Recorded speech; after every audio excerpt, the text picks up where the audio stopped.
Child of Storm. By H. Rider Haggard. Dedication.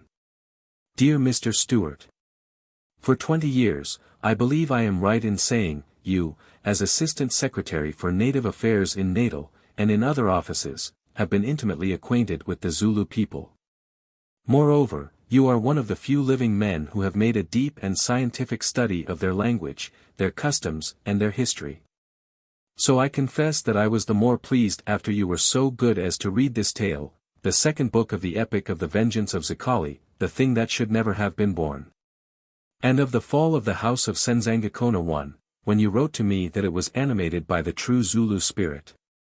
I must admit that my acquaintance with this people dates from a period which closed almost before your day.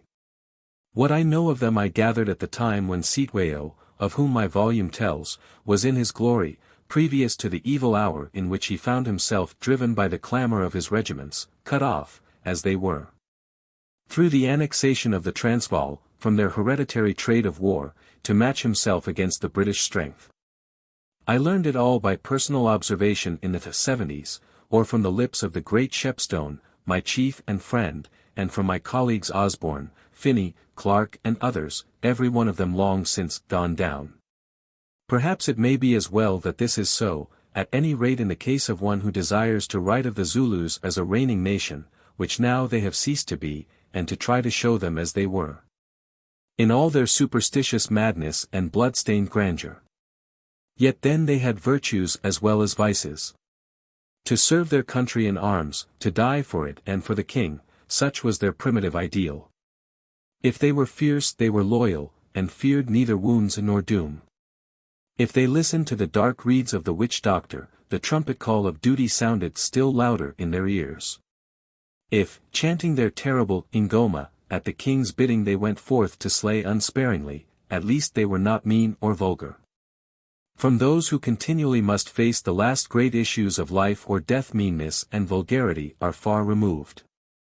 These qualities belong to the safe and crowded haunts of civilized men, not to the kraals of Bantu savages, where, at any rate of old, they might be sought in vain. Now everything is changed, or so I hear, and doubtless in the balance this is best.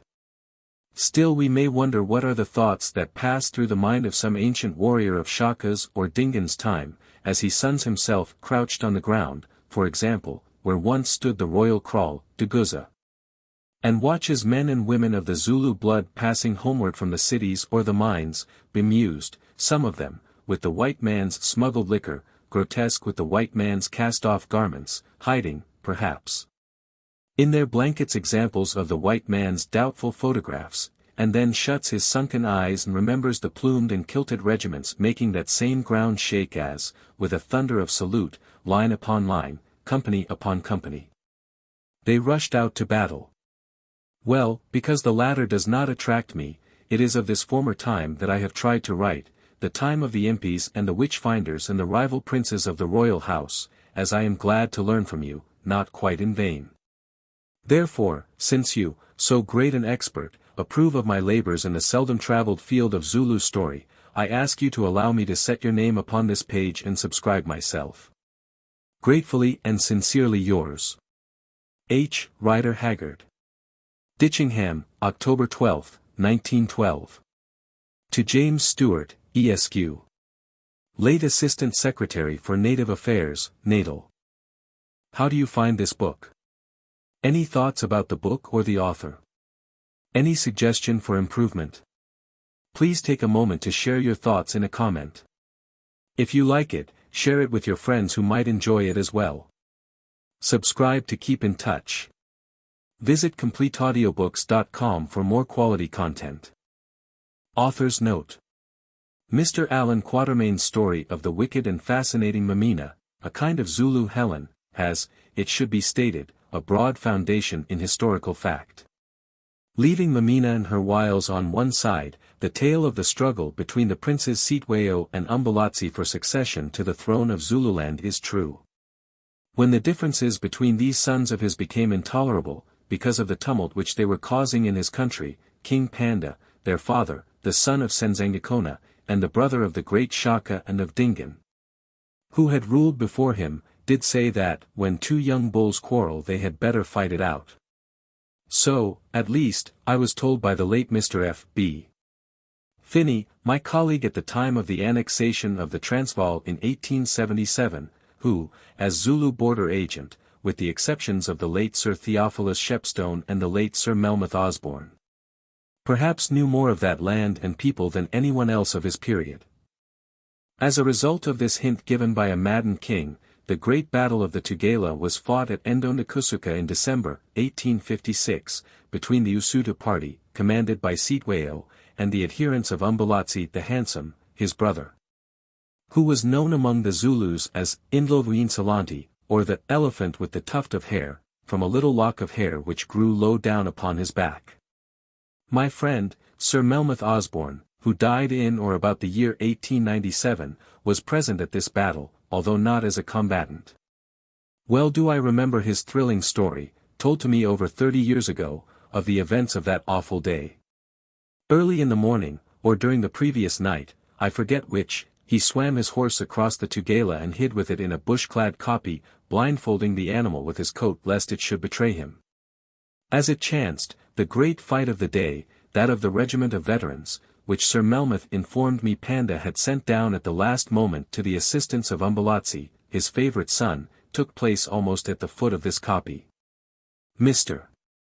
Quatermain, in his narrative, calls this regiment the Amawam, but my recollection is that the name Sir Melmoth Osborne gave them was the Greys or Apunga. Whatever their exact title may have been, however, they made a great stand.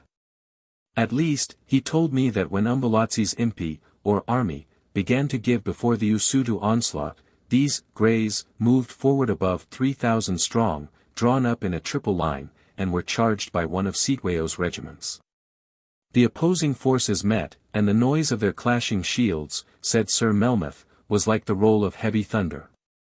Then, while he watched, the veteran Greys passed over the opposing regiment, as a wave passes over a rock, these were his exact words, and, leaving about a third of their number dead or wounded among the bodies of the annihilated foe, charged on to meet a second regiment sent against them by Sitweo. With these the struggle was repeated, but again the Greys conquered. Only now there were not more than 500 or 600 of them left upon their feet. These survivors ran to a mound, round which they formed a ring, and here for a long while withstood the attack of a third regiment, until at length they perished almost to a man, buried beneath heaps of their slain assailants, the Usutu. Truly they made a noble end fighting thus against tremendous odds. As for the number who fell at this battle of Ndondakusuka, Mr. Finney, in a pamphlet which he wrote, says that 6 of Umbelazi's brothers died, whilst it is estimated that upwards of 100,000 of the people, men, women and children, were slain, a high and indeed an impossible estimate. That curious personage named John Donne, an Englishman who became a Zulu chief, and who actually fought in this battle, as narrated by Mr. Quatermain, however, puts the number much lower. What the true total was will never be known. But Sir Melmoth Osborne told me that when he swam his horse back across the Tugela that night it was black with bodies. And Sir Theophilus Shepstone also told me that when he visited the scene a day or two later the banks of the river were strewn with multitudes of them, male and female. It was from Mr. Finney that I heard the story of the execution by Sitweo of the man who appeared before him with the ornaments of Umbelazi, announcing that he had killed the prince with his own hand. Of course, this tale, as Mr. Quatermain points out, bears a striking resemblance to that recorded in the Old Testament in connection with the death of King Saul. It by no means follows, however, that it is therefore apocryphal. Indeed, Mr. Finney assured me that it was quite true, although, if he gave me his authorities, I cannot remember them after a lapse of more than 30 years. The exact circumstances of Umbelazi's death are unknown, but the general report was that he died, not by the assegais of the Usutu, but of a broken heart. Another story declares that he was drowned. His body was never found, and it is therefore probable that it sank in the Tugela, as is suggested in the following pages. I have only to add that it is quite in accordance with Zulu beliefs that a man should be haunted by the ghost of one whom he has murdered or betrayed, or, to be more accurate, that the spirit, Omoya, should enter into the slayer and drive him mad. Or, in such a case, that spirit might bring misfortune upon him, his family, or his tribe. H. Rider Haggard. Allan Quatermain hears of Mameena. We white people think that we know everything. For instance, we think that we understand human nature. And so we do, as human nature appears to us, with all its trappings and accessories seen dimly through the glass of our conventions, leaving out those aspects of it which we have forgotten or do not think it polite to mention.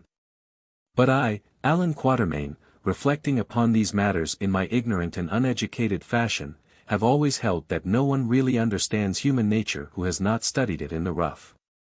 Well, that is the aspect of it with which I have been best acquainted. For most of the years of my life I have handled the raw material, the virgin ore, not the finished ornament that is smelted out of it, if, indeed, it is finished yet, which I greatly doubt. I dare say that a time may come when the perfected generations, if civilization, as we understand it, really has a future and any such should be allowed to enjoy their hour on the world, will look back to us as crude, half-developed creatures whose only merit was that we handed on the flame of life. Maybe, for everything goes by comparison, and at one end of the ladder is the ape-man, and at the other, as we hope, the angel. No, not the angel. He belongs to a different sphere, but that last expression of humanity upon which I will not speculate.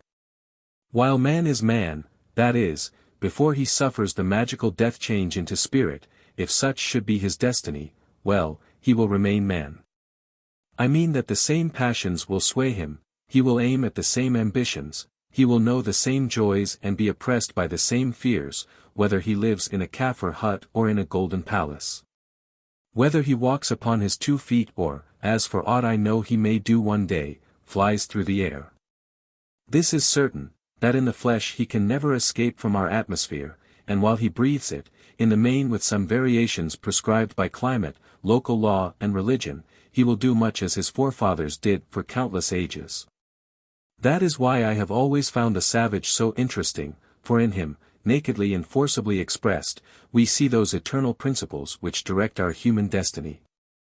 To descend from these generalities, that is why also I, who hate writing, have thought it worth while, at the cost of some labor to myself, to occupy my leisure in what to me is a strange land, for although I was born in England, it is not my country, in setting down various experiences of my life that do, in my opinion, interpret this our universal nature. I dare say that no one will ever read them, still, perhaps they are worthy of record, and who knows? In days to come they may fall into the hands of others and prove of value. At any rate, they are true stories of interesting peoples, who, if they should survive in the savage competition of the nations, probably are doomed to undergo great changes. Therefore I tell of them before they began to change. Now, although I take it out of its strict chronological order, the first of these histories that I wish to preserve is in the main that of an extremely beautiful woman, with the exception of a certain Nada, called the Lily, of whom I hope to speak some day. I think the most beautiful that ever lived among the Zulus. Also she was, I think, the most able, the most wicked, and the most ambitious. Her attractive name, for it was very attractive as the Zulus said it, especially those of them who were in love with her, was Mameena, daughter of Umbezi. Her other name was Child of Storm, Ingimyisipipo, or, more freely and shortly, Owi Zulu, but the word Mameena had its origin in the sound of the wind that wailed about the hut when she was born. 2. Since I have been settled in England I have read, of course in a translation, the story of Helen of Troy, as told by the Greek poet, Homer. Well, Mameena reminds me very much of Helen, or, rather, Helen reminds me of Mameena. At any rate, there was this in common between them, although one of them was black, or, rather, copper-colored, and the other white, they both were lovely, moreover, they both were faithless, and brought men by hundreds to their deaths. There, perhaps, the resemblance ends, since Mameena had much more fire and grit than Helen could boast, who, unless Homer misrepresents her, must have been but a poor thing after all. Beauty itself, which those old rascals of Greek gods made use of to bait their snares set for the lives and honor of men, such was Helen, no more, that is, as I understand her, who have not had the advantage of a classical education.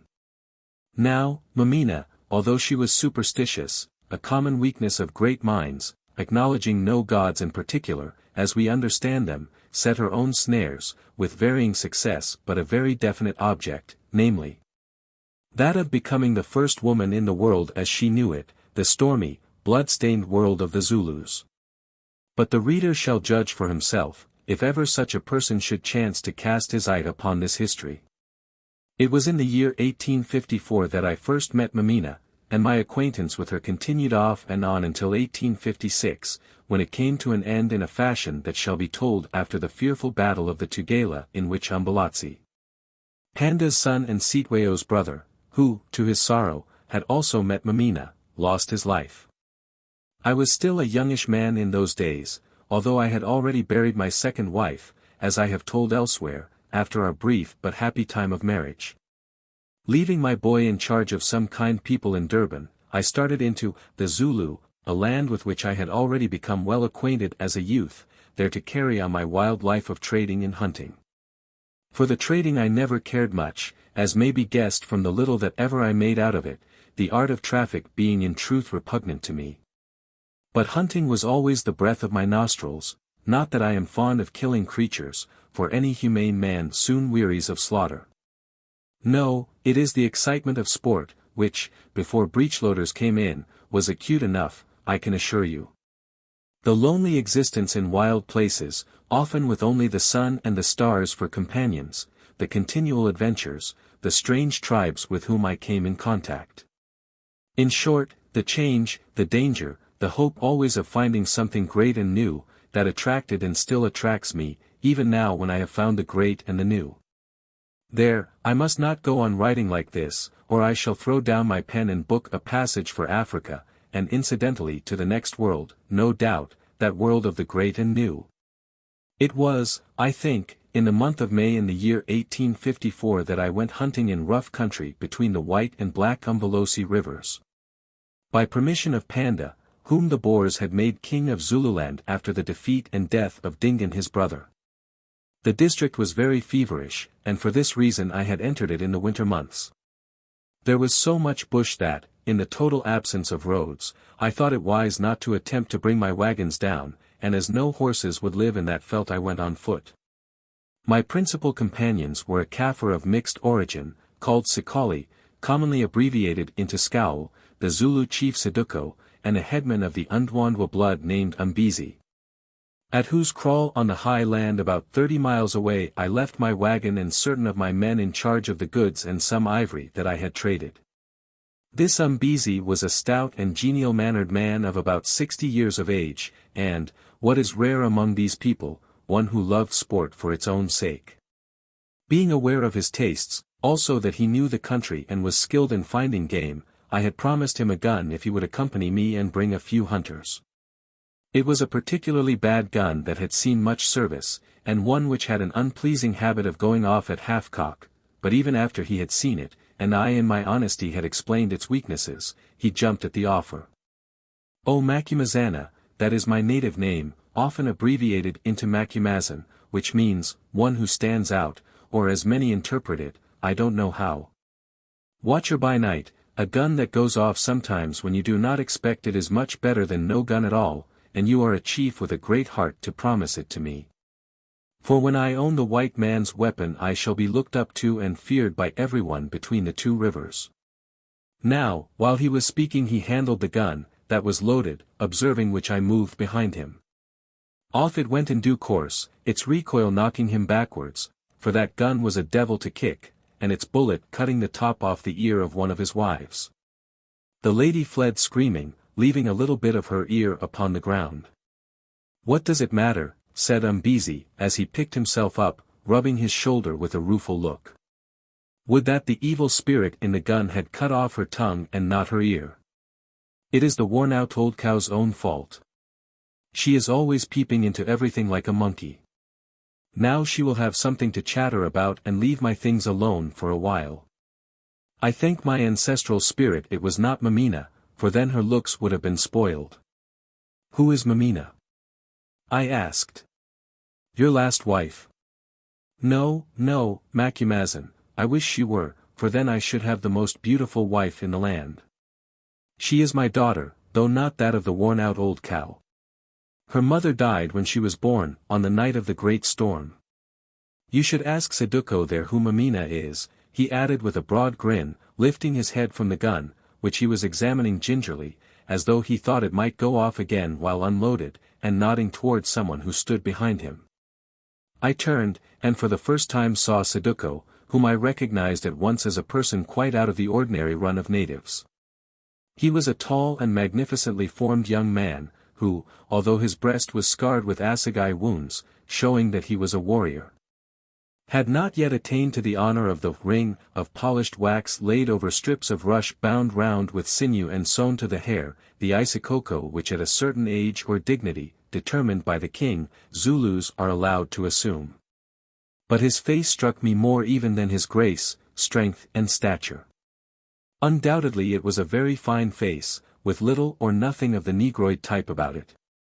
Indeed, he might have been a rather dark-colored Arab, to which stock he probably threw back.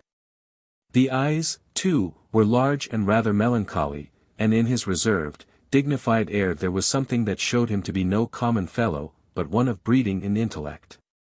Sayakubona, that is, we see you, Onlice, good morrow, Saduko, I said, eyeing him curiously. Tell me, who is Mameena? Inkusi, he answered in his deep voice, lifting his delicately shaped hand in salutation, a courtesy that pleased me who, after all, was nothing but a white hunter. Inkusi, has not her father said that she is his daughter? I, answered the jolly old Umbezi, but what her father has not said is that Saduko is her lover, or, rather, would like to be. Wow! Saduko, he went on, shaking his fat finger at him, are you mad, man, that you think a girl like that is for you? Give me 100 cattle, not one less, and I will begin to think of it. Why, you have not 10, and Mameena is my eldest daughter, and must marry a rich man. She loves me, O Umbezi, answered Saduko, looking down, and that is more than cattle. For you, perhaps, Saduko, but not for me who am poor and want cows. Also, he added, glancing at him shrewdly, are you so sure that Mameena loves you though you be such a fine man? Now, I should have thought that whatever her eyes may say, her heart loves no one but herself, and that in the end she will follow her heart and not her eyes. Mameena the beautiful does not seek to be a poor man's wife and do all the hoeing. But bring me the 100 cattle and we will see, for, speaking truth from my heart, if you were a big chief there is no one I should like better as a son-in-law, unless it were Macumazin here, he said, digging me in the ribs with his elbow. Who would lift up my house on his white back? Now, at this speech Saduko shifted his feet uneasily. It seemed to me as though he felt there was truth in Umbezi's estimate of his daughter's character. But he only said, cattle can be acquired. Or stolen, suggested Umbezi. Or taken in war, corrected Saduko. When I have 100 head I will hold you to your word, O father of Mameena.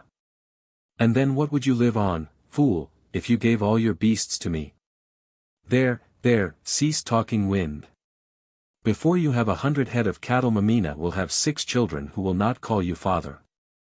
Ah, don't you like that? Are you going away? Yes, I am going, he answered, with a flash of his quiet eyes.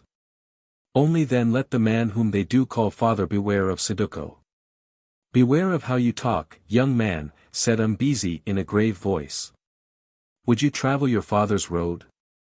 I hope not, for I like you well, but such words are apt to be remembered. Saduko walked away as though he did not hear. Who is he? I asked. One of high blood, answered Umbezi shortly. He might be a chief today had not his father been a plotter and a wizard. Dingan smelt him out, and he made a sideways motion with his hand that among the Zulus means much. Yes, they were killed, almost every one.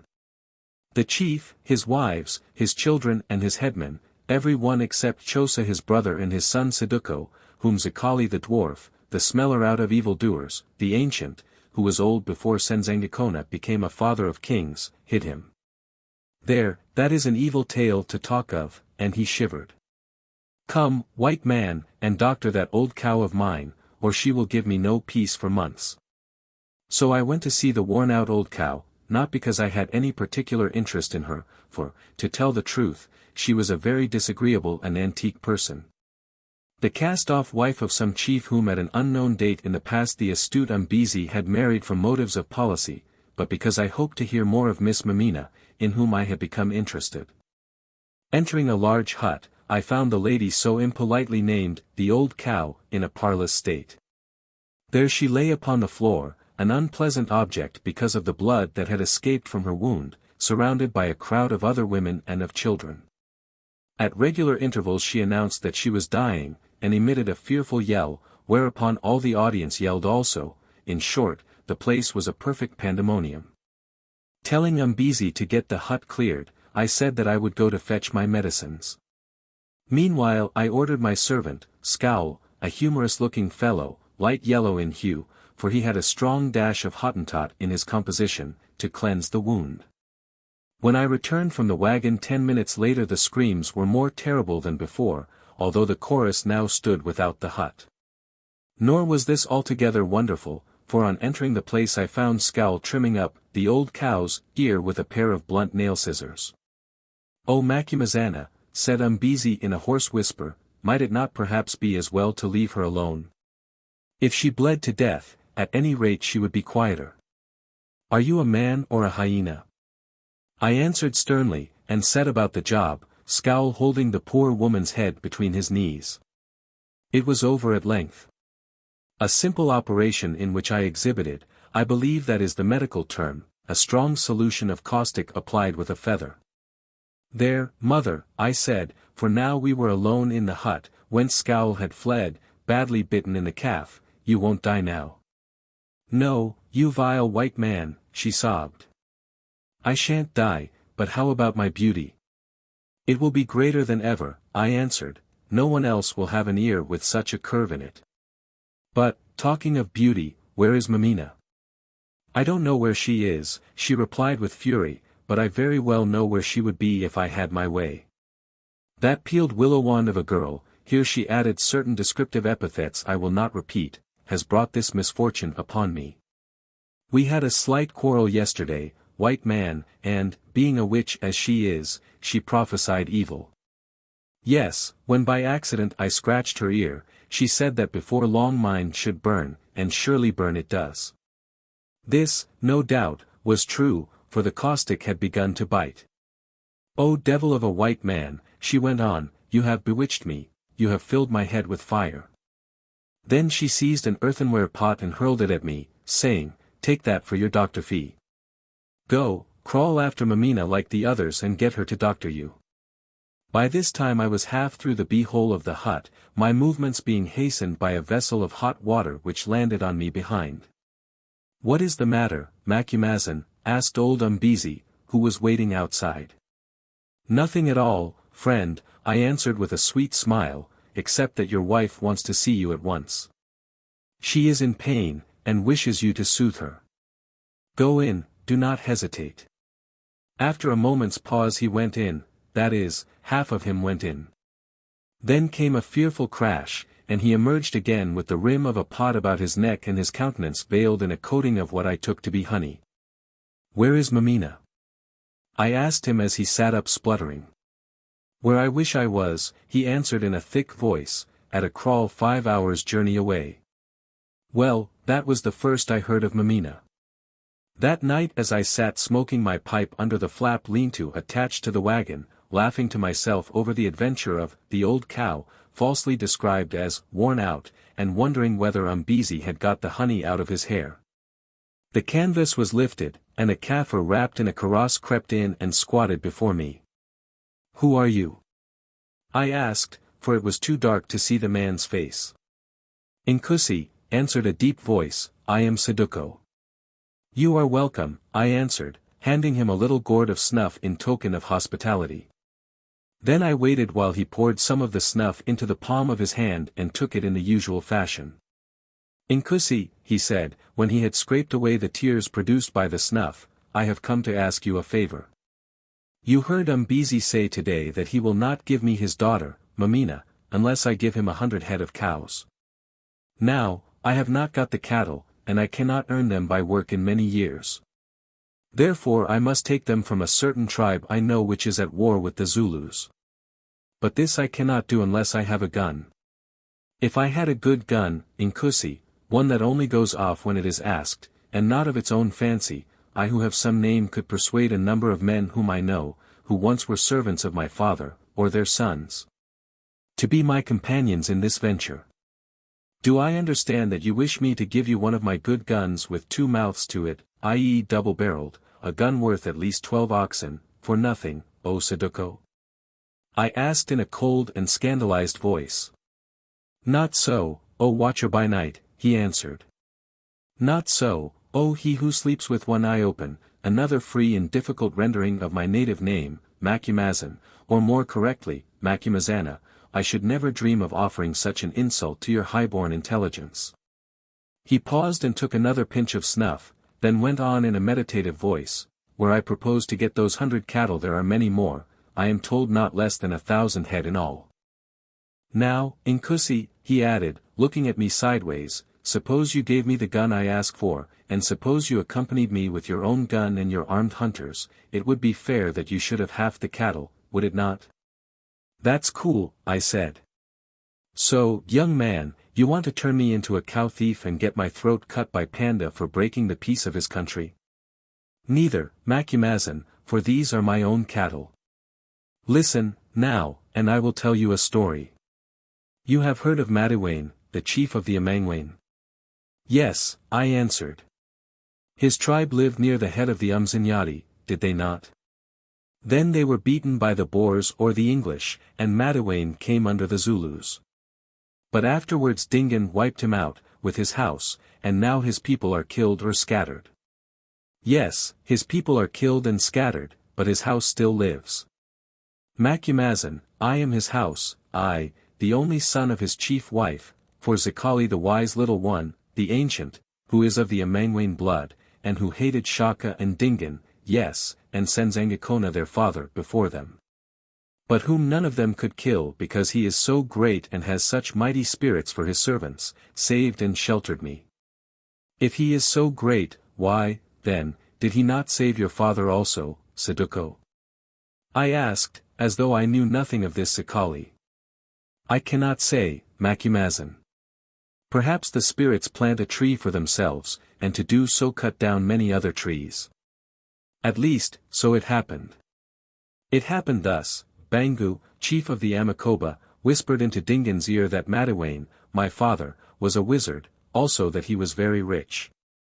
Dingaan listened because he thought a sickness that he had came from Madiwayne's witchcraft. He said, Go, Bangu, and take a company with you and pay Madiwayne a visit of honor, and in the night, oh in the night. Afterwards, Bangu, we will divide the cattle, for Madiwayne is strong and clever, and you shall not risk your life for nothing. Saduko paused and looked down at the ground, brooding heavily. Macumazan, it was done, he said presently. They ate my father's meat, they drank his beer, they gave him a present from the king, they praised him with high names, yes, Bangu took snuff with him and called him brother. Then in the night, oh in the night. My father was in the hut with my mother, and I, so big only, and he held his hand at the height of a boy of 10, was with them. The cry arose, the flames began to eat, my father looked out and saw. Break through the fence and away, woman, he said, away with Saduko, that he may live to avenge me. Begone while I hold the gate. Begone to Zikali, for whose witchcrafts I pay with my blood. Then he kissed me on the brow, saying but one word, remember, and thrust us from the hut. My mother broke a way through the fence, yes, she tore at it with her nails and teeth like a hyena. I looked back out of the shadow of the hut and saw Madiwayne my father fighting like a buffalo. Men went down before him, 1, 2, 3, although he had no shield, only his spear. Then Bangu crept behind him and stabbed him in the back and he threw up his arms and fell. I saw no more, for by now we were through the fence. We ran, but they perceived us. They hunted us as wild dogs hunt a buck. They killed my mother with a throwing assegai, it entered at her back and came out at her heart. I went mad, I drew it from her body, I ran at them. I dived beneath the shield of the first, a very tall man, and held the spear, so, in both my little hands. His weight came upon its point and it went through him as though he were but a bowl of buttermilk. Yes, he rolled over, quite dead, and the handle of the spear broke upon the ground. Now the others stopped astonished, for never had they seen such a thing. That a child should kill a tall warrior, oh! That tale had not been told. Some of them would have let me go, but just then Bangu came up and saw the dead man, who was his brother. "Wow," he said when he knew how the man had died. "This lion's cub is a wizard also, for how else could he have killed a soldier who has known war? Hold out his arms that I may finish him slowly." So two of them held out my arms, and Bangu came up with his spear. Saduko ceased speaking, not that his tale was done, but because his voice choked in his throat. Indeed, seldom have I seen a man so moved. He breathed in great gasps, the sweat poured from him, and his muscles worked convulsively. I gave him a pannikin of water and he drank, then he went on. Already the spear had begun to prick, look. Here is the mark of it, and opening his kaross he pointed to a little white line just below the breastbone, when a strange shadow thrown by the fire of the burning huts came between Bangu and me. A shadow as that of a toad standing on its hind legs. I looked round and saw that it was the shadow of Zikali, whom I had seen once or twice. There he stood, though whence he came I know not, wagging his great white head that sits on the top of his body like a pumpkin on an ant heap, rolling his big eyes and laughing loudly. "A merry sight," he cried in his deep voice that sounded like water in a hollow cave. "A merry sight, O Bangu, chief of the Amakoba. Blood, blood, plenty of blood. Fire, fire, plenty of fire. Wizards dead here, there, and everywhere. Oh, a merry sight. I have seen many such, one at the kraal of your grandmother, for instance, your grandmother the great Inkosakatsi, when myself I escaped with my life because I was so old. But never do I remember a merrier than that which this moon shines on," and he pointed to the white lady who just then broke through the clouds. "But, great Chief Bangu, lord loved by the son of Senzangakona, brother of the Black One, Shaka, who has ridden hence on the assegai, what is the meaning of this play?" and he pointed to me and to the two soldiers who held out my little arms. "I kill the wizard's cub, Zikali, that is all," answered Bangu. I see, laughed Zikali. "A gallant deed. You have butchered the father and the mother, and now you would butcher the child who has slain one of your grown warriors in fair fight. A very gallant deed, well worthy of the chief of the Amakoba. Well, loose his spirit, only," he stopped and took a pinch of snuff from a box which he drew from a slit in the lobe of his great ear. "Only what?" asked Bangu, hesitating. "Only I wonder, Bangu, what you will think of the world in which you will find yourself before tomorrow's moon arises. Come back thence and tell me, Bangu, for there are so many worlds beyond the sun. And I would learn for certain which of them such a one as you inhabits, a man who for hatred and for gain murders the father and the mother and then butchers the child that could slay a warrior who has seen war, with the spear hot from his mother's heart." "Do you mean that I shall die if I kill this lad?" shouted Bangu in a great voice. "What else?" answered Zikali, taking another pinch of snuff. "This, wizard, that we will go together." "Good, good," laughed the dwarf. "Let us go together. Long have I wished to die, and what better companion could I find than Bangu, chief of the Amakoba, slayer of children, to guard me on a dark and terrible road. Come, brave Bangu, come, kill me if you can," and again he laughed at him. Now, Macumazahn, the people of Bangu fell back muttering, for they found this business horrible. Yes, even those who held my arms let go of them. "What will happen to me, wizard, if I spare the boy?" asked Bangu. Zikali stretched out his hand and touched the scratch that the assegai had made in me here. Then he held up his finger red with my blood, and looked at it in the light of the moon, yes, and tasted it with his tongue. I think this will happen to you, Bangu, he said. If you spare this boy he will grow into a man who will kill you and many others one day. But if you do not spare him I think that his spirit, working as spirits can do, will kill you tomorrow. Therefore the question is, will you live a while or will you die at once, taking me with you as your companion? For you must not leave me behind, brother Bangu. Now Bangu turned and walked away, stepping over the body of my mother, and all his people walked away after him, so that presently Zikali the wise and little and I were left alone. What? Have they gone? Said Zikali, lifting up his eyes from the ground. Then we had better be going also, son of Madiwane, lest he should change his mind and come back. Live on, son of Madiwane, that you may avenge Madiwane. A nice tale, I said. But what happened afterwards? Zikali took me away and nurtured me at his kraal in the Black Kloof, where he lived alone save for his servants, for in that kraal he would suffer no woman to set foot, Macumazahn. He taught me much wisdom and many secret things, and would have made a great doctor of me had I so willed. But I willed it not who find spirits ill company, and there are many of them about the Black Kloof, Macumazahn. So in the end he said, go where your heart calls, and be a warrior, Saduko. But know this, you have opened a door that can never be shut again, and across the threshold of that door spirits will pass in and out for all your life, whether you seek them or seek them not. It was you who opened the door, Zikali, I answered angrily. Mayhap, said Zikali, laughing after his fashion, for I open when I must and shut when I must. Indeed, in my youth, before the Zulus were a people, they named me opener of doors.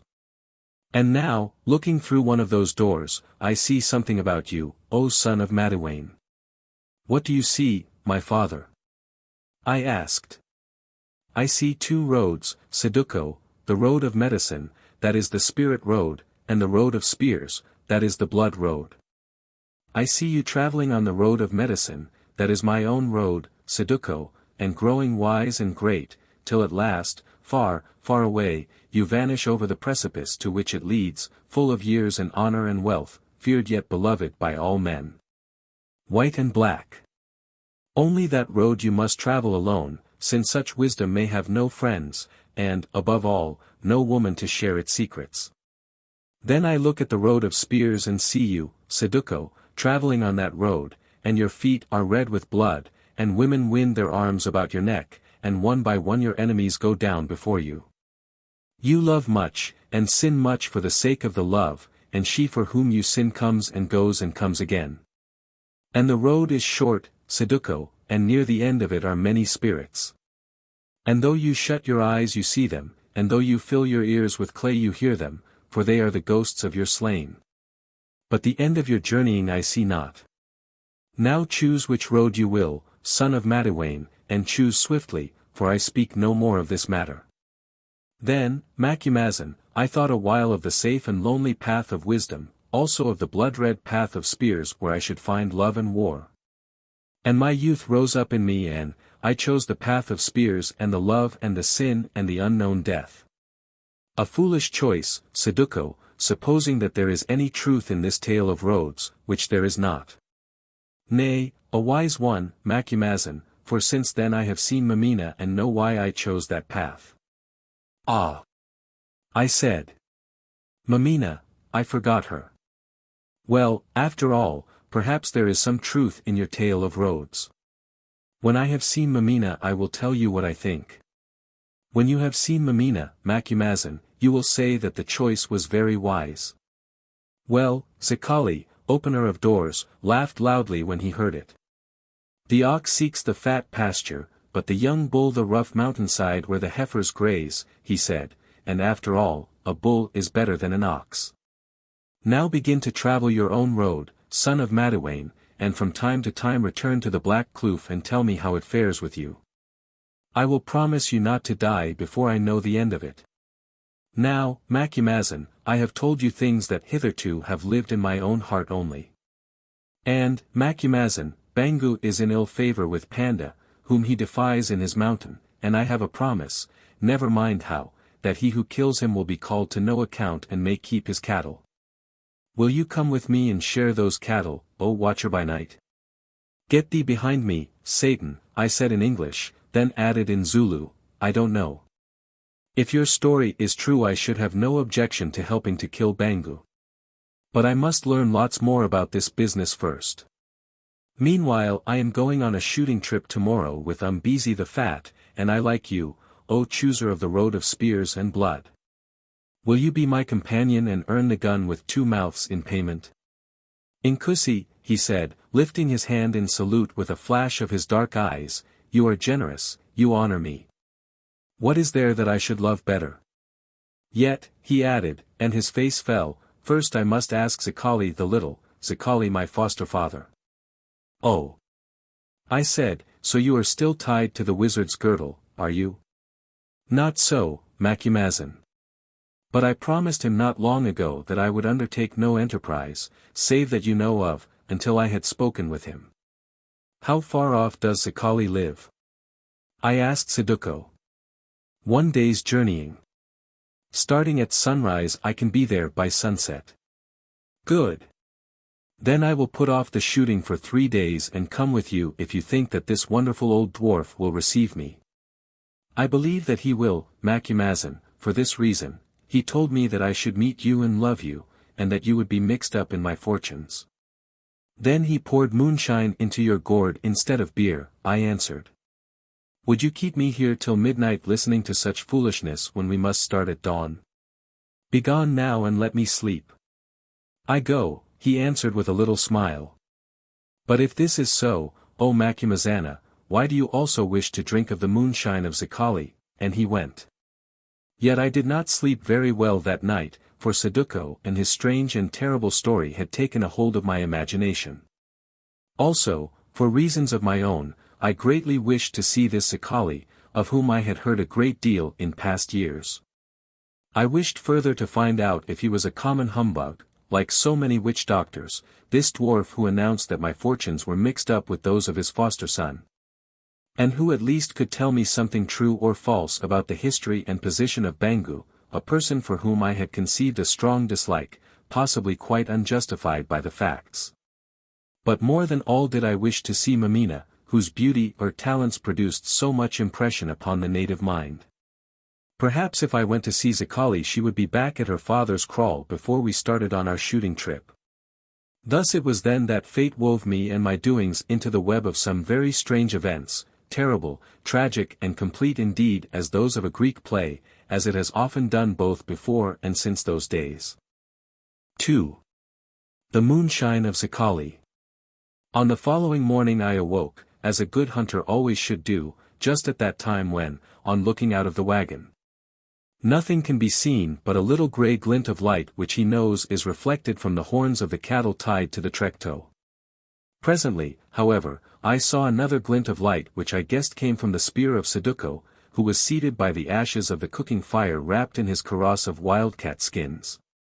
Slipping from the voerkis, or driving box, I came behind him softly and touched him on the shoulder.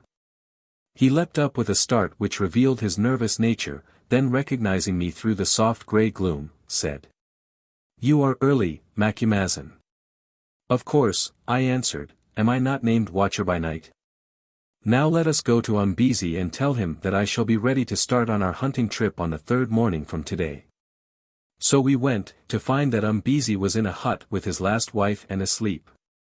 Fortunately enough, however, as under the circumstances I did not wish to disturb him, outside the hut we found the old cow, whose sore ear had kept her very wide awake, who, for purposes of her own, although etiquette did not allow her to enter the hut, was waiting for her husband to emerge. Having examined her wound and rubbed some ointment on it, with her I left my message. Next I woke up my servant Scowl, and told him that I was going on a short journey, and that he must guard all things until my return.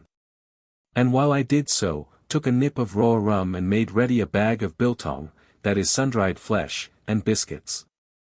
Then, taking with me a single-barreled gun, that same little putty rifle with which I shot the vultures on the hill of slaughter at Dingan's Kraal, we started on foot, for I would not risk my only horse on such a journey.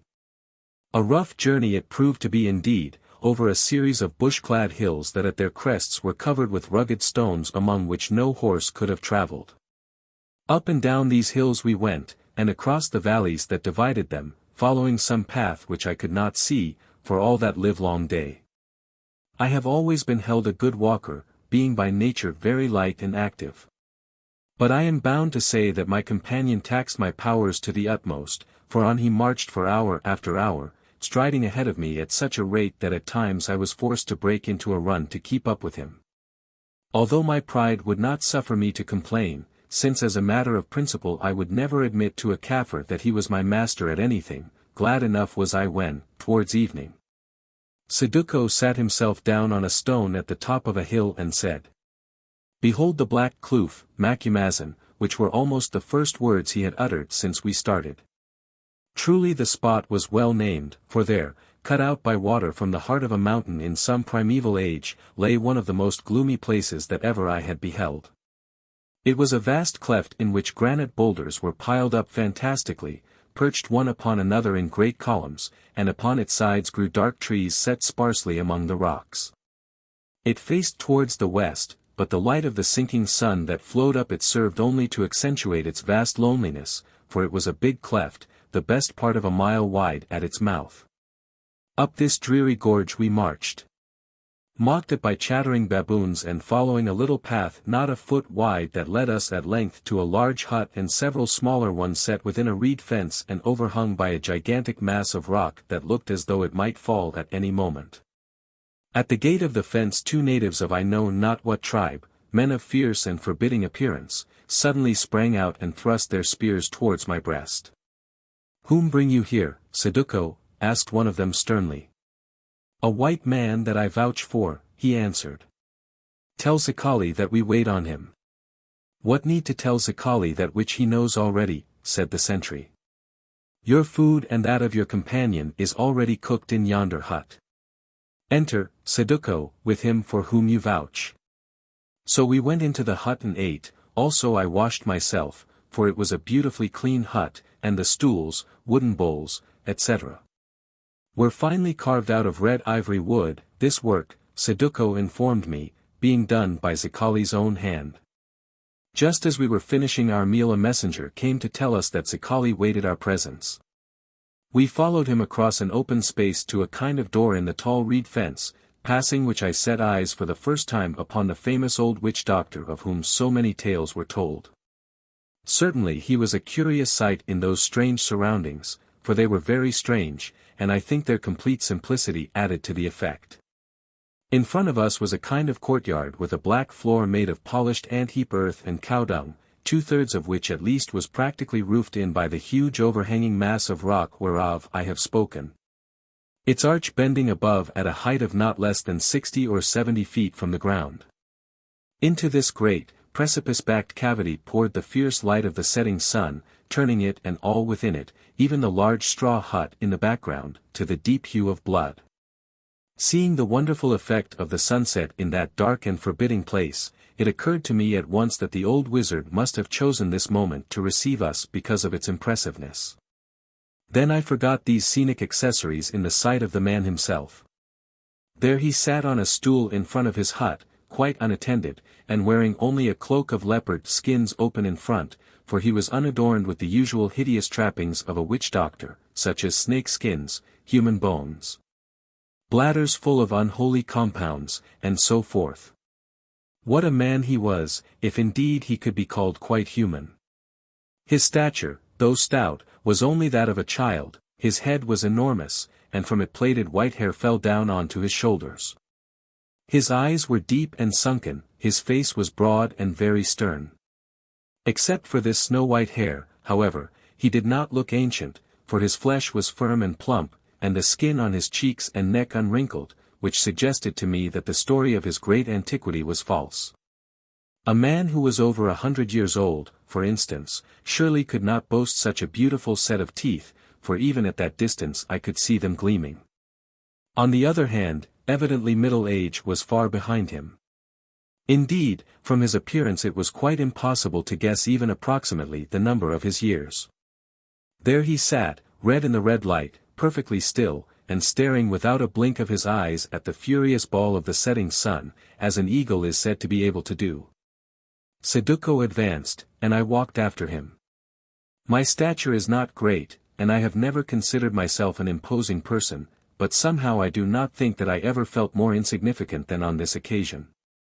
The tall and splendid native beside, or rather behind whom I walked, the gloomy magnificence of the place, the blood-red light in which it was bathed, and the solemn, solitary, little figure with wisdom stamped upon its face before me. All tended to induce humility in a man not naturally vain. I felt myself growing smaller and smaller, both in a moral and a physical sense. I wished that my curiosity had not prompted me to seek an interview with yonder uncanny being. Well, it was too late to retreat. Indeed, Saduko was already standing before the dwarf and lifting his right arm above his head as he gave him the salute of Makosi. For whereon, feeling that something was expected of me, I took off my shabby cloth hat and bowed, then, remembering my white man's pride, replaced it on my head. The wizard suddenly seemed to become aware of our presence, for, ceasing his contemplation of the sinking sun, he scanned us both with his slow, thoughtful eyes, which somehow reminded me of those of a chameleon, although they were not prominent. But, as I have said, sunken. "Greeting, son Saduko," he said in a deep, rumbling voice. "Why are you back here so soon, and why do you bring this flea of a white man with you?"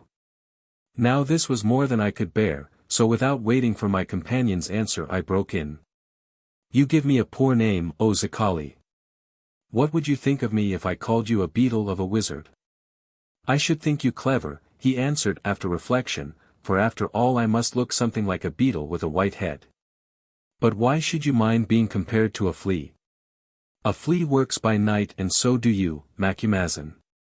A flea is active and so are you, a flea is very hard to catch and kill and so are you. And lastly a flea drinks its fill of that which it desires, the blood of man and beast, and so you have done, do, and will, Macumazahn," and he broke into a great laugh that rolled and echoed about the rocky roof above. Once, long years before, I had heard that laugh, when I was a prisoner in Dingin's Kraal, after the massacre of Retief and his company, and I recognized it again. While I was searching for some answer in the same vein, and not finding it, though I thought of plenty afterwards, ceasing of a sudden from his unseemly mirth, he went on. "Do not let us waste time in jests, for it is a precious thing. And there is but little of it left for any one of us. Your business, son Saduko." "Baba." "That is the Zulu for father," said Saduko, "this white Nkusi, for, as you know well enough, he is a chief by nature, a man of a great heart and doubtless of high blood. This, I believe, is true. For I have been told that my ancestors were more or less distinguished, although, if this is so, their talents did not lie in the direction of money-making. Has offered to take me upon a shooting expedition and to give me a good gun with 2 mouths in payment of my services.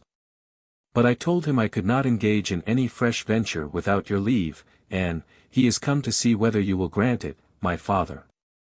"Indeed," answered the dwarf, nodding his great head.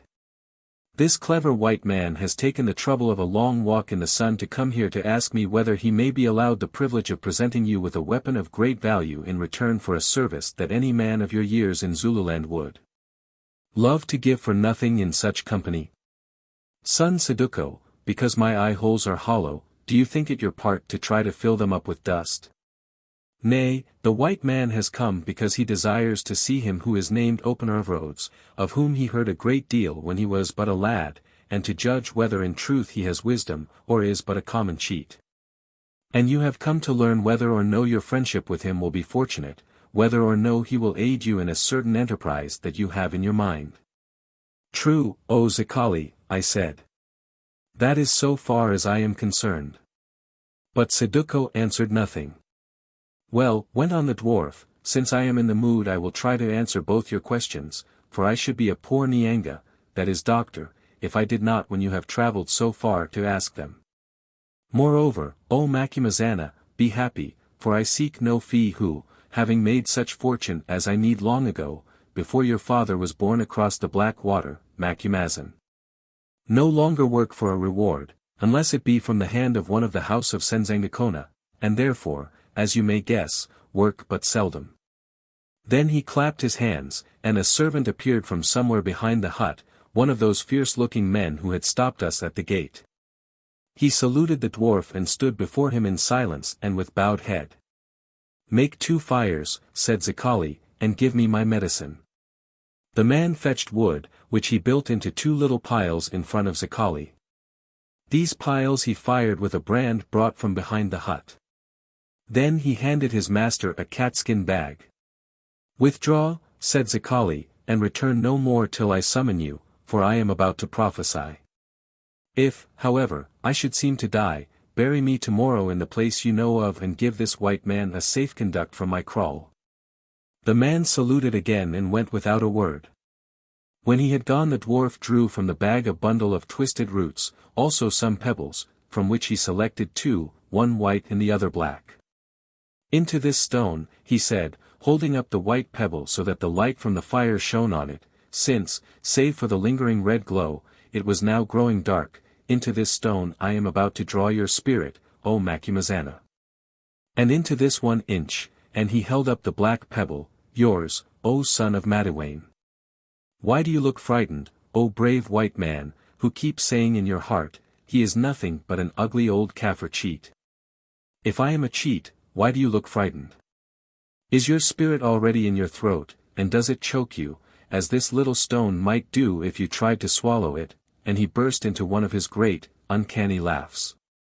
I tried to protest that I was not in the least frightened, but failed, for, in fact, I suppose my nerves were acted on by his suggestion, and I did feel exactly as though that stone were in my throat, only coming upwards, not going downwards.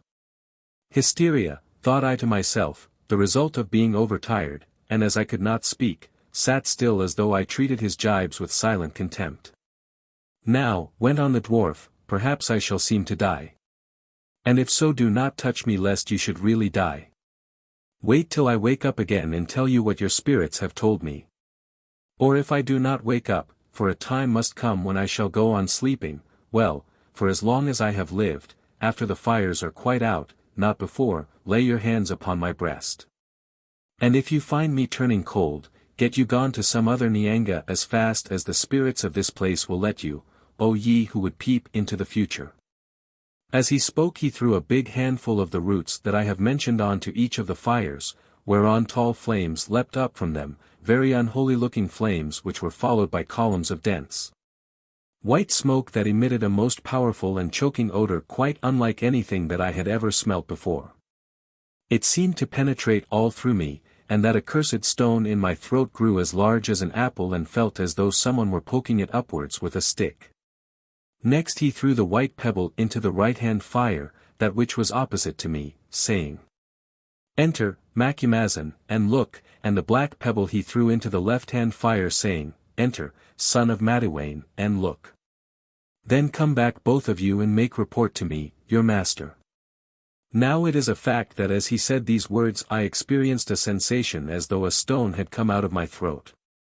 So readily do our nerves deceive us that I even thought it grated against my teeth as I opened my mouth to give it passage.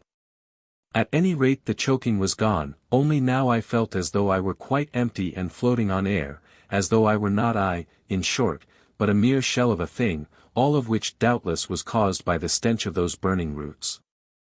Still I could look and take note, for I distinctly saw Zikali thrust his huge head, first into the smoke of what I will call my fire, next into that of Saduko's fire, and then lean back, blowing the stuff in clouds from his mouth and nostrils.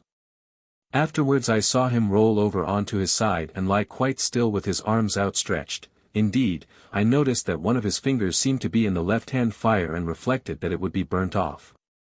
In this, however, I must have been mistaken, since I observed subsequently that it was not even scorched. Thus Zikali lay for a long while till I began to wonder whether he were not really dead. Dead enough he seemed to be, for no corpse could have stayed more stirless. But that night I could not keep my thoughts fixed on Zikali or anything. I merely noted these circumstances in a mechanical way, as might one with whom they had nothing whatsoever to do. They did not interest me at all, for there appeared to be nothing in me to be interested, as I gathered according to Zikali, because I was not there, but in a warmer place than I hope ever to occupy, namely, in the stone in that unpleasant-looking little right-hand fire. So matters went as they might in a dream. The sun had sunk completely, not even an afterglow was left. The only light remaining was that from the smoldering fires, which just sufficed to illumine the bulk of Zikali, lying on his side, his squat shape looking like that of a dead hippopotamus calf. What was left of my consciousness grew heartily sick of the whole affair. I was tired of being so empty. At length the dwarf stirred. He sat up, yawned, sneezed, shook himself, and began to rake among the burning embers of my fire with his naked hand. Presently he found the white stone, which was now red-hot, at any rate it glowed as though it were, and after examining it for a moment finally popped it into his mouth. Then he hunted in the other fire for the black stone, which he treated in a similar fashion.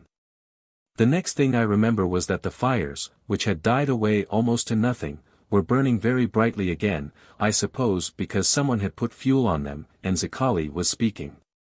"Come here, O Macumazana and O son of Madiwayne," he said, "and I will repeat to you what your spirits have been telling me." We drew near into the light of the fires, which for some reason or other was extremely vivid. Then he spat the white stone from his mouth into his big hand, and I saw that now it was covered with lines and patches like a bird's egg. "You cannot read the signs," he said, holding it towards me. And when I shook my head went on, "Well, I can, as you white men read a book. All your history is written here, Macumazan.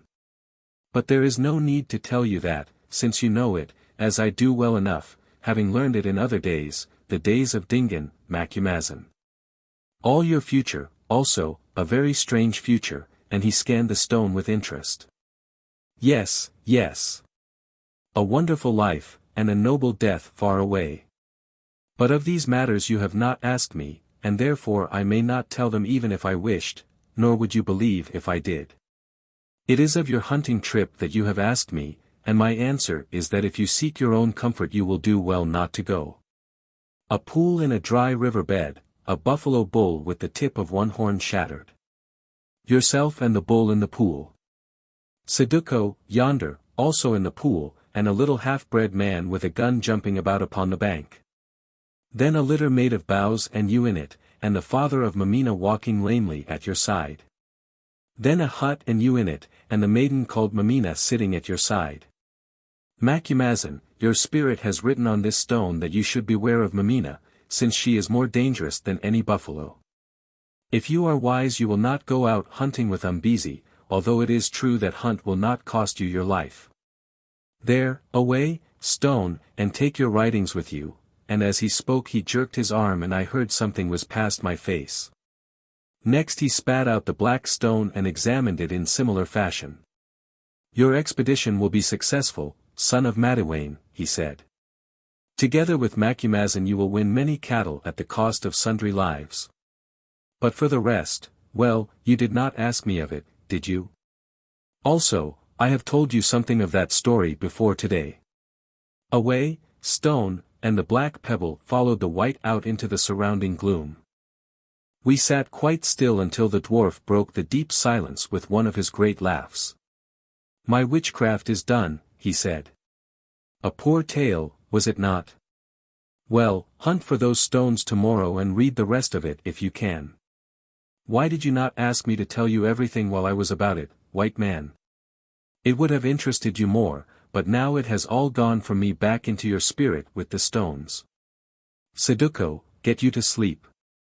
Macumazan, you who are a watcher by night, come and sit with me a while in my hut, and we will talk of other things.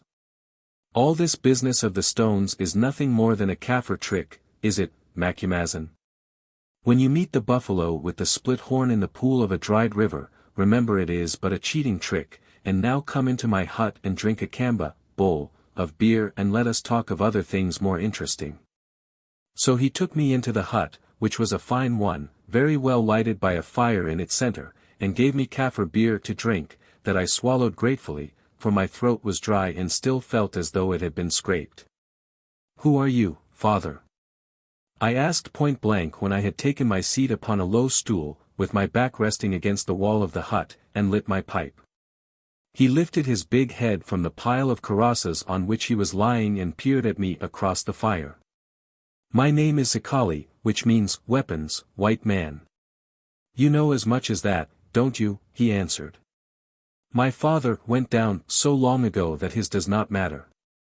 I am a dwarf, very ugly, with some learning, as we of the Black House understand it, and very old. Is there anything else you would like to learn?"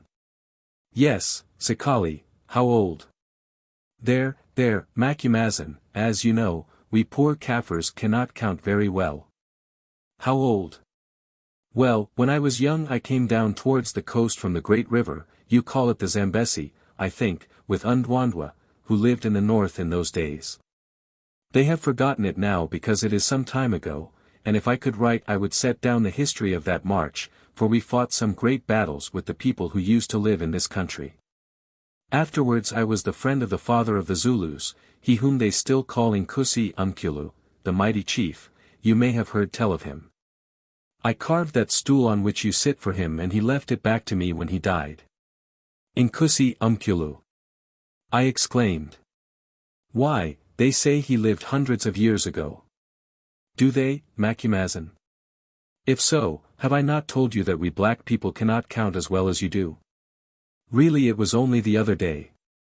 Anyhow, after his death the Zulus began to maltreat us Undwandwa and the Quabis and the Tetwas with us, you may remember that they called us the Amatefula, making a mock of us. So I quarrelled with the Zulus and especially with Shaka, he whom they named Alanya, the Mad One. You see, Macumazin, it pleased him to laugh at me because I am not as other men are. He gave me a name which means, the thing which should never have been born. I will not speak that name, it is secret to me, it may not pass my lips. Yet at times he sought my wisdom, and I paid him back for his names, for I gave him very ill counsel, and he took it, and I brought him to his death, although none ever saw my finger in that business. But when he was dead at the hands of his brothers Dingan and Umlangana and of Umbopa who also had a score to settle with him, and his body was cast out of the kraal like that of an evil doer, why I, who because I was a dwarf was not sent with the men against Sachangana, went and sat on it at night and laughed thus, and he broke into one of his hideous peals of merriment. I laughed thrice, once for my wives whom he had taken, once for my children whom he had slain, and once for the mocking name that he had given me. Then I became the counselor of Dingan, whom I hated worse than I had hated Shaka, for he was Shaka again without his greatness, and you know the end of Dingan, for you had a share in that war, and of Umlangana, his brother and fellow murderer, whom I counselled Dingan to slay. This I did through the lips of the old princess Menkabeyi, Jama's daughter, Senzangakona's sister, the oracle before whom all men bowed, causing her to say that, this land of the Zulus cannot be ruled by a crimson assegai. For, Macumazin, it was Umlangana who first struck Shaka with the spear. Now Panda reigns, the last of the sons of Senzangakona, my enemy, Panda the fool, and I hold my hand from Panda because he tried to save the life of a child of mine whom Shaka slew. But Panda has sons who are as Shaka was, and against them I work as I worked against those who went before them. Why? I asked. Why? Oh. If I were to tell you all my story you would understand why, Macumazin. Well, perhaps I will one day. Here I may state that as a matter of fact he did, and a very wonderful tale it is, but as it has nothing to do with this history I will not write it here. I dare say, I answered. Shaka and Dingan and Umlangana and the others were not nice people. But another question. Why do you tell me all this, O Zikali, seeing that were I but to repeat it to a talking bird you would be smelt out and a single moon would not die before you do? Oh! I should be smelt out and killed before one moon dies, should I? Then I wonder that this has not happened during all the moons that are gone. Well, I tell the story to you, Macumazin, who have had so much to do with the tale of the Zulus since the days of Dingan, because I wish that someone should know it and perhaps write it down when everything is finished. Because, too, I have just been reading your spirit and see that it is still a white spirit, and that you will not whisper it to a talking bird. Now I leant forward and looked at him. "What is the end at which you aim, O Zikali?" I asked. "You are not one who beats the air with a stick, on whom do you wish the stick to fall at last?" "On whom?" he answered in a new voice, a low, hissing voice. "Why, on these proud Zulus, this little family of men who call themselves the people of heaven, and swallow other tribes as the great tree snake swallows kids and small bucks, and when it is fat with them cries to the world, 'See how big I am. Everything is inside of me.' I am Ndwanda, one of those peoples whom it pleases the Zulus to call Amatefula, poor hangers-on who talk with an accent, nothing but bush swine. Therefore I would see the swine tusk the hunter. Or, if that may not be, I would see the black hunter laid low by the rhinoceros, the white rhinoceros of your race, Macumazin, yes, even if it sets its foot upon the Ndwanda boar as well. There, I have told you, and this is the reason that I live so long, for I will not die until these things have come to pass, as come to pass they will. What did Shaka, Senzangakona's son, say when the little red assegai, the assegai with which he slew his mother, I and others, some of whom were near to me, was in his liver? What did he say to Mbopa and the princes? Did he not say that he heard the feet of a great white people running, of a people who should stamp the Zulus flat? Well, I, the thing who should not have been born, live on until that day comes, and when it comes I think that you and I, Macumazin, shall not be far apart, and that is why I have opened out my heart to you, I who have knowledge of the future. There, I speak no more of these things that are to be, who perchance have already said too much of them. Yet do not forget my words. Or forget them if you will, for I shall remind you of them, Macumazin, when the feet of your people have avenged the Ndwans and others whom it pleases the Zulus to treat as dirt. Now, this strange man, who had sat up in his excitement, shook his long white hair which, after the fashion of wizards, he wore plaited into thin ropes, till it hung like a veil about him, hiding his broad face and deep eyes. Presently he spoke again through this veil of hair, saying, "You are wondering, Macumazin, what Saduko has to do with all these great events that are to be. I answer that he must play his part in them. Not a very great part, but still a part, and it is for this purpose that I saved him as a child from Bangu, Dingan's man, and reared him up to be a warrior, although, since I cannot lie, I warned him that he would do well to leave spears alone and follow after wisdom. Well, he will slay Bangu, who now has quarrelled with Panda, and a woman will come into the story, one Mameena, and that woman will bring about war between the sons of Panda, and from this war shall spring the ruin of the Zulus. For he who wins will be an evil king to them and bring down on them the wrath of a mightier race. And so, the thing that should not have been born and the Ndwans and the Quabis and Twetwas, whom it has pleased the conquering Zulus to name Amatefula, shall be avenged. Yes, yes, my spirit tells me all these things, and they are true. And what of Saduko, my friend and your fosterling? Saduko, your friend and my fosterling, will take his appointed road, Macumazin, as I shall and you will. What more could he desire, seeing it is that which he has chosen? He will take his road and he will play the part which the Great has prepared for him. Seek not to know more. Why should you, since time will tell you the story? And now go to rest, Macumazin, as I must who am old and feeble. And when it pleases you to visit me again, we will talk further. Meanwhile, remember always that I am nothing but an old Kaffir cheat who pretends to a knowledge that belongs to no man. Remember it especially, Macumazin, when you meet a buffalo with a split horn in the pool of a dried-up river, and afterwards, when a woman named Mameena makes a certain offer to you, which you may be tempted to accept.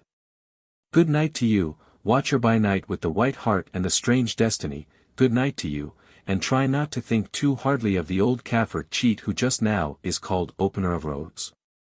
My servant waits without to lead you to your hut, and if you wish to be back at Umbezi's kraal by nightfall tomorrow, you will do well to start ere sunrise, since, as you found in coming, Saduko, although he may be a fool, is a very good walker. And you do not like to be left behind, Macumazin, do you? So I rose to go, but as I went some impulse seemed to take him and he called me back and made me sit down again.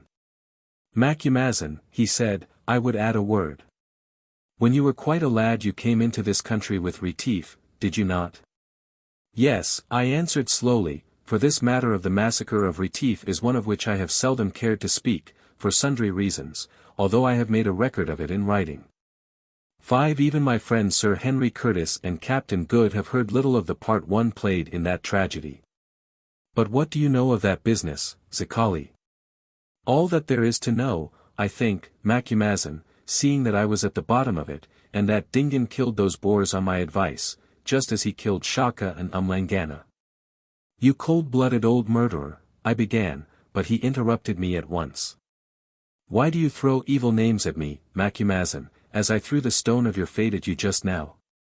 Why am I a murderer because I brought about the death of some white men that chanced to be your friends, who had come here to cheat us black folk of our country?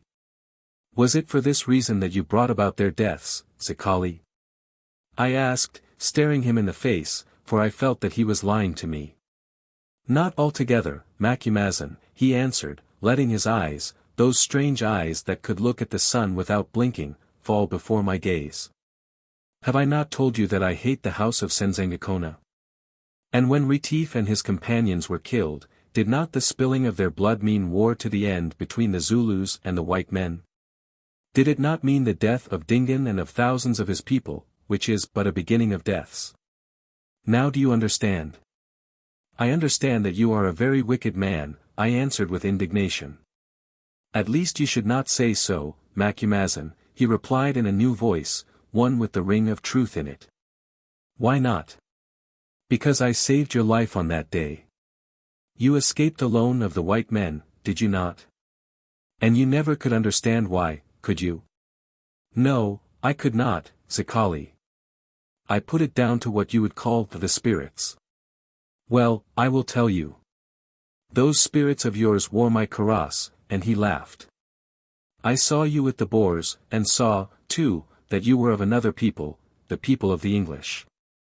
You may have heard at the time that I was doctoring at the great place, although I kept out of the way and we did not meet, or at least you never knew that we met, for you were asleep. Also I pitied your youth, for, although you do not believe it, I had a little bit of heart left in those days. Also I knew that we should come together again in the after years, as you see we have done today and shall often do until the end. So I told Dingaan that whoever died you must be spared, or he would bring up the people of George, i.e. the English, to avenge you, and your ghost would enter into him and pour out a curse upon him. He believed me who did not understand that already so many curses were gathered about his head that one more or less made no matter. So you see you were spared, Macumazahn, and afterwards you helped to pour out a curse upon Dingaan without becoming a ghost, which is the reason why Panda likes you so well today, Panda, the enemy of Dingaan, his brother. You remember the woman who helped you? Well, I made her do so. How did it go with you afterwards, Macumazahn, with you and the Boer maiden across the Buffalo River, to whom you were making love in those days? Never mind how it went, I replied, springing up, for the old wizard's talk had stirred sad and bitter memories in my heart. That time is dead, Zikali. Is it, Macumazahn?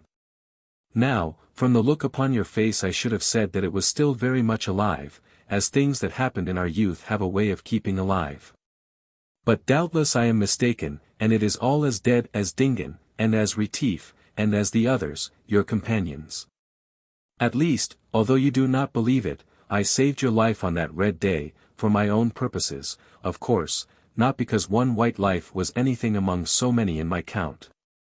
And now go to rest, Macumazahn, go to rest, for although your heart has been awakened by memories this evening, I promise that you shall sleep well tonight, and throwing the long hair back off his eyes he looked at me keenly, wagging his big head to and fro, and burst into another of his great laughs. So I went. But, as I went I wept. Anyone who knew all that story would understand why.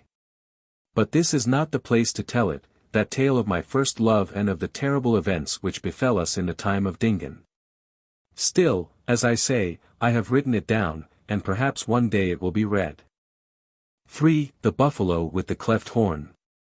I slept very well that night, I suppose because I was so dog-tired I could not help it, but next day, on our long walk back to Umbezi's kraal, I thought a great deal. Without doubt I had seen and heard very strange things, both of the past and the present, things that I could not in the least understand. Moreover, they were mixed up with all sorts of questions of high Zulu policy, and threw a new light upon events that happened to me and others in my youth.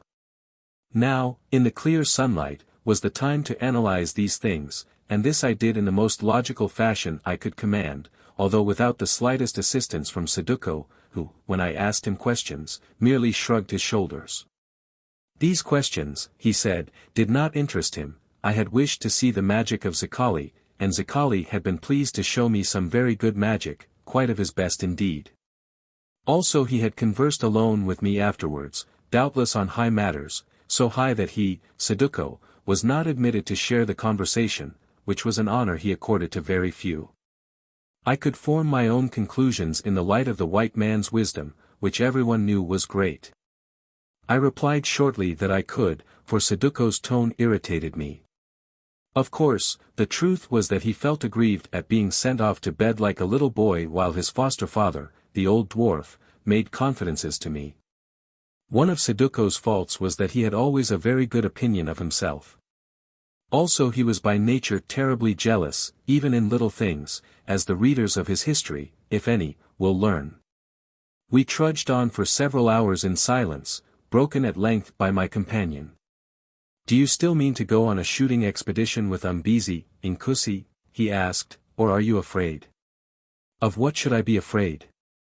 I answered tartly. "Of the buffalo with the split horn, of which Zikali told you." "What else?" Now, I fear I used strong language about the buffalo with the split horn, a beast in which I declared I had no belief whatsoever, either with or without its accessories of dried riverbeds and waterholes. "If all this old woman's talk has made you afraid, however," I added, "you can stop at the kraal with Mameena." "Why should the talk make me afraid, Macumazin?" "Zikali did not say that this evil spirit of a buffalo would hurt me.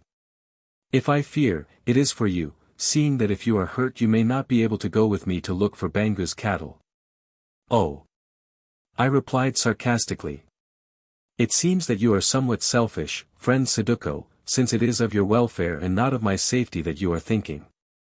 If I were as selfish as you seem to believe, Inkusi, should I advise you to stop with your wagons, and thereby lose the good gun with 2 mouths that you have promised me? Still, it is true that I should like well enough to stay at Umbezi's kraal with Mameena, especially if Umbezi were away. Now, as there is nothing more uninteresting than to listen to other people's love affairs, and as I saw that with the slightest encouragement Saduko was ready to tell me all the history of his courtship over again, I did not continue the argument.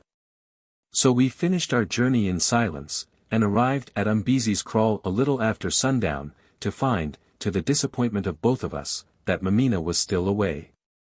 Upon the following morning we started on our shooting expedition, the party consisting of myself, my servant Scowl, who, as I think I said, hailed from the Cape and was half a Hottentot, Saduko, the merry old Zulu, Umbezi, and a number of his men to serve as bearers and beaters. It proved a very successful trip, that is, until the end of it, for in those days the game in this part of the country was extremely plentiful.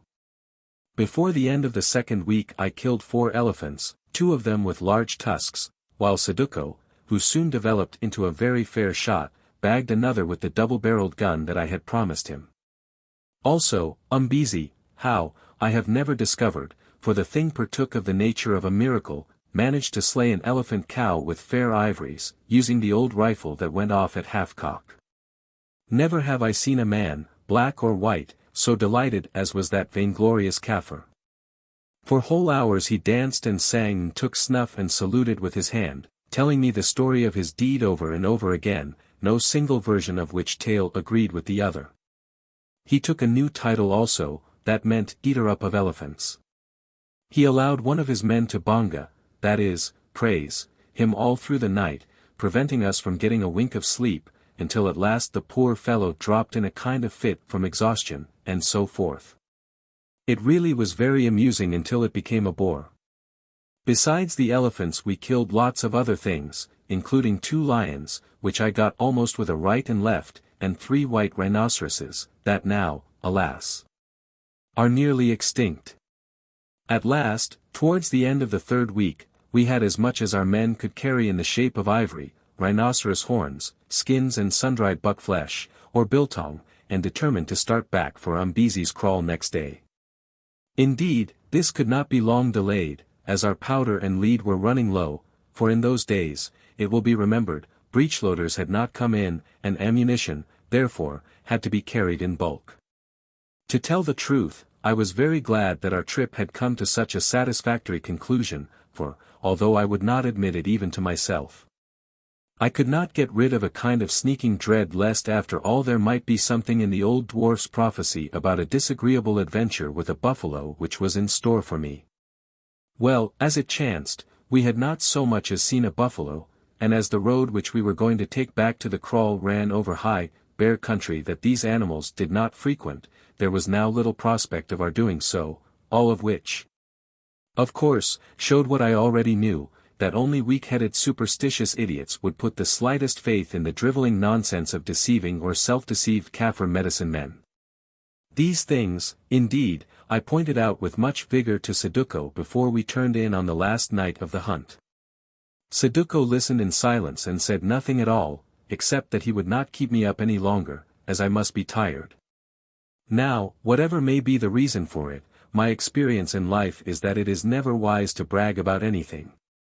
At any rate, on a hunting trip, to come to a particular instance, wait until you are safe at home till you begin to do so. Of the truth of this ancient adage I was now destined to experience a particularly fine and concrete example. The place where we had camped was in scattered bush overlooking a great extent of dry reeds, that in the wet season was doubtless a swamp fed by a small river which ran into it on the side opposite to our camp. During the night I woke up, thinking that I heard some big beasts moving in these reeds, but as no further sounds reached my ears I went to sleep again. Shortly after dawn I was awakened by a voice calling me, which in a hazy fashion I recognized as that of Umbezi.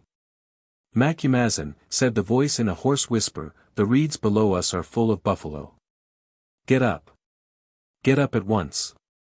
"What for?" I answered. "If the buffalo came into the reeds they will go out of them. We do not want meat."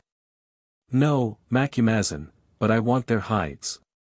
Panda, the king, has demanded 50 shields of me, and without killing oxen that I can ill spare I have not the skins whereof to make them. Now, these buffalo are in a trap. This swamp is like a dish with one mouth. They cannot get out at the sides of the dish, and the mouth by which they came in is very narrow. If we station ourselves at either side of it we can kill many of them." By this time I was thoroughly awake and had arisen from my blankets. Throwing a kaross over my shoulders, I left the hut, made of boughs, in which I was sleeping and walked a few paces to the crest of a rocky ridge, whence I could see the drive lay below. Here the mists of dawn still clung, but from it rose sounds of grunts, bellows and tramplings which I, an old hunter, could not mistake. Evidently a herd of buffalo, 100 or 200 of them, had established themselves in those reeds. Just then my bastard servant, Scowl, and Saduko joined us, both of them full of excitement. It appeared that Scowl, who never seemed to sleep at any natural time, had seen the buffalo entering the reeds, and estimated their number at 200 or 300. Saduko had examined the cleft through which they passed, and reported it to be so narrow that we could kill any number of them as they rushed out to escape. "Quite so. I understand," I said. "Well, my opinion is that we had better let them escape. Only 4 of us, counting Umbezi, are armed with guns, and assegais are not of much use against buffalo. Let them go, I say." Umbezi, thinking of a cheap raw material for the shields which had been requisitioned by the king, who would surely be pleased if they were made of such a rare and tough hide as that of buffalo, protested violently, and Saduko, either to please one whom he hoped might be his father-in-law or from sheer love of sport, for which he always had a positive passion, backed him up. Only Scowl, whose dash of Hottentot blood made him cunning and cautious, took my side, pointing out that we were very short of powder and that buffalo ate up much lead. At last Saduko said, "The Lord Macumazana is our captain. We must obey him, although it is a pity. But doubtless the prophesying of Zikali weighs upon his mind, so there is nothing to be done." "Zikali," exclaimed Umbezi. "What has the old dwarf to do with this matter?" "Never mind what he has or has not to do with it," I broke in, for although I do not think that he meant them as a taunt, but merely as a statement of fact, Saduko's words stung me to the quick.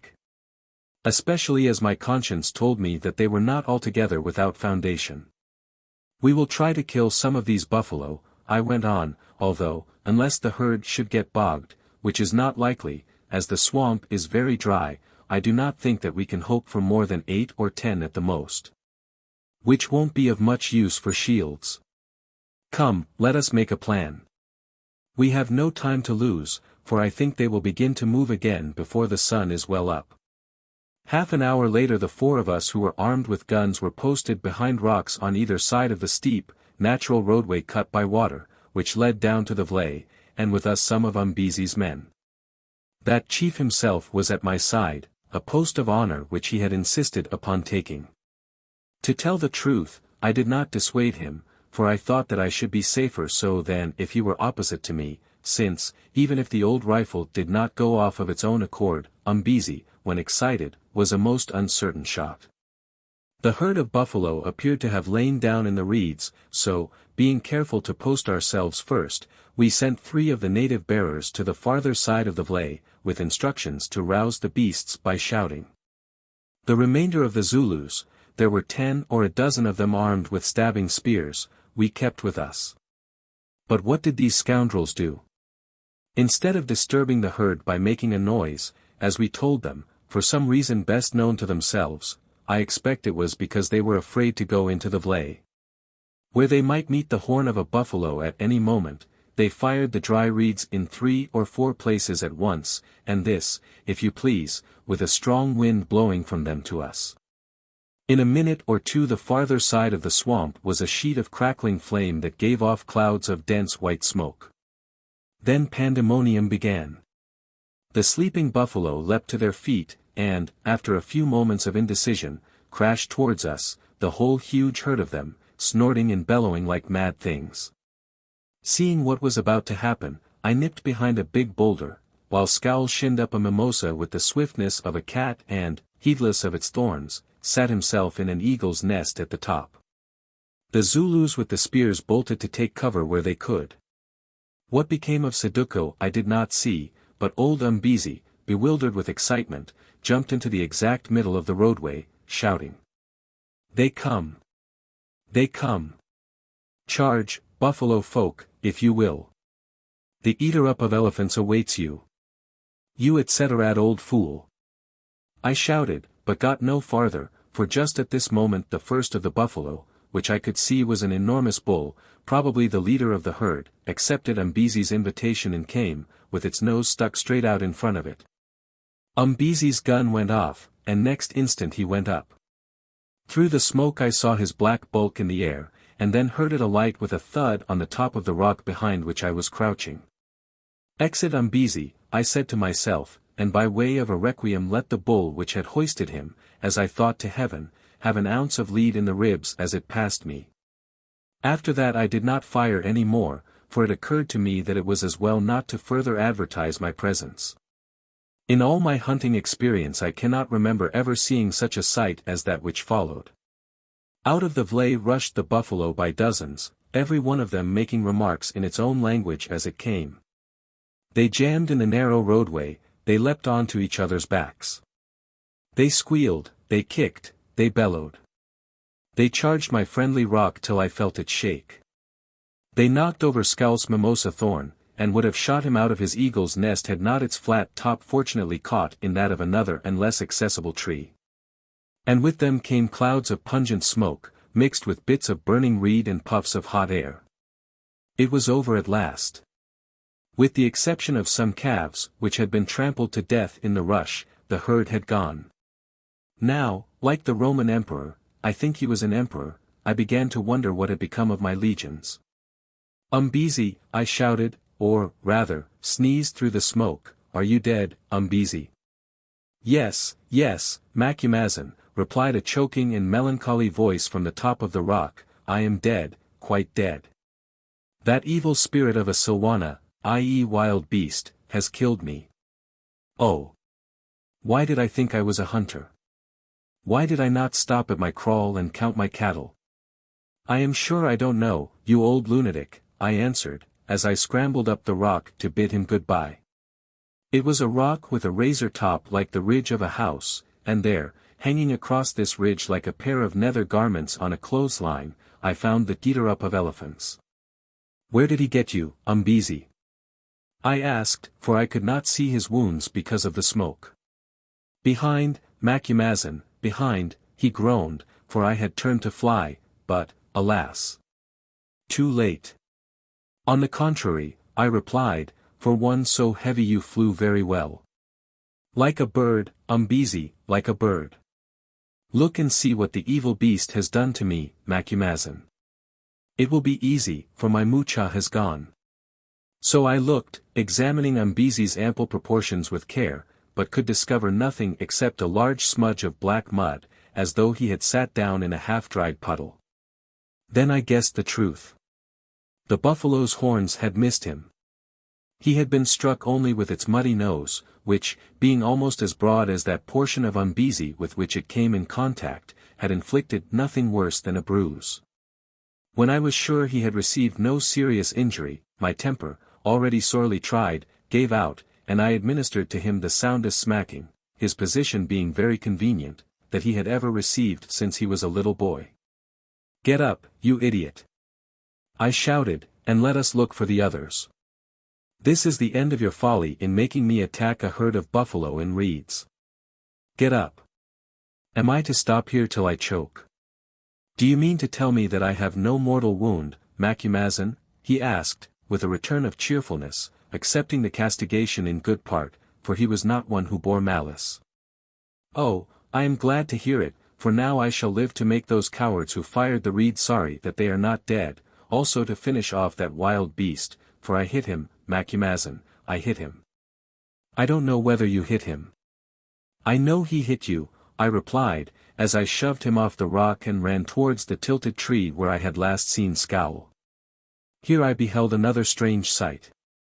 Scowl was still seated in the eagle's nest that he shared with two nearly fledged young birds, one of which, having been injured, was uttering piteous cries.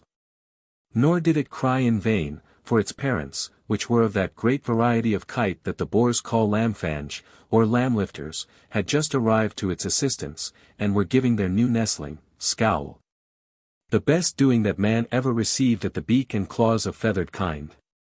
Seen through those rushing smoke wreaths, the combat looked perfectly titanic, also it was one of the noisiest to which I ever listened, for I don't know which shrieked the more loudly, the infuriated eagles or their victim. Seeing how things stood, I burst into a roar of laughter, and just then Scowl grabbed the leg of the male bird, that was planted in his breast while it removed tufts of his wool with its hooked beak, and leapt boldly from the nest, which had become too hot to hold him. The eagle's outspread wings broke his fall, for they acted as a parachute, and so did Umbezi, upon whom he chanced to land. Springing from the prostrate shape of the chief, who now had a bruise in front to match that behind, Scowl, covered with pecks and scratches, ran like a lamplighter, leaving me to collect my second gun, which he had dropped at the bottom of the tree, but fortunately without injuring it. The Kaffirs gave him another name after that encounter, which meant, he who fights birds and gets the worst of it. Well, we escaped from the line of the smoke, a disheveled trio, indeed, Umbezi had nothing left on him except his head ring, and shouted for the others, if perchance they had not been trodden to death in the rush. The first to arrive was Saduko, who looked quite calm and untroubled, but stared at us in astonishment, and asked coolly what we had been doing to get in such a state. I replied in appropriate language, and asked in turn how he had managed to remain so nicely dressed. He did not answer, but I believe the truth was that he had crept into a large ant-bear's hole, small blame to him, to be frank. Then the remainder of our party turned up one by one, some of them looking very blown, as though they had run a long way. None were missing, except those who had fired the reeds, and they thought it well to keep clear for a good many hours. I believe that afterwards they regretted not having taken a longer leave of absence, but when they finally did arrive I was in no condition to note what passed between them and their outraged chief. Being collected, the question arose what we should do. Of course, I wished to return to camp and get out of this ill-omened place as soon as possible. But I had reckoned without the vanity of Umbezi. Umbezi stretched over the edge of a sharp rock, whither he had been hoisted by the nose of a buffalo, and imagining himself to be mortally wounded, was one thing. But Umbezi in a borrowed mucha, although, because of his bruises, he supported his person with one hand in front and with the other behind, knowing his injuries to be purely superficial, was quite another. "I am a hunter," he said. "I am named Eater-up of Elephants." And he rolled his eyes, looking about for someone to contradict him, which nobody did. Indeed, his praiser, a thin, tired-looking person, whose voice was worn out with his previous exertions, repeated in a feeble way. "Yes, Black One, Eater-up of Elephants, is your name, lifted up by buffalo, is your name." "Be silent, idiot," roared Umbezi. "As I said, I am a hunter, I have wounded the wild beast that subsequently dared to assault me. As a matter of fact, it was I, Allan Quatermain, who had wounded it. I would make it bite the dust, for it cannot be far away. Let us follow it." He glared round him, whereon his obsequious people, or one of them, echoed. "Yes, by all means let us follow it, Eater-up of Elephants. Macumazahn, the clever white man, will show us how, for where is the buffalo that he fears?" Of course, after this there was nothing else to be done, so, having summoned the scratched scowl, who seemed to have no heart in the business, we started on the spoor of the herd, which was as easy to track as a wagon road. "Never mind, Bass," said Scowl, "they are 2 hours' march off by now." "I hope so," I answered, but, as it happened, luck was against me, for before we had covered half a mile some overzealous fellow struck a blood spoor.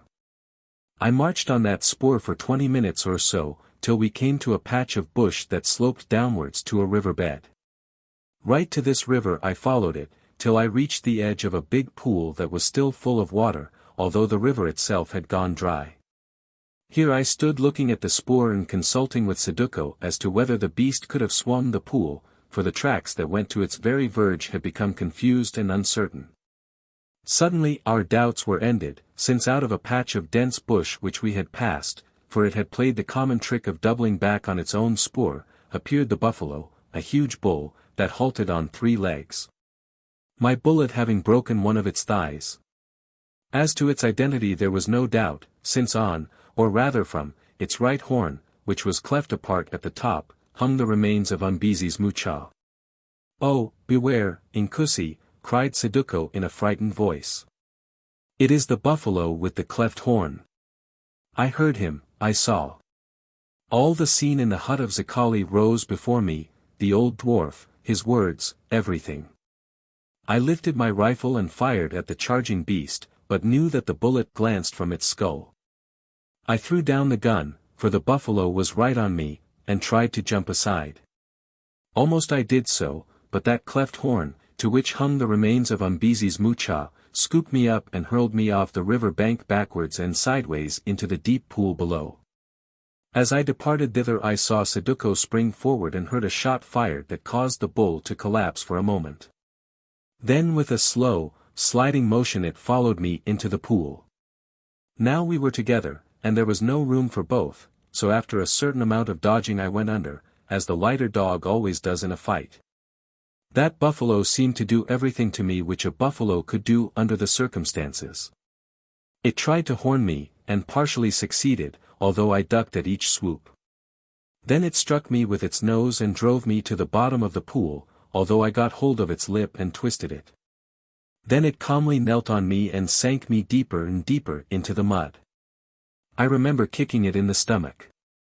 After this I remember no more, except a kind of wild dream in which I rehearsed all the scene in the dwarf's hut, and his request that when I met the buffalo with the cleft horn in the pool of a dried river, I should remember that he was nothing but a poor old Kaffir cheat. After this I saw my mother bending over a little child in my bed in the old house in Oxfordshire where I was born, and then, blackness. I came to myself again and saw, instead of my mother, the stately figure of Saduko bending over me upon one side, and on the other that of Scowl, the half-bred Hottentot, who was weeping, for his hot tears fell upon my face. "He is gone," said poor Scowl, "that bewitched beast with the split horn has killed him. He is gone who was the best white man in all South Africa, whom I loved better than my father and all my relatives." "That you might easily do, bastard," answered Saduko, "seeing that you do not know who they are. But he is not gone, for the opener of roads said that he would live. Also I got my spear into the heart of that buffalo before he had kneaded the life out of him, as fortunately the mud was soft. Yet I fear that his ribs are broken," and he poked me with his finger on the breast. "Take your clumsy hand off me," I gasped. "There," said Saduko, "I have made him feel. Did I not tell you that he would live?" After this I remember little more, except some confused dreams, till I found myself lying in a great hut, which I discovered subsequently was Umbezi's own, the same, indeed, wherein I had doctored the ear of that wife of his who was called Worn-out Old Cow. 4. Mameena. For a while I contemplated the roof and sides of the hut by the light which entered it through the smoke vent and the door-hole, wondering whose it might be and how I came there. Then I tried to sit up, and instantly was seized with agony in the region of the ribs, which I found were bound about with broad strips of soft tanned hide. Clearly they, or some of them, were broken. What had broken them? I asked myself, and in a flash everything came back to me. So I had escaped with my life, as the old dwarf, opener of roads, had told me that I should. Certainly he was an excellent prophet, and if he spoke truth in this matter, why not in others? What was I to make of it all? How could a black savage, however ancient, foresee the future? By induction from the past, I supposed. And yet what amount of induction would suffice to show him the details of a forthcoming accident that was to happen to me through the agency of a wild beast with a peculiarly shaped horn? I gave it up, as before, and since that day I have found it necessary to do in the case of many other events in life. Indeed, the question is one that I often have had cause to ask where Kaffir, witch doctors, or prophets are concerned, notably in the instance of a certain Mavovo, of whom I hope to tell one day, whose predictions saved my life and those of my companions. Just then I heard the sound of someone creeping through the bee-hole of the hut, and half closed my eyes, as I did not feel inclined for conversation. The person came and stood over me, and somehow, by instinct, I suppose, I became aware that my visitor was a woman. Very slowly I lifted my eyelids, just enough to enable me to see her. There, standing in a beam of golden light that, passing through the smoke hole, pierced the soft gloom of the hut, stood the most beautiful creature that I had ever seen, that is, if it be admitted that a person who is black, or rather copper-colored, can be beautiful. She was a little above the medium height, not more, with a figure that, so far as I am a judge of such matters, was absolutely perfect, that of a Greek statue indeed. On this point I had an opportunity of forming an opinion, since, except for her little bead apron and a single string of large blue beads about her throat, her costume was, well, that of a Greek statue. Her features showed no trace of the Negro type. On the contrary, they were singularly well cut, the nose being straight and fine and the pouting mouth that just showed the ivory teeth between, very small. Then the eyes, large, dark and liquid, like those of a buck, set beneath a smooth, broad forehead on which the curling, but not woolly, hair grew low. This hair, by the way, was not dressed up in any of the eccentric native fashions, but simply parted in the middle and tied in a big knot over the nape of the neck, the little ears peeping out through its tresses. The hands, like the feet, were very small and delicate, and the curves of the bust soft and full without being coarse, or even showing the promise of coarseness. A lovely woman, truly. And yet there was something not quite pleasing about that beautiful face, something, notwithstanding its childlike outline, which reminded me of a flower breaking into bloom, that one does not associate with youth and innocence. I tried to analyze what this might be, and came to the conclusion that without being hard, it was too clever and, in a sense, too reflective. I felt even then that the brain within the shapely head was keen and bright as polished steel. That this woman was one made to rule, not to be man's toy, or even his loving companion, but to use him for her ends. She dropped her chin till it hid the little, dimple-like depression below her throat, which was one of her charms, and began not to look at, but to study me, seeing which I shut my eyes tight and waited. Evidently she thought that I was still in my swoon, for now she spoke to herself in a low voice that was soft and sweet as honey. A small man, she said, Saduko would make 2 of him, and the other, who was he, I wondered, 3. His hair, too, is ugly, he cuts it short and it sticks up like that on a cat's back. Aya. I.e. piff, and she moved her hand contemptuously, a feather of a man. But white, one of those who rule. Why, they all of them know that he is their master. They call him, he who never sleeps. They say that he has the courage of a lioness with young, he who got away when Dingan killed Pity, Retief, and the boars. They say that he is quick and cunning as a snake, and that Panda and his great indunas think more of him than of any white man they know. He is unmarried also, though they say, too, that twice he had a wife, who died, and now he does not turn to look at women, which is strange in any man, and shows that he will escape trouble and succeed. Still, it must be remembered that they are all ugly down here in Zululand, cows, or heifers who will be cows. Piff. No more. She paused for a little while, then went on in her dreamy, reflective voice. Now, if he met a woman who is not merely a cow or a heifer, a woman cleverer than himself, even if she were not white. I wonder. At this point I thought it well to wake up. Turning my head I yawned, opened my eyes and looked at her vaguely, seeing which her expression changed in a flash from that of brooding power to one of moved and anxious girlhood. In short, it became most sweetly feminine. You are Mameena. I said, is it not so? Oh, yes, Nkusi, she answered, that is my poor name. But how did you hear it, and how do you know me? I heard it from one Saduko, here she frowned a little, and others, and I knew you because you are so beautiful, an incautious speech at which she broke into a dazzling smile and tossed her deer-like head. Am I? She asked. I never knew it, who am only a common Zulu girl to whom it pleases the great white chief to say kind things, for which I thank him, and she made a graceful little reverence, just bending one knee. But, she went on quickly, whatever else I be, I am of no knowledge, not fit to tend you who are hurt. Shall I go and send my oldest mother? Do you mean her whom your father calls the worn-out old cow, and whose ear he shot off? Yes, it must be she from the description, she answered with a little shake of laughter, though I never heard him give her that name. Or if you did, you have forgotten it, I said dryly. Well, I think not, thank you. Why trouble her, when you will do quite as well? If there is milk in that gourd, perhaps you will give me a drink of it. She flew to the bowl like a swallow, and next moment was kneeling at my side and holding it to my lips with one hand, while with the other she supported my head. I am honored, she said. I only came to the hut the moment before you woke, and seeing you still lost in swoon, I wept. Look, my eyes are still wet, they were, though how she made them so I do not know, for I feared lest that sleep should be but the beginning of the last. Quite so, I said, it is very good of you. And now, since your fears are groundless, thanks be to the heavens, sit down, if you will, and tell me the story of how I came here. She sat down, not, I noted, as a Kaffir woman ordinarily does, in a kind of kneeling position, but on a stool. You were carried into the kraal, Nkusi, she said, on a litter of boughs.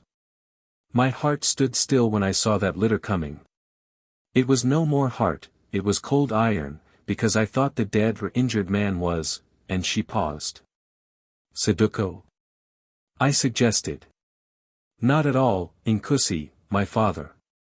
Well, it wasn't either of them, I said, so you must have felt happy. Happy.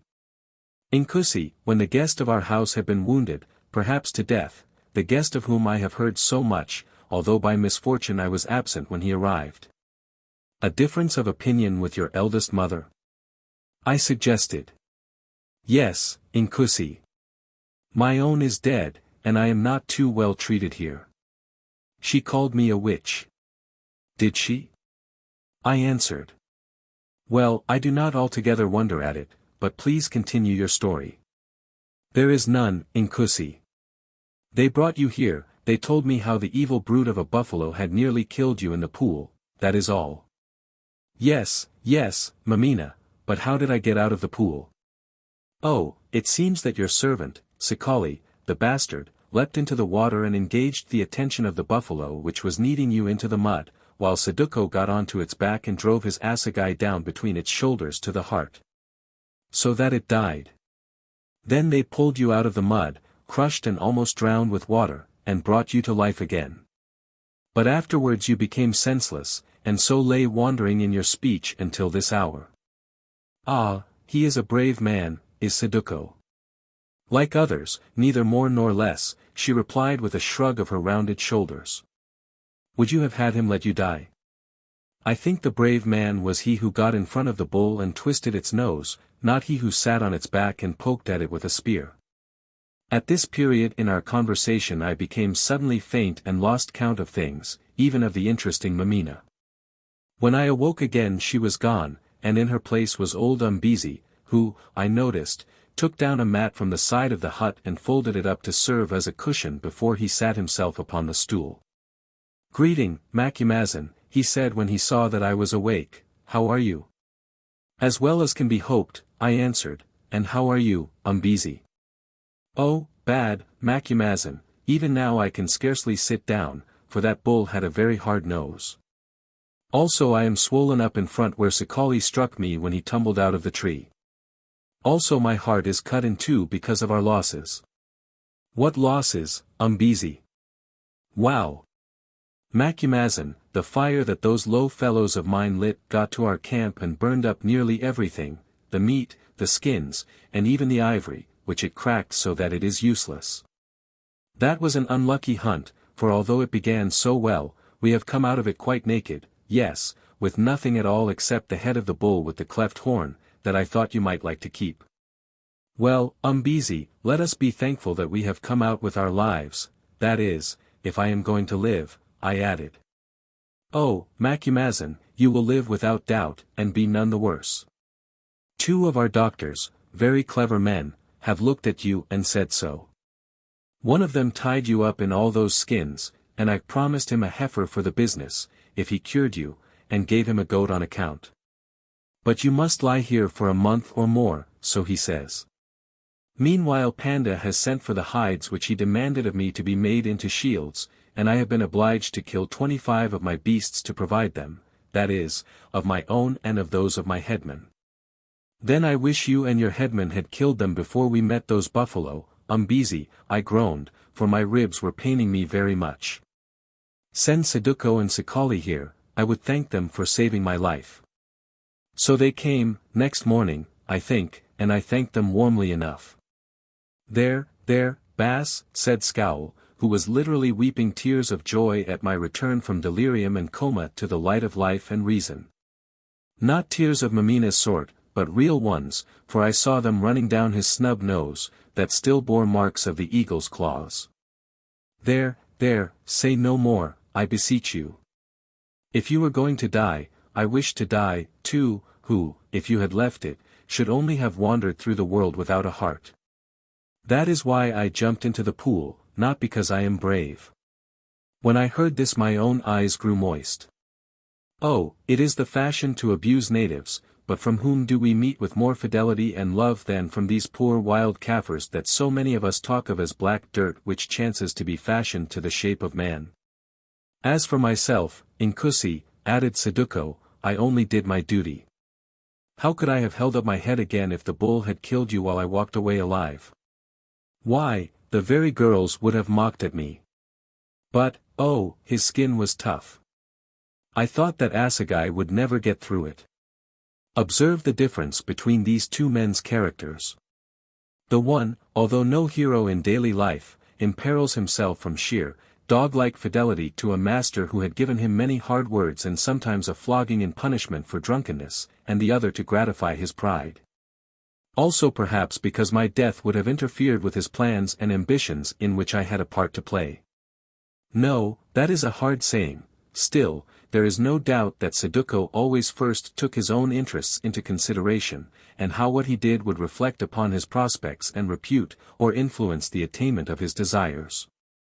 I think this was so even when Mameena was concerned, at any rate, in the beginning, although certainly he always loved her with a single-hearted passion that is very rare among Zulus. Presently Scow left the hut to prepare me some broth, whereon Saduko at once turned the talk to this subject of Mameena. He understood that I had seen her. Did I not think her very beautiful? Yes, very beautiful, I answered. Indeed, the most beautiful Zulu woman I have ever seen. And very clever, almost as clever as a white. Yes, and very clever, much cleverer than most whites. And, anything else? Yes. Very dangerous, and one who could turn like the wind and blow hot and blow cold. Ah, he said, thought a while, then added, well, what do I care how she blows to others, so long as she blows hot to me? Well, Saduko, and does she blow hot for you? Not altogether, Macumazin. Another pause. I think she blows rather like the wind before a great storm. That is a biting wind, Saduko, and when we feel it we know that the storm will follow.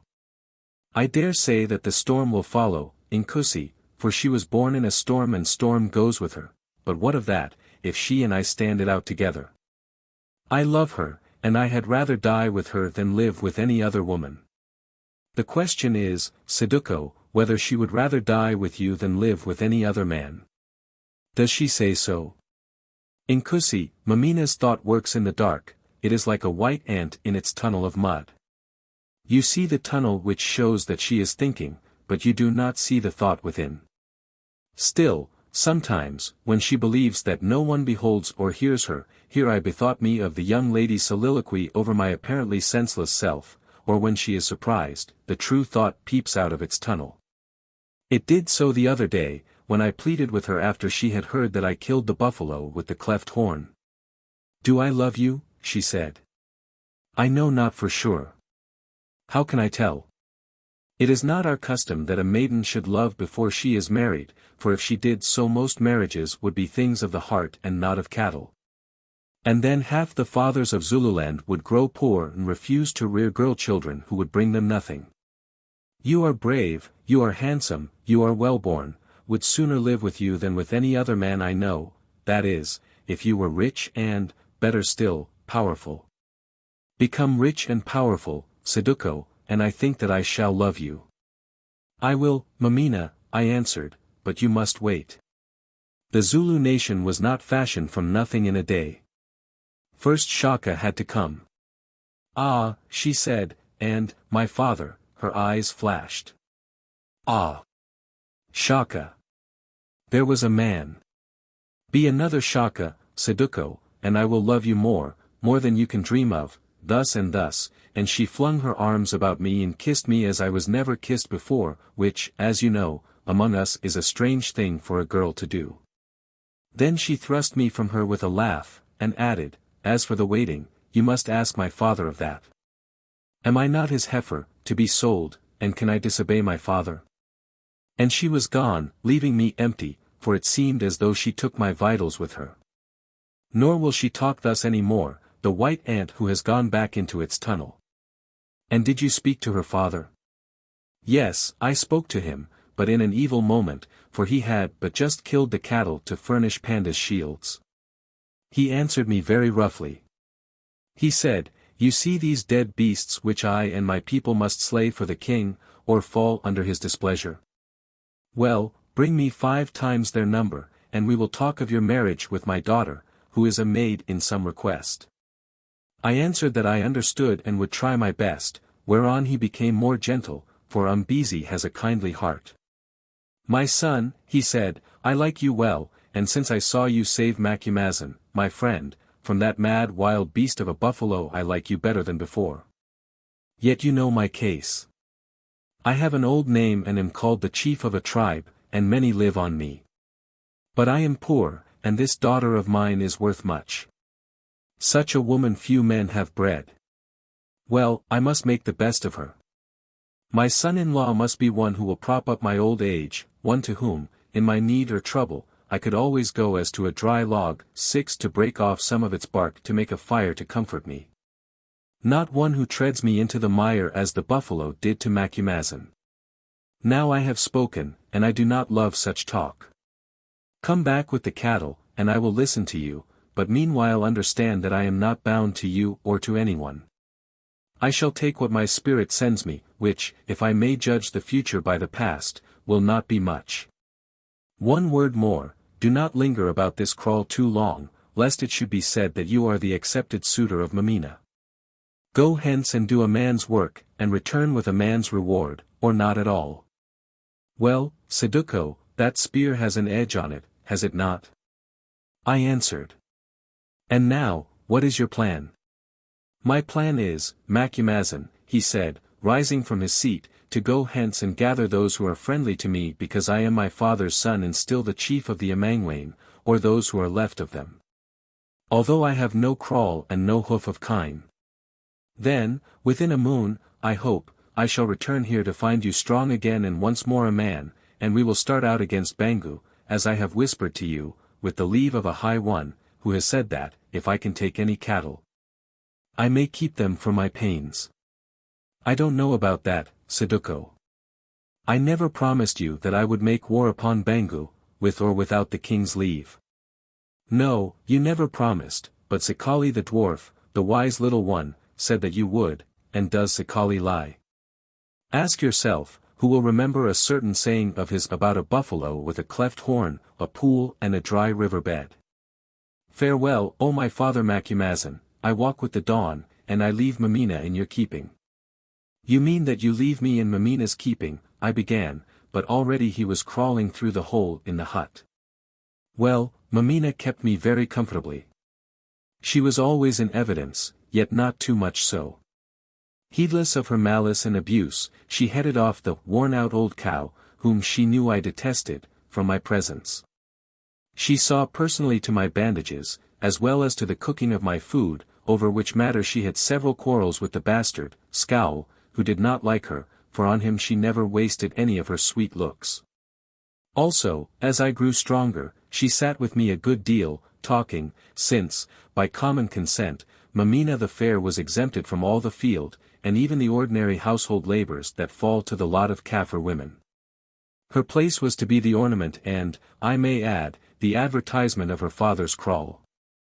Others might do the work, and she saw that they did it. We discussed all sorts of things, from the Christian and other religions and European policy down, for her thirst for knowledge seemed to be insatiable. But what really interested her was the state of affairs in Zululand, with which she knew I was well acquainted, as a person who had played a part in its history and who was received and trusted at the great house. And as a white man who understood the designs and plans of the Boers and of the governor of Natal. Now, if the old king, Panda, should chance to die, she would ask me, which of his sons did I think would succeed him, Umbelazi or Sitweo, or another? Or, if he did not chance to die, which of them would he name his heir? I replied that I was not a prophet, and that she had better ask Zikali the wise. That is a very good idea, she said, only I have no one to take me to him, since my father would not allow me to go with Saduko, his ward. Then she clapped her hands and added, Oh, Macumazahn, will you take me? My father would trust me with you. Yes, I dare say, I answered, but the question is, could I trust myself with you? What do you mean? She asked. Oh, I understand. Then, after all, I am more to you than a black stone to play with. I think it was that unlucky joke of mine which first set Mameena thinking, like a white ant in its tunnel, as Saduko said. At least, after it her manner towards me changed. She became very deferential, she listened to my words as though they were all wisdom, I caught her looking at me with her soft eyes as though I were quite an admirable object. She began to talk to me of her difficulties, her troubles and her ambitions. She asked me for my advice as to Saduko. On this point I replied to her that, if she loved him, and her father would allow it, presumably she had better marry him. I like him well enough, Macumazahn, although he wearies me at times, but love, oh, tell me, what is love? Then she clasped her slim hands and gazed at me like a fawn. Upon my word, young woman, I replied, that is a matter upon which I should have thought you more competent to instruct me. Oh, Macumazahn, she said almost in a whisper, and letting her head droop like a fading lily, you have never given me the chance, have you? And she laughed a little, looking extremely attractive. Good gracious. Or, rather, its Zulu equivalent, I answered, for I began to feel nervous. What do you mean, Mameena? How could I? There I stopped. I do not know what I mean, Macumazahn, she exclaimed wildly, but I know well enough what you mean, that you are white as snow and I am black as soot, and that snow and soot don't mix well together. No, I answered gravely, snow is good to look at, and so is soot, but mingled they make an ugly color. Not that you are like soot, I added hastily, fearing to hurt her feelings. That is your hue, and I touched a copper bangle she was wearing, a very lovely hue, Mameena, like everything else about you. Lovely, she said, beginning to weep a little, which upset me very much, for if there is one thing I hate, it is to see a woman cry. How can a poor Zulu girl be lovely? Oh, Macumazahn, the spirits have dealt hardly with me, who have given me the color of my people and the heart of yours. If I were white, now, what you are pleased to call this loveliness of mine would be of some use to me, for then, oh, cannot you guess, Macumazahn? I shook my head and said that I could not, and next moment was sorry, for she proceeded to explain.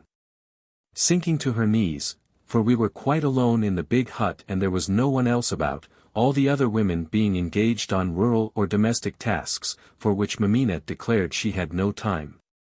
As her business was to look after me, she rested her shapely head upon my knees and began to talk in a low, sweet voice that sometimes broke into a sob. Then I will tell you, yes, even if you hate me afterwards. I could teach you what love is very well, Macumazahn, you are quite right, because I love you. Sob. No, you shall not stir till you have heard me out. Here she flung her arms about my legs and held them tight, so that without using great violence it was absolutely impossible for me to move. When I saw you first, all shattered and senseless, snow seemed to fall upon my heart, and it stopped for a little while and has never been the same since. I think that something is growing in it, Macumazahn, that makes it big. Sob. I used to like Saduko before that, but afterwards I did not like him at all, no, nor Masapo either, you know, he is the big chief who lives over the mountain, a very rich and powerful man, who, I believe, would like to marry me. Well, as I went on nursing you my heart grew bigger and bigger, and now you see it has burst. Sob. Nay, stay still and do not try to speak. You shall hear me out. It is the least you can do, seeing that you have caused me all this pain. If you did not want me to love you, why did you not curse at me and strike me, as I am told white men do to Kaffir girls? She rose and went on. Now, hearken. Although I am the color of copper, I am comely. I am well bred also. There is no higher blood than ours in Zululand, both on my father's and my mother's side, and, Macumazahn, I have a fire in me that shows me things. I can be great, and I long for greatness. Take me to wife, Macumazahn, and I swear to you that in 10 years I will make you king of the Zulus. Forget your pale white women and wed yourself to that fire which burns in me, and it shall eat up all that stands between you and the crown, as flame eats up dry grass. More, I will make you happy. If you choose to take other wives, I will not be jealous, because I know that I should hold your spirit and that, compared to me, they would be nothing in your thought. But, Mameena, I broke in, I don't want to be king of the Zulus. Oh, yes, you do, for every man wants power, and it is better to rule over a brave, black people, thousands and thousands of them, than to be no one among the whites. Think. There is wealth in the land. By your skill and knowledge the Amabuto, regiments, could be improved, with the wealth you would arm them with guns, yes, and by also with the throat of thunder, that is, or was, the Kaffir name for cannon. Point 7, they would be invincible. Shaka's kingdom would be nothing to ours, for 100,000 warriors would sleep on their spears, waiting for your word. If you wished it even you could sweep out Natal and make the whites there your subjects, too. Or perhaps it would be safer to let them be, lest others should come across the green water to help them, and to strike northwards, where I am told there are great lands as rich and fair, in which none would dispute our sovereignty. But, Mameena, I gasped, for this girl's titanic ambition literally overwhelmed me. Surely you are mad. How would you do all these things? I am not mad, she answered. I am only what is called great, and you know well enough that I can do them, not by myself, who am but a woman tied with the ropes that bind women, but with you to cut those ropes and help me. I have a plan which will not fail. But, Macumazahn, she added in a changed voice, until I know that you will be my partner in it I will not tell it even to you, for perhaps you might talk, in your sleep, and then the fire in my breast would soon go out, forever. I might talk now, for the matter of that, Mameena. No, for men like you do not tell tales of foolish girls who chance to love them. But if that plan began to work, and you heard say that kings or princes died, it might be otherwise. You might say, I think I know where the witch lives who causes these evils, in your sleep, Macumazahn. Mameena, I said, tell me no more. Setting your dreams on one side, can I be false to my friend, Saduko, who talks to me day and night of you? Saduko. Pith, she exclaimed, with that expressive gesture of her hand. And can I be false, I continued, seeing that Saduko was no good card to play, to my friend, Umbezi, your father? My father, she laughed. Why, would it not please him to grow great in your shadow? Only yesterday he told me to marry you, if I could, for then he would find a stick indeed to lean on, and be rid of Saduko's troubling. Evidently Umbezi was a worse card even than Saduko, so I played another. And can I help you, Mameena, to tread a road that at the best must be red with blood? Why not, she asked, since with or without you I am destined to tread that road, the only difference being that with you it will lead to glory and without you perhaps to the jackals and the vultures. Blood. Pith. What is blood in Zululand? This card also having failed, I tabled my last. Glory or no glory, I do not wish to share it, Mameena. I will not make war among a people who have entertained me hospitably, or plot the downfall of their great ones. As you told me just now, I am nobody, just one grain of sand upon a white shore, but I had rather be that than a haunted rock which draws the heaven's lightnings and is drenched with sacrifice. I seek no throne over white or black, Mameena, who walk my own path to a quiet grave that shall perhaps not be without honor of its own, though other than you seek. I will keep your counsel, Mameena, but, because you are so beautiful and so wise, and because you say you are fond of me, for which I thank you, I pray you put away these fearful dreams of yours that in the end, whether they succeed or fail, will send you shivering from the world to give account of them to the Watcher on high. Not so, O Macumazahn, she said, with a proud little laugh. When your Watcher sowed my seed, if thus he did, he sowed the dreams that are a part of me also, and I shall only bring him back his own, with the flower and the fruit by way of interest. But that is finished. You refuse the greatness. Now, tell me, if I sink those dreams in a great water, tying about them the stone of forgetfulness and saying, Sleep there, O dreams. It is not your hour, if I do this, and stand before you just a woman who loves and who swears by the spirits of her fathers never to think or do that which is not your blessing, will you love me a little, Macumazahn? Now I was silent, for she had driven me to the last ditch, and I knew not what to say. Moreover, I will confess my weakness, I was strangely moved. This beautiful girl with the fire in her heart, this woman who was different from all other women that I had ever known, seemed to have twisted her slender fingers into my heartstrings and to be drawing me towards her. It was a great temptation, and I bethought me of old Zikali's saying in the Black Kloof, and seemed to hear his giant laugh. She glided up to me, she threw her arms about me and kissed me on the lips, and I think I kissed her back, but really I am not sure what I did or said, for my head swam. When it cleared again she was standing in front of me, looking at me reflectively. "Now, Macumazahn," she said, with a little smile that both mocked and dazzled, "the poor black girl has you, the wise, experienced white man, in her net, and I will show you that she can be generous.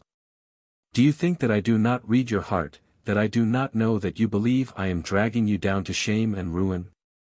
Well, I spare you, Macumazahn, since you have kissed me and spoken words which already you may have forgotten, but which I do not forget. Go your road, Macumazahn, and I go mine, since the proud white man shall not be stained with my black touch. Go your road, but one thing I forbid you, to believe that you have been listening to lies, and that I have merely played off a woman's arts upon you for my own ends. I love you, Macumazahn, as you will never be loved till you die, and I shall never love any other man, however many I may marry. Moreover, you shall promise me one thing, that once in my life, and once only, if I wish it, you shall kiss me again before all men. And now, lest you should be moved to folly and forget your white man's pride, I bid you farewell, O Macumazahn. When we meet again it will be as friends only." Then she went, leaving me feeling smaller than ever I felt in my life, before or since, even smaller than when I walked into the presence of old Zikali the wise. Why, I wondered, had she first made a fool of me, and then thrown away the fruits of my folly? To this hour I cannot quite answer the question, though I believe the explanation to be that she did really care for me, and was anxious not to involve me in trouble and her plottings. Also she may have been wise enough to see that our natures were as oil and water and would never blend. VIII. Bucks and the Doe. It may be thought that, as a sequel to this somewhat remarkable scene in which I was absolutely bowled over, perhaps bowled out would be a better term, by a Kaffir girl who, after bending me to her will, had the genius to drop me before I repented, as she knew I would do so soon as her back was turned, thereby making me look the worst of fools, that my relations with that young lady would have been strained. But not a bit of it.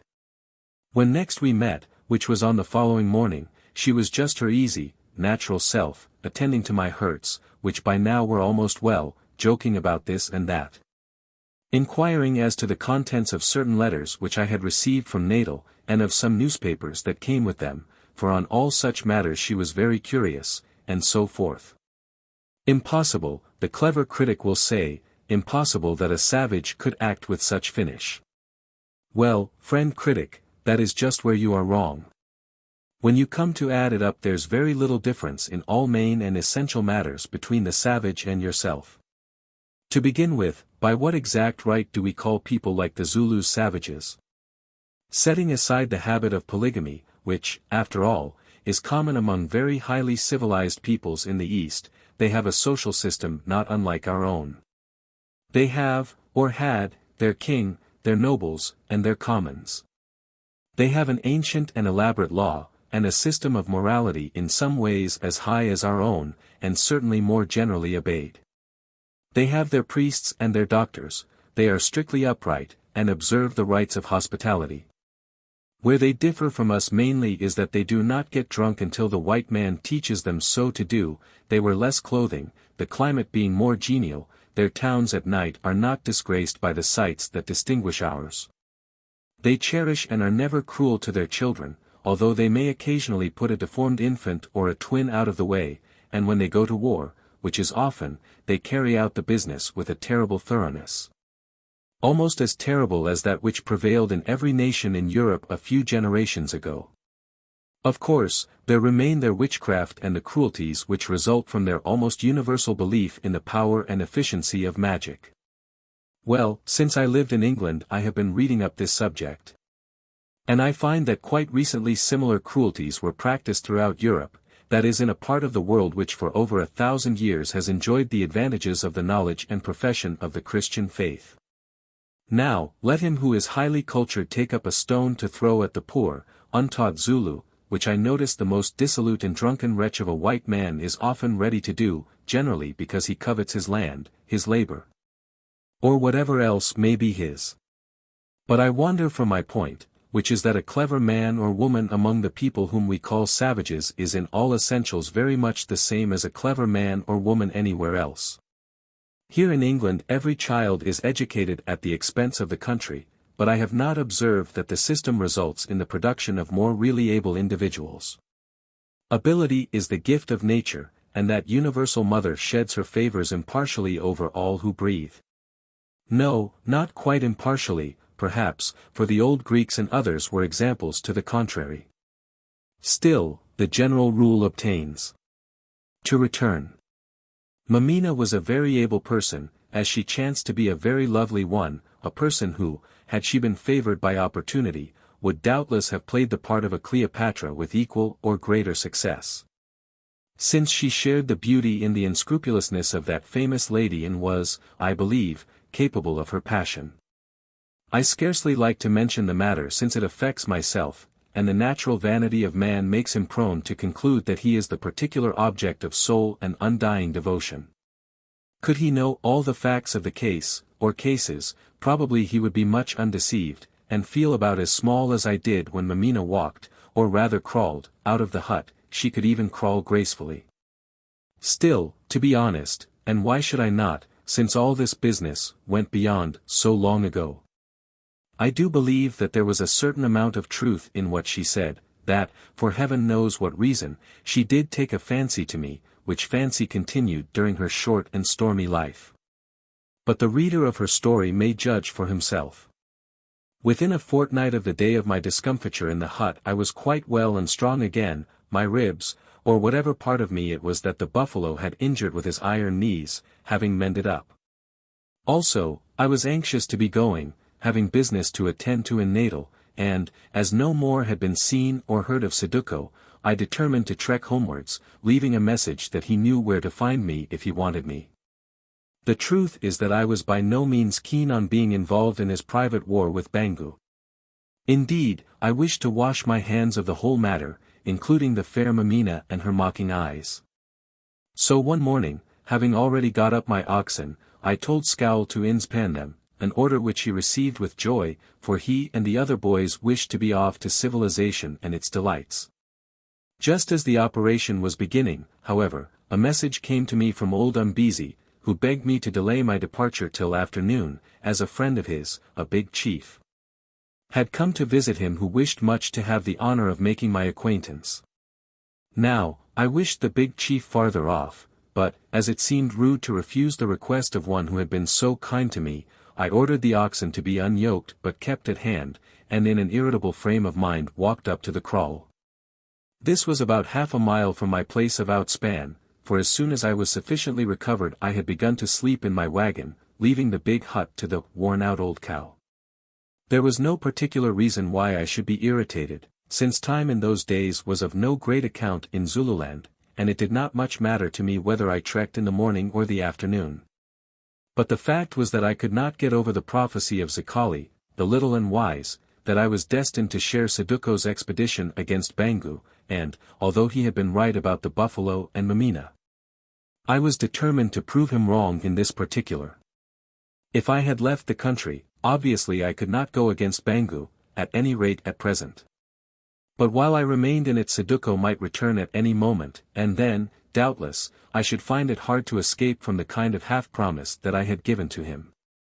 Well, as soon as I reached the kraal I saw that some kind of festivity was in progress, for an ox had been killed and was being cooked, some of it in pots and some by roasting, also there were several strange Zulus present. Within the fence of the kraal, seated in its shadow, I found Umbezi and some of his headmen, and with them a great, brawny, ringed native, who wore a tiger-skin mucha as a mark of rank, and some of his headmen. Also Mameena was standing near the gate, dressed in her best beads and holding a gourd of Kaffir beer which, evidently, she had just been handing to the guests. "Would you have run away without saying good-bye to me, Macumazahn?" she whispered to me as I came abreast of her. "That is unkind of you, and I should have wept much. However, it was not so fated. I was going to ride up and bid farewell when the oxen were inspanned, I answered. But who is that man? You will find out presently, Macumazahn. Look, my father is beckoning to us. So I went on to the circle, and as I advanced Umbezi rose and, taking me by the hand, led me to the big man, saying, This is Masapo, chief of the Amansomi, of the Quabe race, who desires to know you, Macumazahn. Very kind of him, I am sure, I replied coolly, as I threw my eye over Masapo. He was, as I have said, a big man, and of about 50 years of age, for his hair was tinged with grey. To be frank, I took a great dislike to him at once, for there was something in his strong, coarse face, and his air of insolent pride, which repelled me. Then I was silent, since among the Zulus, when two strangers of more or less equal rank meet, he who speaks first acknowledges inferiority to the other. Therefore I stood and contemplated this new suitor of Mameena, waiting on events. Masapo also contemplated me, then made some remark to one of his attendants, that I did not catch, which caused the fellow to laugh. He has heard that you are an Ipisi, a great hunter, broke in Umbezi, who evidently felt that the situation was growing strained, and that it was necessary to say something. Has he? I answered. Then he is more fortunate than I am, for I have never heard of him or what he is. This, I am sorry to say, was a fib, for it will be remembered that Mameena had mentioned him in the hut as one of her suitors, but among natives one must keep up one's dignity somehow. Friend Umbezi, I went on, I have come to bid you farewell, as I am about to trek for Durban. At this juncture Masapo stretched out his great hand to me, but without rising, and said, Sayakubona, that is, good day, white man. Sayakubona, black man, I answered, just touching his fingers, while Mameena, who had come up again with her beer, and was facing me, made a little grimace and tittered. Now I turned on my heel to go, whereon Masapo said in a coarse, growling voice. O Macumazahn, before you leave us I wish to speak with you on a certain matter. Will it please you to sit aside with me for a while? Certainly, O Masapo. And I walked away a few yards out of hearing, whither he followed me. Macumazahn, he said, I give the gist of his remarks, for he did not come to the point at once, I need guns, and I am told that you can provide them, being a trader. Yes, Masapo, I dare say that I can, at a price, though it is a risky business smuggling guns into Zululand. But might I ask what you need them for? Is it to shoot elephants? Yes, to shoot elephants, he replied, rolling his big eyes round him. Macumazahn, I am told that you are discreet, that you do not shout from the top of a hut what you hear within it. Now, hearken to me. Our country is disturbed. We do not all of us love the seed of Senzangakona, of whom the present king, Panda, is one. For instance, you may know that we Quabes, for my tribe, the Amansomi, are of that race, suffered at the spear of Shaka. Well, we think that a time may come when we who live on shrubs like goats may again browse on treetops like giraffes, for Panda is no strong king, and he has sons who hate each other, one of whom may need our spears. Do you understand?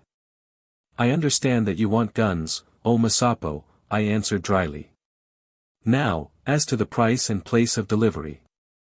Then we bargained for a while, but the details of that business transaction of long ago will interest no one. Indeed, I only mention the matter to show that Masapo was plotting to bring trouble on the ruling house, whereof Panda was the representative at that time. When we had concluded our rather nefarious negotiations, which were to the effect that I was to receive so many cattle in return for so many guns, if I could deliver them at a certain spot, namely, Umbezi's kraal. I returned to the circle where Umbezi, his followers and guests were sitting, purposing to bid him farewell. By now, however, meat had been served, and as I was hungry, having had little breakfast that morning, I stayed to eat.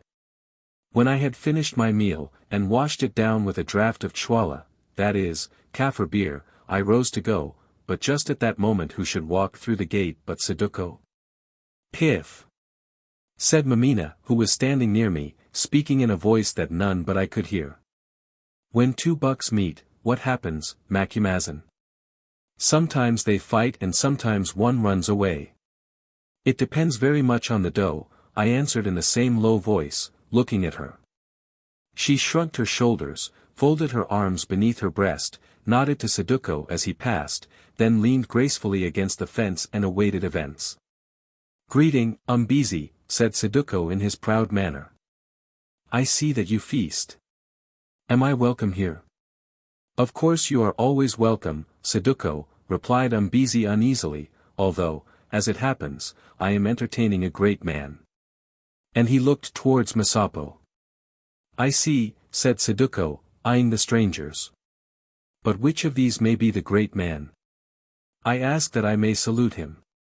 "You know well enough, Umfokazana, that is, low fellow," exclaimed Masapo angrily. "I know that if you were outside this fence, Masapo, I would cram that word down your throat at the point of my assegai," replied Saduko in a fierce voice. "Oh, I can guess your business here, Masapo, and you can guess mine," and he glanced towards Mameena. "Tell me, Umbezi, is this little chief of the Amansomi your daughter's accepted suitor?" Nay, Saduko," said Umbezi. "No one is her accepted suitor. Will you not sit down and take food with us? Tell us where you have been, and why you return here thus suddenly, and uninvited." "I return here, O Umbezi, to speak with the white chief, Macumazahn. As to where I have been, that is my affair, and not yours or Masapo's. Now, if I were chief of this kraal," said Masapo, "I would hunt out of it this hyena with a mangy coat and without a hole who comes to devour your meat and, perhaps," he added with meaning, "to steal away your child. Did I not tell you, Macumazahn, that when two bucks met they would fight?" whispered Mameena suavely into my ear. "Yes, Mameena, you did, or rather I told you. But you did not tell me what the doe would do." "The doe, Macumazahn, will crouch in her form and see what happens, as is the fashion of does," and again she laughed softly. "Why not do your own hunting, Masapo?" asked Saduko. "Come, now, I will promise you good sport. Outside this kraal there are other hyenas waiting who call me chief, 100 or 2 of them, assembled for a certain purpose by the royal leave of King Panda, whose house, as we all know, you hate. Come, leave that beef and beer and begin your hunting of hyenas, O Masapo." Now Masapo sat silent, for he saw that he who thought to snare a baboon had caught a tiger. "You do not speak, O chief of the little Amansomi," went on Saduko, who was beside himself with rage and jealousy. "You will not leave your beef and beer to hunt the hyenas who are captained by an Umfokazana. Well, then, the Umfokazana will speak," and, stepping up to Masapo, with the spear he carried poised in his right hand, Saduko grasped his rival's short beard with his left. "Listen, chief," he said. "You and I are enemies. You seek the woman I seek, and, mayhap, being rich, you will buy her. But if so, I tell you that I will kill you and all your house, you sneaking, half-bred dog." With these fierce words he spat in his face and tumbled him backwards. Then, before anyone could stop him, for Umbezi, and even Masapo's headman, seemed paralyzed with surprise, he stalked through the kraal gate, saying as he passed me, "Inkusi, I have words for you when you are at liberty." "You shall pay for this," roared Umbezi after him, turning almost green with rage, for Masapo still lay upon his broad back, speechless. "You who dare to insult my guest in my own house." "Somebody must pay," cried back Saduko from the gate, "but who it is only the unborn moons will see." "Mameena," I said as I followed him, "you have set fire to the grass, and men will be burned in it." "I meant to, Macumazahn," she answered calmly. "Did I not tell you that there was a flame in me, and it will break out sometimes? But, Macumazahn, it is you who have set fire to the grass, not I. Remember that when half Zululand is in ashes. Farewell, O Macumazahn, till we meet again, and," she added softly, "whoever else must burn, may the spirits have you in their keeping." At the gate, remembering my manners, I turned to bid that company a polite farewell. By now Masapo had gained his feet, and was roaring out like a bull. "Kill him! Kill the hyena! Umbezi, will you sit still and see me, your guest, me, Masapo, struck and insulted under the shadow of your own hut? Go forth and kill him, I say. Why not kill him yourself, Masapo, asked the agitated Umbezi, or bid your headman kill him? Who am I that I should take precedence of so great a chief in a matter of the spear? Then he turned towards me, saying, Oh, Macumazahn the crafty, if I have dealt well by you, come here and give me your counsel. I come, eater up of elephants, I answered, and I did. What shall I do, what shall I do? Went on Umbezi, brushing the perspiration off his brow with one hand, while he wrung the other in his agitation.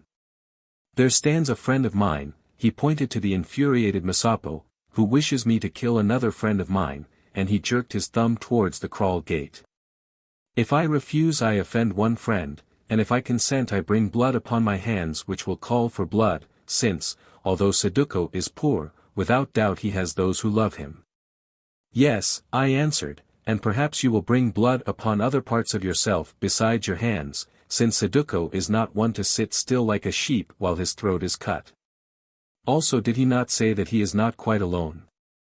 Umbezi, if you will take my advice, you will leave Masapo to do his own killing. It is good, it is wise, exclaimed Umbezi.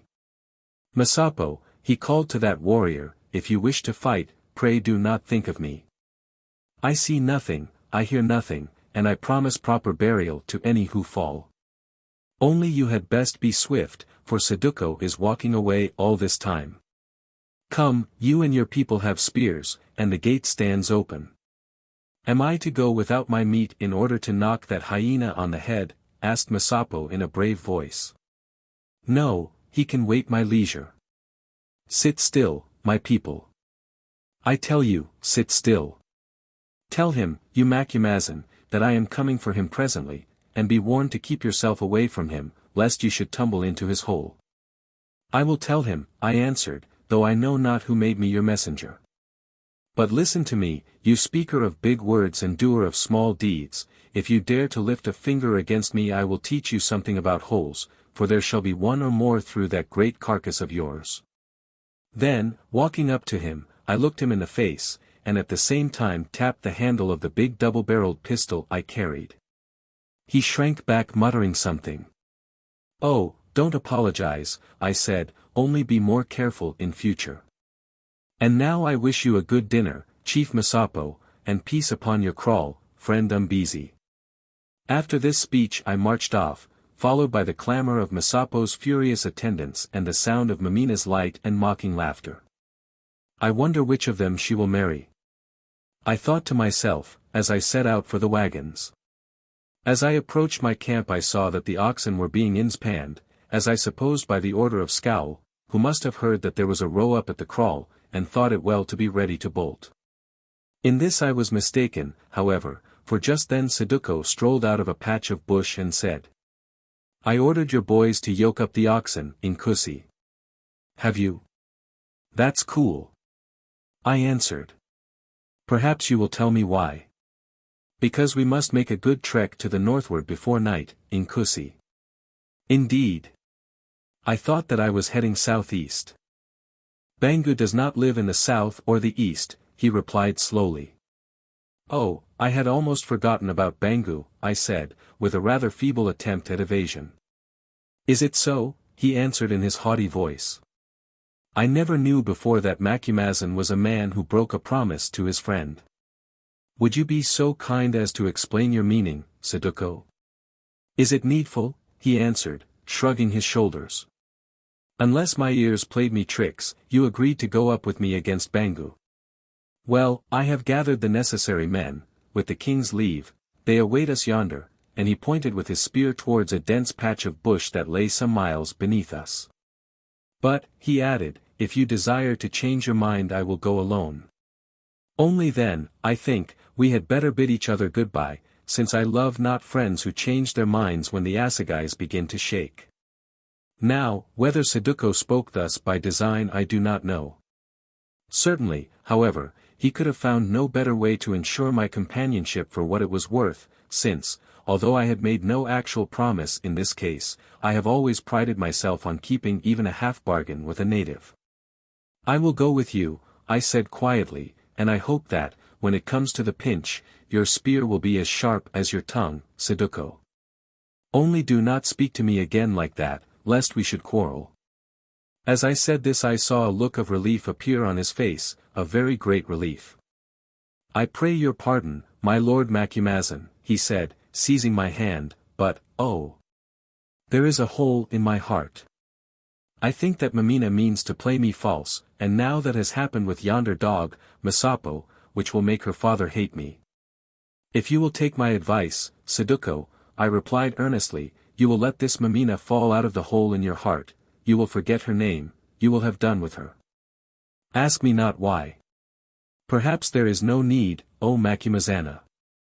Perhaps she has been making love to you, and you have turned her away, as, being what you are, and my friend, of course you would do. It is rather inconvenient to be set upon such a pedestal at times, but I did not attempt to assent or to deny anything, much less to enter into explanations. Perhaps all this has happened," he continued, "or perhaps it is she who has sent for Masapo the hog. I do not ask, because if you know you will not tell me. Moreover, it matters nothing. While I have a heart, Mameena will never drop out of it. While I can remember names, hers will never be forgotten by me. Moreover, I mean that she shall be my wife. Now, I am minded to take a few men and spear this hog, Masapo, before we go up against Bangu, for then he, at any rate, will be out of my road. If you do anything of the sort, Saduko, you will go up against Bangu alone, for I trek east at once, who will not be mixed up with murder. Then let it be, Inkusi, unless he attacks me, as my snake send that he may, the hog can wait. After all, he will only be growing a little fatter. Now, if it pleases you, order the wagons to trek. I will show the road, for we must camp in that bush tonight where my people wait me, and there I will tell you my plans. Also you will find one with a message for you." 6. The ambush.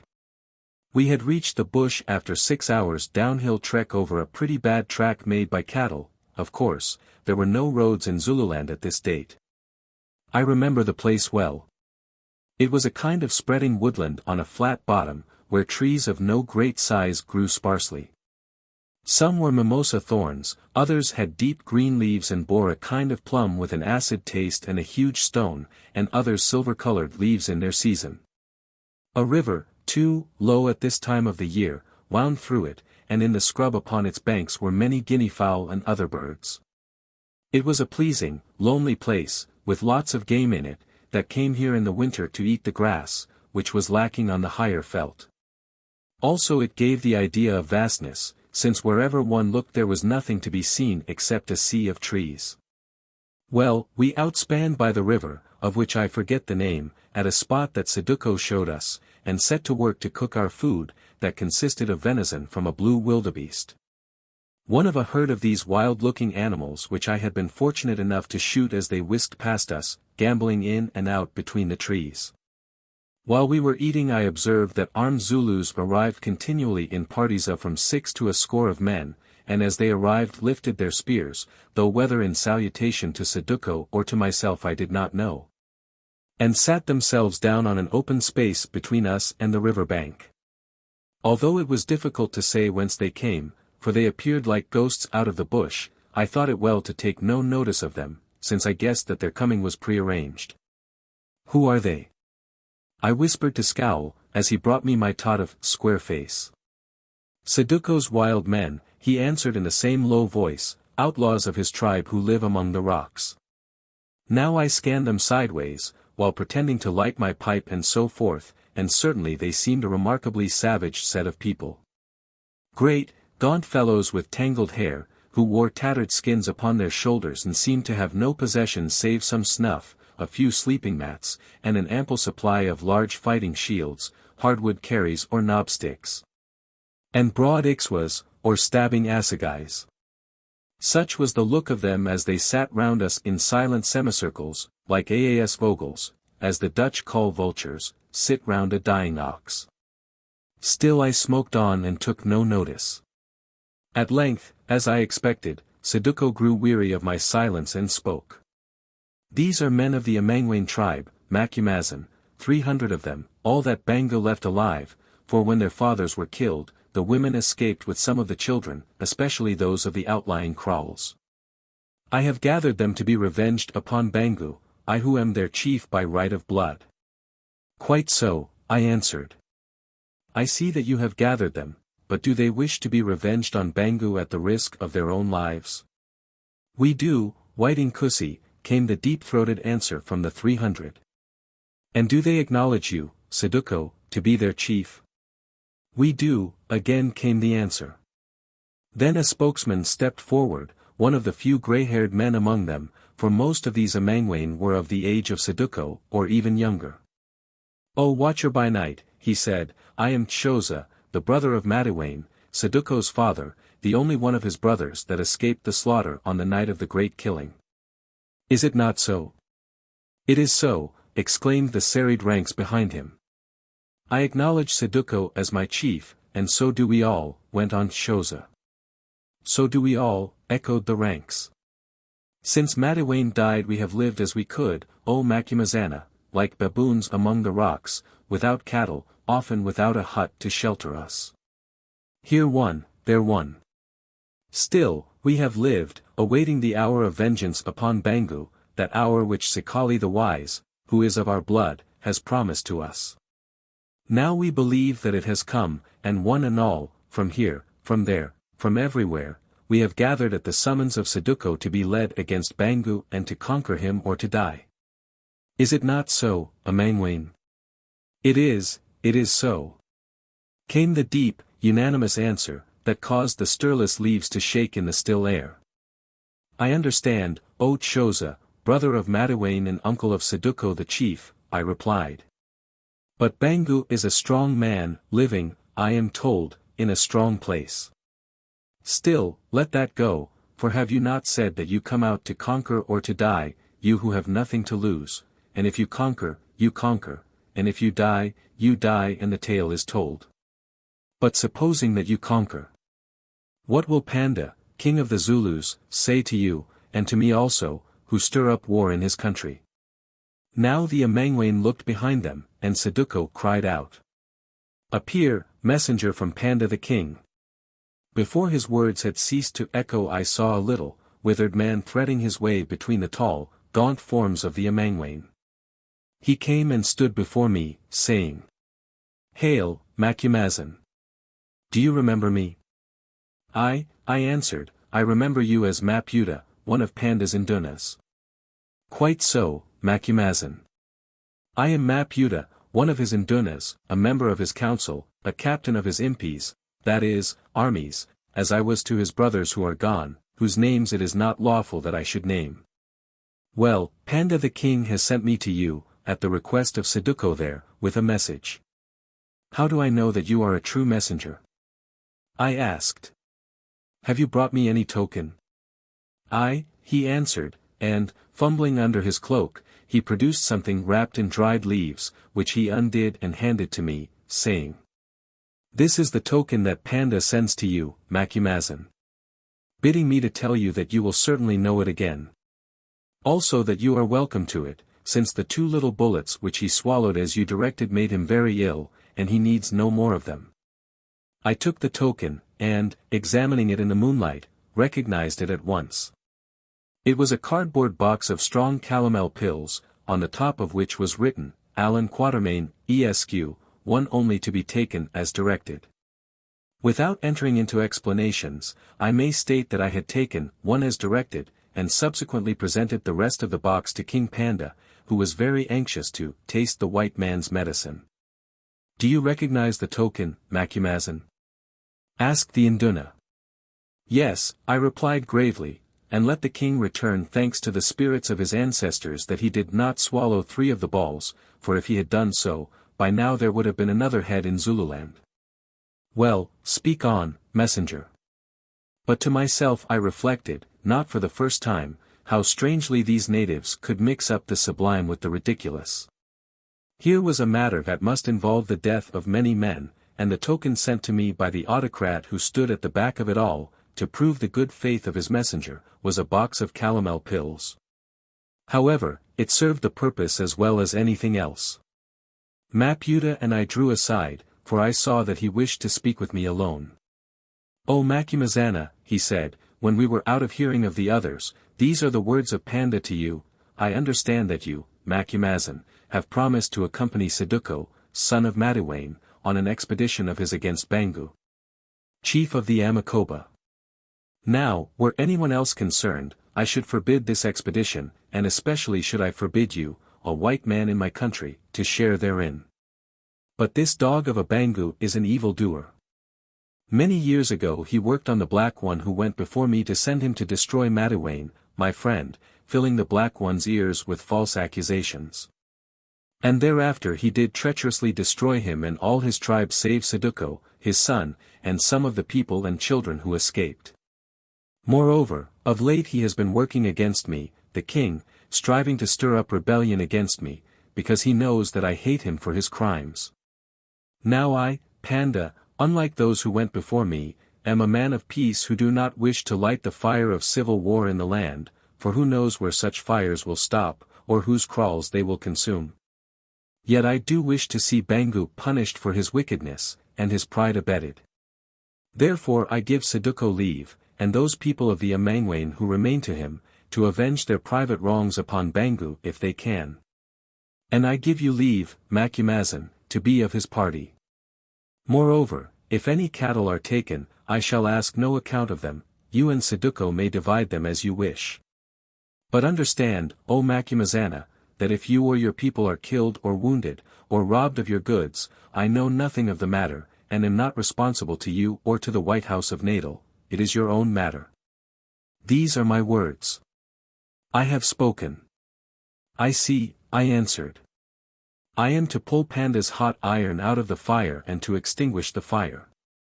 If I succeed I may keep a piece of the iron when it gets cool, and if I burn my fingers it is my own fault, and I or my house must not come crying to Panda. O watcher by night, you have speared the bull in the heart, replied Maputa, the messenger, nodding his shrewd old head. Well, will you go up with Saduko? Say to the king, O messenger, that I will go up with Saduko because I promised him that I would, being moved by the tale of his wrongs, and not for the sake of the cattle. Although it is true that if I hear any of them lowing in my camp I may keep them. Say to Panda also that if aught of ill befalls me he shall hear nothing of it, nor will I bring his high name into this business, but that he, on his part, must not blame me for anything that may happen afterwards. Have you the message? I have it word for word. And may your spirit be with you, Macumazan, when you attack the strong mountain of Bangu, which, were I you, Maputa added reflectively, I think I should do just at the dawn, since the Amakoba drink much beer and are heavy sleepers. Then we took a pinch of snuff together, and he departed at once for Nudwengu, Panda's great place. 14 days had gone by, and Saduko and I, with our ragged band of Amangwane, sat one morning, after a long night march, in the hilly country looking across a broad vale, which was sprinkled with trees like an English park. At that mountain on the side of which Bangu, chief of the Amakoba, had his kraal. It was a very formidable mountain, and, as we had already observed, the paths leading up to the kraal were amply protected with stone walls in which the openings were quite narrow. Only just big enough to allow one ox to pass through them at a time. Moreover, all these walls had been strengthened recently, perhaps because Bangu was aware that Panda looked upon him, a northern chief dwelling on the confines of his dominions, with suspicion and even active enmity. As he was also no doubt aware Panda had good cause to do. Here in a dense patch of bush that grew in a kloof of the hills we held a council of war. So far as we knew our advance had been unobserved, for I had left my wagons in the low veld 30 miles away, giving it out among the local natives that I was hunting game there, and bringing on with me only Scowl and 4 of my best hunters. All well-armed natives who could shoot. The 300 Amangwane also had advanced in small parties, separated from each other, pretending to be Kaffirs marching towards Delagoa Bay. Now, however, we had all met in this bush. Among our number were 3 Amangwane who, on the slaughter of their tribe, had fled with their mothers to this district and been brought up among the people of Bangu, but who at his summons had come back to Saduko. It was on these men that we relied at this juncture, for they alone knew the country. Long and anxiously did we consult with them. First they explained, and, so far as the moonlight would allow, for as yet the dawn had not broken, pointed out to us the various paths that led to Bangu's kraal. "How many men are there in the town?" I asked. "About 700 who carry spears," they answered, "together with others in outlying kraals. Moreover, watchmen are always set at the gateways in the walls." "And where are the cattle?" I asked again. "Here, in the valley beneath, Macumazahn," answered the spokesman. "If you listen you will hear them lowing. 50 men, not less, watch them at night, 2,000 head of them, or more. Then it would not be difficult to get round these cattle and drive them off, leaving Bangu to breed up a new herd." "It might not be difficult," interrupted Saduko, "but I came here to kill Bangu, as well as to seize his cattle, since with him I have a blood feud." "Very good," I answered.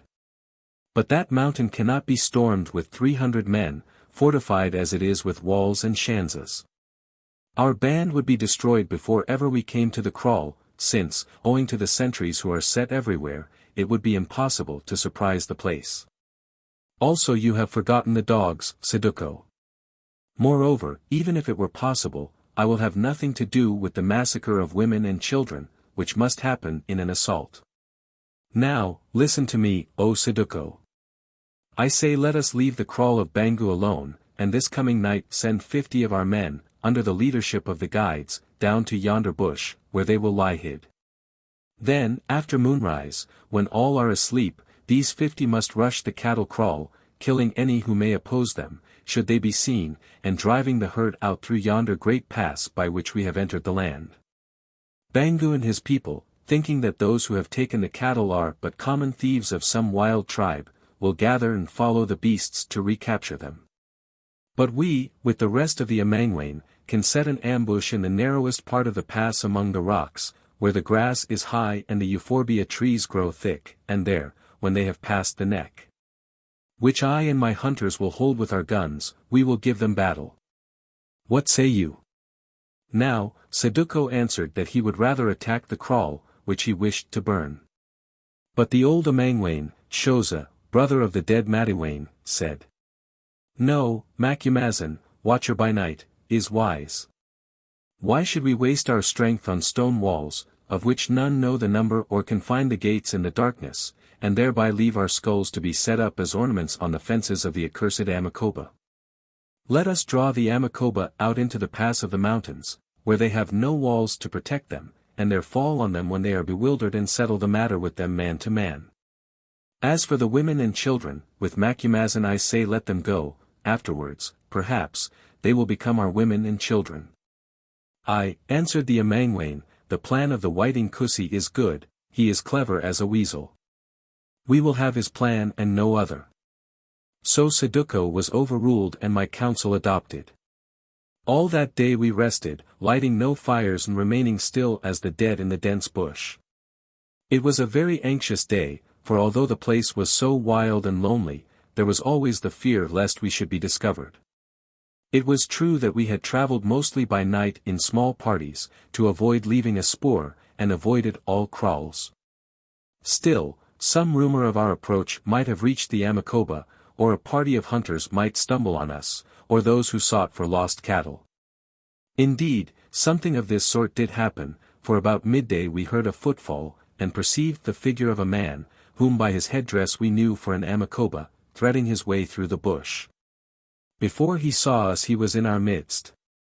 For a moment he hesitated ere he turned to fly, and that moment was his last, for 3 of the Amangwain leapt on him silently as leopards leap upon a buck, and where he stood there he died. Poor fellow! Evidently he had been on a visit to some witch doctor, for in his blanket we found medicine and love charms. This doctor cannot have been one of the stamp of Zikali the dwarf, I thought to myself. At least, he had not warned him that he would never live to dose his beloved with that foolish medicine.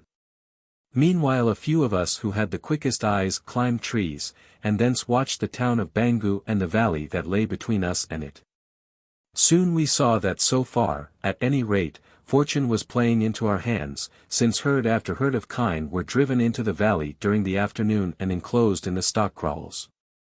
Doubtless Bangu intended on the morrow to make his half-yearly inspection of all the cattle of the tribe, many of which were herded at a distance from his town. At length the long day drew to its close and the shadows of the evening thickened. Then we made ready for our dreadful game, of which the stake was the lives of all of us, since, should we fail, we could expect no mercy. The 50 picked men were gathered and ate food in silence. These men were placed under the command of Xhosa, for he was the most experienced of the Amangwane, and led by the 3 guides who had dwelt among the Amakoba, and who knew every ant heap in the land, or so they swore. Their duty, it will be remembered, was to cross the valley, separate themselves into small parties, unbar the various cattle kraals, kill or hunt off the herdsmen, and drive the beasts back across the valley into the pass. A second 50 men, under the command of Saduko, were to be left just at the end of this pass where it opened out into the valley, in order to help and reinforce the cattle lifters, or, if need be, to check the following Amakoba while the great herds of beasts were got away, and then fall back on the rest of us in our ambush nearly 2 miles distant. The management of this ambush was to be my charge, a heavy one indeed. Now, the moon would not be up till midnight. But 2 hours before that time we began our moves, since the cattle must be driven out of the kraals as soon as she appeared and gave the needful light. Otherwise the fight in the pass would in all probability be delayed till after sunrise, when the Amakoba would see how small was the number of their foes. Terror, doubt, darkness, these must be our allies if our desperate venture was to succeed. All was arranged at last and the time had come. We, the 3 captains of our divided force, bade each other farewell, and passed the word down the ranks that, should we be separated by the accidents of war, my wagons were the meeting place of any who survived. Xhosa and his 50 glided away into the shadow silently as ghosts and were gone. Presently the fierce-faced Saduko departed also with his 50. He carried the double-barreled gun I had given him, and was accompanied by one of my best hunters, a Natal native, who was also armed with a heavy smoothbore loaded with slugs. Our hope was that the sound of these guns might terrify the foe, should there be occasion to use them before our forces joined up again, and make them think they had to do with a body of raiding Dutch white men, of whose rowers, as the heavy elephant guns of that day were called, all natives were much afraid. So Saduko went with his 50, leaving me wondering whether I should ever see his face again. Then I, my bearer Scowl, the 2 remaining hunters, and the 10 score Amangwane who were left turned and soon were following the road by which we had come down the rugged pass. I call it a road, but, in fact, it was nothing but a water-washed gully strewn with boulders, through which we must pick our way as best we could in the darkness, having first removed the percussion cap from the nipple of every gun, for fear lest the accidental discharge of one of them should warn the Amakoba, confuse our other parties, and bring all our deep-laid plans to nothing. Well, we accomplished that march somehow, walking in 3 long lines, so that each man might keep touch with him in front, and just as the moon began to rise reached the spot that I had chosen for the ambush. Certainly it was well suited to that purpose.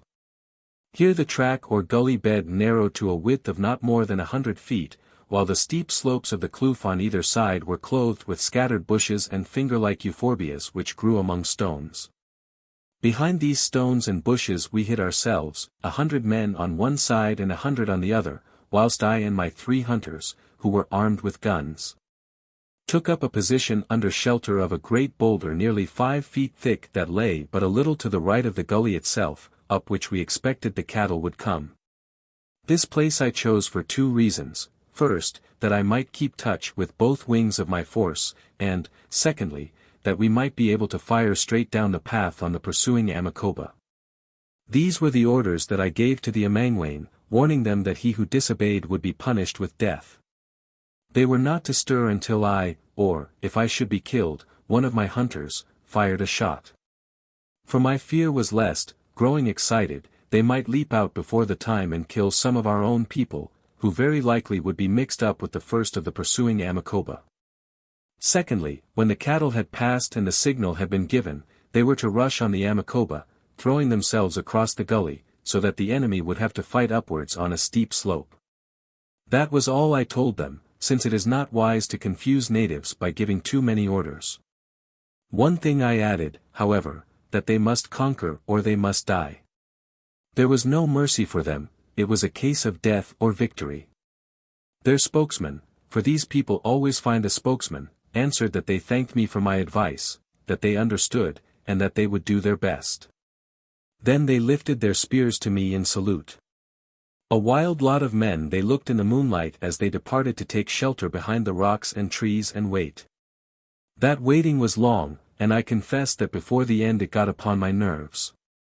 I began to think of all sorts of things, such as whether I should live to see the sun rise again. Also I reflected upon the legitimacy of this remarkable enterprise. What right had I to involve myself in a quarrel between these savages? Why had I come here? To gain cattle as a trader? No, for I was not at all sure that I would take them if gained. Because Saduko had twit me with faithlessness to my words. Yes, to a certain extent, but that was by no means the whole reason. I had been moved by the recital of the cruel wrongs inflicted upon Saduko and his tribe by this Bangu, and therefore had not been loath to associate myself with his attempted vengeance upon a wicked murderer. Well, that was sound enough so far as it went, but now a new consideration suggested itself to me. Those wrongs had been worked many years ago. Probably most of the men who had aided and abetted them by now were dead or very aged, and it was their sons upon whom the vengeance would be wreaked. What right had I to assist in visiting the sins of the fathers upon the sons? Frankly, I could not say. The thing seemed to me to be a part of the problem of life, neither less nor more. So I shrugged my shoulders sadly and consoled myself by reflecting that very likely the issue would go against me, and that my own existence would pay the price of the venture and expound its moral. This consideration soothed my conscience somewhat, for when a man backs his actions with the risk of his life, right or wrong, at any rate he plays no coward's part.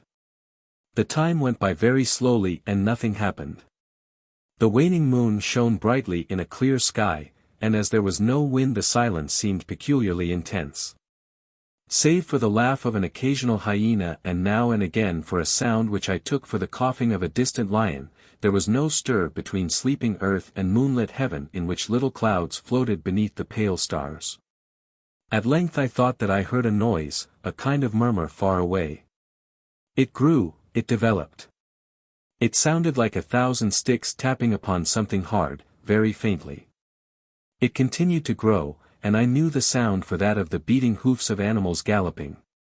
Then there were isolated noises, very faint and thin, they might be shouts, then something that I could not mistake, shots fired at a distance. So the business was afoot, the cattle were moving, Saduko and my hunter were firing. There was nothing for it but to wait. The excitement was very fierce, it seemed to consume me, to eat into my brain. The sound of the tapping upon the rocks grew louder until it merged into a kind of rumble, mixed with an echo as of that of very distant thunder, which presently I knew to be not thunder, but the bellowing of 1,000 frightened beasts. Nearer and nearer came the galloping hoofs and the rumble of bellowings, nearer and nearer the shouts of men, affronting the stillness of the solemn night. At length a single animal appeared, a kudu buck that somehow had got mixed up with the cattle. It went past us like a flash, and was followed a minute or so later by a bull that, being young and light, had outrun its companions. That, too, went by, foam on its lips and its tongue hanging from its jaws. Then the herd appeared, a countless herd it seemed to me, plunging up the incline, cows, heifers, calves, bulls, and oxen, all mixed together in one inextricable mass, and every one of them snorting, bellowing, or making some other kind of sound. The din was fearful, the sight bewildering, for the beasts were of all colors, and their long horns flashed like ivory in the moonlight. Indeed, the only thing in the least like it which I have ever seen was the rush of the buffaloes from the reed camp on that day when I got my injury. They were streaming past us now, a mighty and moving mass so closely packed that a man might have walked upon their backs. In fact, some of the calves which had been thrust up by the pressure were being carried along in this fashion. Glad was I that none of us were in their path, for their advance seemed irresistible. No fence or wall could have saved us, and even stout trees that grew in the gully were snapped or thrust over. At length the long line began to thin, for now it was composed of stragglers and weak or injured beasts, of which there were many. Other sounds, too, began to dominate the bellowings of the animals, those of the excited cries of men. The first of our companions, the cattle lifters, appeared, weary and gasping, but waving their spears in triumph. Among them was old Shoza. I stepped upon my rock, calling to him by name. He heard me, and presently was lying at my side panting. "We have got them all," he gasped. "Not a hoof is left save those that are trodden down. Saduko is not far behind with the rest of our brothers, except some that have been killed. All the Amakoba tribe are after us. He holds them back to give the cattle time to get away." "Well done," I answered. "It is very good. Now make your men hide among the others that they may find their breath before the fight." So he stopped them as they came. Scarcely had the last of them vanished into the bushes when the gathering volume of shouts, amongst which I heard a gun go off, told us that Saduko and his band and the pursuing Amakoba were not far away. Presently they, too, appeared, that is the handful of Amangwain did, not fighting now, but running as hard as they could, for they knew they were approaching the ambush and wished to pass it so as not to be mixed up with the Amakoba. We let them go through us. Among the last of them came Saduko, who was wounded, for the blood ran down his side, supporting my hunter, who was also wounded, more severely as I feared. I called to him. "Saduko," I said, "halt at the crest of the path and rest there so that you may be able to help us presently." He waved the gun in answer, for he was too breathless to speak, and went on with those who were left of his following, perhaps 30 men in all, in the track of the cattle. Before he was out of sight the Amakoba arrived, a mob of 500 or 600 men mixed up together and advancing without order or discipline, for they seemed to have lost their heads as well as their cattle. Some of them had shields and some had none, some broad and some throwing assegais, while many were quite naked, not having stayed to put on their muchas and much less their war finery. Evidently they were mad with rage, for the sounds that issued from them seemed to concentrate into one mighty curse. The moment had come, though to tell the truth I heartily wished that it had not. I wasn't exactly afraid, although I never set up for great courage, but I did not quite like the business. After all we were stealing these people's cattle, and now we're going to kill as many of them as we could. I had to recall Saduko's dreadful story of the massacre of his tribe before I could make up my mind to give the signal. That hardened me, and so did the reflection that after all they outnumbered us enormously and very likely would prove victors in the end. Anyhow it was too late to repent. What a tricky and uncomfortable thing is conscience, that nearly always begins to trouble us at the moment of, or after, the event, not before, when it might be of some use. I raised myself upon the rock and fired both barrels of my gun into the advancing horde, though whether I killed anyone or no I cannot say. I have always hoped that I did not. But as the mark was large and I am a fair shot, I fear that is scarcely possible.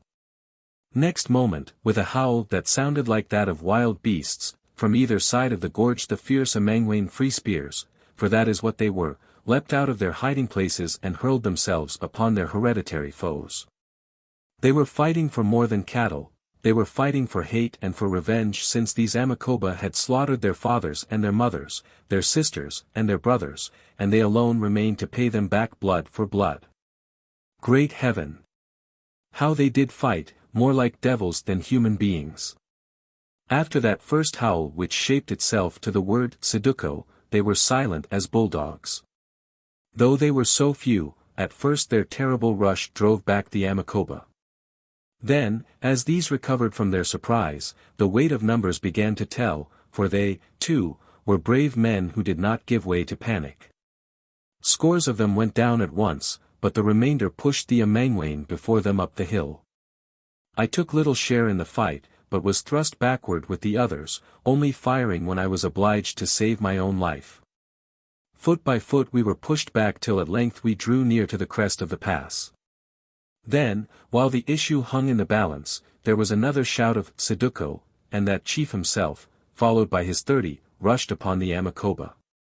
This charge decided the battle, for not knowing how many more were coming, those who were left of the Amakoba turned and fled, nor did we pursue them far. We mustered on the hilltop, not more than 200 of us now, the rest were fallen or desperately wounded, my poor hunter, whom I had lent to Saduko, being among the dead. Although wounded, he died fighting to the last, then fell down, shouting to me, "Chief, have I done well, and expired?" I was breathless and spent, but as in a dream I saw some Amangwain drag up a gaunt old savage, crying, "Here is Bangu, Banga the butcher, whom we have caught alive." Saduko stepped up to him. "Ah! Bangu," he said, "now say, why should I not kill you as you would have killed the little lad Saduko long ago, had not Zikali saved him? See, here is the mark of your spear." "Kill," said Bangu. "Your spirit is stronger than mine. Did not Zikali foretell it? Kill, Saduko." "Nay," answered Saduko. "If you are weary I am weary, too, and wounded as well. Take a spear, Bangu, and we will fight." So they fought there in the moonlight, man to man. Fought fiercely while all watched, till presently I saw Bangu throw his arms wide and fall backwards. Saduko was avenged. I have always been glad that he slew his enemy thus, and not as it might have been expected that he would do. 7. Saduko brings the marriage gift. We reached my wagons in the early morning of the following day, bringing with us the cattle and our wounded. Thus encumbered it was a most toilsome march, and an anxious one also, for it was always possible that the remnant of the Amakoba might attempt pursuit. This, however, they did not do, for very many of them were dead or wounded, and those who remained had no heart left in them. They went back to their mountain home and lived there in shame and wretchedness, for I do not believe there were 50 head of cattle left among the tribe, and Kaffirs without cattle are nothing. Still, they did not starve, since there were plenty of women to work the fields, and we had not touched their corn. The end of them was that Panda gave them to their conqueror, Saduko, and he incorporated them with the Amangwain. But that did not happen until some time afterwards.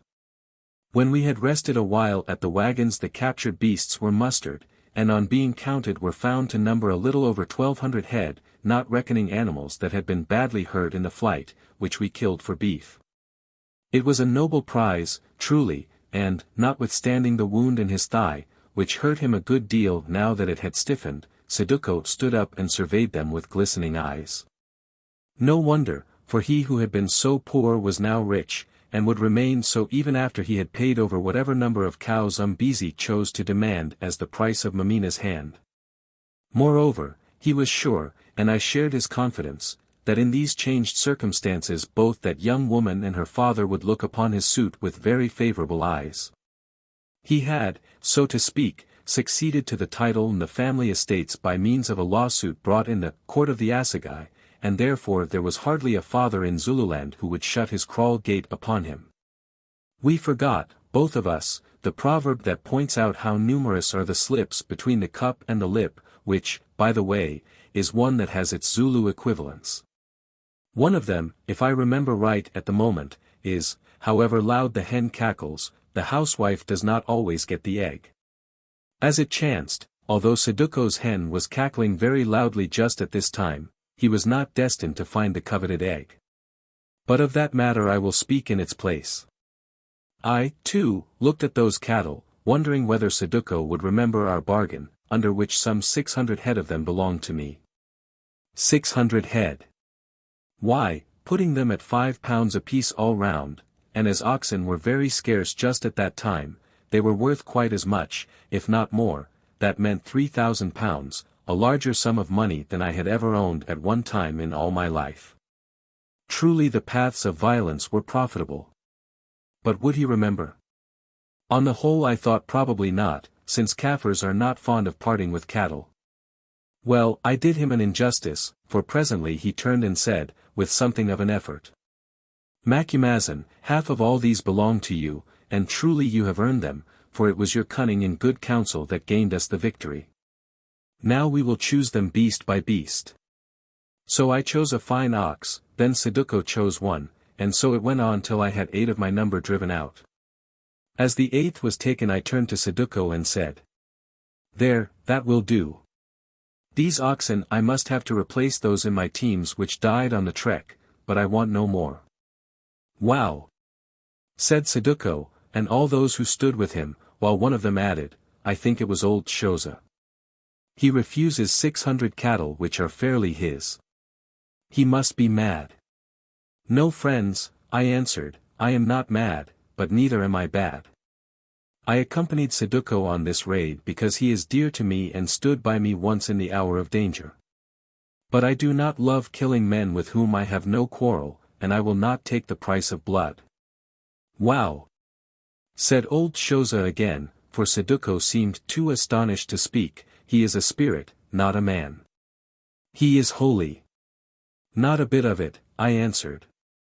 "If you think that, ask Mameena," a dark saying which they did not understand. "Now, listen.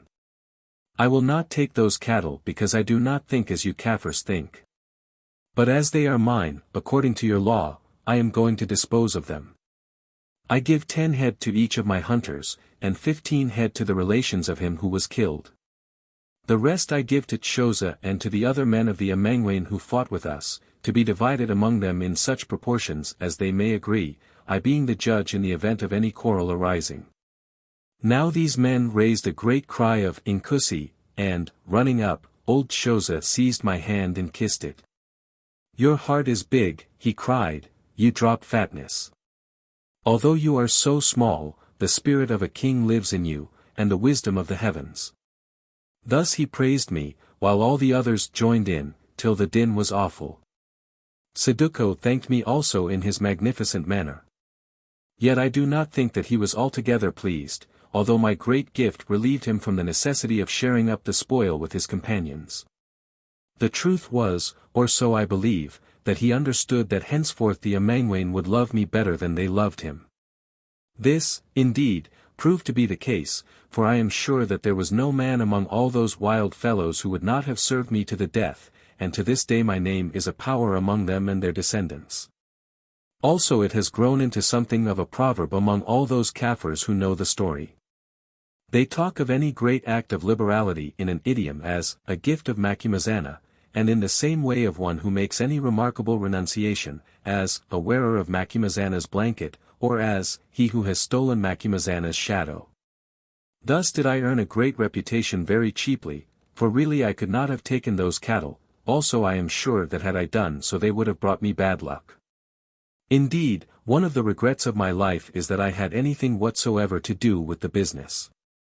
Our journey back to Umbezi's kraal, for thither we were heading, was very slow, hampered as we were with wounded and by a vast herd of cattle.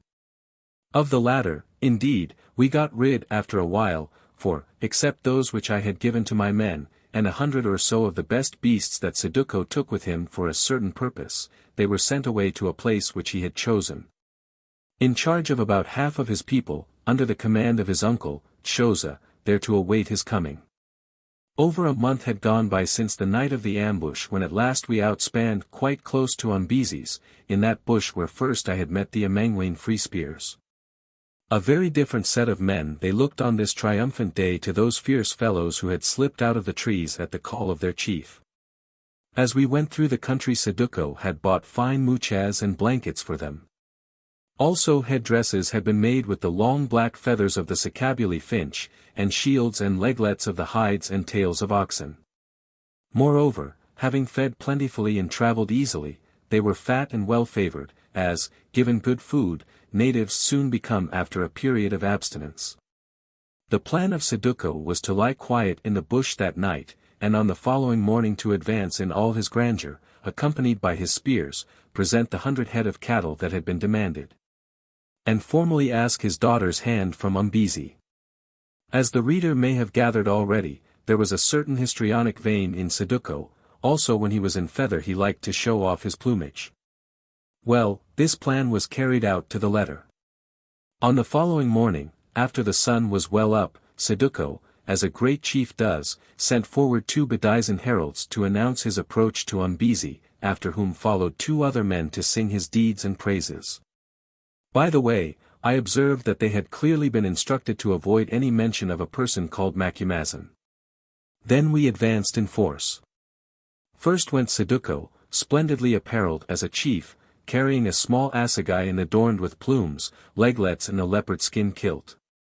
He was attended by about half a dozen of the best-looking of his followers, who posed as indunas or counselors.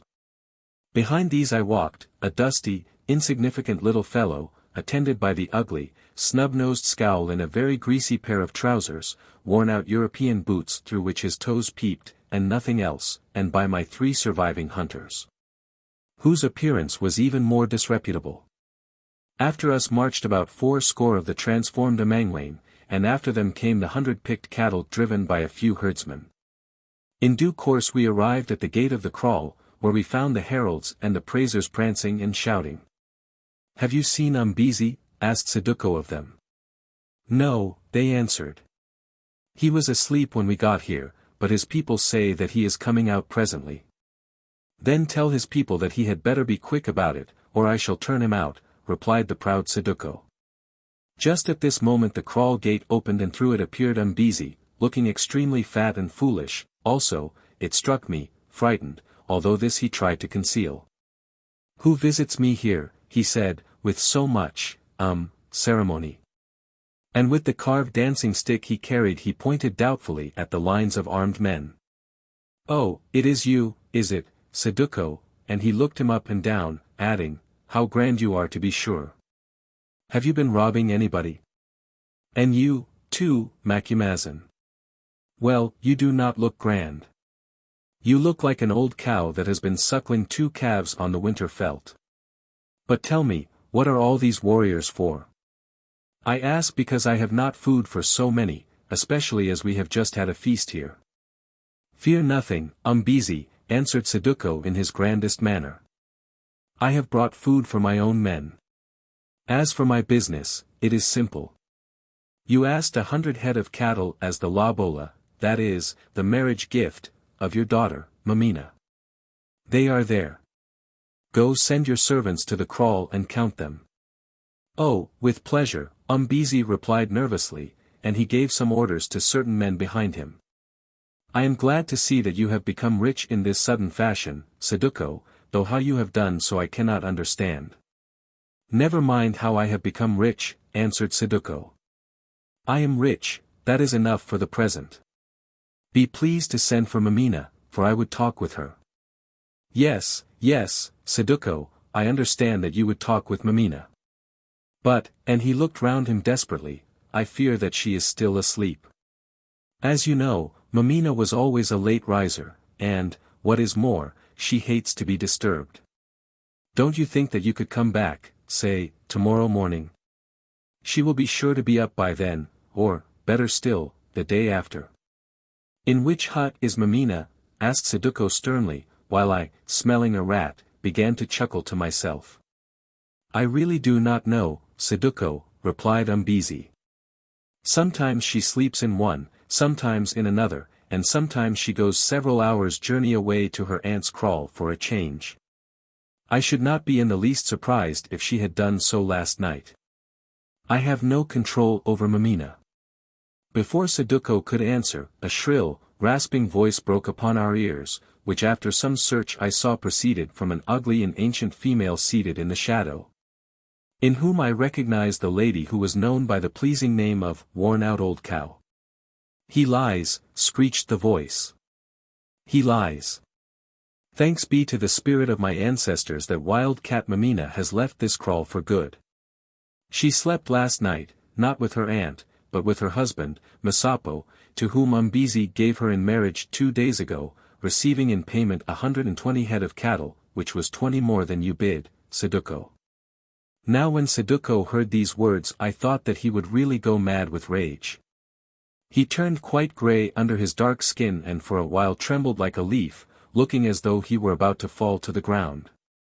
Then he leapt as a lion leaps, and seizing Umbezi by the throat, hurled him backwards, standing over him with raised spear. "You dog," he cried in a terrible voice. "Tell me the truth or I will rip you up.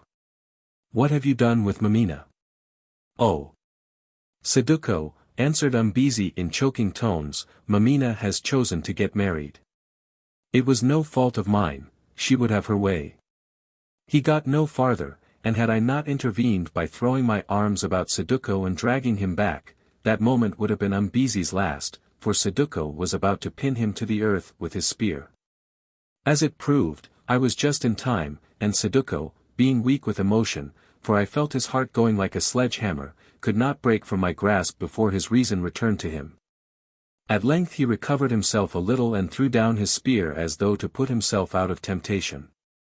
Then he spoke, always in the same terrible voice, asking, "Have you more to say about this business, Umbezi? I would hear all before I answer you." "Only this, Saduko," replied Umbezi, who had risen to his feet and was shaking like a reed. "I did no more than any other father would have done. Masapo is a very powerful chief, one who will be a good stick for me to lean on in my old age. Mameena declared that she wished to marry him." "He lies," screeched the bold cow. "What Mameena said was that she had no will towards marriage with any Zulu in the land, so I suppose she is looking after a white man," and she leered in my direction. "She said, however, that if her father wished to marry her to Masapo, she must be a dutiful daughter and obey him, but that if blood and trouble came of that marriage, let it be on his head and not on hers." "Would you also stick your claws into me, cat?" shouted Umbezi, catching the old woman a savage cut across the back with the light dancing stick which he still held in his hand, whereon she fled away screeching and cursing him. "Oh, Saduko," he went on, "let not your ears be poisoned by these falsehoods. Mameena never said anything of the sort, or if she did it was not to me. Well, the moment that my daughter had consented to take Masapo as her husband his people drove 120 of the most beautiful cattle over the hill, and would you have had me refuse them, Saduko?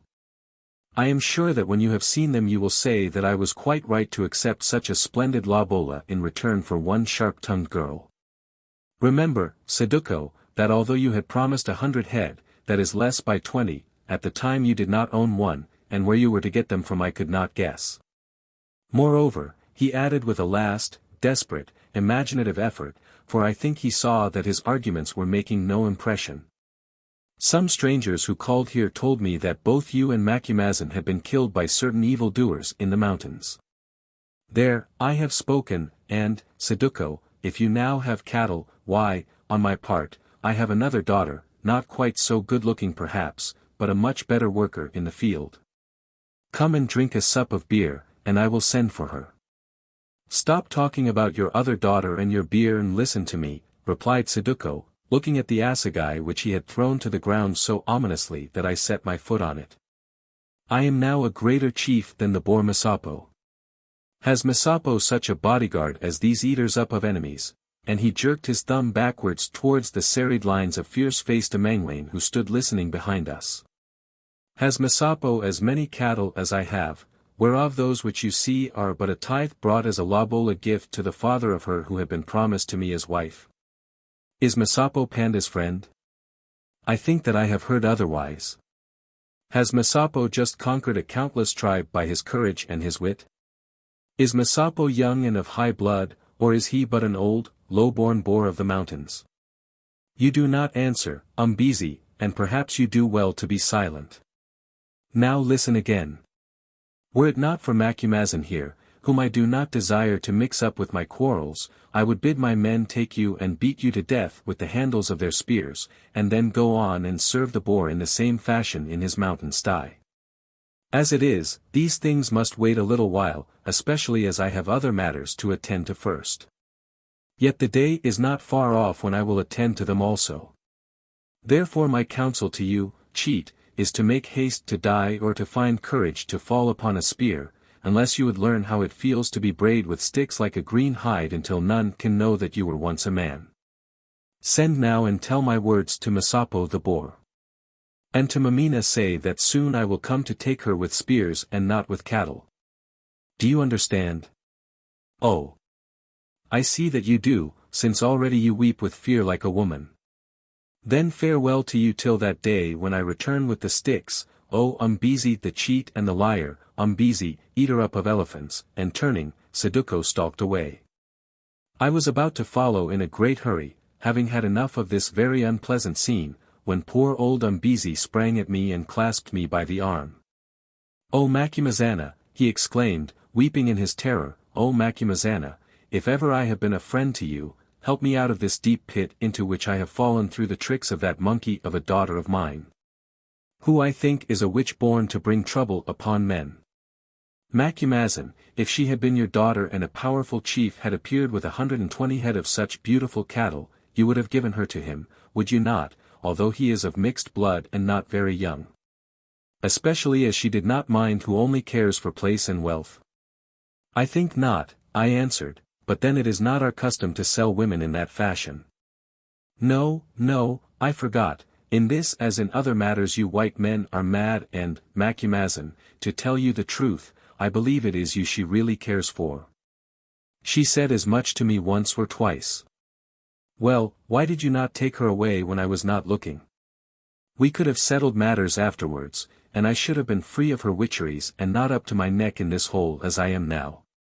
Because some people don't do that kind of thing, Umbezi." "No, no, I forgot." "Oh. Why can I not remember that you are quite mad and therefore that it must not be expected of you to act as though you were sane? Well, at least you are that tiger Saduko's friend, which again shows that you must be very mad, for most people would sooner try to milk a cow buffalo than walk hand in hand with him. Don't you see, Macumazan, that he means to kill me, Macumazan, to bray me like a green hide? Ugh! To beat me to death with sticks. Ugh! And what is more, that unless you prevent him, he will certainly do it, perhaps tomorrow or the next day. Ugh! Ugh! Ugh! Yes, I see, Umbezi, and I think that he will do it. But what I do not see is how I am to prevent him. Remember that you let Mameena grow into his heart and behaved badly to him, Umbezi. I never promised her to him, Macumazan. I only said that if he brought 100 cattle, then I might promise. Well, he has wiped out the Amakoba, the enemies of his house, and there are the 100 cattle whereof he has many more, and now it is too late for you to keep your share of the bargain. So I think you must make yourself as comfortable as you can in the hole that your hands dug, Umbezi, which I would not share for all the cattle in Zululand." "Truly you are not one from whom to seek comfort in the hour of distress," groaned poor Umbezi, then added, brightening up, "but perhaps Panda will kill him because he has wiped out Bangu in a time of peace. Oh Macumazan, can you not persuade Panda to kill him? If so, I now have more cattle than I really want." "Impossible," I answered. "Panda is his friend, and between ourselves I may tell you that he ate up the Amakoba by his especial wish. When the king hears of it he will call to Saduko to sit in his shadow and make him great, one of his counselors, probably with power of life and death over little people like you and Masapo. Then it is finished," said Umbezi faintly, "and I will try to die like a man. But to be brayed like a hide. And with thin sticks. Oh," he added, grinding his teeth, "if only I can get hold of Mameena I will not leave much of that pretty hair of hers upon her head. I will tie her hands and shut her up with the bold cow, who loves her as a meerkat loves a mouse. No. I will kill her. There, do you hear, Macumazan, unless you do something to help me, I will kill Mameena, and you won't like that, for I am sure she is dear to you, although you were not man enough to run away with her as she wished. If you touch Mameena," I said, "be certain, my friend, that Saduko's sticks and your skin will not be far apart, for I will report you to Panda myself as an unnatural evildoer. Now hearken to me, you old fool.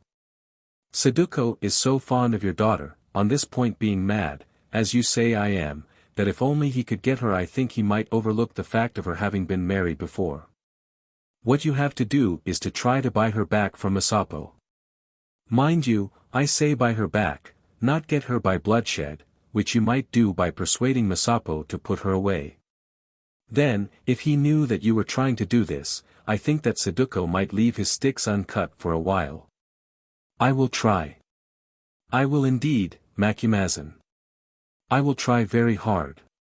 It is true Masapo is an obstinate pig, still, if he knows that his own life is at stake, he might give way. Moreover, when she learns that Saduko has grown rich and great, Mameena might help me. Oh, I thank you, Macumazin, you are indeed the prop of my hut, and it and all in it are yours. Farewell, Macumazin, if you must go. But why did you not run away with Mameena, and save me all this fear and trouble? So I and that old humbug, Umbezi, eater up of elephants, parted for a while, and never did I know him in a more chastened frame of mind, except once, as I shall tell. 8. The King's Daughter. When I got back to my wagons after this semi-tragical interview with that bombastic and self-seeking old windbag, Umbezi, it was to find that Saduko and his warriors had already marched for the king's kraal, Nadwengu. A message awaited me, however, to the effect that it was hoped that I would follow, in order to make report of the affair of the destruction of the Amakoba. This, after reflection, I determined to do, really, I think, because of the intense human interest of the whole business. I wanted to see how it would work out. Also, in a way, I read Saduko's mind and understood that at the moment he did not wish to discuss the matter of his hideous disappointment. Whatever else may have been false in this man's nature, one thing rang true, namely, his love or his infatuation for the girl Mameena. Throughout his life she was his guiding star, about as evil a star as could have arisen upon any man's horizon. The fatal star that was to light him down to doom. Let me thank Providence, as I do, that I was so fortunate as to escape its baneful influences, although I admit that they attracted me not a little. So, seduced thither by my curiosity, which has so often led me into trouble, I trekked to Nadwengu, full of many doubts not unmingled with amusement. For I could not rid my mind of recollections of the utter terror of the eater-up of elephants, when he was brought face to face with the dreadful and concentrated rage of the robbed Saduko and the promise of his vengeance. Ultimately I arrived at the great place without experiencing any adventure that is worthy of record, and camped in a spot that was appointed to me by some Induna whose name I forget, but who evidently knew of my approach. For I found him awaiting me at some distance from the town. Here I sat for quite a long while, 2 or 3 days, if I remember right, amusing myself with killing or missing turtle doves with a shotgun, and similar pastimes, until something should happen, or I grew tired and started for Natal. In the end, just as I was about to trek seawards, an old friend, Maputa, turned up at my wagons, that same man who had brought me the message from Panda before we started to attack Bangu. "Greeting, Macumazin," he said. "What of the Amakoba? I see they did not kill you." "No," I answered, handing him some snuff, "they did not quite kill me, for here I am." "What is your pleasure with me?" "Oh Macumazana, only that the king wishes to know whether you have any of those little balls left in the box which I brought back to you, since, if so, he thinks he would like to swallow one of them in this hot weather." I proffered him the whole box, but he would not take it, saying that the king would like me to give it to him myself. Now I understood that this was a summons to an audience, and asked when it would please Panda to receive me and the little black stones that work wonders. He answered, "At once." So we started, and within an hour I stood, or rather sat, before Panda. Like all his family, the king was an enormous man, but, unlike Shaka and those of his brothers whom I had known, one of a kindly countenance. I saluted him by lifting my cap, and took my place upon a wooden stool that had been provided for me outside the great hut, in the shadow of which he sat within his isigolo, or private enclosure. "Greeting, O Macumazana," he said. "I am glad to see you safe and well, for I understand that you have been engaged upon a perilous adventure since last we met." "Yes, King," I answered. "But to which adventure do you refer, that of the buffalo, when Saduko helped me, or that of the Amakoba, when I helped Saduko?" "The latter, Macumazin, of which I desire to hear all the story." So I told it to him, he and I being alone, for he commanded his counselors and servants to retire out of hearing. "Wow," he said, when I had finished, "you are clever as a baboon, Macumazahn. That was a fine trick to set a trap for Bangu and his Amakoba dogs and bait it with his own cattle. But they tell me that you refused your share of those cattle. Now, why was that, Macumazahn?" By way of answer I repeated to Panda my reasons, which I have set out already.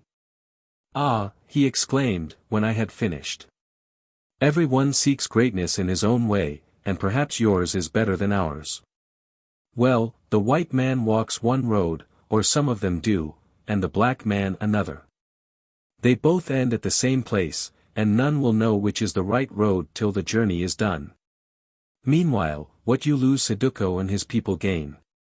He is a wise man, Saduko, who knows how to choose his friends, and his wisdom has brought him victory and gifts. But to you, Macumazahn, it has brought nothing but honor, on which, if a man feeds only, he will grow thin." "I like to be thin, O Panda," I answered slowly.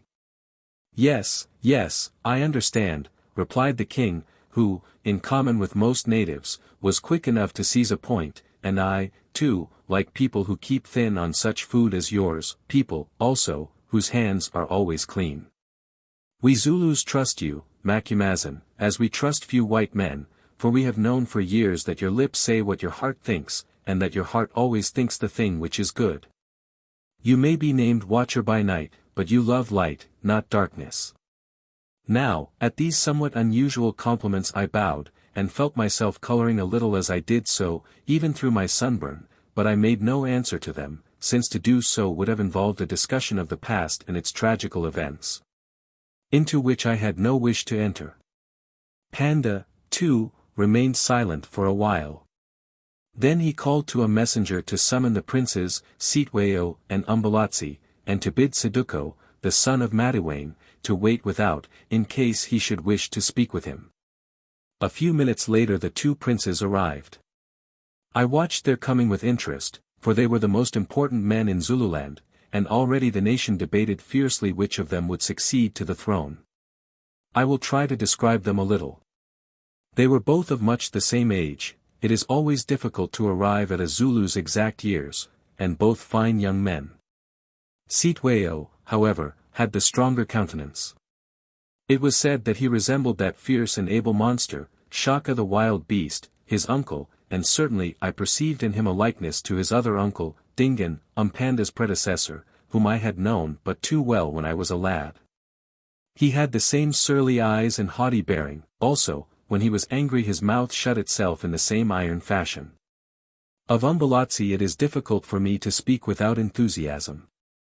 As Mameena was the most beautiful woman I ever saw in Zululand, although it is true that old war dog, Umslopogaas, a friend of mine who does not come into this story, used to tell me that Nada the Lily, whom I have mentioned, was even lovelier, so Umbelazi was by far the most splendid man.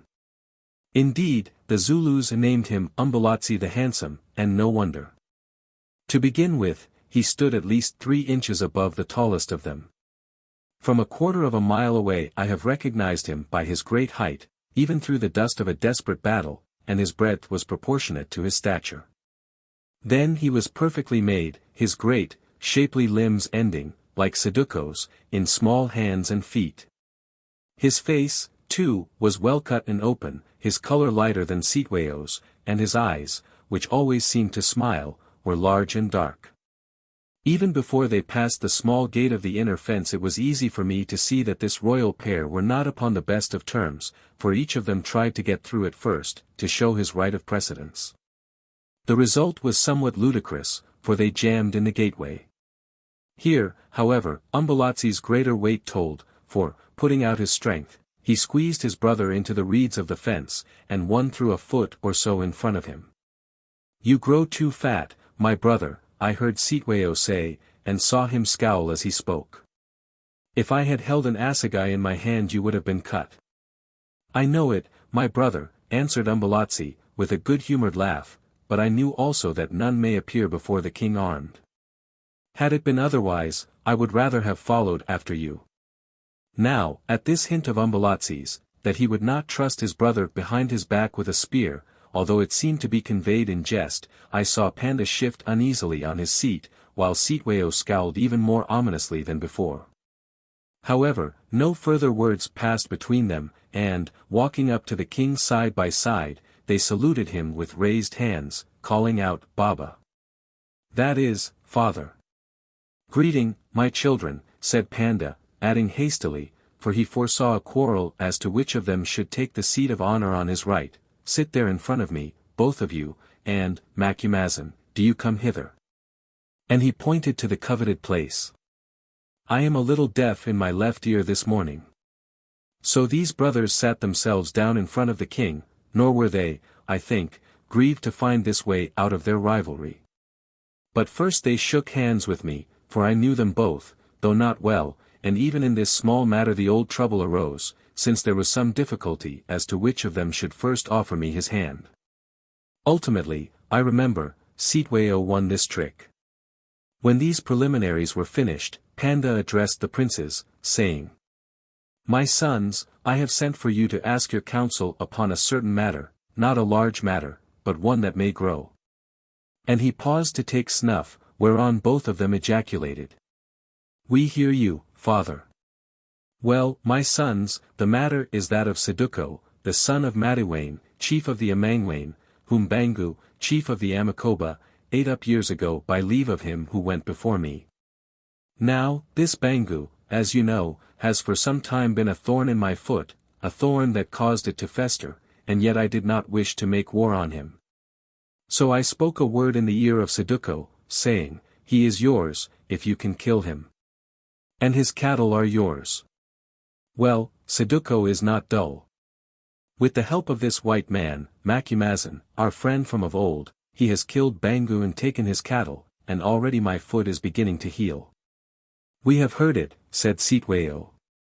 "It was a great deed," added Umbelazi, a more generous critic. "Yes," continued Panda, "I, too, think it was a great deed, seeing that Saduko had but a small regiment of wanderers to back him." "Nay," interrupted Sitweo, "it was not those eaters of rats who won him the day. It was the wisdom of this Macumazahn." "Macumazahn's wisdom would have been of little use without the courage of Saduko and his rats," commented Umbelazi, and from this moment I saw that the two brothers were taking sides for and against Saduko, as they did upon every other matter. Not because they cared for the right of whatever was in question, but because they wished to oppose each other. "Quite so," went on the king, "I agree with both of you, my sons. But the point is this, I think Saduko a man of promise, and one who should be advanced that he may learn to love us all, especially as his house has suffered wrong from our house, since he who is gone listened to the evil counsel of Bangu, and allowed him to kill out Madiwayne's tribe without just cause. Therefore, in order to wipe away this stain and bind Saduko to us, I think it well to re-establish Saduko in the chieftainship of the Amangwain, with the lands that his father held, and to give him also the chieftainship of the Amakoba, of whom it seems that the women and children, with some of the men, remain, although he already holds their cattle which he has captured in war."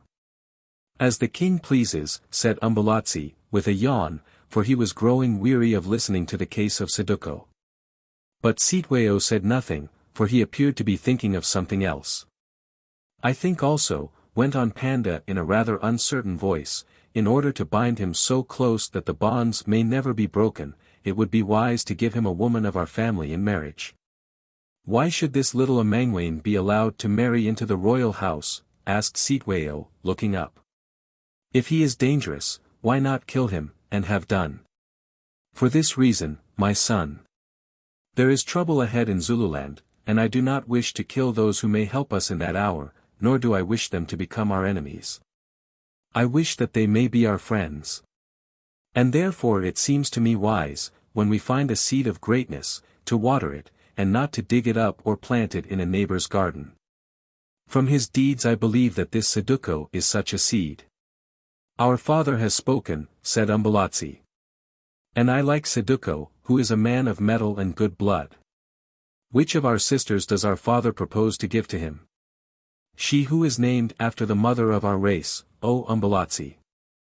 She whom your own mother bore, your sister Nandai, in English, the sweet. A great gift, O my father, since Nandai is both fair and wise. Also, what does she think of this matter? She thinks well of it, Umbelazi, for she has seen Saduko and taken a liking to him. She told me herself that she wishes no other husband. Is it so? Replied Umbelazi indifferently.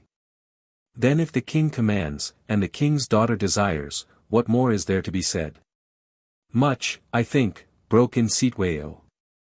I hold that it is out of place that this little man, who has but conquered a little tribe by borrowing the wit of Macumazahn here, should be rewarded not only with a chieftainship, but with the hand of the wisest and most beautiful of the king's daughters, even though Umbelazi, he added, with a sneer, should be willing to throw him his own sister like a bone to a passing dog. Who threw the bone, Sitwayo? Asked Umbelazi, awaking out of his indifference. Was it the king, or was it I, who never heard of the matter till this moment? And who are we that we should question the king's decrees? Is it our business to judge or to obey? Has Saduko perchance made you a present of some of those cattle which he stole from the Amakoba, Umbelazi? Asked Sitwayo. As our father asks no lobola, perhaps you have taken the gift instead. The only gift that I have taken from Saduko, said Umbelazi, who, I could see, was hard-pressed to keep his temper, is that of his service. He is my friend, which is why you hate him, as you hate all my friends. Must I then love every stray cur that licks your hand, Umbelazi?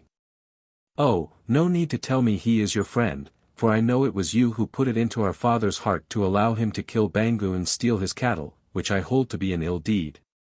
For now the great house is thatched with his reeds and Bangu's blood is on its doorposts. Moreover, he who wrought the wrong is to come and dwell therein, and for aught I know to be called a prince, like you and me. Why should he not, since the princess Nandai is to be given to him in marriage? Certainly, Umbelazi, you would do well to take the cattle which this white traitor has refused, for all men know that you have earned them. Now Umbelazi sprang up, straightening himself to the full of his great height, and spoke in a voice that was thick with passion. I pray your leave to withdraw, O king, he said, since if I stay here longer I shall grow sorry that I have no spear in my hand. Yet before I go I will tell the truth. Sitwayo hates Saduko, because, knowing him to be a chief of wit and courage, who will grow great, he sought him for his man, saying, Sit you in my shadow, after he had promised to sit in mine. Therefore it is that he heaps these taunts upon me. Let him deny it if he can. That I shall not trouble to do, Umbelazi, answered Sitwayo, with a scowl. Who are you that spy upon my doings, and with a mouth full of lies call me to account before the king? I will hear no more of it. Do you bide here and pay Saduko his price with the person of our sister? For, as the king has promised her, his word cannot be changed. Only let your dog know that I keep a stick for him, if he should snarl at me. Farewell, my father.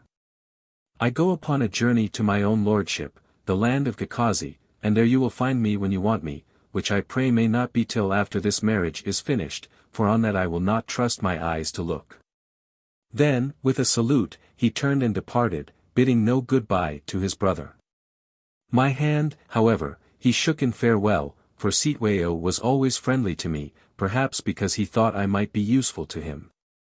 Also, as I learned afterwards, he was very pleased with me for the reason that I had refused my share of the Amakoba cattle, and that he knew I had no part in this proposed marriage between Saduko and Nandai, of which, indeed, I now heard for the first time. My father, said Umbelazi, when Sitwayo had gone, is this to be borne? Am I to blame in the matter? You have heard and seen, answer me, my father. No, you are not to blame this time, Umbelazi, replied the king, with a heavy sigh. But oh! My sons, where will your quarreling end? I think that only a river of blood can quench so fierce a fire, and then which of you will live to reach its bank? For a while he looked at Umbelazi, and I saw love and fear in his eye, for towards him Panda always had more affection than for any of his other children. Sitwayo has behaved ill, he said at length. And before a white man, who will report the matter, which makes it worse. He has no right to dictate to me to whom I shall or shall not give my daughters in marriage. Moreover, I have spoken, nor do I change my word because he threatens me. It is known throughout the land that I never change my word, and the white men know it also, do they not, O Macumazana? I answered yes, they did.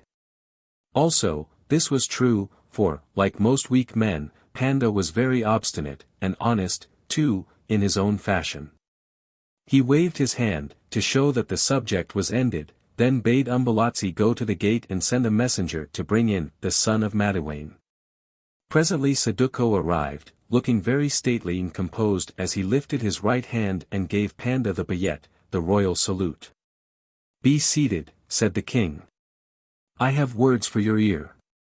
Thereon, with the most perfect grace, without hurrying and without undue delay, Saduko crouched himself down upon his knees, with one of his elbows resting on the ground, as only a native knows how to do without looking absurd, and waited.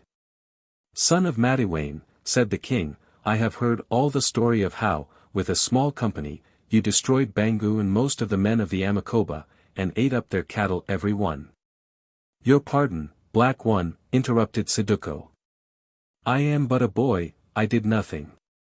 It was Macumazan, watcher by night, who sits yonder. His wisdom taught me how to snare the Amakoba, after they were decoyed from their mountain, and it was Choza, my uncle, who loosed the cattle from the kraals. I say that I did nothing, except to strike a blow or two with a spear when I must, just as a baboon throws stones at those who would steal its young." "I am glad to see that you are no boaster, Saduko," said Panda. "Would that more of the Zulus were like you in that matter, for then I must not listen to so many loud songs about little things. At least, Bangu was killed and his proud tribe humbled, and, for reasons of state, I am glad that this happened without my moving a regiment or being mixed up with the business, for I tell you that there are some of my family who loved Bangu. But I loved your father, Madiwayne, whom Bangu butchered, for we were brought up together as boys, yes, and served together in the same regiment, the Amawam, when the Wild One, my brother, ruled," he meant Shaka.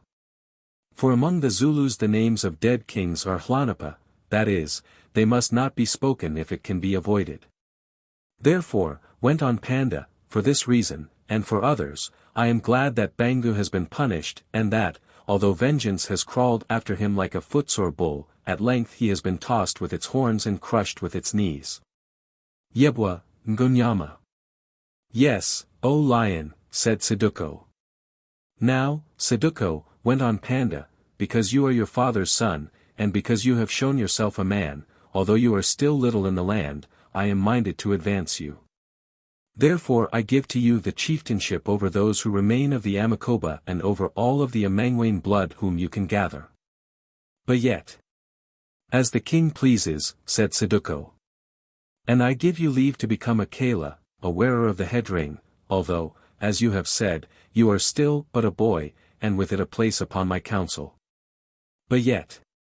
"As the king pleases," said Saduko, still apparently unmoved by the honors that were being heaped upon him. "And, son of Madiwayne," went on Panda, "you are still unmarried, are you not?" Now, for the first time, Saduko's face changed. "Yes, Black One," he said hurriedly, "but—" Here he caught my eye, and, reading some warning in it, was silent. "But," repeated Panda after him, "doubtless you would like to be?" "Well, it is natural in a young man who wishes to found a house, and therefore I give you leave to marry." "Yebwa, Silo." "Yes, O wild beast." "I thank the king, but—" Here I sneezed loudly, and he ceased. "But," repeated Panda, "of course, you do not know where to find a wife between the time the hawk stoops and the rat squeaks in its claws. How should you who have never thought of the matter? Also," he continued, with a smile, "it is well that you have not thought of it, since she whom I shall give to you could not live in the second hut in your kraal and call another Inkosikatsi, that is, head lady or chieftainess. Umbelazi, my son, go fetch her of whom we have thought as a bride for this boy." Now Umbelazi rose, and went with a broad smile upon his face, while Panda, somewhat fatigued with all his speech-making, for he was very fat and the day was very hot, leaned his head back against the hut and closed his eyes. "O Black One! O thou who consumeth with rage! Dlangamandla," broke out Saduko, who, I could see, was much disturbed. "I have something to say to you." No doubt," answered Panda drowsily, "but save up your thanks till you have seen, or you will have none left afterwards," and he snored slightly. Now I, perceiving that Saduko was about to ruin himself, thought it well to interfere, though what business of mine it was to do so I cannot say. At any rate, if only I had held my tongue at this moment, and allowed Saduko to make a fool of himself. As he wished to do, for where Mameena was concerned he never could be wise, I verily believe that all the history of Zululand would have run a different course, and that many thousands of men, white and black, who are now dead would be alive today. But fate ordered it otherwise. Yes, it was not I who spoke, but fate. The angel of doom used my throat as his trumpet. Seeing that Panda dozed, I slipped behind Saduko and gripped him by the arm. "Are you mad?" I whispered into his ear. "Will you throw away your fortune, and your life also?" "But Mameena," he whispered back. "I would marry none save Mameena." "Fool!" I answered. "Mameena has betrayed and spat upon you. Take what the heavens send you and give thanks. Would you wear Masapo's soiled blanket?" "Macumazin," he said in a hollow voice, "I will follow your head, and not my own heart. Yet you sow a strange seed, Macumazin, or so you may think when you see its fruit." And he gave me a wild look, a look that frightened me. There was something in this look which caused me to reflect that I might do well to go away and leave Saduko, Mameena, Nandai, and the rest of them to "dree their weirds," as the Scotch say, for, after all, what was my finger doing in that very hot stew? Getting burnt, I thought, and not collecting any stew. Yet, looking back on these events, how could I foresee what would be the end of the madness of Saduko, of the fearful machinations of Mameena, and of the weakness of Umbelazi when she snared him in the net of her beauty, thus bringing about his ruin, through the hate of Saduko and the ambition of XIII? How could I know that, at the back of all these events, stood the old dwarf, Zikali the Wise, working night and day to slake the enmity and fulfill the vengeance which long ago he had conceived and planned against the royal house of Senzangakona and the Zulu people over whom it ruled? Yes, he stood there like a man behind a great stone upon the brow of a mountain, slowly, remorselessly, with infinite skill, labor, and patience, pushing that stone to the edge of the cliff, whence at length, in the appointed hour, it would thunder down upon those who dwelt beneath, to leave them crushed and no more a people. How could I guess that we, the actors in this play, were all the while helping him to push that stone, and that he cared nothing how many of us were carried with it into the abyss, if only we brought about the triumph of his secret? Unutterable rage and hate.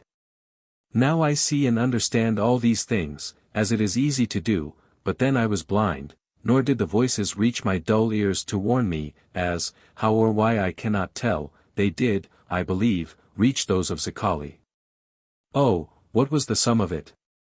Just this, I think, and nothing more, that, as Saduko and the others were Mameena's tools, and as all of them and their passions were Zikali's tools, so he himself was the tool of some unseen power that used him and us to accomplish its design. Which, I suppose, is fatalism, or, in other words, all these things happened because they must happen. A poor conclusion to reach after so much thought and striving, and not complimentary to man and his boasted powers of free will. Still, one to which many of us are often driven, especially if we have lived among savages, where such dramas work themselves out openly and swiftly, unhidden from our eyes by the veils and subterfuges of civilization. At least, there is this comfort about it, that, if we are but feathers blown by the wind, how can the individual feather be blamed because it did not travel against, turn or keep back the wind? Well, let me return from these speculations to the history of the facts that caused them. Just as, a little too late, I had made up my mind that I would go after my own business, and leave Saduko to manage his, through the fence gateway appeared the great, tall Umbelazi leading by the hand a woman. As I saw in a moment, it did not need certain bangles of copper, ornaments of ivory and of very rare pink beads, called mfabinga, which only those of the royal house were permitted to wear, to proclaim her a person of rank.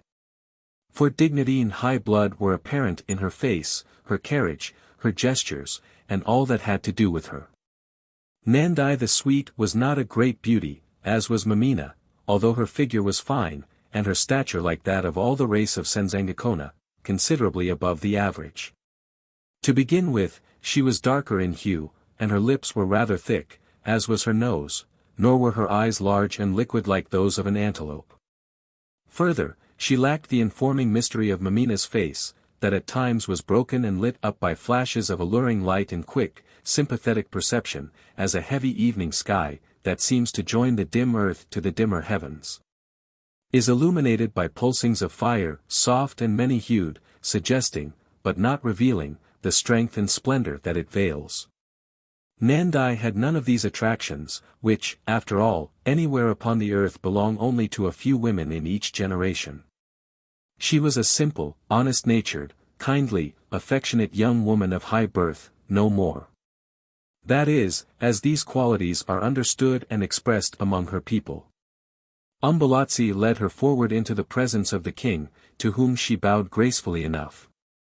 Then, after casting a swift, sidelong glance at Saduko, which I found it difficult to interpret, and another of inquiry at me, she folded her hands upon her breast and stood silent, with bent head, waiting to be addressed. The address was brief enough, for Panda was still sleepy. "My daughter," he said, with a yawn, "there stands your husband," and he jerked his thumb toward Saduko. "He is a young man and a brave, and unmarried. Also one who should grow great in the shadow of our house, especially as he is a friend of your brother, Umbelazi. I understand also that you have seen him and like him. Unless you have anything to say against it, for as, not being a common father, the king receives no cattle, at least in this case, I am not prejudiced, but will listen to your words," and he chuckled in a drowsy fashion. "I propose that the marriage should take place tomorrow. Now, my daughter, have you anything to say? For if so, please say it at once, as I am tired. The eternal wranglings between your brethren, Sitweo and Umbelazi, have worn me out." Now Nandi looked about her in her open, honest fashion, her gaze resting first on Saduko, then on Umbelazi, and lastly upon me. "My father," she said at length, in her soft, steady voice, "tell me, I beseech you, who proposes this marriage? Is it the chief Saduko, is it the Prince Umbelazi, or is it the White Lord whose true name I do not know, but who is called Macumazan, Watcher by Night?" "I can't remember which of them proposed it," yawned Panda. "Who can keep on talking about things from night till morning? At any rate, I propose it, and I will make your husband a big man among our people. Have you anything to say against it?" "I have nothing to say, my father. I have met Saduko, and like him well, for the rest, you are the judge. But," she added slowly, "does Saduko like me? When he speaks my name, does he feel it here?" and she pointed to her throat. "I am sure I do not know what he feels in his throat," Panda replied testily, "but I feel that mine is dry." "Well, as no one says anything, the matter is settled. Tomorrow Saduko shall give the Umkaliso, the ox of the girl, that makes marriage. If he has not got one here I will lend it to him, and you can take the new, big hut that I have built in the outer kraal to dwell in for the present. There will be a dance, if you wish it, if not, I do not care, for I have no wish for ceremony just now, who am too troubled with great matters. Now I am going to sleep." Then sinking from his stool onto his knees, Panda crawled through the doorway of his great hut, which was close to him, and vanished. Umbelazi and I departed also through the gateway of the fence, leaving Saduko and the Princess Nandi alone together, for there were no attendants present. What happened between them I am sure I do not know, but I gather that, in one way or another, Saduko made himself sufficiently agreeable to the princess to persuade her to take him to husband. Perhaps, being already enamored of him, she was not difficult to persuade. At any rate, on the morrow, without any great feasting or fuss, except the customary dance, the Umkaliso, the ox of the girl, was slaughtered, and Saduko became the husband of a royal maiden of the house of Senzangakona. Certainly, as I remember reflecting, it was a remarkable rise in life for one who, but a few months before, had been without possessions or a home. I may add that, after our brief talk in the King's Kraal, while Panda was dozing, I had no further words with Saduko on this matter of his marriage, for between its proposal and the event he avoided me, nor did I seek him out. On the day of the marriage also, I trekked for Natal, and for a whole year heard no more of Saduko, Nandai, and Mameena, although, to be frank, I must admit I thought of the last of these persons more often, perhaps, than I should have done. The truth is that Mameena was one of those women who sticks in a man's mind even more closely than a wait a bit thorn does in his coat. 9. Allan returns to Zululand. A whole year had gone by, in which I did, or tried to do, various things that have no connection with this story, when once more I found myself in Zululand, at Umbezi's kraal indeed. Hither I had trekked in fulfillment of a certain bargain, already alluded to, that was concerned with ivory and guns, which I had made with the old fellow, or, rather, with Masapo, his son-in-law, whom he represented in this matter. Into the exact circumstances of that bargain I do not enter, since at the moment I cannot recall whether I ever obtained the necessary permit to import those guns into Zululand, although now that I am older I earnestly hope that I did so. Since it is wrong to sell weapons to natives that may be put to all sorts of unforeseen uses. At any rate, there I was, sitting alone with the headman in his hut discussing a dram of square face that I had given to him, for the trade was finished to our mutual satisfaction, and Scowl, my body servant, with the hunters, had just carried off the ivory, a fine lot of tusks, to my wagons. "Well, Umbezi," I said, "and how has it fared with you since we parted a year ago? Have you seen anything of Saduko, who, you may remember, left you in some wrath?" "Thanks be to my spirit, I have seen nothing of that wild man, Macumazahn," answered Umbezi, shaking his fat old head in a fashion which showed great anxiety.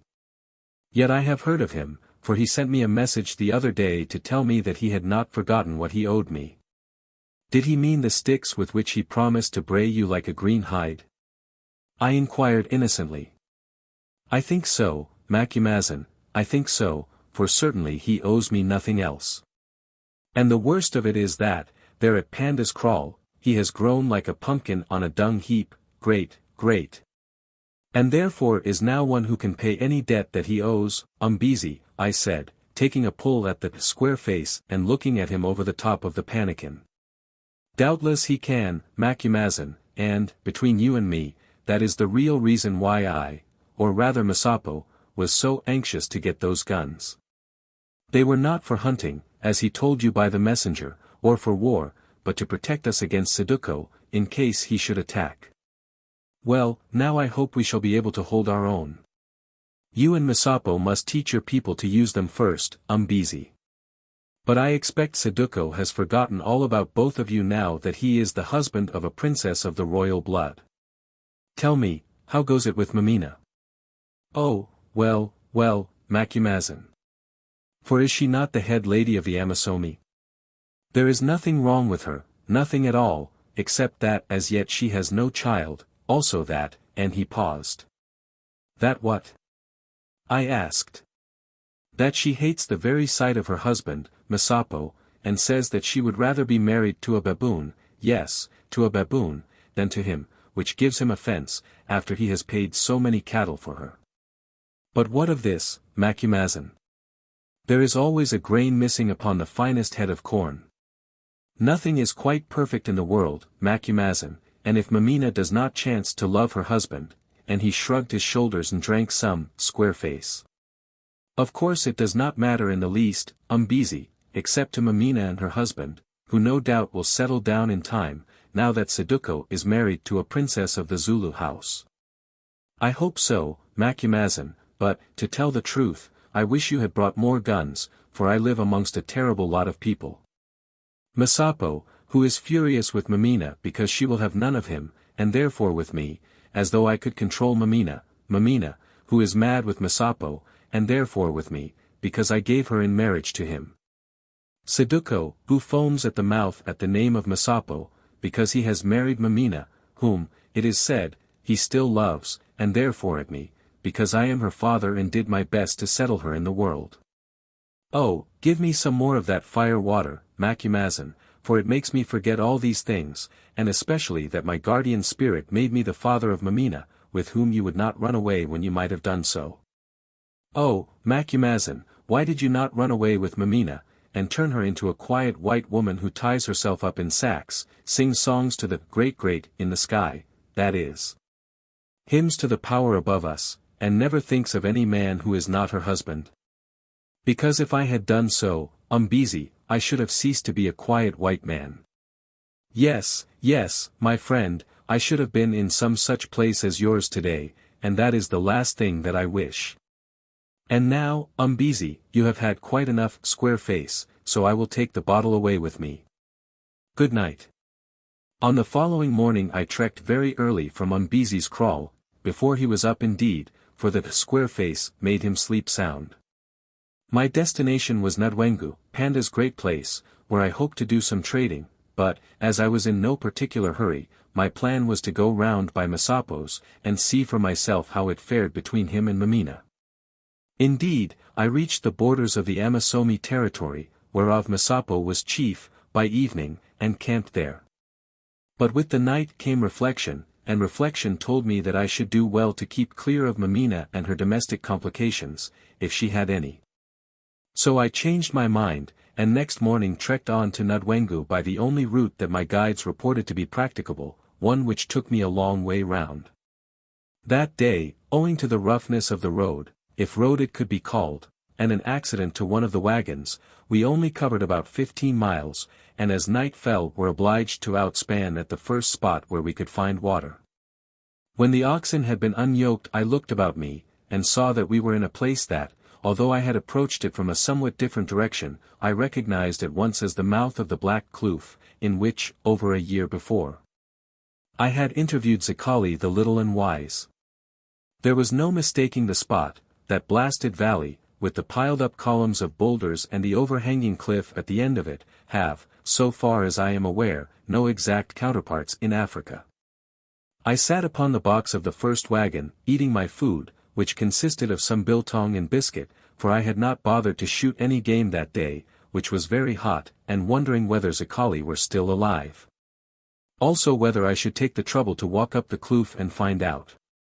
On the whole I thought that I would not, as the place repelled me, and I did not particularly wish to hear any more of his prophecies and fierce, ill-omened talk. So I just sat there studying the wonderful effect of the red evening light pouring up between those walls of fantastic rocks. Presently I perceived, far away, a single human figure, whether it were man or woman I could not tell, walking towards me along the path which ran at the bottom of the cleft. In those gigantic surroundings it looked extraordinarily small and lonely, although perhaps because of the intense red light in which it was bathed, or perhaps just because it was human, a living thing in the midst of all that still, inanimate grandeur, it caught and focused my attention. I grew greatly interested in it, I wondered if it were that of man or woman, and what it was doing here in this haunted valley. The figure drew nearer, and now I saw it was slender and tall, like that of a lad or of a well-grown woman, but to which sex it belonged I could not see, because it was draped in a cloak of beautiful grey fur. Just then Scowl came to the other side of the wagon to speak to me about something, which took off my attention for the next 2 minutes. When I looked round again it was to see the figure standing within 3 yards of me, its face hidden by a kind of hood which was attached to the fur cloak. "Who are you, and what is your business?" I asked, whereon a gentle voice answered. "Do you not know me, O Macumazana? How can I know one who is tied up like a gourd in a mat? Yet is it not, is it not? Yes, it is Mameena, and I am very pleased that you should remember my voice, Macumazan, after we have been separated for such a long, long time," and, with a sudden movement, she threw back the kaross, hood and all, revealing herself in all her strange beauty. I jumped down off the wagon box and took her hand. "O Macumazana," she said, while I still held it, or, to be accurate, while she still held mine, indeed my heart is glad to see a friend again, and she looked at me with her appealing eyes, which, in the red light, I could see appeared to float in tears. A friend, Mameena! I exclaimed. Why, now you are so rich, and the wife of a big chief, you must have plenty of friends. Alas! Macumazahn, I am rich in nothing except trouble, for my husband saves, like the ants for winter. Why, he even grudged me this poor karas, and as for friends, he is so jealous that he will not allow me any. He cannot be jealous of women, Mameena. Oh, women! Piff! I do not care for women. They are very unkind to me, because, well, perhaps you can guess why, Macumazahn, she answered, glancing at her own reflection in a little traveling looking-glass that hung from the woodwork of the wagon. For I had been using it to brush my hair, and smiled very sweetly. At least you have your husband, Mameena, and I thought that perhaps by this time. She held up her hand. My husband! Oh, I would that I had him not, for I hate him, Macumazahn, and as for the rest, never. The truth is that I never cared for any man except one whose name you may chance to remember, Macumazahn. I suppose you mean Saduko, I began. Tell me, Macumazahn, she inquired innocently, are white people very stupid? I ask because you do not seem as clever as you used to be. Or have you perhaps a bad memory? Now I felt myself turning red as the sky behind me, and broke in hurriedly. If you did not like your husband, Mameena, you should not have married him. You know you need not unless you wished. When one has only 2 thorn bushes to sit on, Macumazahn, one chooses that which seems to have the fewest prickles, to discover sometimes that they are still there in hundreds, although one did not see them. You know that at length everyone gets tired of standing. Is that why you have taken to walking, Mameena? I mean, what are you doing here alone? Oh, I heard that you were passing this way, and came to have a talk with you. No, from you I cannot hide even the least bit of the truth. I came to talk with you, but also I came to see Zikali and ask him what a wife should do who hates her husband. Indeed. And what did he answer you?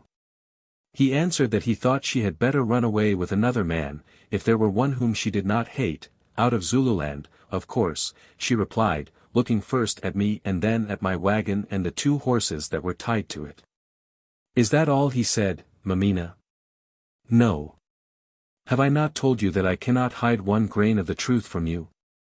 He added that the only other thing to be done was to sit still and drink my sour milk, pretending that it is sweet, until my spirit gives me a new cow. He seemed to think that my spirit would be bountiful in the matter of new cows, one day. Anything more? I inquired. One little thing. Have I not told you that you shall have all the truth? Zikali seemed to think also that at last every one of my herd of cows, old and new, would come to a bad end. He did not tell me to what end. She turned her head aside, and when she looked up again I saw that she was weeping, really weeping this time, not just making her eyes swim, as she did before. Of course they will come to a bad end, Macumazahn, she went on in a soft, thick voice, for I and all with whom I have to do were torn out of the reeds, i.e. created, that way. And that's why I won't tempt you to run away with me any more, as I meant to do when I saw you, because it is true, Macumazahn, you are the only man I ever liked or ever shall like. And you know I could make you run away with me if I chose, although I am black and you are white, oh, yes, before tomorrow morning. But I won't do it. For why should I catch you in my unlucky web and bring you into all sorts of trouble among my people and your own? Go you your road, Macumazahn, and I will go mine as the wind blows me. And now give me a cup of water and let me be away, a cup of water, no more. Oh, do not be afraid for me, or melt too much, lest I should melt also. I have an escort waiting over yonder hill. There, thank you for your water, Macumazahn, and good night. Doubtless we shall meet again ere long, and, I forgot, the little wise one said he would like to have a talk with you. Good night, Macumazahn, good night. I trust that you did a profitable trade with Umbezi my father and Masapo my husband. I wonder why such men as these should have been chosen to be my father and my husband. Think it over, Macumazahn, and tell me when next we meet. Give me that pretty mirror, Macumazahn, when I look in it I shall see you as well as myself, and that will please me, you don't know how much. I thank you. Good night. In another minute I was watching her solitary little figure, now wrapped again in the hooded kaross, as it vanished over the brow of the rise behind us, and really, as she went, I felt a lump rising in my throat. Notwithstanding all her wickedness, and I suppose she was wicked, there was something horribly attractive about Mameena. When she had gone, taking my only looking-glass with her, and the lump in my throat had gone also, I began to wonder how much fact there was in her story. She had protested so earnestly that she told me all the truth that I felt sure there must be something left behind. Also I remembered she had said Zikali wanted to see me. Well, the end of it was I took a moonlight walk up that dreadful gorge, into which not even Scowl would accompany me, because he declared that the place was well known to be haunted by Imikovu, or specters who have been raised from the dead by wizards. It was a long and disagreeable walk, and somehow I felt very depressed and insignificant as I trudged on between those gigantic cliffs, passing now through patches of bright moonlight and now through deep pools of shadow. Threading my way among clumps of bush or round the bases of tall pillars of piled-up stones, till at length I came to the overhanging cliffs at the end, which frowned down on me like the brows of some titanic demon. Well, I got to the end at last, and at the gate of the kraal fence was met by one of those fierce and huge men who served the dwarf as guards. Suddenly he emerged from behind a stone, and having scanned me for a moment in silence, beckoned to me to follow him, as though I were expected. A minute later I found myself face to face with Zikali, who was seated in the clear moonlight just outside the shadow of his hut, and engaged, apparently, in his favorite occupation of carving wood with a rough native knife of curious shape. For a while he took no notice of me, then suddenly looked up, shaking back his braided grey locks, and broke into one of his great laughs. "So it is you, Macumazahn," he said. "Well, I knew you were passing my way and that Mameena would send you here. But why do you come to see that thing that should not have been born? To tell me how you fared with the buffalo with the split horn, eh?" "No, Zikali, for why should I tell you what you know already? Mameena said you wished to talk with me, that was all." Then Mameena lied, he answered, as is her nature, in whose throat live 4 false words for every one of truth. "Still, sit down, Macumazahn. There is beer made ready for you by that stool, and give me the knife and a pinch of the white man's snuff that you have brought for me as a present." I produced these articles, though how he knew that I had them with me I cannot tell, nor did I think it worth while to inquire. The snuff, I remember, pleased him very much, but of the knife he said that it was a pretty toy, but he would not know how to use it. Then we fell to talking. What was Mameena doing here? I asked boldly. What was she doing at your wagons? He asked. Oh, do not stop to tell me, I know. That is a very good snake of yours, Macumazahn, which always just lets you slip through her fingers, when, if she chose to close her hand, well, I do not betray the secrets of my clients. But I say this to you, go on to the kraal of the son of Senzangakona, and you will see things happen that will make you laugh, for Mameena will be there, and the Mongol Masapo, her husband. Truly she hates him well, and, after all, I would rather be loved than hated by Mameena, though both are dangerous. Poor mongrel. Soon the jackals will be chewing his bones. Why do you say that? I asked. Only because Mameena tells me that he is a great wizard, and the jackals eat many wizards in Zululand. Also he is an enemy of Panda's house, is he not? You have been giving her some bad counsel, Zikali, I said, blurting out the thought in my mind. Perhaps, Macumazahn, only I may call it good counsel. I have my own road to walk, and if I can find some to clear away the thorns that would prick my feet, what of it? Also she will get her pay, who finds life dull up there among the Amasomi, with one she hates for a hot fellow. Go you and watch, and afterwards, when you have an hour to spare, come and tell me what happens, that is, if I do not chance to be there to see for myself. Is Saduko well? I asked to change the subject, for I did not wish to become privy to the plots that filled the air. I am told that his tree grows great, that it overshadows all the royal kraal. I think that Mameena wishes to sleep in the shade of it. And now you are weary, and so am I. Go back to your wagons, Macumazahn, for I have nothing more to say to you tonight. But be sure to return and tell me what chances at Panda's kraal. Or, as I have said, perhaps I shall meet you there. Who knows, who knows? Now, it will be observed that there was nothing very remarkable in this conversation between Zikali and myself. He did not tell me any deep secrets or make any great prophecy. It may be wondered, indeed, when there is so much to record, why I set it down at all. My answer is, because of the extraordinary impression that it produced upon me. Although so little was said, I felt all the while that those few words were a veil hiding terrible events to be. I was sure that some dreadful scheme had been hatched between the old dwarf and Mameena whereof the issue would soon become apparent, and that he had sent me away in a hurry after he learned that she had told me nothing. Because he feared lest I should stumble on its cue and perhaps cause it to fail. At any rate, as I walked back to my wagons by moonlight down that dreadful gorge, the hot, thick air seemed to me to have a physical taste and smell of blood, and the dank foliage of the tropical trees that grew there. When now and again a puff of wind stirred them, moaned like the fabled Imikovu, or as men might do in their last faint agony. The effect upon my nerves was quite strange, for when at last I reached my wagons I was shaking like a reed, and a cold perspiration, unnatural enough upon that hot night, poured from my face and body. Well, I took a couple of stiff tots of square face to pull myself together, and at length went to sleep, to awake before dawn with a headache. Looking out of the wagon, to my surprise I saw Scowl and the hunters, who should have been snoring, standing in a group and talking to each other in frightened whispers.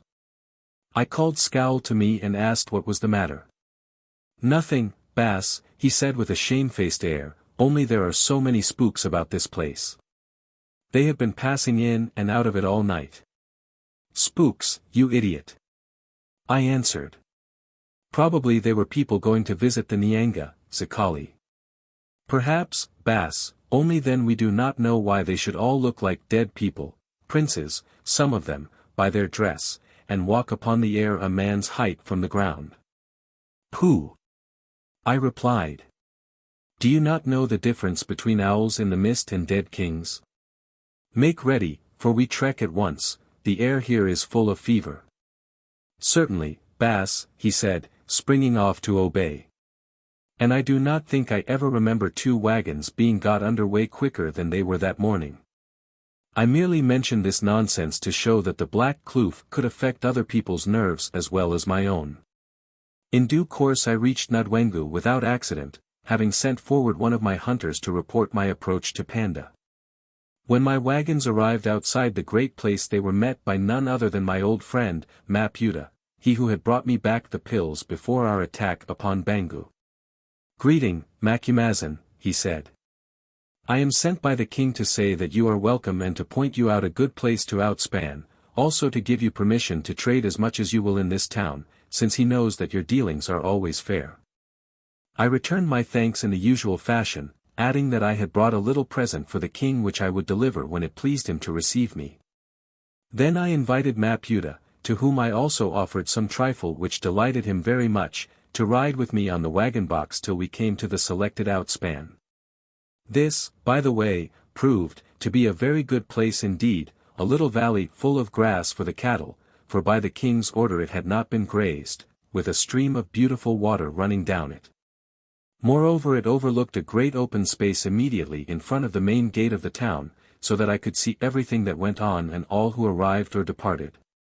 You will be comfortable here, Macumazahn, said Maputa, during your stay, which we hope will be long, since, although there will soon be a mighty crowd at Nadwengu.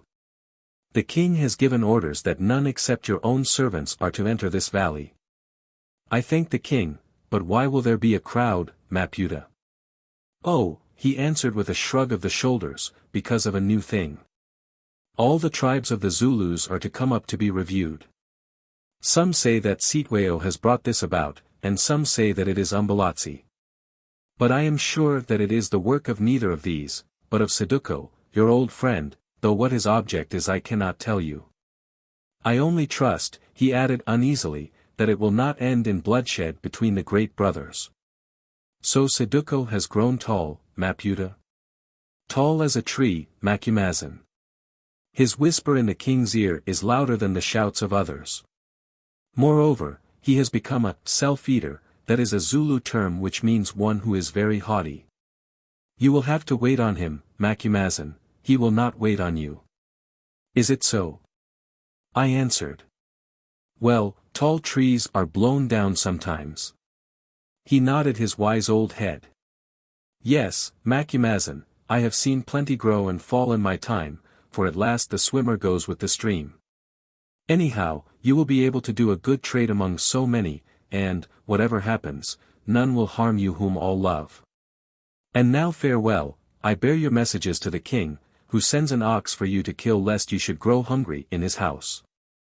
That same evening I saw Saduko and the others, as I shall tell.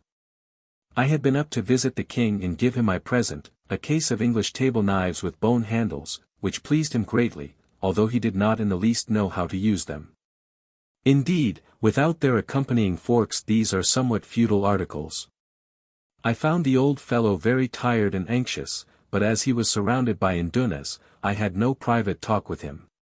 Seeing that he was busy, I took my leave as soon as I could, and when I walked away whom should I meet but Saduko. I saw him while he was a good way off, advancing towards the inner gate with a train of attendants like a royal personage, and knew very well that he saw me. Making up my mind what to do at once, I walked straight on to him, forcing him to give me the path, which he did not wish to do before so many people, and brushed past him as though he were a stranger. As I expected, this treatment had the desired effect, for after we had passed each other he turned and said, "Do you not know me, Macumazin?" "Who calls?" I asked.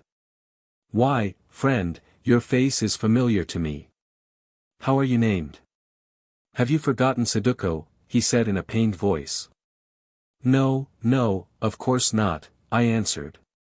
"I know you now, although you seem somewhat changed since we went out hunting and fighting together, I suppose because you are fatter. I trust that you are well, Saduko. Goodbye. I must be going back to my wagons. If you wish to see me you will find me there." These remarks, I may add, seemed to take Saduko very much aback. At any rate, he found no reply to them, even when old Maputa, with whom I was walking, and some others sniggered aloud. There is nothing that Zulus enjoy so much as seeing one whom they consider an upstart set in his place. Well, a couple of hours afterwards, just as the sun was sinking, who should walk up to my wagons but Saduko himself, accompanied by a woman whom I recognized at once as his wife, the Princess Nandai, who carried a fine baby boy in her arms. Rising, I saluted Nandai and offered her my camp stool, which she looked at suspiciously and declined, preferring to seat herself on the ground after the native fashion. So I took it back again, and after I had sat down on it, not before, stretched out my hand to Saduko, who by this time was quite humble and polite. Well, we talked away, and by degrees, without seeming too much interested in them, I was furnished with a list of all the advancements which it had pleased Panda to heap upon Saduko during the past year. In their way they were remarkable enough, for it was much as though some penniless country gentleman in England had been promoted in that short space of time to be one of the premier peers of the kingdom and endowed with great offices and estates. When he had finished the count of them he paused, evidently waiting for me to congratulate him. But all I said was, "By the heavens above I am sorry for you, Saduko. How many enemies you must have made. What a long way there will be for you to fall one night." A remark at which the quiet Nandai broke into a low laugh that I think pleased her husband even less than my sarcasm. "Well," I went on, "I see that you have got a baby, which is much better than all these titles. May I look at it, Inkosazana?" Of course she was delighted, and we proceeded to inspect the baby, which evidently she loved more than anything on earth. Whilst we were examining the child and chatting about it, Saduko sitting by meanwhile in the sulks, who on earth should appear but Mameena and her fat and sullen-looking husband, the chief Masapo. "Oh, Macumazahn," she said, appearing to notice no one else, "how pleased I am to see you after a whole long year." I stared at her and my jaw dropped. Then I recovered myself, thinking she must have made a mistake and meant to say, week. 12 moons, she went on, and, Macumazahn, not one of them has gone by but I have thought of you several times and wondered if we should ever meet again. Where have you been all this while? In many places, I answered. Amongst others at the Black Kloof, where I called upon the dwarf, Zikali, and lost my looking-glass. The Nyanga, Zikali. Oh, how often have I wished to see him. But, of course, I cannot, for I am told he will not receive any women. I don't know, I am sure, I replied, but you might try, perhaps he would make an exception in your favor. I think I will, Macumazahn, she murmured, whereon I collapsed into silence, feeling that things were getting beyond me. When I recovered myself a little it was to hear Mameena greeting Saduko with much effusion, and complimenting him on his rise in life, which she said she had always foreseen. This remark seemed to bowl out Saduko also, for he made no answer to it, although I noticed that he could not take his eyes off Mameena's beautiful face. Presently, however, he seemed to become aware of Masapo, and instantly his whole demeanor changed, for it grew proud and even terrible. Masapo tendered him some greeting. Whereon Saduko turned upon him and said, "What, chief of the Amasomi, do you give the good day to an Umfokazana and a mangy hyena? Why do you do this? Is it because the low Umfokazana has become a noble and the mangy hyena has put on a tiger's coat?" And he glared at him like a veritable tiger. Masapo made no answer that I could catch. Muttering some inaudible words, he turned to depart, and in doing so, quite innocently, I think, struck Nandai. Knocking her over onto her back and causing the child to fall out of her arms in such fashion that its tender head struck against a pebble with sufficient force to cause it to bleed. Saduko leapt at him, smiting him across the shoulders with the little stick that he carried. For a moment Masapo paused, and I thought that he was going to show fight. If he had any such intention, however, he changed his mind, for without a word, or showing any resentment at the insult which he had received, he broke into a heavy run and vanished among the evening shadows. Mameena, who had observed all, broke into something else, namely, a laugh. "Piff! My husband is big yet not brave," she said, "but I do not think he meant to hurt you, woman." "Do you speak to me, wife of Masapo?" asked Nandai with gentle dignity, as she gained her feet and picked up the stunned child. "If so, my name and titles are the Inkosazana Nandai, daughter of the Black One and wife of the Lord Saduko." "Your pardon," replied Mameena humbly, for she was cowed at once. "I did not know who you were, Inkosazana." "It is granted, wife of Masapo." "Macumazahn, give me water, I pray you, that I may bathe the head of my child." The water was brought, and presently, when the little one seemed all right again, for it had only received a scratch, Nandai thanked me and departed to her own huts. Saying with a smile to her husband as she passed that there was no need for him to accompany her, as she had servants waiting at the kraal gate. So Saduko stayed behind, and Mameena stayed also. He talked with me for quite a long while, for he had much to tell me, although all the time I felt that his heart was not in his talk. His heart was with Mameena, who sat there and smiled continually in her mysterious way, only putting in a word now and again, as though to excuse her presence. At length she rose and said with a sigh that she must be going back to where the Amasomi were in camp, as Masapo would need her to see to his food. By now it was quite dark, although I remember that from time to time the sky was lit up by sheet lightning, for a storm was brewing.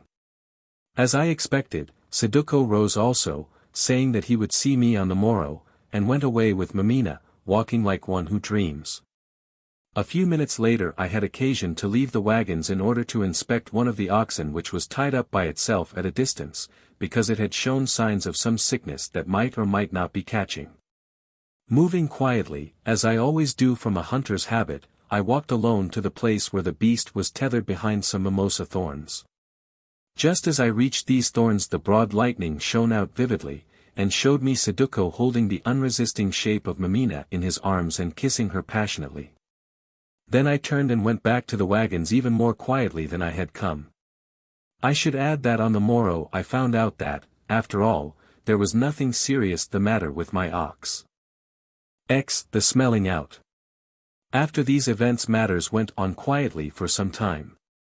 I visited Saduko's huts, very fine huts, about the doors of which sat quite a number of his tribesmen, who seemed glad to see me again.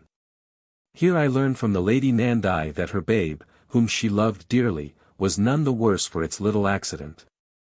Also I learned from Saduko himself, who came in before I left, attended like a prince by several notable men, that he had made up his quarrel with Masapo, and, indeed, apologized to him. As he found that he had not really meant to insult the princess, his wife, having only thrust her over by accident. Saduko added indeed that now they were good friends, which was well for Masapo, a man whom the king had no cause to like. I said that I was glad to hear it, and went on to call upon Masapo, who received me with enthusiasm, as also did Mameena. Here I noted with pleasure that this pair seemed to be on much better terms than I understood had been the case in the past, for Mameena even addressed her husband on 2 separate occasions in very affectionate language. And fetched something that he wanted without waiting to be asked. Masapo, too, was in excellent spirits, because, as he told me, the old quarrel between him and Saduko was thoroughly made up, their reconciliation having been sealed by an interchange of gifts. He added that he was very glad that this was the case, since Saduko was now one of the most powerful men in the country, who could harm him much if he chose, especially as some secret enemy had put it about of late that he, Masapo, was an enemy of the king's house, and an evildoer who practiced witchcraft. In proof of his new friendship, however, Saduko had promised that these slanders should be looked into and their originator punished, if he or she could be found. Well, I congratulated him and took my departure, thinking furiously, as the Frenchman says. That there was a tragedy pending I was sure, this weather was too calm to last. The water ran so still because it was preparing to leap down some hidden precipice. Yet what could I do? Tell Masapo I had seen his wife being embraced by another man? Surely that was not my business. It was Masapo's business to attend to her conduct. Also they would both deny it, and I had no witness. Tell him that Saduko's reconciliation with him was not sincere, and that he had better look to himself. How did I know it was not sincere? It might suit Saduko's book to make friends with Masapo, and if I interfered I should only make enemies and be called a liar who was working for some secret end. Go to Panda and confide my suspicions to him. He was far too anxious and busy about great matters to listen to me, and if he did, would only laugh at this tale of a petty flirtation. No, there was nothing to be done except sit still and wait. Very possibly I was mistaken, after all, and things would smooth themselves out, as they generally do. Meanwhile the reviewing, or whatever it may have been, was in progress, and I was busy with my own affairs, making hay while the sun shone. So great were the crowds of people who came up to Ndwengu that in a week I had sold everything I had to sell in the 2 wagons, that were mostly laden with cloth, beads, knives and so forth. Moreover, the prices I got were splendid, since the buyers bid against each other, and before I was cleared out I had collected quite a herd of cattle, also a quantity of ivory. These I sent on to Natal with one of the wagons, remaining behind myself with the other, partly because Panda asked me to do so, for now and again he would seek my advice on sundry questions, and partly from curiosity. There was plenty to be curious about up at Ndwengu just then, since no one was sure that civil war would not break out between the princes Sitweo and Umbelazi, whose factions were present in force. It was averted for the time, however, by Umbelazi keeping away from the great gathering under pretext of being sick, and leaving Saduko and some others to watch his interests. Also the rival regiments were not allowed to approach the town at the same time. So that public cloud passed over, to the enormous relief of everyone, especially of Panda the king. As to the private cloud whereof this history tells, it was otherwise. As the tribes came up to the great place they were reviewed and sent away, since it was impossible to feed so vast a multitude as would have collected had they all remained. Thus the Amasomi, a small people who were amongst the first to arrive, soon left. Only, for some reason which I never quite understood, Masapo, Mameena and a few of Masapo's children and headmen were detained there. Though perhaps, if she had chosen, Mameena could have given an explanation. Well, things began to happen. Sundry personages were taken ill, and some of them died suddenly. And soon it was noted that all these people either lived near to where Masapo's family was lodged or had at some time or other been on bad terms with him. Thus Saduko himself was taken ill, or said he was. At any rate, he vanished from public gaze for 3 days, and reappeared looking very sorry for himself, though I could not observe that he had lost strength or weight. These catastrophes I pass over, however, in order to come to the greatest of them, which is one of the turning points of this chronicle. After recovering from his alleged sickness, Saduko gave a kind of Thanksgiving feast, at which several oxen were killed. I was present at this feast, or rather at the last part of it, for I only put in what may be called a complimentary appearance, having no taste for such native gorgings. As it drew near its close, Saduko sent for Nandai, who at first refused to come as there were no women present, I think because he wished to show his friends that he had a princess of the royal blood for his wife, who had borne him a son that one day would be great in the land. For Saduko, as I have said, had become a self-eater, and this day his pride was inflamed by the adulation of the company and by the beer that he had drunk. At length Nandai did come, carrying her babe, from which she never would be parted. In her dignified, ladylike fashion, although it seems an odd term to apply to a savage, I know none that describes her better, she greeted first me and then sundry of the other guests, saying a few words to each of them. At length she came opposite to Masapo, who had dined not wisely but too well, and to him, out of her natural courtesy, spoke rather longer than to the others, inquiring after his wife, Mameena, and others. At the moment it occurred to me that she did this in order to assure him that she bore no malice because of the accident of a while before, and was a party to her husband's reconciliation with him. Masapo, in a hazy way, tried to reciprocate these kind intentions. Rising to his feet, his fat, coarse body swaying to and fro because of the beer that he had drunk, he expressed satisfaction at the feast that had been prepared in her house.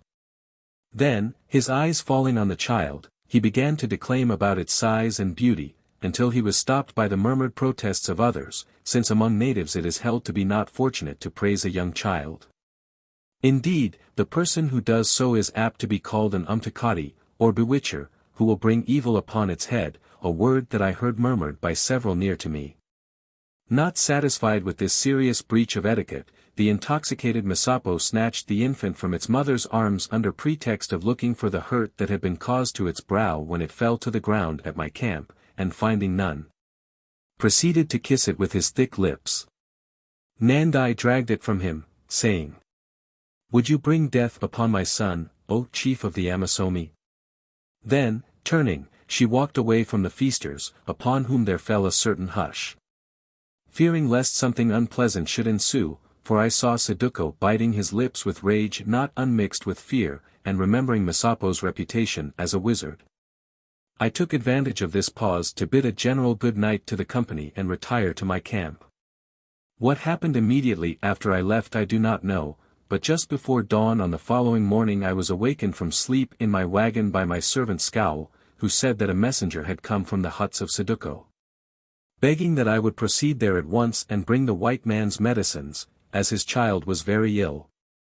Of course I got up and went, taking with me some ipecacuanha and a few other remedies that I thought might be suitable for infantile ailments. Outside the huts, which I reached just as the sun began to rise, I was met by Saduko himself, who was coming to seek me, as I saw at once, in a state of terrible grief. "What is the matter?" I asked. "O Macumazana," he answered, "that dog Masapo has bewitched my boy, and unless you can save him he dies."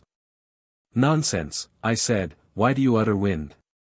If the babe is sick, it is from some natural cause. Wait till you see it, he replied. Well, I went into the big hut and there found Nandai and some other women, also a native doctor or two. Nandai was seated on the floor looking like a stone image of grief, for she made no sound, only pointed with her finger to the infant that lay upon a mat in front of her. A single glance showed me that it was dying of some disease of which I had no knowledge, for its dusky little body was covered with red blotches and its tiny face twisted all awry. I told the women to heat water, thinking that possibly this might be a case of convulsions, which a hot bath would mitigate, but before it was ready the poor babe uttered a thin wail and died. Then, when she saw that her child was gone, Nandai spoke for the first time. The wizard has done his work well, she said, and flung herself face downwards on the floor of the hut. As I did not know what to answer, I went out, followed by Saduko. What has killed my son, Macumazahn? He asked in a hollow voice, the tears running down his handsome face, for he had loved his firstborn. I cannot tell, I replied. But had he been older I should have thought he had eaten something poisonous, which seems impossible. Yes, Macumazahn, and the poison that he has eaten came from the breath of a wizard whom you may chance to have seen kiss him last night. Well, his life shall be avenged. Saduko, I exclaimed, do not be unjust. There are many sicknesses that may have killed your son of which I have no knowledge, who am not a trained doctor. I will not be unjust, Macumazahn. The babe has died by witchcraft, like others in this town of late, but the evildoer may not be he whom I suspect. That is for the smellers out to decide, and without more words he turned and left me. Next day Masapo was put upon his trial before a court of councillors, over which the king himself presided, a very unusual thing for him to do, and one which showed the great interest he took in the case. At this court I was summoned to give evidence, and, of course, confined myself to answering such questions as were put to me. Practically these were but two. What had passed at my wagons when Masapo had knocked over Nandai and her child, and Saduko had struck him, and what had I seen at Saduko's feast when Masapo had kissed the infant?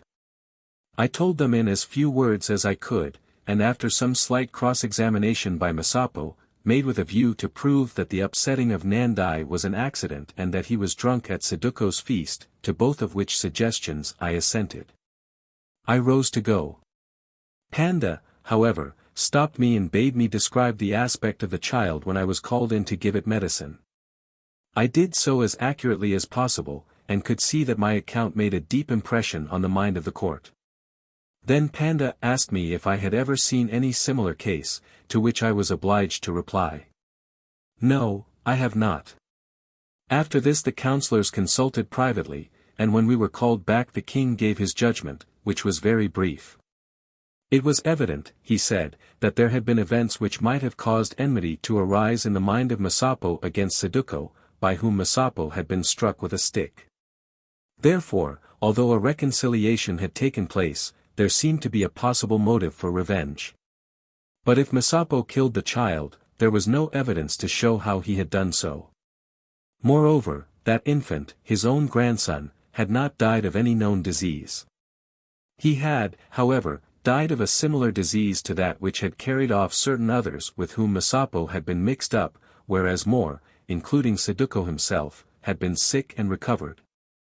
All of which seemed to make a strong case against Masapo. Still, he and his councillors wished not to condemn without full proof. That being so, they had determined to call in the services of some great witch doctor, one who lived at a distance and knew nothing of the circumstances. Who that doctor should be was not yet settled. When it was and he had arrived, the case would be reopened, and meanwhile Masapo would be kept a close prisoner. Finally, he prayed that the white man, Macumazahn, would remain at his town until the matter was settled. So Masapo was led off, looking very dejected, and, having saluted the king, we all went away. I should add that, except for the remission of the case to the court of the witch doctor, which, of course, was an instance of pure Kaffir superstition, this judgment of the king seemed to me well reasoned and just. Very different indeed from what would have been given by Dingan or Shaka, who were wont, on less evidence, to make a clean sweep not only of the accused, but of all his family and dependents. About 8 days later, during which time I had heard nothing of the matter and seen no one connected with it, for the whole thing seemed to have become Zila, that is, not to be talked about, I received a summons to attend the smelling out. And went, wondering what witch doctor had been chosen for that bloody and barbarous ceremony. Indeed, I had not far to go, since the place selected for the occasion was outside the fence of the town of Nadwengu, on that great open stretch of ground which lay at the mouth of the valley where I was camped. Here, as I approached, I saw a vast multitude of people crowded together, 50 deep or more, round a little oval space not much larger than the pit of a theatre.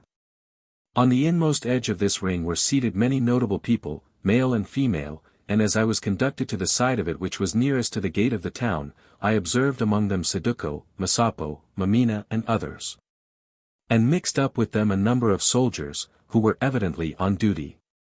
Scarcely had I seated myself on a camp stool, carried by my servant Scowl, when through the gate of the kraal issued Panda and certain of his council, whose appearance the multitude greeted with the royal salute of VIII. That came from them in a deep and simultaneous roar of sound. When its echoes died away, in the midst of a deep silence Panda spoke, saying, "Bring forth the Nyenga, doctor. Let the umlalo, that is, the witch trial, begin."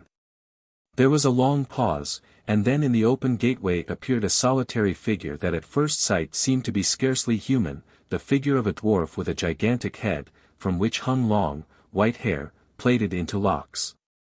It was Zikali, no other. Quite unattended, and naked save for his mucha, for he had on him none of the ordinary paraphernalia of the witch doctor. He waddled forward with a curious toad-like gait till he had passed through the councillors and stood in the open space of the ring. Halting there, he looked about him slowly with his deep-set eyes, turning as he looked, till at length his glance fell upon the king. "What would you have of me, son of Senzangakona?" he asked. "Many years have passed since last we met. Why do you drag me from my hut, I who have visited the kraal of the king of the Zulus but twice since the Black One, Shaka, sat upon the throne, once when the Boers were killed by him who went before you. And once when I was brought forth to see all who were left of my race, shoots of the royal Dwanda stock, slain before my eyes. Do you bear me hither that I may follow them into the darkness, O child of Senzangakona? If so I am ready, only then I have words to say that it may not please you to hear." His deep, rumbling voice echoed into silence, while the great audience waited for the king's answer.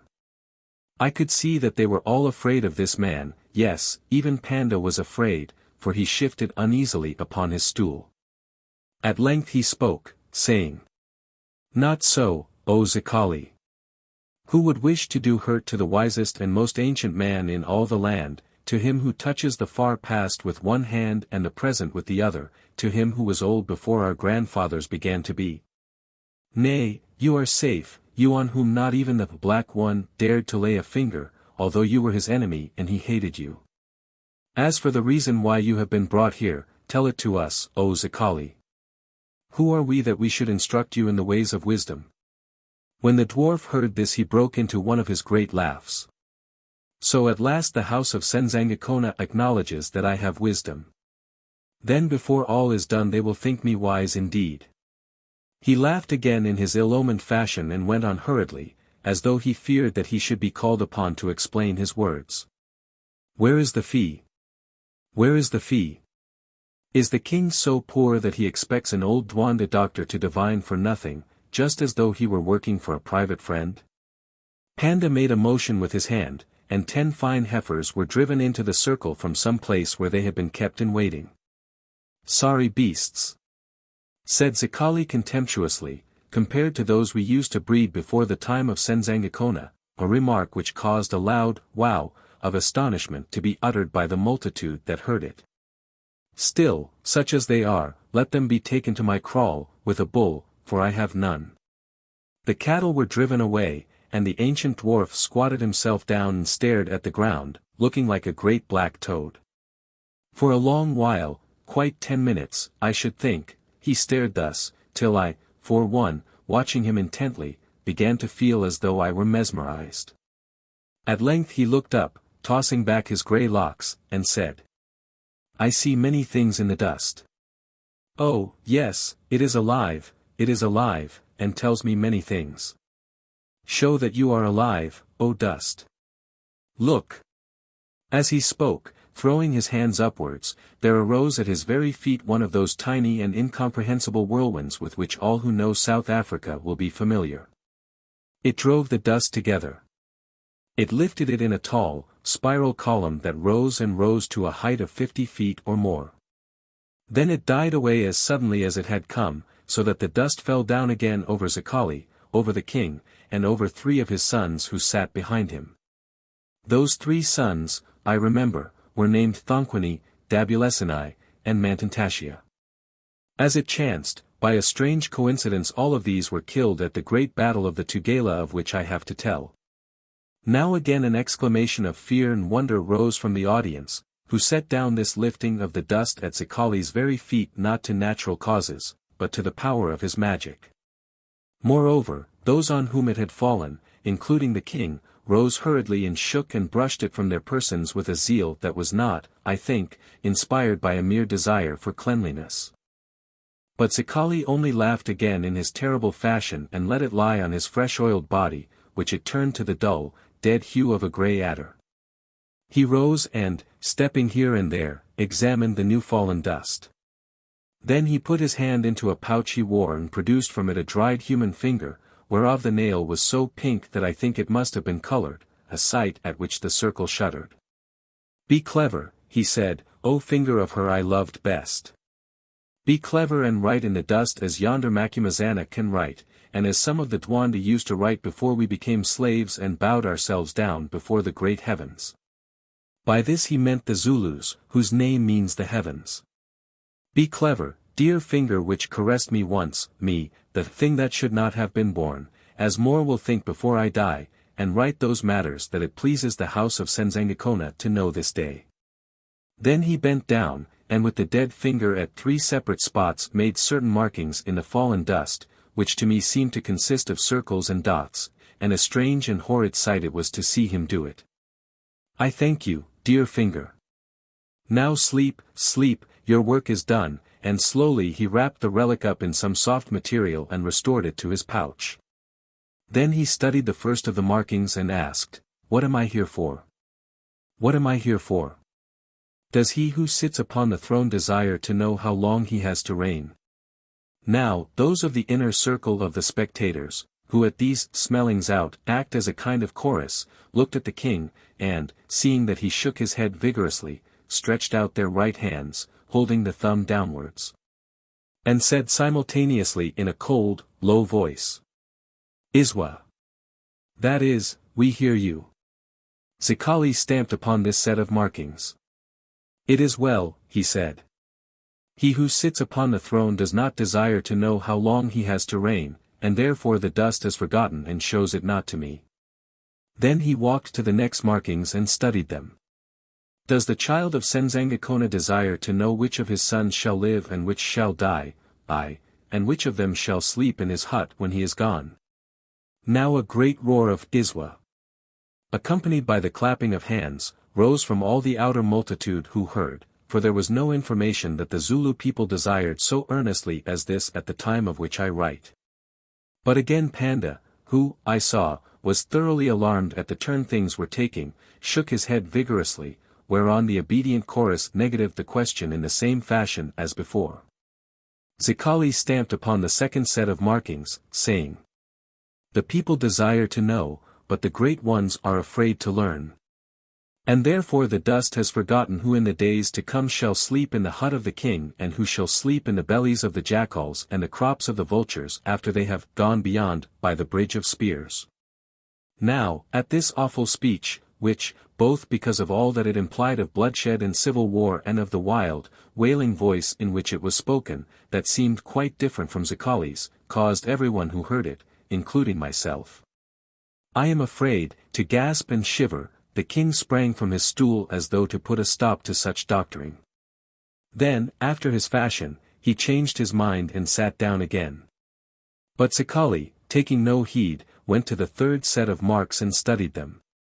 It would seem, he said, that I am awakened from sleep in my black house yonder to tell of a very little matter, that might well have been dealt with by any common Nyanga born but yesterday. Well, I have taken my fee, and I will earn it, although I thought that I was brought here to speak of great matters, such as the death of princes and the fortunes of peoples. Is it desired that my spirit should speak of wizardries in this town of Nadwengu? Iswa, said the chorus in a loud voice. Zikali nodded his great head and seemed to talk with the dust, waiting now and again for an answer. Good, he said. They are many, and the dust has told them all to me. Oh, they are very many, and he glared around him, so many that if I spoke them all the hyenas of the hills would be full tonight. Here the audience began to show signs of great apprehension.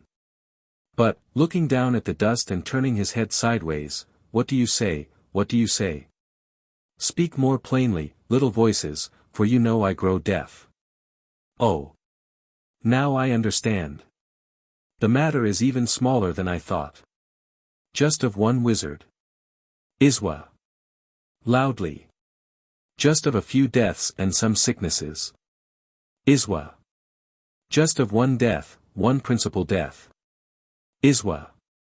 Very loudly. Ah.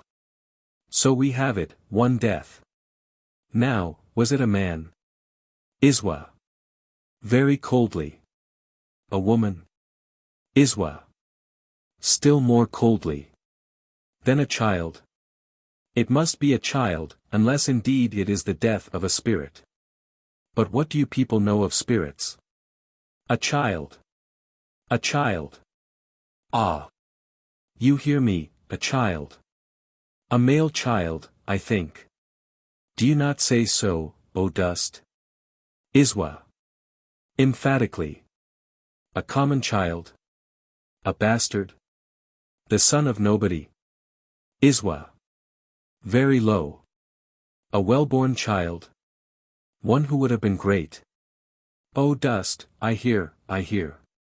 A royal child, a child in whom ran the blood of the father of the Zulus, he who was my friend. The blood of Senzangakona, the blood of the Black One, the blood of Panda. He stopped, while both from the chorus and from the thousands of the circle gathered around went up one roar of Iswa, emphasized by a mighty movement of outstretched arms and down-pointing thumbs.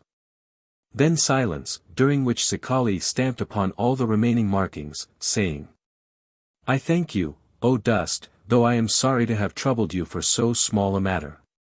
So, he went on presently, a royal boy-child is dead, and you think by witchcraft. Let us find out if he died by witchcraft or as others die, by command of the heavens that need them. What? Here is one mark which I have left. Look. It grows red, it is full of spots. The child died with a twisted face. Iswa. Iswa. Iswa. Crescendo.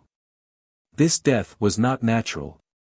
Now, was it witchcraft or was it poison? Both, I think, both. And whose was the child? Not that of a son of the king, I think.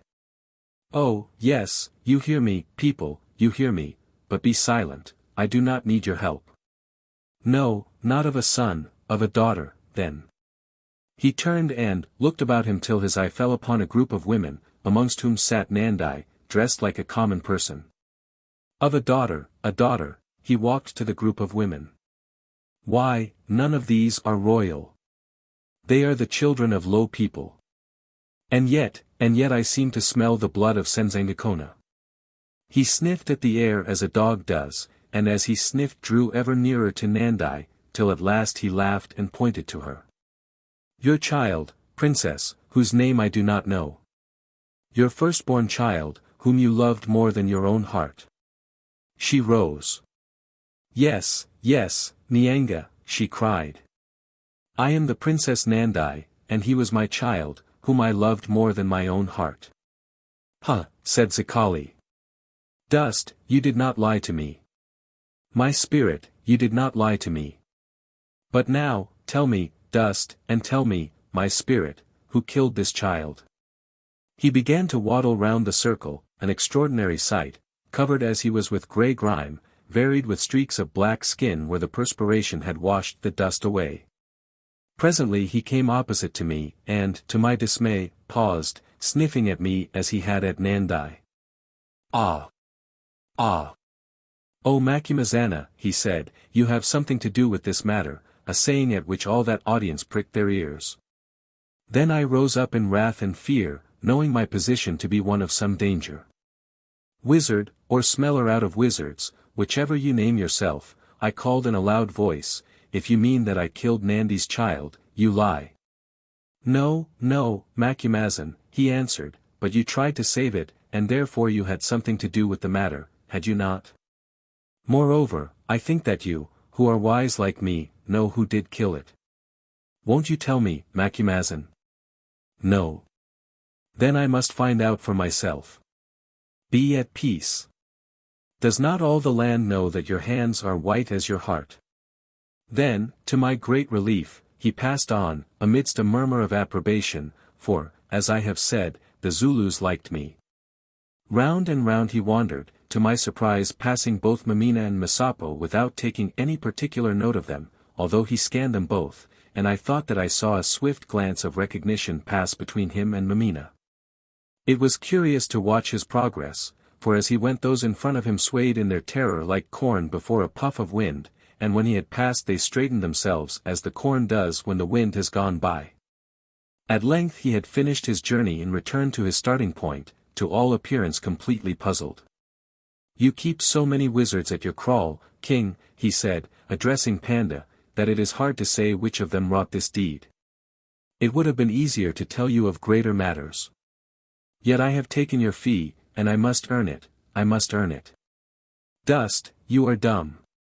Now, my Idlozi, my spirit, do you speak?" And, holding his head sideways, he turned his left ear up towards the sky, then said presently, in a curious, matter-of-fact voice, "Ah! I thank you, spirit. Well, king, your grandchild was killed by the house of Masapo, your enemy, chief of the Amasomi." Now a roar of approbation went up from the audience, among whom Masapo's guilt was a foregone conclusion. When this had died down Panda spoke, saying, "The house of Masapo is a large house, I believe that he has several wives and many children. It is not enough to smell out the house, since I am not as those who went before me were, nor will I slay the innocent with the guilty. Tell us, O opener of roads, who among the house of Masapo has wrought this deed?" "That's just the question," grumbled Zikali in a deep voice. "All that I know is that it was done by poisoning, and I smell the poison. It is here." Then he walked to where Mameena sat and cried out, "Seize that woman and search her hair." Executioners who were in waiting sprang forward, but Mameena waved them away. "Friends," she said, with a little laugh, "there is no need to touch me," and, rising, she stepped forward to the center of the ring. Here, with a few swift motions of her hands, she flung off first the cloak she wore, then the mucha about her middle, and lastly the fillet that bound her long hair. And stood before that audience in all her naked beauty, a wondrous and a lovely sight. "Now," she said, "let women come and search me and my garments, and see if there is any poison hid there." 2 old crones stepped forward, though I do not know who sent them, and carried out a very thorough examination, finally reporting that they had found nothing. Thereon Mameena, with a shrug of her shoulders, resumed such clothes as she wore, and returned to her place. Zikali appeared to grow angry. He stamped upon the ground with his big feet. He shook his braided grey locks and cried out, "Is my wisdom to be defeated in such a little matter? One of you tie a bandage over my eyes." Now a man, it was Maputa, the messenger, came out and did so, and I noted that he tied it well and tight.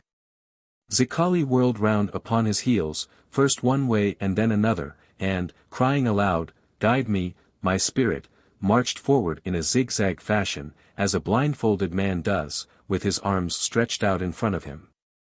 First he went to the right, then to the left, and then straight forward, till at length, to my astonishment, he came exactly opposite the spot where Masapo sat and, stretching out his great, groping hands, seized the kaross with which he was covered and, with a jerk, tore it from him. "Search this," he cried, throwing it on the ground, and a woman searched. Presently she uttered an exclamation, and from among the fur of one of the tails of the kaross produced a tiny bag that appeared to be made out of the bladder of a fish. This she handed to Zikali, whose eyes had now been unbandaged. He looked at it, then gave it to Maputa, saying, "There is the poison, but who gave it I do not say. I am weary. Let me go." Then, none hindering him, he walked away through the gate of the kraal. Soldiers seized upon Masapo, while the multitude roared, "Kill the wizard." Masapo sprang up, and, running to where the king sat, flung himself upon his knees, protesting his innocence and praying for mercy. I also, who had doubts as to all this business, ventured to rise and speak. "O king," I said, "as one who has known this man in the past, I plead with you. How that powder came into his kaross I know not, but perchance it is not poison, only harmless dust." "Yes, it is but wood dust which I use for the cleaning of my nails," cried Masapo, for he was so terrified I think he knew not what he said. "So you own to knowledge of the medicine," exclaimed Panda. "Therefore none hid it in your kaross through malice." Masapo began to explain, but what he said was lost in a mighty roar of, "Kill the wizard." Panda held up his hand and there was silence. "Bring milk in a dish," commanded the king, and it was brought, and, at a further word from him, dusted with the powder. "Now, O Macumazana," said Panda to me, "if you still think that yonder man is innocent, will you drink this milk?" "I do not like milk, O king," I answered, shaking my head, whereon all who heard me laughed. "Will Mameena, his wife, drink it, then?" asked Panda. She also shook her head, saying, "O king, I drink no milk that is mixed with dust." Just then a lean, white dog, one of those homeless, mangy beasts that stray about kraals and live upon carrion, wandered into the ring. Panda made a sign, and a servant, going to where the poor beast stood staring about it hungrily, set down the wooden dish of milk in front of it.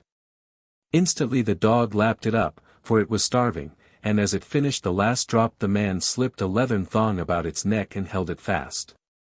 Now all eyes were fixed upon the dog, mine among them. Presently the beast uttered a long and melancholy howl which thrilled me through, for I knew it to be Masapo's death warrant, then began to scratch the ground and foam at the mouth.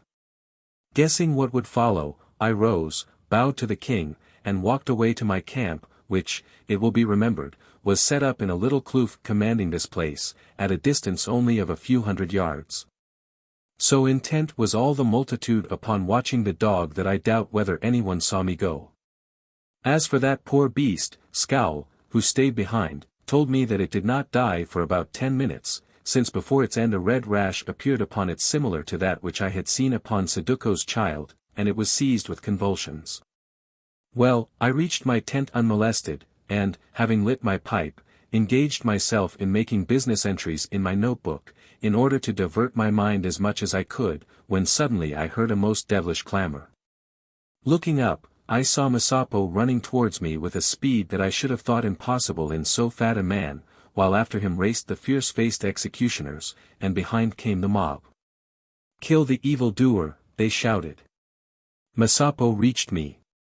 He flung himself on his knees before me, gasping, "Save me, Macumazan. I am innocent. Mameena, the witch. Mameena." He got no farther, for the slayers had leapt on him like hounds upon a buck and dragged him from me. Then I turned and covered up my eyes. Next morning I left Ndwengu without saying goodbye to anyone, for what had happened there made me desire a change. My servant, Scowl, and one of my hunters remained, however, to collect some cattle that were still due to me. A month or more later, when they joined me in Natal, bringing the cattle, they told me that Mameena, the widow of Masapo, had entered the house of Saduko as his second wife. In answer to a question which I put to them, they added that it was said that the Princess Nandai did not approve of this choice of Saduko, which she thought would not be fortunate for him or bring him happiness. As her husband seemed to be much enamored of Mameena, however, she had waived her objections, and when Panda asked if she gave her consent had told him that, although she would prefer that Saduko should choose some other woman who had not been mixed up with the wizard who killed her child, she was prepared to take Mameena as her sister, and would know how to keep her in her place. 11. The Sin of Umbelazi. About 18 months had gone by, and once again, in the autumn of the year 1856, I found myself at old Umbezi's kraal, where there seemed to be an extraordinary market for any kind of gas pipe that could be called a gun. Well, as a trader who could not afford to neglect profitable markets, which are hard things to find, there I was. Now, in 18 months many things become a little obscured in one's memory, especially if they have to do with savages, in whom, after all, one takes only a philosophical and a business interest. Therefore I may perhaps be excused if I had more or less forgotten a good many of the details of what I may call the Mameena affair. These, however, came back to me very vividly when the first person that I met, at some distance from the kraal, where I suppose she had been taking a country walk, was the beautiful Mameena herself. There she was, looking quite unchanged and as lovely as ever, sitting under the shade of a wild fig tree and fanning herself with a handful of its leaves. Of course I jumped off my wagon box and greeted her. "Sayakubona, that is, good morrow, Macumazahn," she said. "My heart is glad to see you." "Sayakubona, Mameena," I answered, leaving out all reference to my heart. Then I added, looking at her, "Is it true that you have a new husband?" "Yes, Macumazahn, an old lover of mine has become a new husband. You know whom I mean, Saduko." After the death of that evil-doer, Masapo, he grew very urgent, and the king, also the Inkosazana Nandai, pressed it on me, and so I yielded. Also, to be honest, Saduko was a good match, or seemed to be so. By now we were walking side by side, for the train of wagons had gone ahead to the old outspan. So I stopped and looked her in the face. "Seem to be," I repeated. "What do you mean by, seem to be? Are you not happy this time?" "Not altogether, Macumazahn," she answered, with a shrug of her shoulders. "Saduko is very fond of me, fonder than I like indeed, since it causes him to neglect Nandai, who, by the way, has another son, and, although she says little, that makes Nandai cross. In short," she added, with a burst of truth, "I am the plaything, Nandai is the great lady, and that place suits me ill. If you love Saduko, you should not mind, Mameena." "Love," she said bitterly. "Piff. What is love? But I have asked you that question once before. Why are you here, Mameena?" I inquired, leaving it unanswered. "Because Saduko is here, and, of course, Nandai, for she never leaves him, and he will not leave me. Because the Prince Umbelazi is coming, because there are plots afoot and a great war draws near, that war in which so many must die." "Between Sitwayo and Umbelazi, Mameena?" "Aye, between Sitwayo and Umbelazi." "Why do you suppose those wagons of yours are loaded with guns for which so many cattle must be paid?" "Not to shoot game with, I think." "Well, this little kraal of my father's is just now the headquarters of the Umbelazi faction, the Isagosa, as the princedom of Gakazi is that of Sitwayo." "My poor father!" She added, with her characteristic shrug, "He thinks himself very great today, as he did after he had shot the elephant, before I nursed you, Macumazahn, but often I wonder what will be the end of it, for him and for all of us, Macumazahn." "Including yourself?" I answered. "What have I to do with your Zulu quarrels?" "That you will know when you have done with them, Macumazahn. But here is the kraal, and before we enter it I wish to thank you for trying to protect that unlucky husband of mine, Masapo." "I only did so, Mameena, because I thought him innocent." "I know, Macumazahn. And so did I, although, as I always told you, I hated him, the man with whom my father forced me to marry. But I am afraid, from what I have learned since, that he was not altogether innocent. You see, Saduko had struck him, which he could not forget. Also, he was jealous of Saduko, who had been my suitor, and wished to injure him. But what I do not understand, she added, with a burst of confidence, is why he did not kill Saduko instead of his child. Well, Mameena, you may remember it was said he tried to do so. Yes, Macumazahn, I had forgotten that. I suppose that he did try, and failed. Oh, now I see things with both eyes. Look, yonder is my father. I will go away. But come and talk to me sometimes, Macumazahn, for otherwise Nandi will be careful that I should hear nothing, I who am the plaything, the beautiful woman of the house, who must sit and smile, but must not think. So she departed, and I went on to meet old Umbezi, who came gambling towards me like an obese goat, reflecting that, whatever might be the truth or otherwise of her story, her advancement in the world did not seem to have brought Mameena greater happiness and contentment.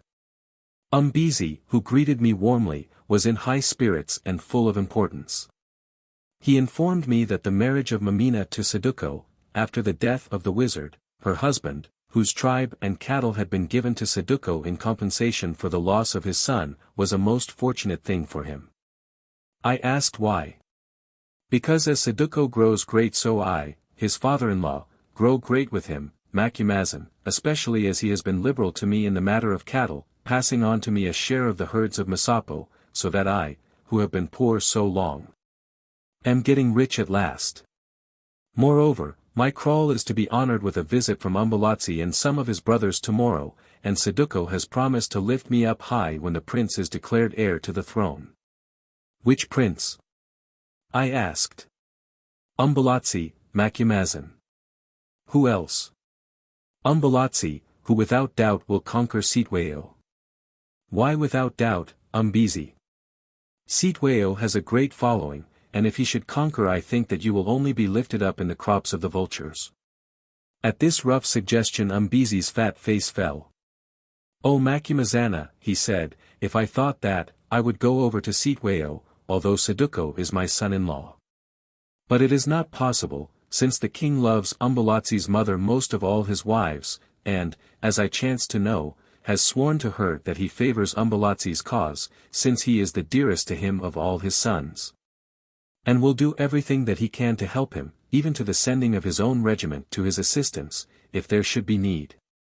Also, it is said that Zikali, opener of roads, who has all wisdom, has prophesied that Umbelazi will win more than he ever hoped for. The king, I said, a straw blown hither and thither between two great winds, waiting to be wafted to rest by that which is strongest.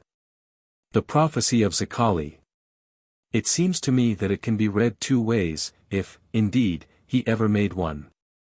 Well, Umbezi, I hope that you are right, for, although it is no affair of mine, who am but a white trader in your country, I like Umbelazi better than XIII, and think that he has a kinder heart.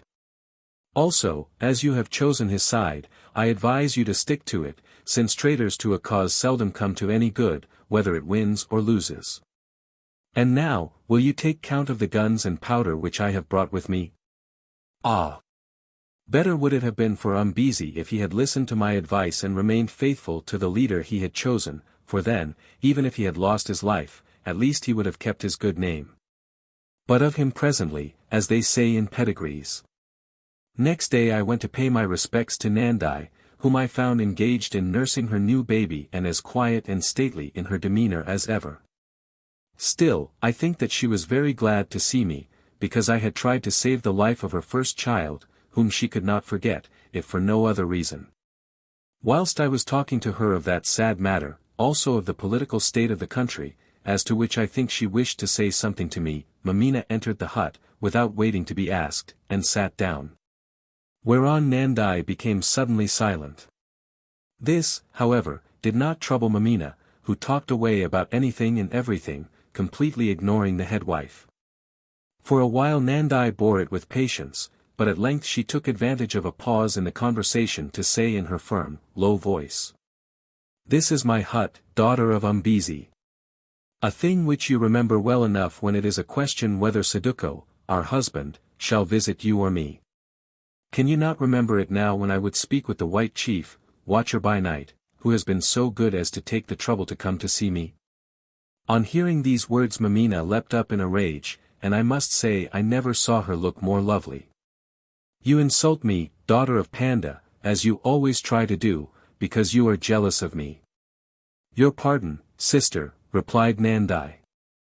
Why should I, who am Saduko's Inkosikatsi, and, as you say, daughter of Panda, the king, be jealous of the widow of the wizard, Masapo, and the daughter of the headman, Umbezi, whom it has pleased our husband to take into his house to be the companion of his leisure?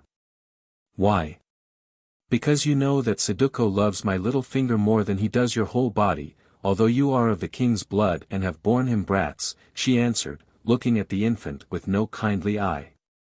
It may be so, daughter of Umbezi, for men have their fancies, and without doubt you are fair. Yet I would ask you one thing, if Saduko loves you so much, how comes it he trusts you so little that you must learn any matter of weight by listening at my door, as I found you doing the other day? Because you teach him not to do so, O Nandai. Because you are ever telling him not to consult with me, since she who has betrayed one husband may betray another. Because you make him believe my place is that of his toy, not that of his companion, and this although I am cleverer than you and all your house tied into one bundle, as you may find out some day. Yes, answered Nandai, quite undisturbed, I do teach him these things, and I am glad that in this matter Saduko has a thinking head and listens to me. Also I agree that it is likely I shall learn many more ill things through and of you one day, daughter of Umbezi. And now, as it is not good that we should wrangle before this white lord, again I say to you that this is my hut, in which I wish to speak alone with my guest. I go, gasped Mameena, but I tell you that Saduko shall hear of this. Certainly he will hear of it, for I shall tell him when he comes tonight. Another instant and Mameena was gone, having shot out of the hut like a rabbit from its burrow. I ask your pardon, Macumazahn, for what has happened, said Nandai, but it had become necessary that I should teach my sister, Mameena, upon which stool she ought to sit. I do not trust her, Macumazahn.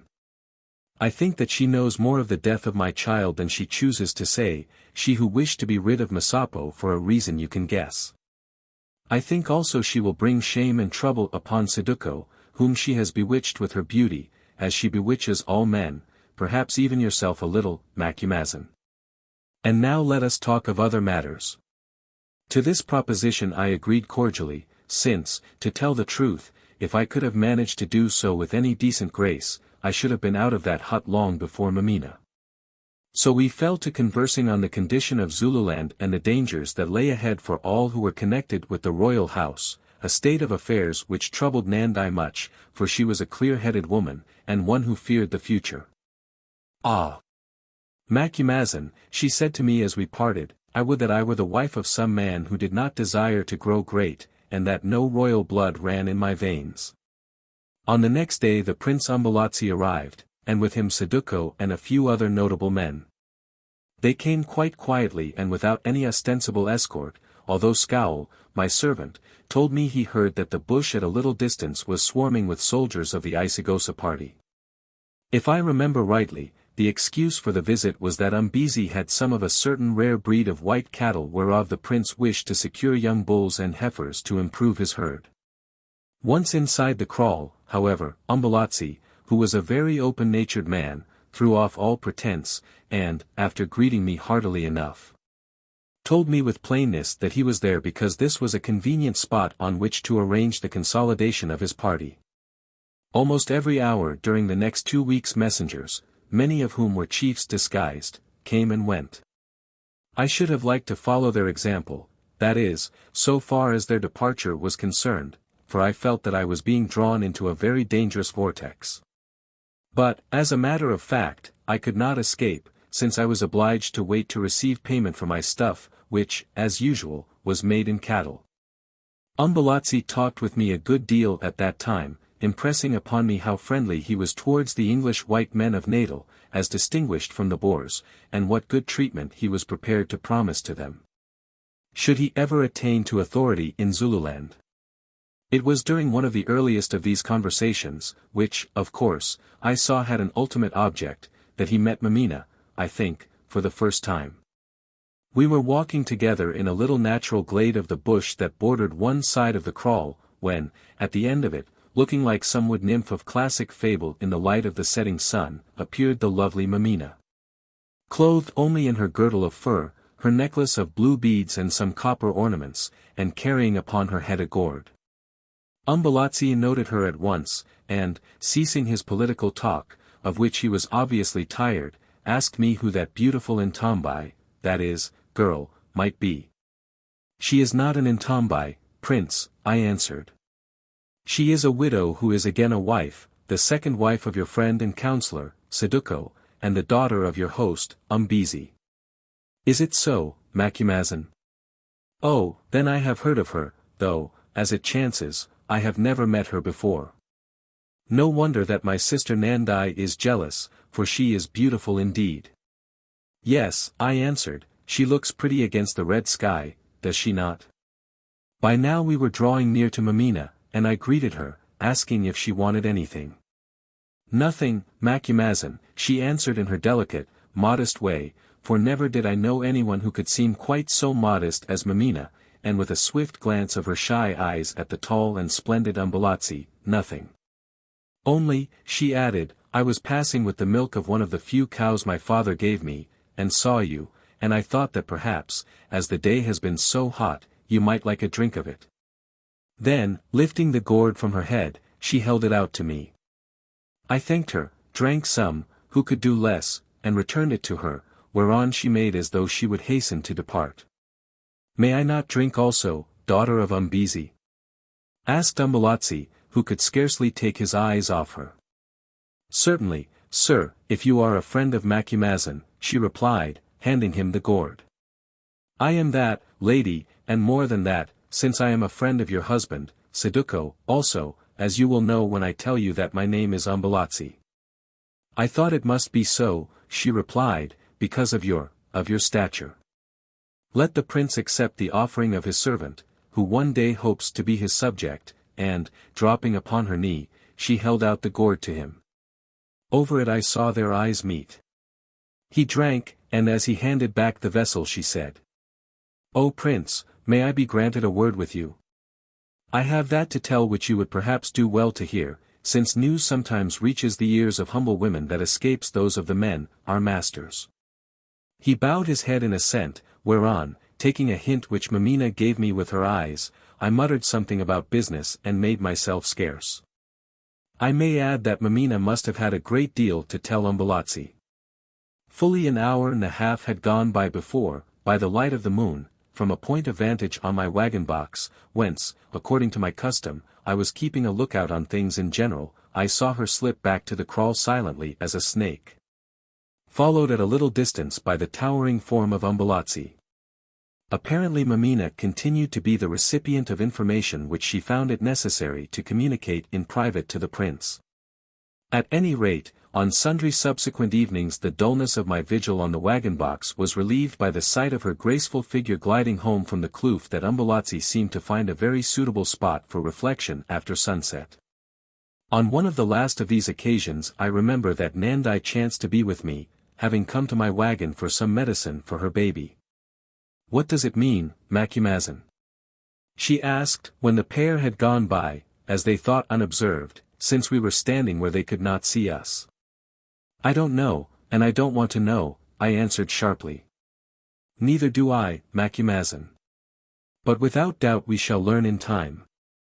If the crocodile is patient and silent the buck always drops into its jaws at last. On the day after Nandai made this wise remark Saduko started on a mission, as I understood, to win over several doubtful chiefs to the cause of Indlovuinsalanti, the elephant with the tuft of hair. As the Prince Umbelazi was called among the Zulus, though not to his face.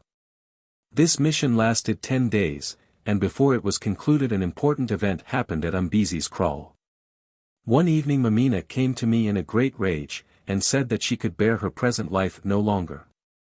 Presuming on her rank and position as head wife, Nandai treated her like a servant, nay, like a little dog, to be beaten with a stick. She wished that Nandai would die. It will be very unlucky for you if she does, I answered, for then, perhaps, Zikali will be summoned to look into the matter, as he was before. What was she to do, she went on, ignoring my remark.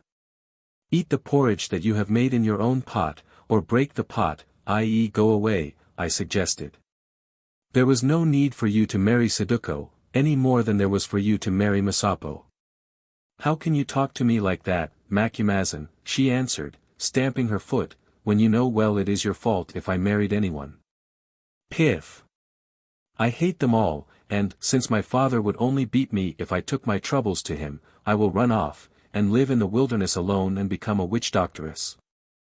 I am afraid you will find it very dull, Mameena, I began in a bantering tone, for, to tell the truth, I did not think it wise to show her too much sympathy while she was so excited. Mameena never waited for the end of the sentence, but, sobbing out that I was false and cruel, she turned and departed swiftly. Oh! Little did I foresee how and where we should meet again. Next morning I was awakened shortly after sunrise by Scowl, whom I had sent out with another man the night before to look for a lost ox. Well, have you found the ox? I asked. Yes, Baas, but I did not waken you to tell you that. I have a message for you, Baas, from Mameena, wife of Saduko, whom I met about 4 hours ago upon the plain yonder. I bade him set it out. These were the words of Mameena, Baas, say to Macumazahn, your master, that Ndlovu Nsalanti, taking pity on my wrongs and loving me with his heart, has offered to take me into his house and that I have accepted his offer. Since I think it better to become the Nkosazana of the Zulus, as I shall one day, than to remain a servant in the house of Nandai. Say to Macumazahn that when Saduko returns he is to tell him that this is all his fault, since if he had kept Nandai in her place I would have died rather than leave him. Let him say to Saduko also that, although from henceforth we can be no more than friends, my heart is still tender towards him, and that by day and by night I will strive to water his greatness, so that it may grow into a tree that shall shade the land. Let Macumazahn bid him not to be angry with me, since what I do for his good, as he would have found no happiness while Nandai and I dwelt in one house. Above all, also let him not be angry with the prince, who loves him more than any man, and does but travel whither the wind that I breathe blows him. Bid Macumazahn think of me kindly, as I shall of him while my eyes are open. I listened to this amazing message in silence, then asked if Mameena was alone. No, Baas, Umbelazi and some soldiers were with her, but they did not hear her words, for she stepped aside to speak with me. Then she returned to them, and they walked away swiftly, and were swallowed up in the night. Very good, Zikali, I said. Make me some coffee, and make it strong. I dressed and drank several cups of the coffee, all the while thinking with my head, as the Zulus say. Then I walked up to the kraal to see Umbezi, whom I found just coming out of his hut, yawning. Why do you look so black upon this beautiful morning, Macumazahn? Asked the genial old scamp. Have you lost your best cow, or what? No, my friend, I answered, but you and another have lost your best cow. And word for word I repeated to him Mameena's message. When I had finished really I thought that Umbezi was about to faint.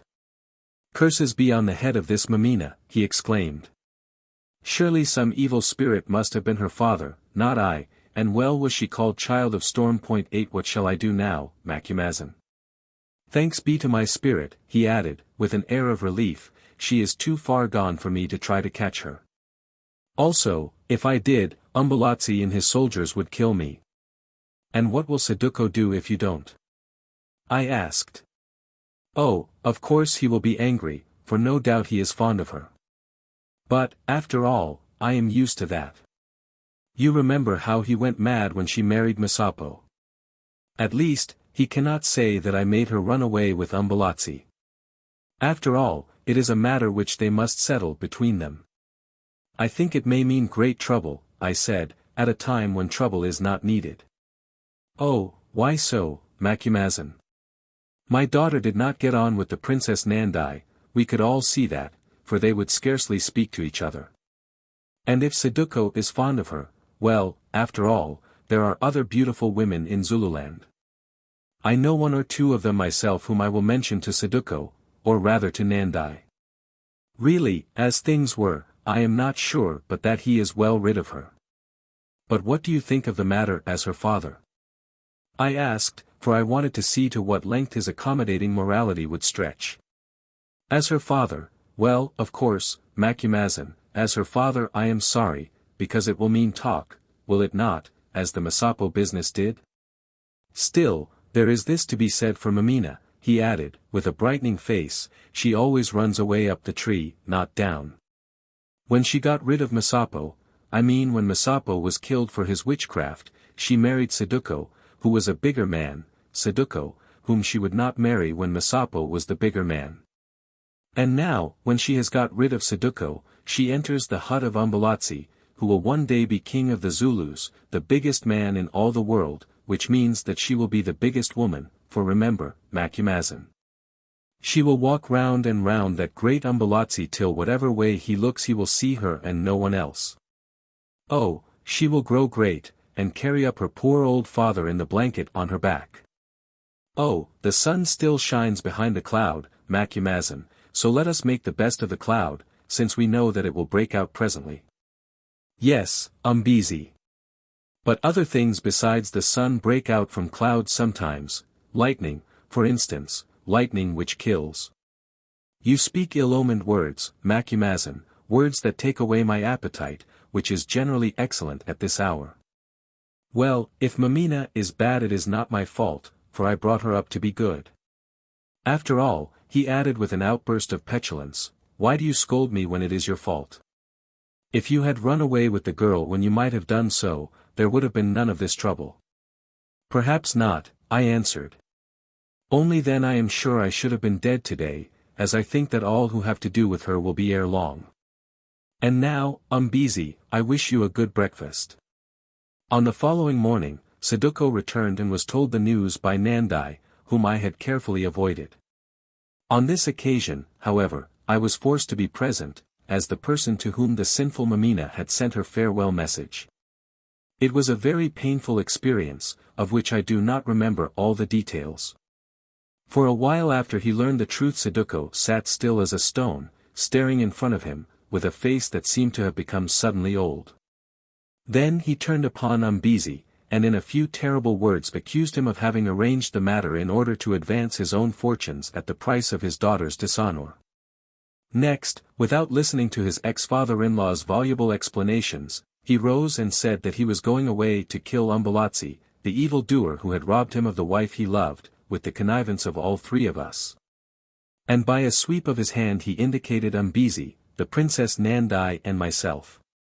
This was more than I could stand, so I, too, rose and asked him what he meant, adding in the irritation of the moment that if I had wished to rob him of his beautiful Mameena, I thought I could have done so long ago, a remark that staggered him a little.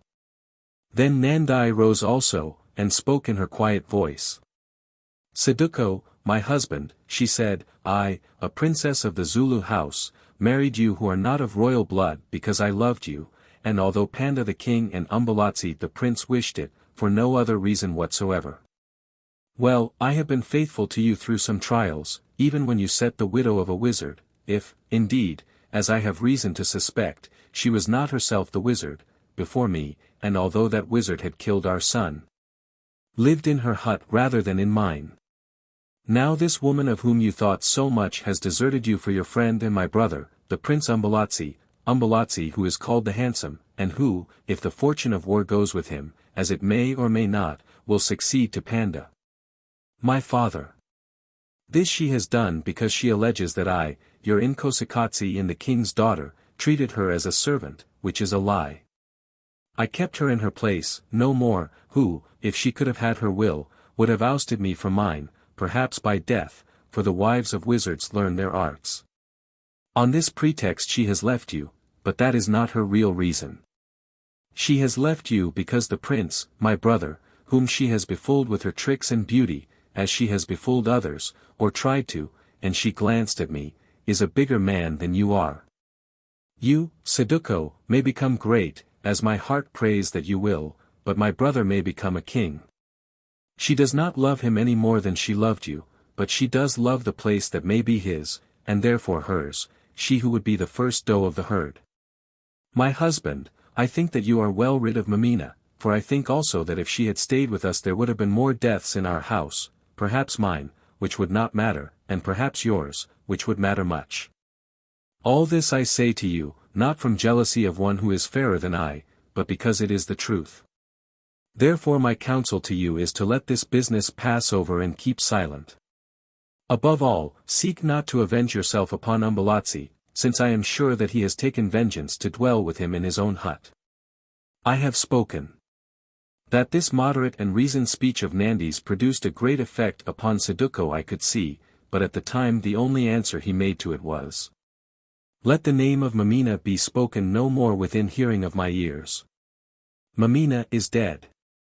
So her name was heard no more in the houses of Saduko and of Umbezi, and when it was necessary for any reason to refer to her, she was given a new name, a composite Zulu word, Owi Zulu, I think it was, which is storm child shortly translated. For Zulu means a storm as well as the sky. I do not think that Saduko spoke of her to me again until towards the climax of this history, and certainly I did not mention her to him. But from that day forward I noted that he was a changed man. His pride and open pleasure in his great success, which had caused the Zulus to name him the self-eater, were no longer marked. He became cold and silent, like a man who is thinking deeply, but who shudders his thoughts lest some should read them through the windows of his eyes. Moreover, he paid a visit to Zikali the little and wise, as I found out by accident. But what advice that cunning old dwarf gave to him I did not find out, then. The only other event which happened in connection with this elopement was that a message came from Umbelazi to Saduko, brought by one of the princes, a brother of Umbelazi, who was of his party. As I know, for I heard it delivered, it was a very humble message when the relative positions of the two men are considered, that of one who knew that he had done wrong, and, if not repentant, was heartily ashamed of himself. "Saduko," it said, "I have stolen a cow of yours, and I hope you will forgive me, since that cow did not love the pasture in your kraal, but in mine she grows fat and is content. Moreover, in return I will give you many other cows. Everything that I have to give, I will give to you who are my friend and trusted counselor. Send me word, O Saduko, that this wall which I have built between us is broken down, since ere long you and I must stand together in war." To this message Saduko's answer was, "O Prince, you are troubled about a very little thing. That cow which you have taken was of no worth to me, for who wishes to keep a beast that is ever tearing and lowing at the gates of the kraal, disturbing those who would sleep inside with her noise? Had you asked her of me, I would have given her to you freely. I thank you for your offer, but I need no more cows, especially if, like this one, they have no calves. As for a wall between us, there is none, for how can two men who, if the battle is to be won, must stand shoulder to shoulder, fight if divided by a wall? O son of the king, I am dreaming by day and night of the battle and the victory, and I have forgotten all about the barren cow that ran away after you, the great bull of the herd. Only do not be surprised if one day you find that this cow has a sharp horn." 12. Panda's Prayer. About 6 weeks later, in the month of November, 1856, I chanced to be at Nudwengu when the quarrel between the princes came to a head. Although none of the regiments was actually allowed to enter the town, that is, as a regiment, the place was full of people, all of them in a state of great excitement, who came in during the daytime and went to sleep in the neighboring military kraals at night. One evening, as some of these soldiers, about 1,000 of them, if I remember right, were returning to the Ukubaza kraal, a fight occurred between them, which led to the final outbreak. As it happened, at that time there were 2 separate regiments stationed at this kraal. I think that they were the Imkaluchina and the Hlaba, one of which favored Sitweo and the other Umbelazi. As certain companies of each of these regiments marched along together in parallel lines, 2 of their captains got into dispute on the eternal subject of the succession to the throne. From words they came to blows, and the end of it was that he who favored Umbelazi killed him who favored Sitweo with his carry. Thereon the comrades of the slain man, raising a shout of Usutu, which became the war cry of Sitweo's party, fell upon the others, and a dreadful combat ensued. Fortunately the soldiers were only armed with sticks, or the slaughter would have been very great, but as it was, after an indecisive engagement, about 50 men were killed and many more injured. Now, with my usual bad luck, I, who had gone out to shoot a few birds for the pot, pow, or bustard, I think they were, was returning across this very plain to my old encampment in the kloof where Masapo had been executed. And so ran into the fight just as it was beginning. I saw the captain killed and the subsequent engagement. Indeed, as it happened, I did more. Not knowing where to go or what to do, for I was quite alone, I pulled up my horse behind a tree and waited till I could escape the horrors about me. For I can assure anyone who may ever read these words that it is a very horrible sight to see 1,000 men engaged in fierce and deadly combat.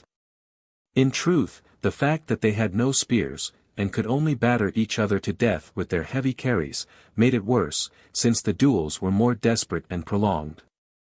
Everywhere men were rolling on the ground, hitting at each other's heads, until at last some blow went home and one of them threw out his arms and lay still, either dead or senseless. Well, there I sat watching all this shocking business from the saddle of my trained shooting pony, which stood like a stone. Till presently I became aware of 2 great fellows rushing at me with their eyes starting out of their heads and shouting as they came. "Kill Umbelazi's white man! Kill! Kill!" Then, seeing that the matter was urgent and that it was a question of my life or theirs, I came into action. In my hand I held a double-barreled shotgun loaded with what we used to call loopers, or BB. Shot, of which but a few went to each charge, for I had hoped to meet with a small buck on my way to camp. So, as these soldiers came, I lifted the gun and fired, the right barrel at one of them and the left barrel at the other, aiming in each case at the center of the small dancing shields, which from force of habit they held stretched out to protect their throats and breasts. At that distance, of course, the loopers sank through the soft hide of the shields and deep into the bodies of those who carried them, so that both of them dropped dead, the left-hand man being so close that he fell against my pony, his uplifted carry striking me upon the thigh and bruising me. When I saw what I had done, and that my danger was over for the moment, without waiting to reload I dug the spurs into my horse's sides and galloped off to Nadwengu, passing between the groups of struggling men. On arriving unharmed at the town, I went instantly to the royal huts and demanded to see the king, who sent word that I was to be admitted. On coming before him I told him exactly what had happened, that I had killed 2 of Sitweo's men in order to save my own life, and on that account submitted myself to his justice. "O Macumazana," said Panda in great distress, "I know well that you are not to blame, and already I have sent out a regiment to stop this fighting, with command that those who caused it should be brought before me tomorrow for judgment. I am glad indeed, Macumazan, that you have escaped without harm, but I must tell you that I fear henceforth your life will be in danger, since all the Usutu party will hold it forfeit if they can catch you. While you are in my town I can protect you, for I will set a strong guard about your camp, but here you will have to stay until these troubles are done with, since if you leave you may be murdered on the road." "I thank you for your kindness, King," I answered, "but all this is very awkward for me, who hope to trek for Natal tomorrow."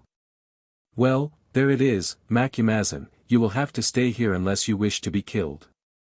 He who walks into a storm must put up with the hailstones." So it came about that once again fate dragged me into the Zulu maelstrom. On the morrow I was summoned to the trial, half as a witness and half as one of the offenders. Going to the head of the Nadwengu kraal, where Panda was sitting in state with his council, I found the whole great space in front of him crowded with a dense concourse of fierce-faced partisans. Those who favored Sitweo, the Usutu, sitting on the right, and those who favored Umbelazi, the Isigosa, sitting on the left. At the head of the right-hand section sat Sitweo, his brethren and chief men. At the head of the left-hand section sat Umbelazi, his brethren and his chief men, amongst whom I saw Saduko take a place immediately behind the prince, so that he could whisper into his ear. To myself and my little band of 8 hunters, who by Panda's express permission, came armed with their guns, as I did also, for I was determined that if the necessity arose we would sell our lives as dearly as we could, was appointed a place almost in front of the king and between the 2 factions. When everyone was seated the trial began, Panda demanding to know who had caused the tumult of the previous night. I cannot set out what followed in all its details, for it would be too long, also I have forgotten many of them. I remember, however, that Sitweo's people said that Umbelazi's men were the aggressors, and that Umbelazi's people said that Sitweo's men were the aggressors, and that each of their parties backed up these statements, which were given at great length, with loud shouts. "How am I to know the truth?" exclaimed Panda at last. "Macumazahn, you were there, step forward and tell it to me." So I stood out and told the king what I had seen, namely that the captain who favored Sitweo had begun the quarrel by striking the captain who favored Umbelazi, but that in the end Umbelazi's man had killed Sitweo's man. After which the fighting commenced. "Then it would seem that the Usutu are to blame," said Panda. "Upon what grounds do you say so, my father?" asked Sitweo, springing up. "Upon the testimony of this white man, who is well known to be the friend of Umbelazi and of his henchman Saduko, and who himself killed 2 of those who called me chief in the course of the fight." "Yes, Sitweo," I broke in, "because I thought it better that I should kill them than that they should kill me, whom they attacked quite unprovoked." "At any rate, you killed them, little white man," shouted Sitweo, "for which cause your blood is forfeit. Say, did Umbelazi give you leave to appear before the king accompanied by men armed with guns, when we who are his sons must come with sticks only? If so, let him protect you." "That I will do if there is need," exclaimed Umbelazi. "Thank you, Prince," I said, "but if there is need I will protect myself as I did yesterday," and, cocking my double-barreled rifle, I looked full at Sitweo. "When you leave here, then at least I will come even with you, Macumazahn," threatened Sitweo, spitting through his teeth, as was his way when mad with passion. For he was beside himself, and wished to vent his temper on someone, although in truth he and I were always good friends. "If so I shall stop where I am," I answered coolly, "in the shadow of the king, your father. Moreover, are you so lost in folly, Sitweo, that you should wish to bring the English about your ears? Know that if I am killed you will be asked to give account of my blood." I interrupted Panda, "and know that if anyone lays a finger on Macumazahn, who is my guest, he shall die, whether he be a common man or a prince and my son. Also, Sitweo, I fine you 20 head of cattle, to be paid to Macumazahn because of the unprovoked attack which your men made upon him when he rightly slew them." "The fine shall be paid, my father," said Sitweo more quietly, for he saw that in threatening me he had pushed matters too far. Then, after some more talk, Panda gave judgment in the cause, which judgment really amounted to nothing.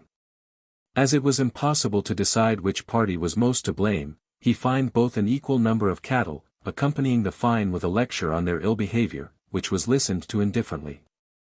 After this matter was disposed of the real business of the meeting began.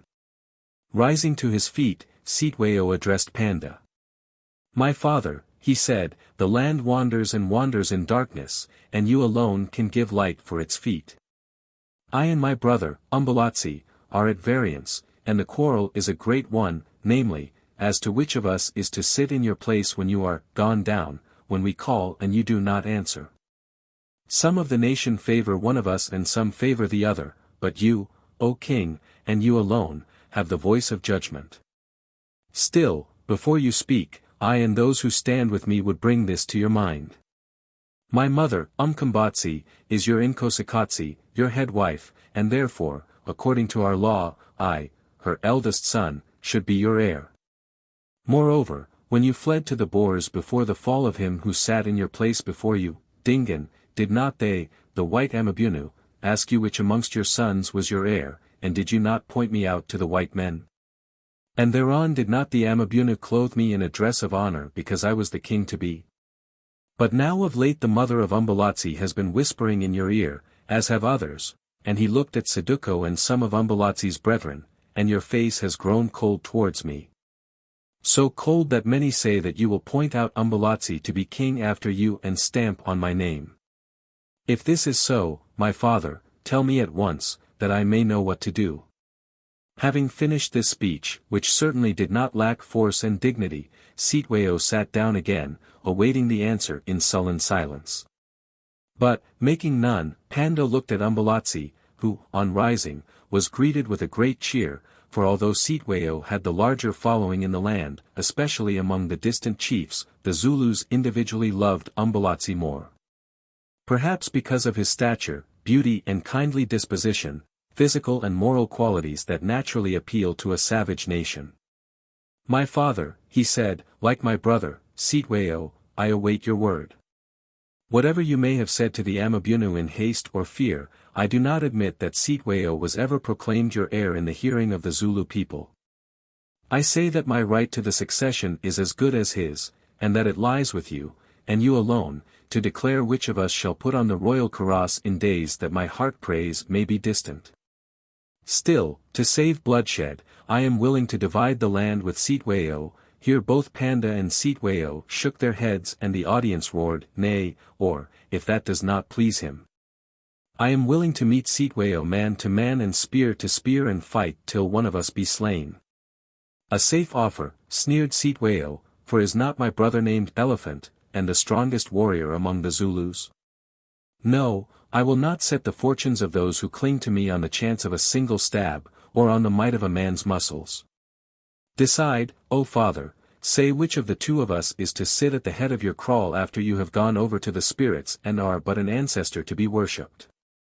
Now, Panda looked much disturbed, as was not wonderful, since, rushing out from the fence behind which they had been listening, Umkombatsi, XIII's mother, whispered into one of his ears, while Umbelazi's mother whispered into the other.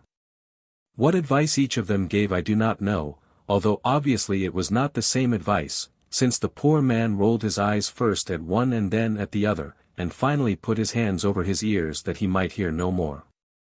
"Choose, choose, O king," shouted the audience. "Who is to succeed you, XIII or Umbelazi?"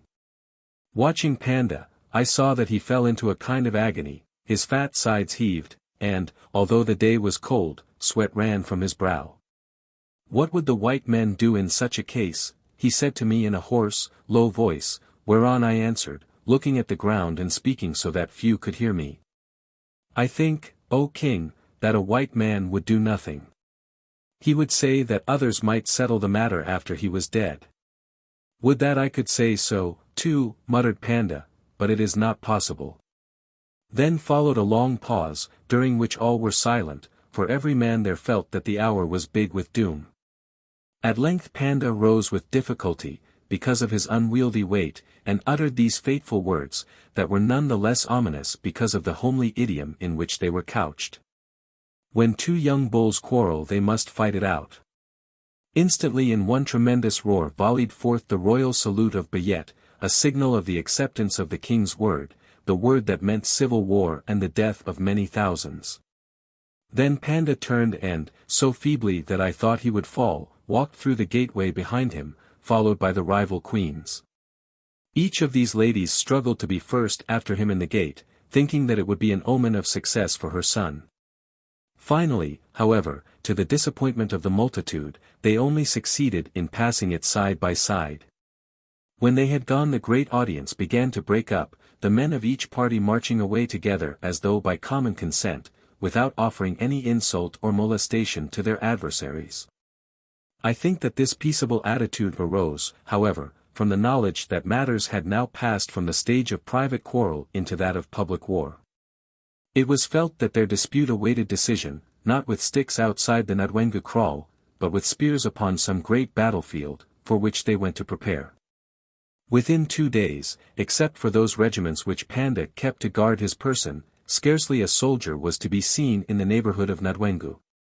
The princes also departed to muster their adherents, XIII establishing himself among the Mandlakatsi that he commanded, and Umbelazi returning to the kraal of Umbezi, which happened to stand almost in the center of that part of the nation which adhered to him.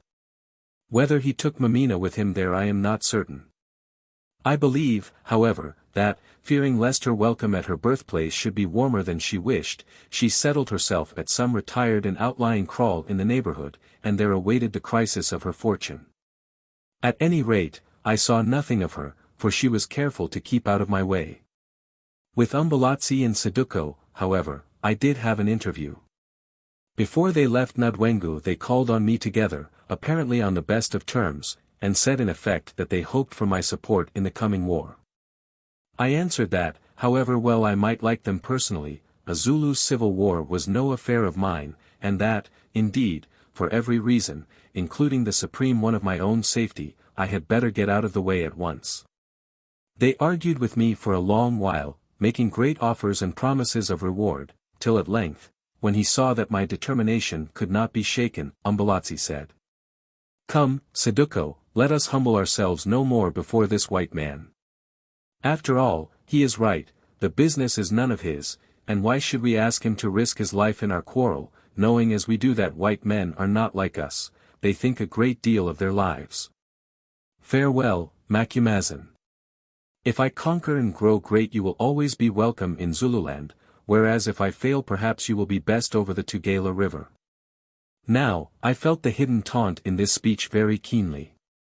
Still, being determined that for once I would be wise and not allow my natural curiosity and love of adventure to drag me into more risks and trouble, I replied.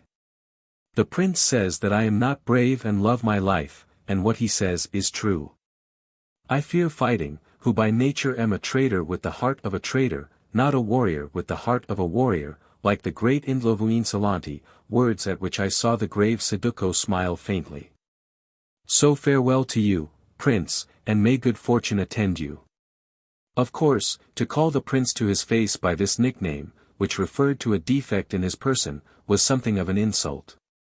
But I had been insulted, and meant to give him a Roland for his Oliver. However, he took it in good part. "What is good fortune, Macumazahn?" Umbelazi replied as he grasped my hand. "Sometimes I think that to live and prosper is good fortune, and sometimes I think that to die and sleep is good fortune, for in sleep there is neither hunger nor thirst of body or of spirit. In sleep there come no cares. In sleep ambitions are at rest, nor do those who look no more upon the sun smart beneath the treacheries of false women or false friends. Should the battle turn against me, Macumazahn, at least that good fortune will be mine, for never will I live to be crushed beneath Sitweo's heel." Then he went. Saduko accompanied him for a little way, but, making some excuse to the prince, came back and said to me, "Macumazahn, my friend, I dare say that we part for the last time, and therefore I make a request to you. It is as to one who is dead to me. Macumazahn, I believe that Umbelazi the thief," these words broke from his lips with a hiss, "has given her many cattle and hidden her away either in the kloof of Zikali the wise, or near to it, under his care. Now, if the war should go against Umbelazi and I should be killed in it, I think evil will fall upon that woman's head, I who have grown sure that it was she who was the wizard and not Masapo the boar. Also, as one connected with Umbelazi, who has helped him in his plots, she will be killed if she is caught. Macumazahn, hearken to me. I will tell you the truth. My heart is still on fire for that woman. She has bewitched me. Her eyes haunt my sleep and I hear her voice in the wind. She is more to me than all the earth and all the sky, and although she has wronged me I do not wish that harm should come to her. Macumazahn, I pray you if I die, do your best to befriend her, even though it be only as a servant in your house, for I think that she cares more for you than for anyone. Who only ran away with him, and he pointed in the direction that Umbelazi had taken, because he is a prince, who, in her folly, she believes will be a king. At least take her to Natal, Macumazahn, where, if you wish to be free of her, she can marry whom she will and will live safe until night comes. Panda loves you much, and, whoever conquers in the war, will give you her life if you ask it of him." Then this strange man drew the back of his hand across his eyes, from which I saw the tears were running, and, muttering, "If you would have good fortune remember my prayer," turned and left me before I could answer a single word. As for me, I sat down upon an ant heap and whistled a whole hymn tune that my mother had taught me before I could think at all. To be left the guardian of Mameena. Talk of a damnosa hereditas, a terrible and mischievous inheritance, why, this was the worst that ever I heard of. A servant in my house indeed, knowing what I did about her. Why, I had sooner share the good fortune which Umbelazi anticipated beneath the sod. However, that was not in the question, and without it the alternative of acting as her guardian was bad enough, though I comforted myself with the reflection that the circumstances in which this would become necessary might never arise. For, alas! I was sure that if they did arise I should have to live up to them. True, I had made no promise to Saduko with my lips, but I felt, as I knew he felt, that this promise had passed from my heart to his. That thief Umbelazi. Strange words to be uttered by a great vassal of his lord, and both of them about to enter upon a desperate enterprise. A prince whom in her folly she believes will be a king. Stranger words still. Then Saduko did not believe that he would be a king. And yet he was about to share the fortunes of his fight for the throne, he who said that his heart was still on fire for the woman whom Umbelazi the thief had stolen. Well, if I were Umbelazi, thought I to myself, I would rather that Saduko were not my chief counselor and general. But, thank heaven, I was not Umbelazi, or Saduko, or any of them. And, thank heaven still more, I was going to begin my trek from Zululand on the morrow. Man proposes but God disposes. I did not trek from Zululand for many a long day. When I got back to my wagons it was to find that my oxen had mysteriously disappeared from the veldt on which they were accustomed to graze. They were lost. Or perhaps they had felt the urgent need of trekking from Zululand back to a more peaceful country. I sent all the hunters I had with me to look for them, only Scowl and I remaining at the wagons, which in those disturbed times I did not like to leave unguarded. For days went by, a week went by, and no sign of either hunters or oxen. Then at last a message, which reached me in some roundabout fashion, to the effect that the hunters had found the oxen a long way off, but on trying to return to Nadwengu had been driven by some of the Usutu, that is, by Sitweo's party, across the Tugela into Natal, whence they dared not attempt to return. For once in my life I went into a rage and cursed that nondescript kind of messenger, sent by I know not whom, in language that I think he will not forget. Then, realizing the futility of swearing at a mere tool, I went up to the great house and demanded an audience with Panda himself. Presently the Nsiku, or household servant, to whom I gave my message, returned, saying that I was to be admitted at once, and on entering the enclosure I found the king sitting at the head of the kraal quite alone. Except for a man who was holding a large shield over him in order to keep off the sun. He greeted me warmly, and I told him my trouble about the oxen, whereon he sent away the shield holder, leaving us two together. Watcher by night, he said, why do you blame me for these events, when you know that I am nobody in my own house? I say that I am a dead man, whose sons fight for his inheritance. I cannot tell you for certain who it was that drove away your oxen. Still, I am glad that they are gone, since I believe that if you had attempted to trek to Natal just now you would have been killed on the road by the Usutu, who believe you to be a counselor of Umbelazi. I understand, O king, I answered, and I dare say that the accident of the loss of my oxen is fortunate for me. But tell me now, what am I to do? I wish to follow the example of John Dunn, another white man in the country who was much mixed up with Zulu politics, and leave the land. Will you give me more oxen to draw my wagons? I have none that are broken in, Macumazan, for, as you know, we Zulus possess few wagons, and if I had I would not lend them to you, who do not desire that your blood should be upon my head. You are hiding something from me, O king, I said bluntly. What is it that you want me to do? Stay here at Nadwengu? No, Macumazan. When the trouble begins I want you to go with a regiment of my own that I shall send to the assistance of my son, Umbelazi, so that he may have the benefit of your wisdom. O Macumazana, I will tell you the truth. My heart loves Umbelazi, and I fear me that he is overmatched by Sitweo. If I could I would save his life, but I know not how to do so, since I must not seem to take sides too openly.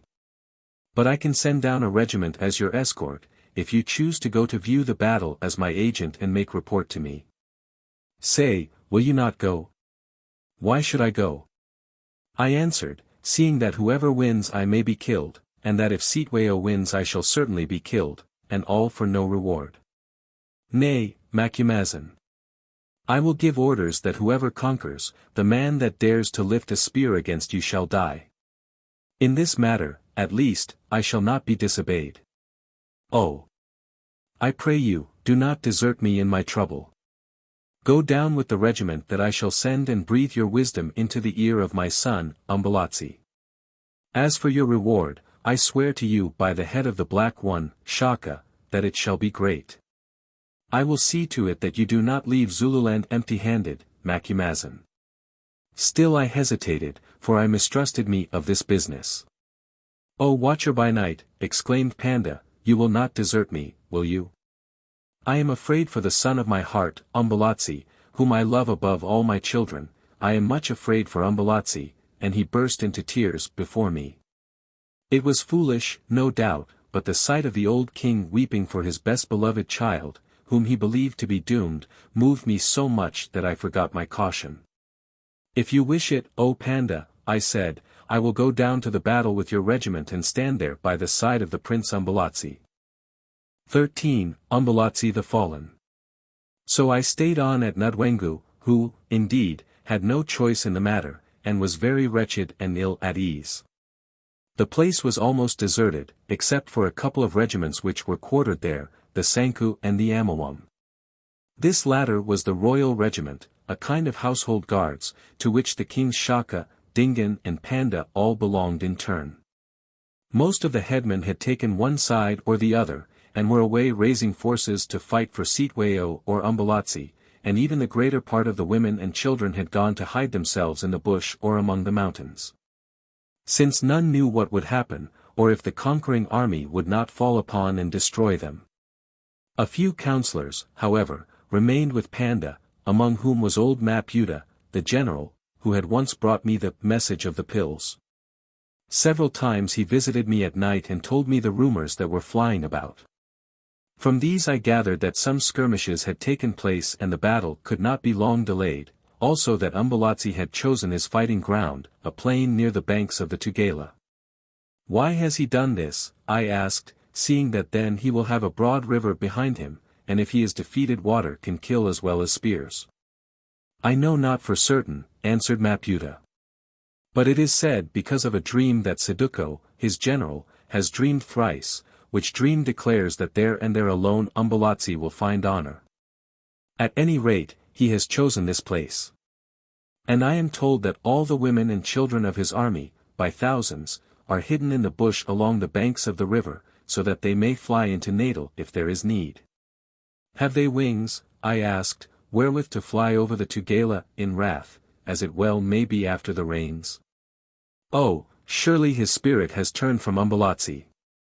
I, Macumazahn, he answered, I, too, think that Ufulatwe Idlozi, that is, his own spirit, has turned its back on him. Also I think that Saduko is no good counselor. Indeed, were I the prince, added the old fellow shrewdly, I would not keep him whose wife I had stolen as the whisperer in my ear. Nor I, Maputa, I answered as I bade him good-bye. 2 days later, early in the morning, Maputa came to me again and said that Panda wished to see me. I went to the head of the kraal, where I found the king seated and before him the captains of the Royal Amawam regiment. Watcher by night, he said, I have news that the great battle between my sons will take place within a few days. Therefore I am sending down this, my own royal regiment, under the command of Maputa the skilled in war to spy out the battle, and I pray that you will go with it, that you may give to the general Maputa and to the captains the help of your wisdom. Now these are my orders to you, Maputa, and to you, O captains, that you take no part in the fight unless you should see that the elephant, my son Umbelazi, is fallen into a pit, and that then you shall drag him out if you can and save him alive. Now repeat my words to me. So they repeated the words, speaking with one voice. Your answer, O Macumazahn, he said when they had spoken. O king, I have told you that I will go, though I do not like war, and I will keep my promise, I replied. Then make ready, Macumazahn, and be back here within an hour, for the regiment marches ere noon. So I went up to my wagons and handed them over to the care of some men whom Panda had sent to take charge of them. Also Scowl and I saddled our horses, for this faithful fellow insisted upon accompanying me, although I advised him to stay behind, and got out our rifles and as much ammunition as we could possibly need, and with them a few other necessaries. These things done, we rode back to the gathering place, taking farewell of the wagons with a sad heart, since I, for one, never expected to see them again. As we went I saw that the regiment of the Amawam, picked men every one of them, all 50 years of age or over, nearly 4,000 strong, was marshalled on the dancing ground, where they stood company by company. A magnificent sight they were, with their white fighting shields, their gleaming spears, their otter-skin caps, their kilts and armlets of white bulls' tails, and the snowy egret plumes which they wore upon their brows. We rode to the head of them, where I saw Maputa, and as I came they greeted me with a cheer of welcome, for in those days a white man was a power in the land. Moreover, as I have said, the Zulus knew and liked me well. Also the fact that I was to watch or perchance to fight with them, put a good heart into the Amawam. There we stood until the lads, several hundreds of them, who bore the mats and cooking vessels and drove the cattle that were to be our commissariat, had wended away in a long line. Then suddenly Panda appeared out of his hut, accompanied by a few servants, and seemed to utter some kind of prayer, as he did so throwing dust or powdered medicine towards us, though what this ceremony meant I did not understand. When he had finished Maputa raised a spear, whereon the whole regiment, in perfect time, shouted out the royal salute, but yet, with a sound like that of thunder. Thrice they repeated this tremendous and impressive salute, and then were silent. Again Maputa raised his spear, and all the 4,000 voices broke out into the Ngoma, or national chant, to which deep, awe-inspiring music we began our march. As I do not think it has ever been written down, I will quote the words. They ran thus. Ba ya Zonda. Ba ya Loisa. Izizwi Zonk. Ba Zond, Inkusi. 9. The spirit of this fierce Ngoma, conveyed by sound, gesture and inflection of voice, not the exact words, remember, which are very rude and simple, leaving much to the imagination, may perhaps be rendered somewhat as follows. An exact translation into English verse is almost impossible, at any rate, to me. Loud on their lips is lying. Red are their eyes with hate. Rebels their king defying. Lo! Where our impies wait. There shall be dead and dying. Vengeance insatiate. It was early on the morning of the 2nd of December, a cold, miserable morning that came with wind and driving mist, that I found myself with the Amawam at the place known as Ndondakusuka.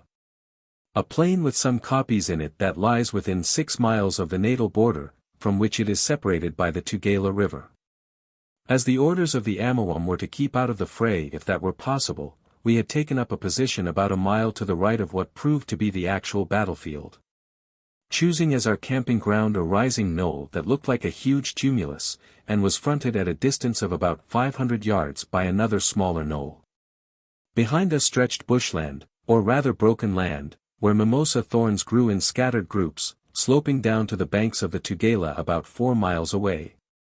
Shortly after dawn I was roused from the place where I slept, wrapped up in some blankets, under a mimosa tree, for, of course, we had no tents, by a messenger, who said that the Prince Umbelazi and the white man, John Dunn, wished to see me. I rose and tidied myself as best I could, since, if I can avoid it, I never like to appear before natives in a disheveled condition. I remember that I had just finished brushing my hair when Umbelazi arrived. I can see him now, looking a veritable giant in that morning mist. Indeed, there was something quite unearthly about his appearance as he arose out of those rolling vapors, such light as there was being concentrated upon the blade of his big spear, which was well known as the broadest carried by any warrior in Zululand, and a copper torque he wore about his throat. There he stood, rolling his eyes and hugging his kaross around him because of the cold, and something in his anxious, indeterminate expression told me at once that he knew himself to be a man in terrible danger. Just behind him, dark and brooding, his arms folded on his breast, his eyes fixed upon the ground, looking, to my moved imagination, like an evil genius, stood the stately and graceful Saduko. On his left was a young and sturdy white man carrying a rifle and smoking a pipe, whom I guessed to be John Donne, a gentleman whom, as it chanced, I had never met, while behind were a force of natal government Zulus. Clad in some kind of uniform and armed with guns, and with them a number of natives, also from Natal, Kral Kaffirs, who carried stabbing assegais. One of these led John Donne's horse. Of those government men there may have been 30 or 40, and of the Kral Kaffirs anything between 200 and 300. I shook Umbelazi's hand and gave him good day. That is an ill day upon which no sun shines, O Macumazana, he answered, words that struck me as ominous. Then he introduced me to John Donne, who seemed glad to meet another white man. Next, not knowing what to say, I asked the exact object of their visit, whereon Donne began to talk. He said that he had been sent over on the previous afternoon by Captain Walmsley, who was an officer of the natal government stationed across the border, to try to make peace between the Zulu factions. But that when he spoke of peace one of Umbelazi's brothers, I think it was Mantantashia, had mocked at him, saying that they were quite strong enough to cope with the Usutu, that was Sitweo's party. Also, he added, that when he suggested that the thousands of women and children and the cattle should be got across the Tugela drift during the previous night into safety in Natal, Mantantashia would not listen, and Umbelazi being absent, seeking the aid of the natal government, he could do nothing. Quem Deus vult perdir prius dementat, whom God wishes to destroy, he first makes mad, quoted I to myself beneath my breath. This was one of the Latin tags that my old father, who was a scholar, had taught me, and at that moment it came back to my mind. But as I suspected that John Donne knew no Latin, I only said aloud, "What an infernal fool! We were talking in English. Can't you get Umbelazi to do it now?" I meant, to send the women and children across the river. "I fear it is too late, Mr. Quatermain," he answered. "The Usutu are in sight. Look for yourself." And he handed me a telescope which he had with him. I climbed onto some rocks and scanned the plain in front of us, from which just then a puff of wind rolled away the mist. It was black with advancing men.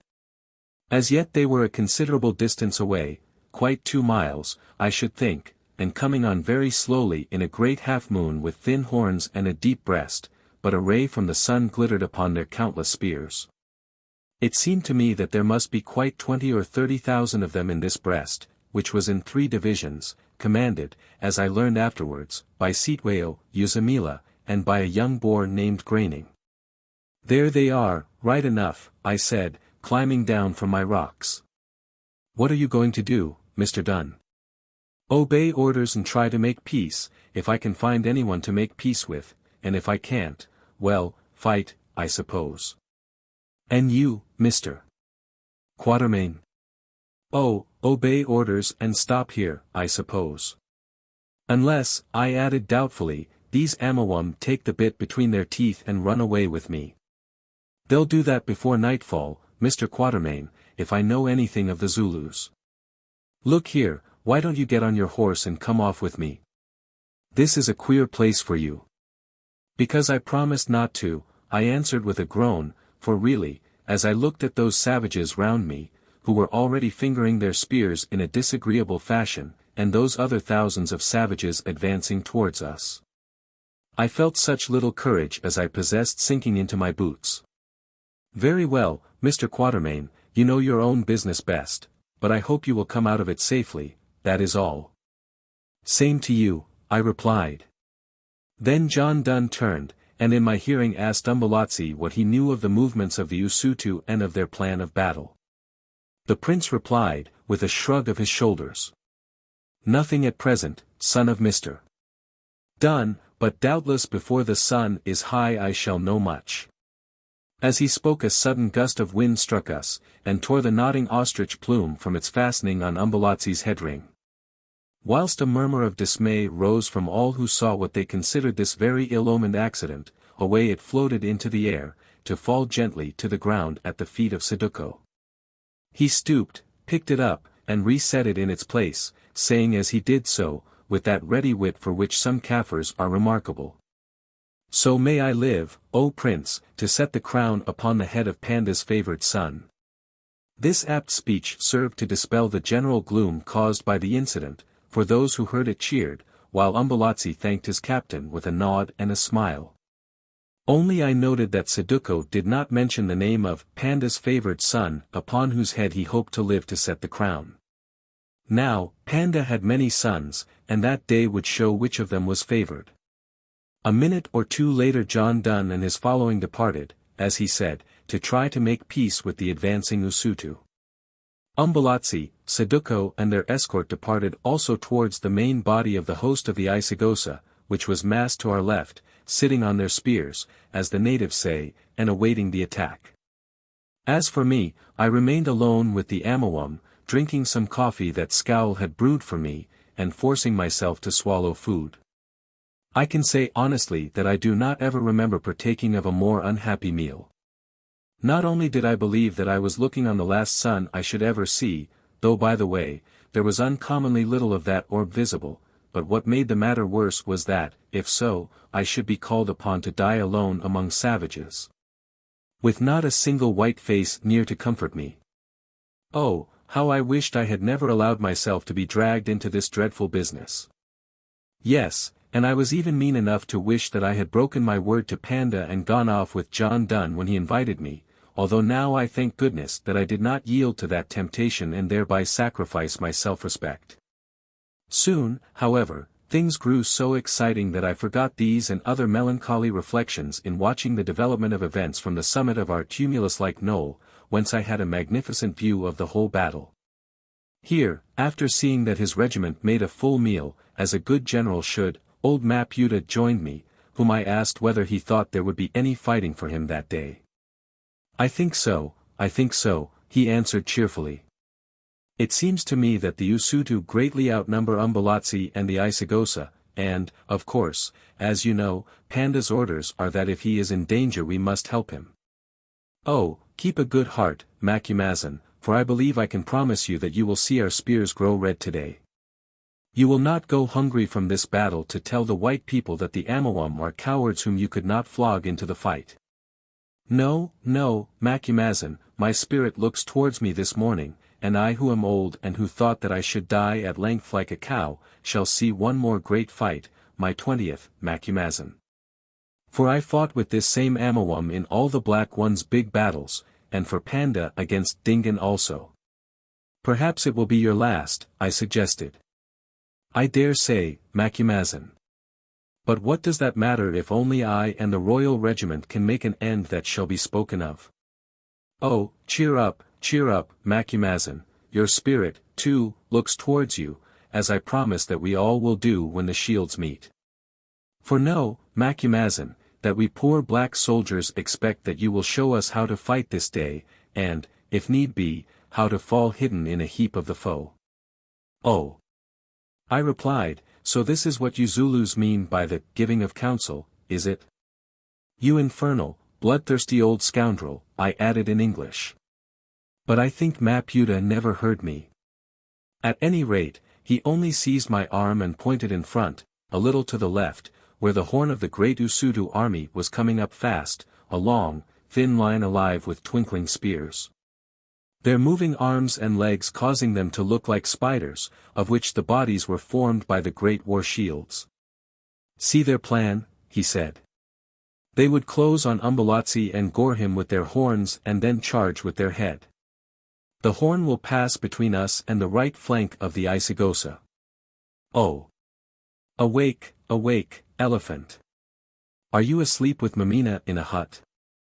Unloose your spears, child of the king, and at them as they mount the slope. Behold! He went on, it is the son of Dun that begins the battle. Did I not tell you that we must look to the white men to show us the way? Peep through your tube, Macumazahn, and tell me what passes. So I peeped, and, the telescope which John Donne had kindly left with me being good though small, saw everything clearly enough. He rode up almost to the point of the left horn of the Usutu, waving a white handkerchief and followed by his small force of police and natal Kaffirs. Then from somewhere among the Usutu rose a puff of smoke. Dun had been fired at. He dropped the handkerchief and leapt to the ground. Now he and his police were firing rapidly in reply, and men fell fast among the Usutu. They raised their war shout and came on, though slowly, for they feared the bullets. Step by step John Donne and his people were thrust back, fighting gallantly against overwhelming odds. They were level with us, not a quarter of a mile to our left. They were pushed past us. They vanished among the bush behind us, and a long while passed before ever I heard what became of them, for we met no more that day. Now, the horns having done their work and wrapped themselves round Umbelazi's army as the nippers of a wasp close about a fly, why did not Umbelazi cut off those horns, I wondered. The Usutu bull began his charge. 20 or 30,000 strong, regiment after regiment, Sitweo's men rushed up the slope, and there, near the crest of it, were met by Umbelazi's regiments springing forward to repel the onslaught and shouting their battle cry of Laba! Laba! Laba! Laba! The noise of their meeting shields came to our ears like that of the roll of thunder, and the sheen of their stabbing spears shone as shines the broad summer lightning. They hung and wavered on the slope. Then from the Amawam ranks rose a roar of Umbelazi wins. Watching intently, we saw the Usutu giving back. Down the slope they went, leaving the ground in front of them covered with black spots which we knew to be dead or wounded men. "Why does not the elephant charge home?" said Maputa in a perplexed voice. "The Usutu bull is on his back. Why does he not trample him?" "Because he is afraid, I suppose," I answered, and went on watching. There was plenty to see, as it happened. Finding that they were not pursued, Sitweo's impi reformed swiftly at the bottom of the slope, in preparation for another charge. Among that of Umbelazi, above them, rapid movements took place of which I could not guess the meaning, which movements were accompanied by much noise of angry shouting. Then suddenly, from the midst of the Isigosa army, emerged a great body of men, 1,000 strong, which ran swiftly, but in open order, down the slope towards the Usutu, holding their spears reversed. At first I thought that they were charging independently, till I saw the Usutu ranks open to receive them with a shout of welcome. "Treachery!" I said. "Who is it?" "Saduko, with the Amakoba and the Mangwane soldiers and others." "I know them by their headdresses," answered Maputa in a cold voice. "Do you mean that Saduko has gone over to Sitweo with all his following?" I asked excitedly. "What else, Macumazan?" "Saduko is a traitor, Umbelazi is finished," and he passed his hand swiftly across his mouth, a gesture that has only one meaning among the Zulus. As for me, I sat down upon a stone and groaned, for now I understood everything. Presently the Usutu raised fierce, triumphant shouts, and once again their impi, swelled with Saduko's power, began to advance up the slope. Umbelazi, and those of the Isigosa party who clung to him, now, I should judge, not more than 8,000 men, never stayed to wait the onslaught. They broke. They fled in a hideous rout, crashing through the thin, left horn of the Usutu by mere weight of numbers, and passing behind us obliquely on their road to the banks of the Tugela. A messenger rushed up to us, panting. "These are the words of Umbelazi," he gasped.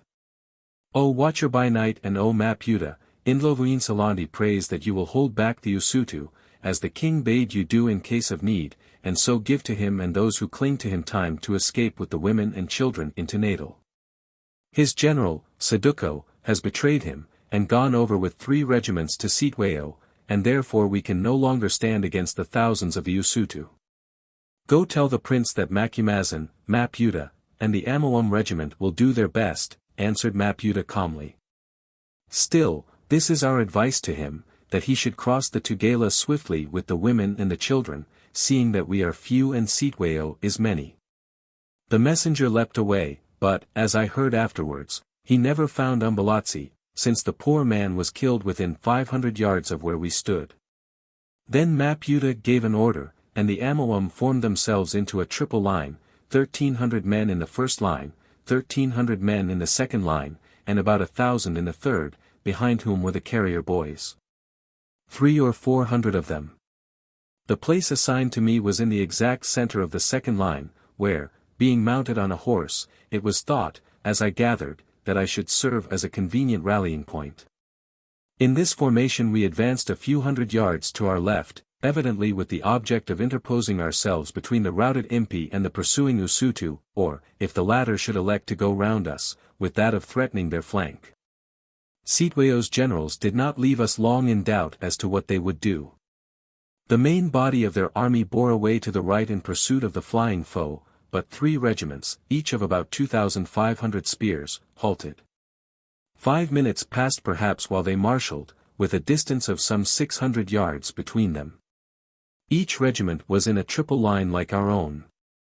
To me that seemed a very long 5 minutes, but, reflecting that it was probably my last on earth, I tried to make the best of it in a fashion that can be guessed.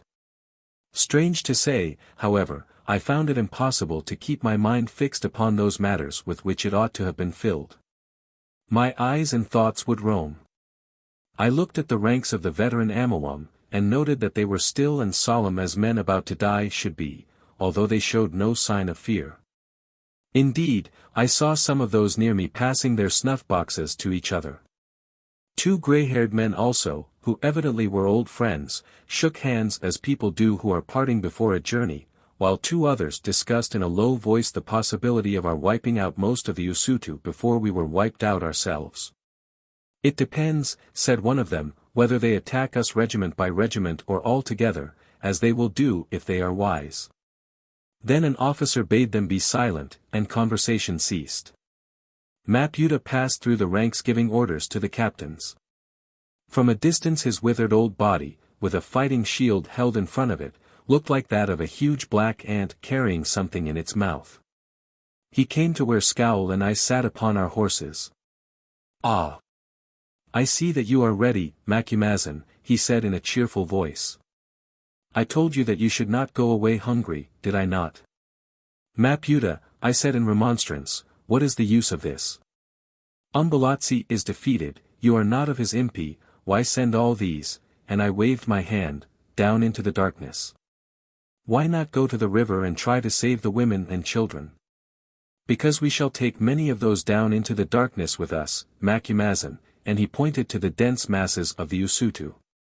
"Yet," he added, with a touch of compunction, "this is not your quarrel. You and your servant have horses.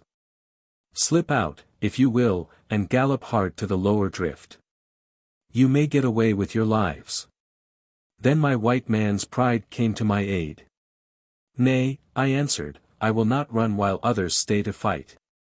I never thought you would, Macumazahn, who, I am sure, do not wish to earn a new and ugly name.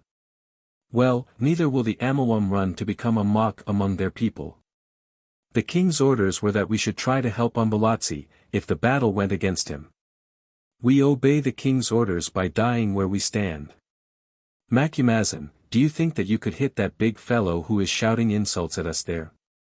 If so, I should be obliged to you, as I dislike him very much," and he showed me a captain who was swaggering about in front of the lines of the first of the Usutu regiments, about 600 yards away.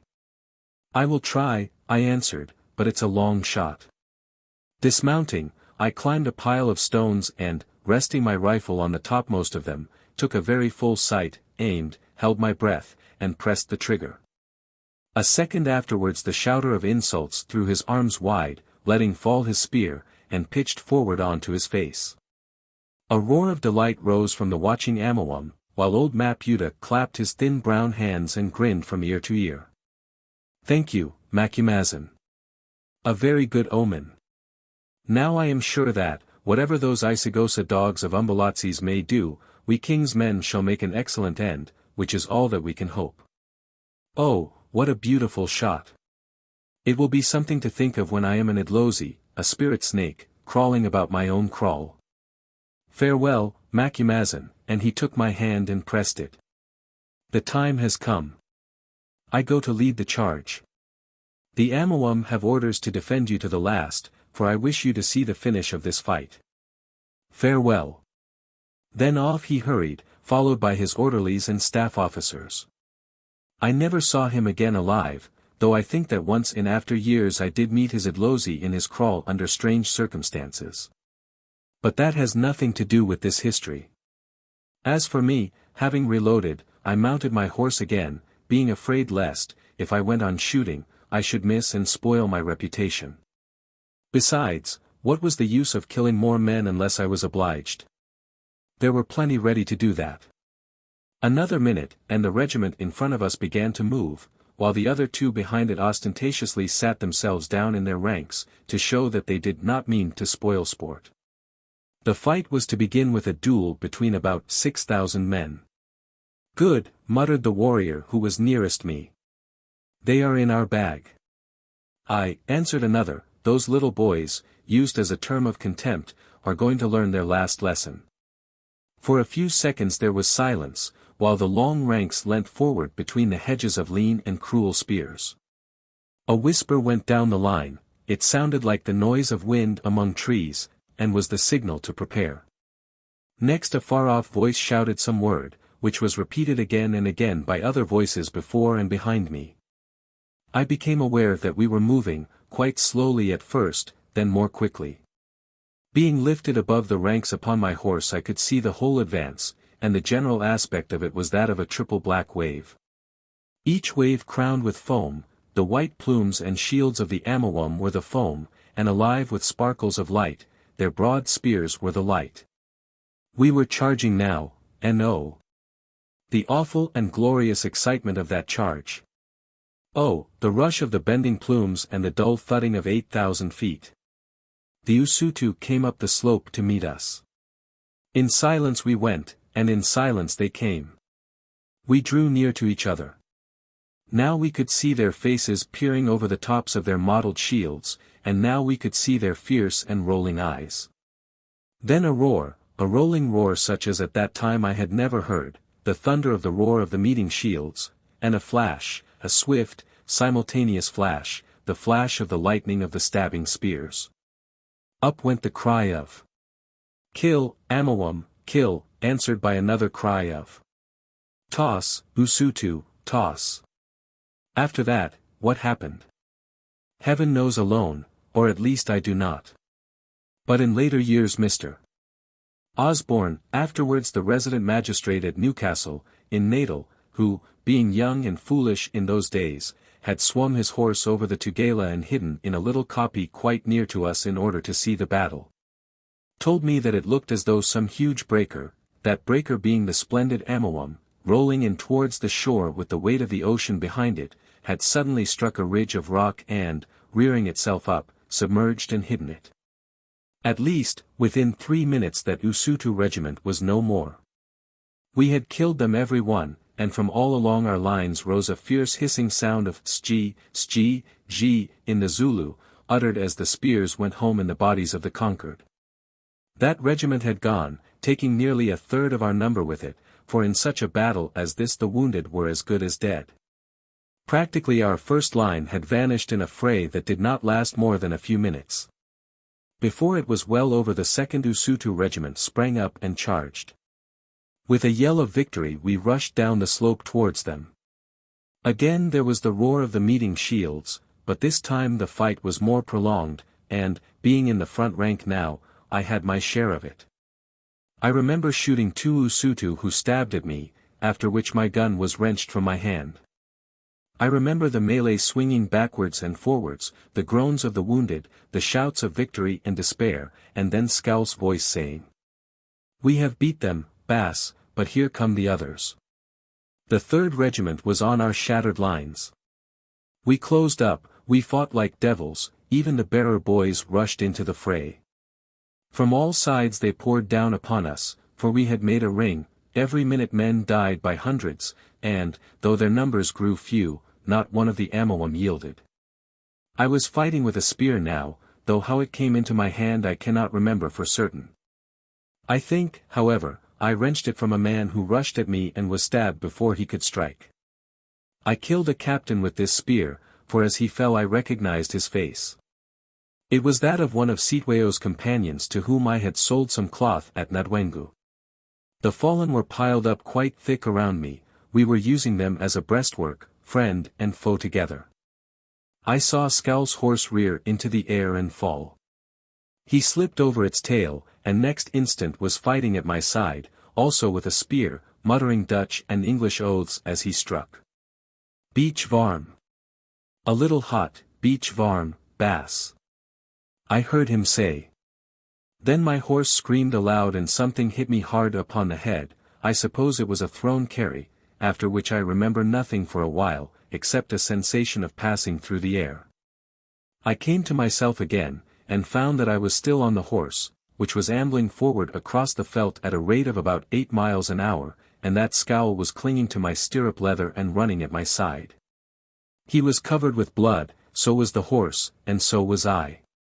It may have been our own blood, for all three were more or less wounded, or it may have been that of others, I am sure I do not know, but we were a terrible sight.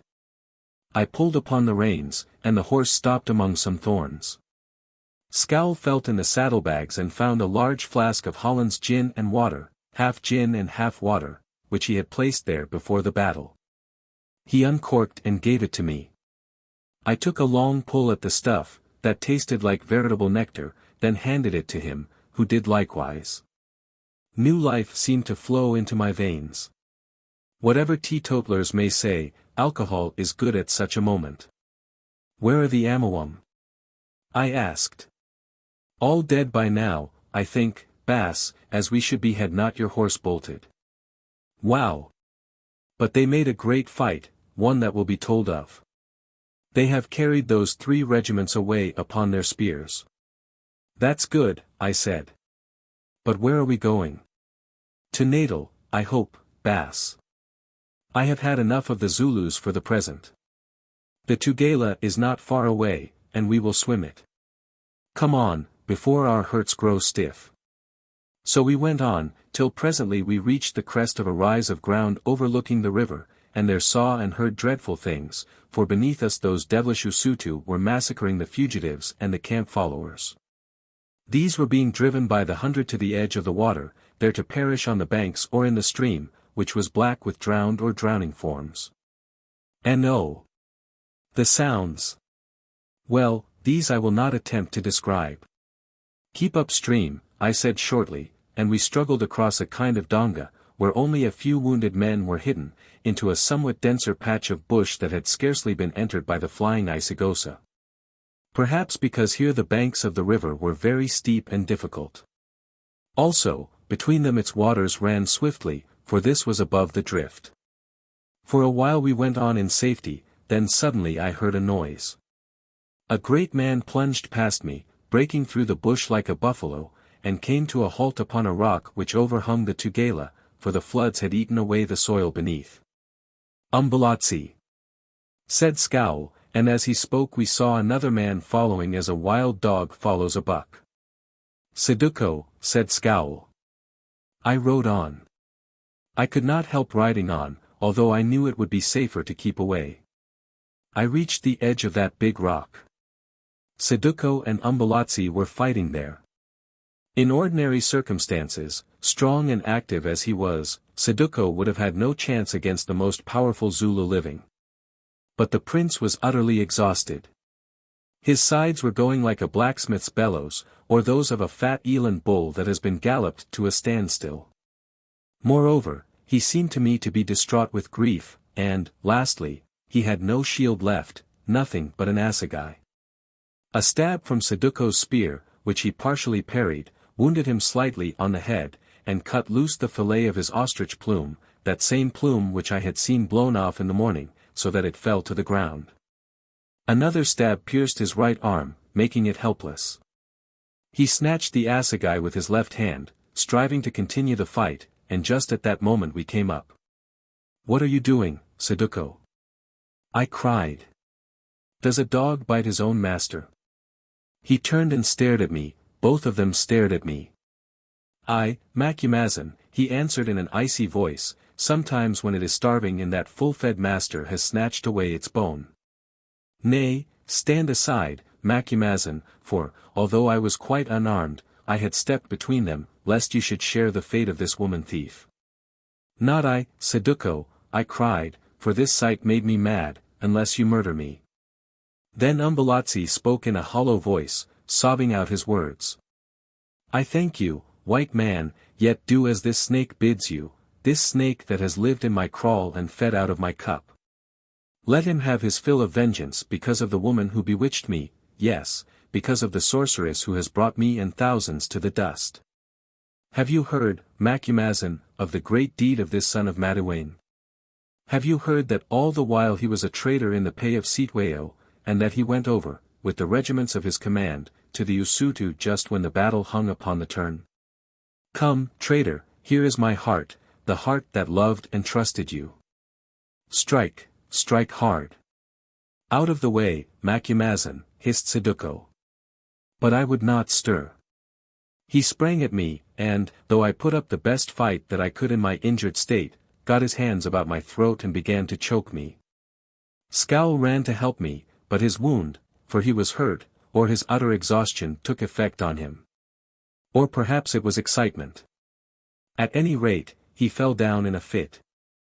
I thought that all was over, when again I heard Umbelazi's voice, and felt Saduko's grip loosen at my throat, and sat up. Dog, said the prince, where is your assegai? And as he spoke he threw it from him into the river beneath, for he had picked it up while we struggled, but, as I noted, retained his own. Now, dog, why do I not kill you, as would have been easy but now? I will tell you. Because I will not mix the blood of a traitor with my own. See. He set the haft of his broad spear upon the rock and bent forward over the blade. You and your witchwife have brought me to nothing, O Saduko. My blood, and the blood of all who clung to me, is on your head. Your name shall stink forever in the nostrils of all true men, and I whom you have betrayed, I, the Prince Umbelazi, will haunt you while you live. Yes, my spirit shall enter into you, and when you die, then we'll meet again. Tell this tale to the white men, Macumazahn, my friend, on whom be honor and blessings. He paused, and I saw the tears gush from his eyes, tears mingled with blood from the wound in his head. Then suddenly he uttered the battle cry of Laba. Laba, and let his weight fall upon the point of the spear. It pierced him through and through. He fell onto his hands and knees. He looked up at us, oh, the piteousness of that look, and then rolled sideways from the edge of the rock. A heavy splash, and that was the end of Umbelazi the fallen, Umbelazi, about whom Mameena had cast her net. A sad story in truth. Although it happened so many years ago, I weep as I write it, I weep as Umbelazi wept. 14. Umbezi and the Blood Royal. After this I think that some of the Usutu came up, for it seemed to me that I heard Saduko say, touch not Macumazahn or his servant. They are my prisoners. He who harms them dies, with all his house. So they put me, fainting, on my horse, and Scowl they carried away upon a shield. When I came to I found myself in a little cave, or rather beneath some overhanging rocks, at the side of a koppie, and with me Scowl, who had recovered from his fit, but seemed in a very bewildered condition. Indeed, neither then nor afterwards did he remember anything of the death of Umbelazi, nor did I ever tell him that tale. Like many others, he thought that the prince had been drowned in trying to swim the Tugela. Are they going to kill us? I asked of him, since, from the triumphant shouting without, I knew that we must be in the midst of the victorious Usutu. I don't know, Bass, he answered. I hope not, after we have gone through so much it would be a pity. Better to have died at the beginning of the battle.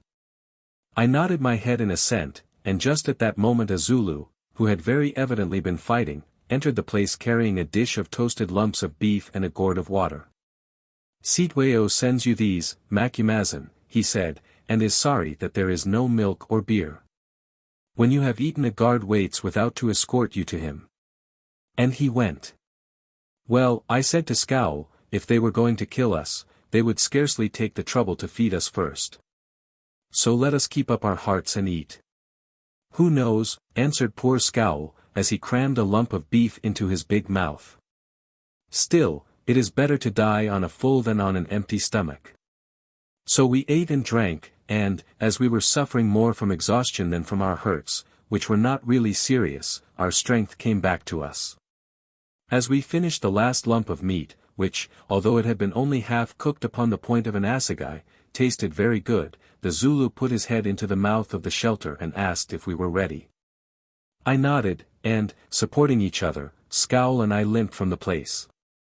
Outside were about 50 soldiers, who greeted us with a shout that, although it was mixed with laughter at our pitiable appearance, struck me as not altogether unfriendly.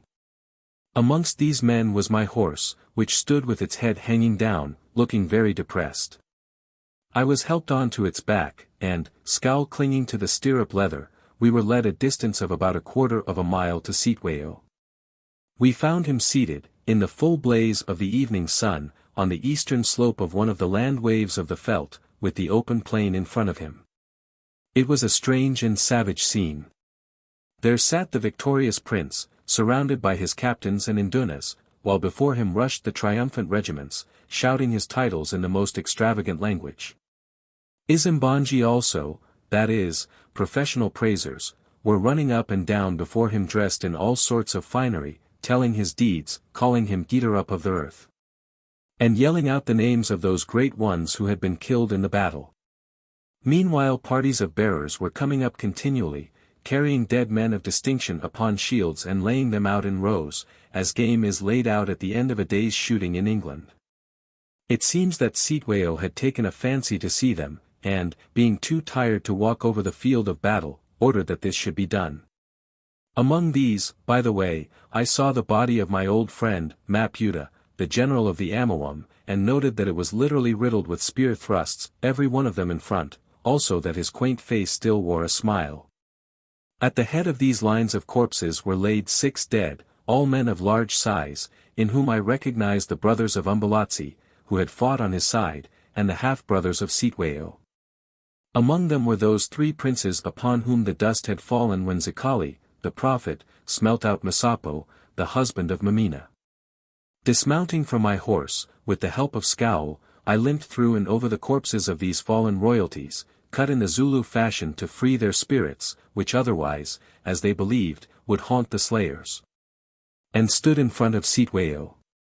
Sayakubona, Macumazan, he said, stretching out his hand to me, which I took, though I could not find it in my heart to wish him good day.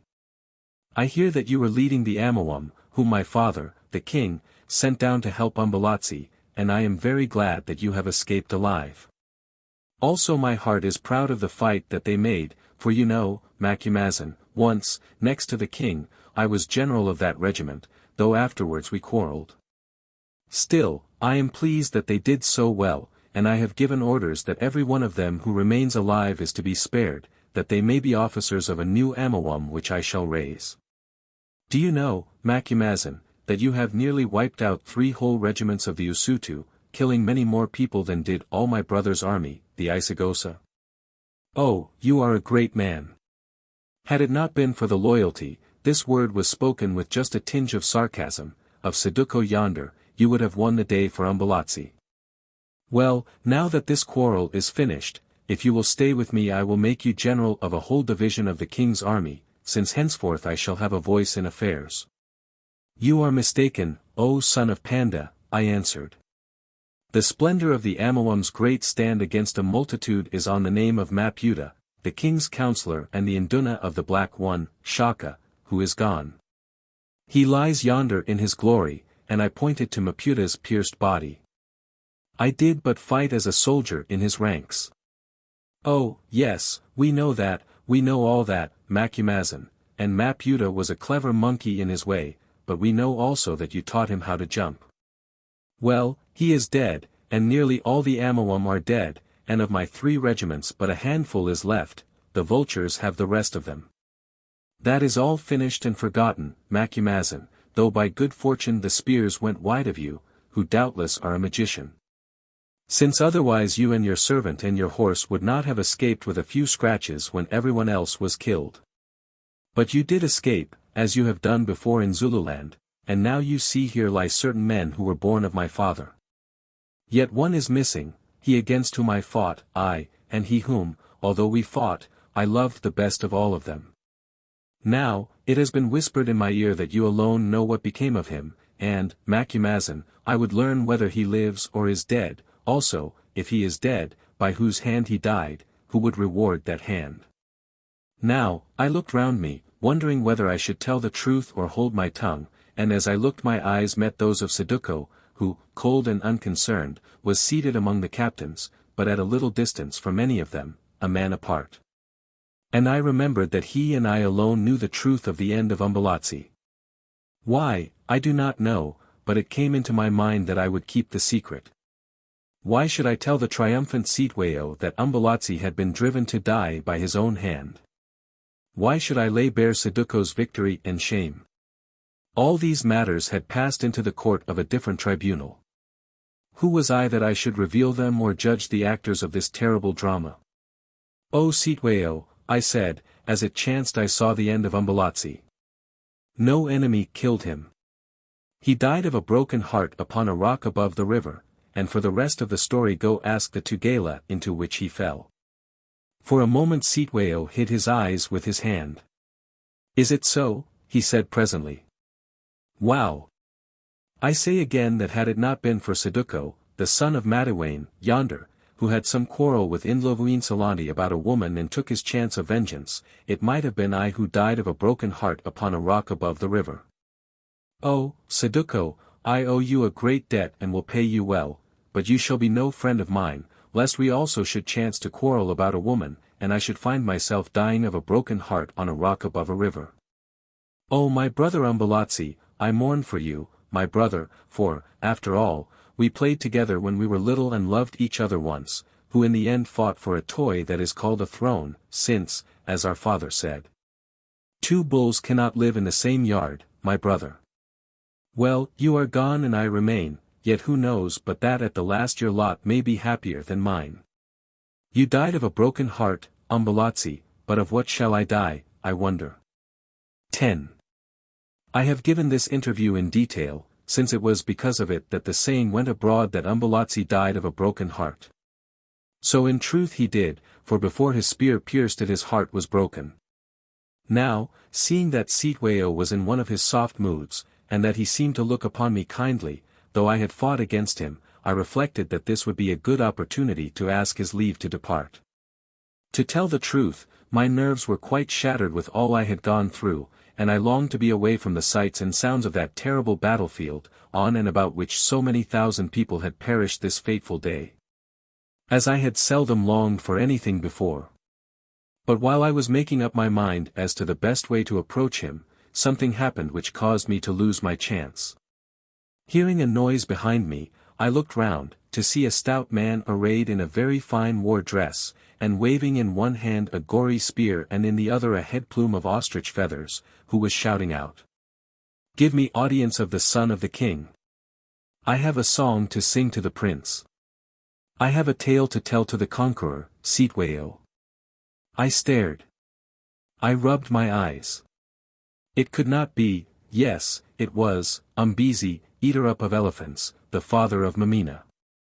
In a few seconds, without waiting for leave to approach, he had bounded through the line of dead princes, stopping to kick one of them on the head and address his poor clay in some words of shameful insult, and was prancing about before Sitwayo, shouting his praises.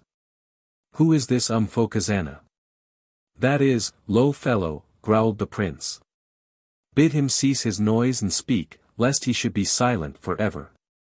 "O calf of the black cow, I am Umbezi, eater-up of elephants, chief captain of Saduko the cunning, he who won you the battle, father of Mameena the beautiful, whom Saduko wed and whom the dead dog, Umbelazi, stole away from him." "Ah!" said Sitwayo, screwing up his eyes in a fashion he had when he meant mischief, which among the Zulus caused him to be named the bull who shuts his eyes to toss, "and what have you to tell me, eater-up of elephants and father of Mameena? Whom the dead dog, Umbelazi, took away from your master, Saduko the cunning? This, O mighty one, this, O shaker of the earth, that well am I named eater-up of elephants, who have eaten up Umbezi, the elephant himself." Now Saduko seemed to awake from his brooding and started from his place. But Sitwayo sharply bade him be silent, whereon Umbezi, the fool, noting nothing, continued his tale. "O Prince, I met Umbelazi in the battle, and when he saw me he fled from me. Yes, his heart grew soft as water at the sight of me, the warrior whom he had wronged, whose daughter he had stolen." "I hear you," said Sitweo. "Umbelazi's heart turned to water at the sight of you because he had wronged you, you who until this morning, when you deserted him with Saduko, were one of his jackals. Well, and what happened then? He fled, O lion with the black mane. He fled like the wind, and I flew after him like a stronger wind. Far into the bush he fled, till at length he came to a rock above the river and was obliged to stand. Then there we fought. He thrust at me, but I leapt over his spear thus, and he gambled into the air. He thrust at me again, but I bent myself thus, and he ducked his great head. Then he grew tired and my time came. He turned and ran round the rock, and I ran after him, stabbing him through the back, thus, and thus, and thus, till he fell, crying for mercy, and rolled off the rock into the river, and as he rolled I snatched away his plume. See, is it not the plume of the dead dog Umbelazi?" Sitweo took the ornament and examined it, showing it to one or two of the captains near him, who nodded their heads gravely. "Yes," he said, "this is the war plume of Umbelazi, beloved of the king, strong and shining pillar of the great house, we know it well, that war plume at the sight of which many a knee has loosened. And so you killed him, eater up of elephants, father of Mameena, you who this morning were one of the meanest of his jackals. Now, what reward shall I give you for this mighty deed, O Umbezi?" "A great reward, O terrible one," began Umbezi, but in an awful voice Sitweo bade him be silent. "Yes," he said, "a great reward. Hearken, jackal and traitor. Your own words bear witness against you. You have dared to lift your hand against the blood royal, and with your foul tongue to heap lies and insults upon the name of the mighty dead." Now, understanding at last, Umbezi began to babble excuses, yes, and to declare that all his tale was false. His fat cheeks fell in, he sank to his knees. But Sitweo only spat towards the man, after his fashion when enraged, and looked round him till his eye fell upon Saduko. "Saduko," he said, "take away this slayer of the prince, who boasts that he is red with my own blood, and when he is dead cast him into the river from that rock on which he says he stabbed Panda's son." Saduko looked round him wildly and hesitated. "Take him away," thundered Sitweo, "and return ere dark to make report to me." Then, at a sign from the prince, soldiers flung themselves upon the miserable Umbezi and dragged him thence, Saduko going with them, nor was the poor liar ever seen again. As he passed by me he called to me, for Mameena's sake, to save him. But I could only shake my head and bethink me of the warning I had once given to him as to the fate of traitors. It may be said that this story comes straight from the history of Saul and David, but I can only answer that it happened. Circumstances that were not unlike ended in a similar tragedy, that is all. What David's exact motives were, naturally I cannot tell. But it is easy to guess those of Sitweo, who, although he could make war upon his brother to secure the throne, did not think it wise to let it go abroad that the royal blood might be lightly spilt. Also, knowing that I was a witness of the prince's death, he was well aware that Umbezi was but a boastful liar who hoped thus to ingratiate himself with an all-powerful conqueror. Well, this tragic incident had its sequel. It seems, to his honor, be it said, that Saduko refused to be the executioner of his father-in-law, Umbezi, so those with him performed this office and brought him back a prisoner to Sitweo. When the prince learned that his direct order, spoken in the accustomed and fearful formula of, "take him away," had been disobeyed, his rage was, or seemed to be, great. My own conviction is that he was only seeking a cause of quarrel against Saduko, who, he thought, was a very powerful man, who would probably treat him, should opportunity arise, as he had treated Umbelazi. And perhaps now that the most of Panda's sons were dead, except himself and the lads Mtonga, Sakota and Kungo, who had fled into Natal, might even in future days aspire to the throne as the husband of the king's daughter. Still, he was afraid or did not think it politic at once to put out of his path this master of many legions, who had played so important a part in the battle. Therefore he ordered him to be kept under guard and taken back to Nadwengu, that the whole matter might be investigated by Panda the king, who still ruled the land, though henceforth only in name. Also he refused to allow me to depart into Natal, saying that I, too, must come to Nadwengu, as there my testimony might be needed. So, having no choice, I went, it being fated that I should see the end of the drama. 15. Mameena claims the kiss. When I reached Nadwengu I was taken ill and laid up in my wagon for about a fortnight. What my exact sickness was I do not know, for I had no doctor at hand to tell me, as even the missionaries had fled the country. Fever resulting from fatigue, exposure and excitement, and complicated with fearful headache, caused, I presume, by the blow which I received in the battle, were its principal symptoms. When I began to get better, Scowl and some Zulu friends who came to see me informed me that the whole land was in a fearful state of disorder, and that Umbelazi's adherents, the Isigosa, were still being hunted out and killed. It seems that it was even suggested by some of the Usutu that I should share their fate, but on this point Panda was firm. Indeed, he appears to have said publicly that whoever lifted a spear against me, his friend and guest, lifted it against him, and would be the cause of a new war. So the Usutu left me alone, perhaps because they were satisfied with fighting for a while, and thought it wisest to be content with what they had won. Indeed, they had won everything, for Sitweo was now supreme, by right of the assegai, and his father but a cipher. Although he remained the head of the nation, Sitweo was publicly declared to be its feet, and strength was in these active feet, not in the bowed and sleeping head. In fact, so little power was left to Panda that he could not protect his own household. Thus one day I heard a great tumult and shouting proceeding apparently from the Isigolo, or royal enclosure, and on inquiring what it was afterwards, was told that Sitweo had come from the Amangwi kraal and denounced Nomanchalai, the king's wife, as Umtakati, or a witch. More, in spite of his father's prayers and tears, he had caused her to be put to death before his eyes, a dreadful and a savage deed. At this distance of time I cannot remember whether Nomanchalai was the mother of Umbelazi or of one of the other fallen princes. 11. A few days later, when I was up and about again, although I had not ventured into the kraal, Panda sent a messenger to me with a present of an ox. On his behalf this man congratulated me on my recovery, and told me that, whatever might have happened to others, I was to have no fear for my own safety.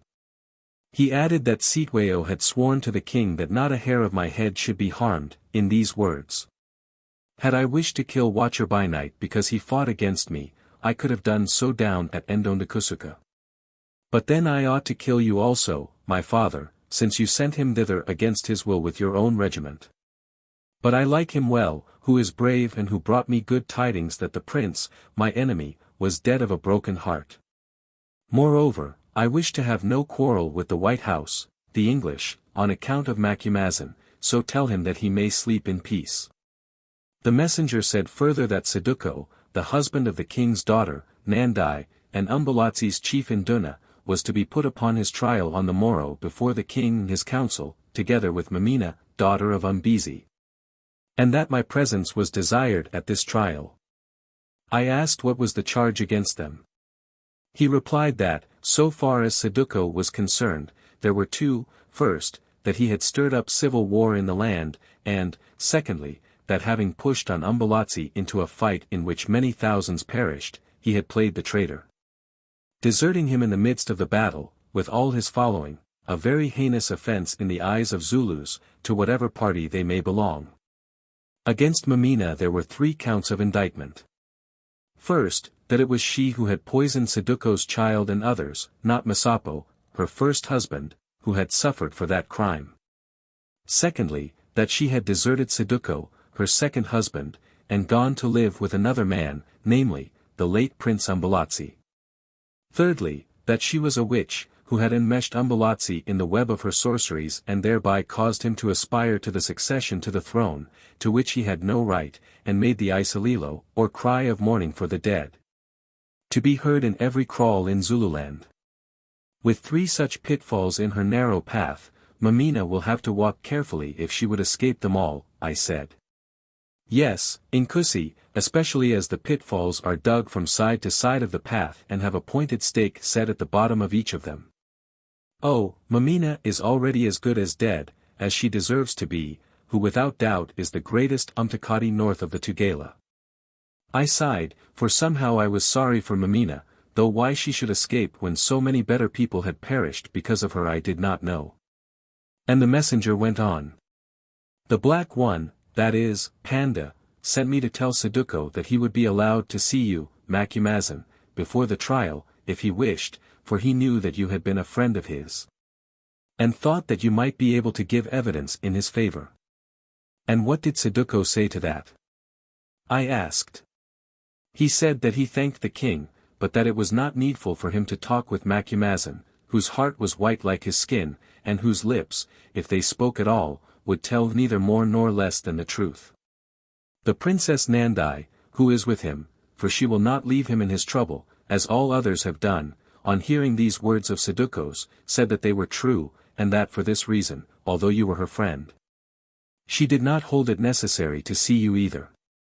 Upon this intimation I made no comment, but my head thought, as the natives say, that Saduko's real reason for not wishing to see me was that he felt ashamed to do so.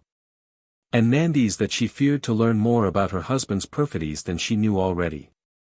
With Mameena it is otherwise, went on the messenger, for as soon as she was brought here with Zikali the little and wise, with whom, it seems, she has been sheltering, and learned that you, Macumazin, were at the kraal.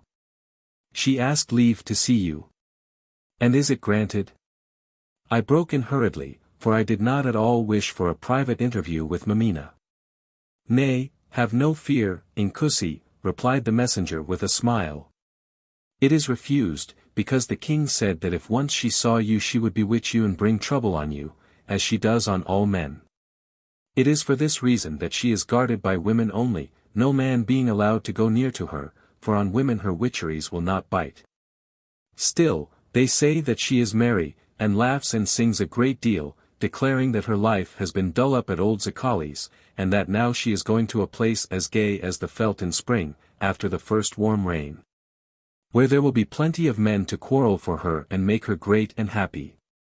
That is what she says, the witch who knows perhaps what the place of spirits is like. Then, as I made no remarks or suggestions, the messenger departed, saying that he would return on the morrow to lead me to the place of trial. Next morning, after the cows had been milked and the cattle loosed from their kraals, he came accordingly, with a guard of about 30 men, all of them soldiers who had survived the great fight of the Amawang. These warriors, some of whom had wounds that were scarcely healed, saluted me with loud cries of Inkusi and Baba, as I stepped out of the wagon, where I had spent a wretched night of unpleasant anticipation, showing me that there were at least some Zulus with whom I remained popular. Indeed, their delight at seeing me, whom they looked upon as a comrade and one of the few survivors of the great adventure, was quite touching.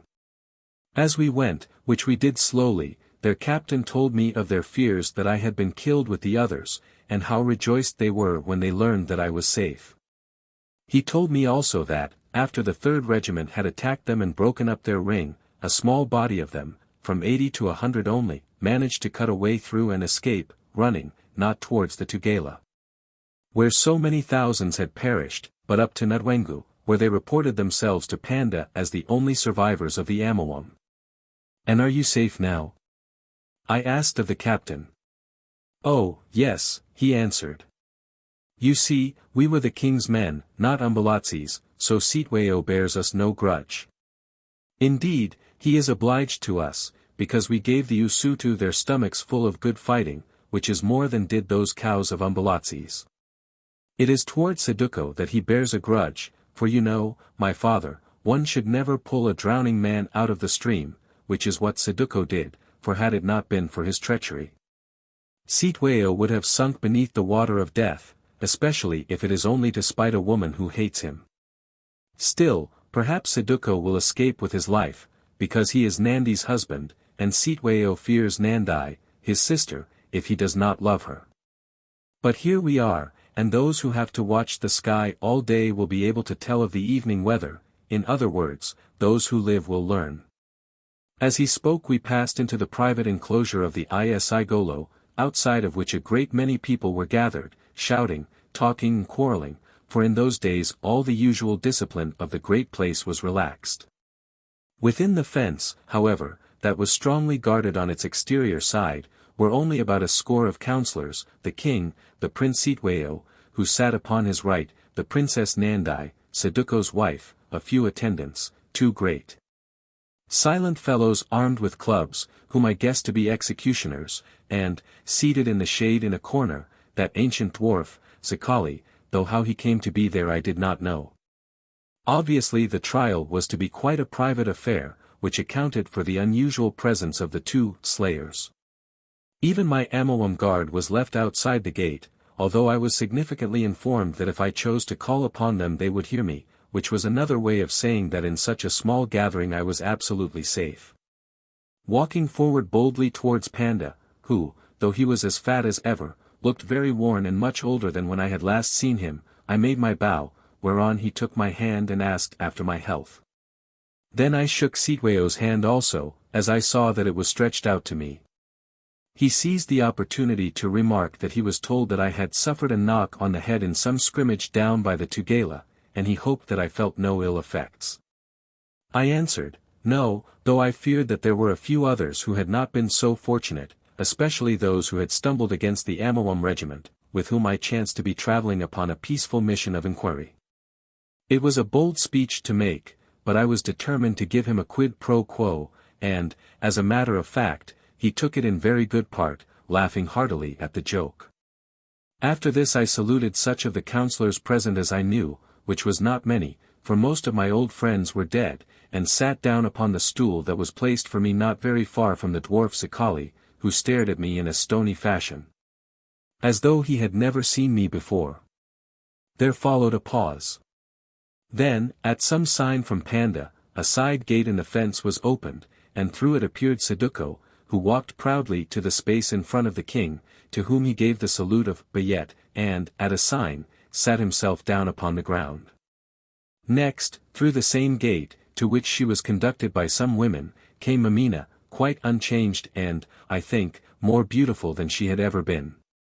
So lovely did she look, indeed, in her cloak of grey fur, her necklet of blue beads, and the gleaming rings of copper which she wore upon her wrists and ankles, that every eye was fixed upon her as she glided gracefully forward to make her obeisance to Panda.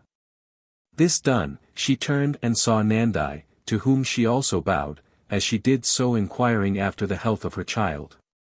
Without waiting for an answer, which she knew would not be vouchsafed, she advanced to me and grasped my hand, which she pressed warmly, saying how glad she was to see me safe after going through so many dangers.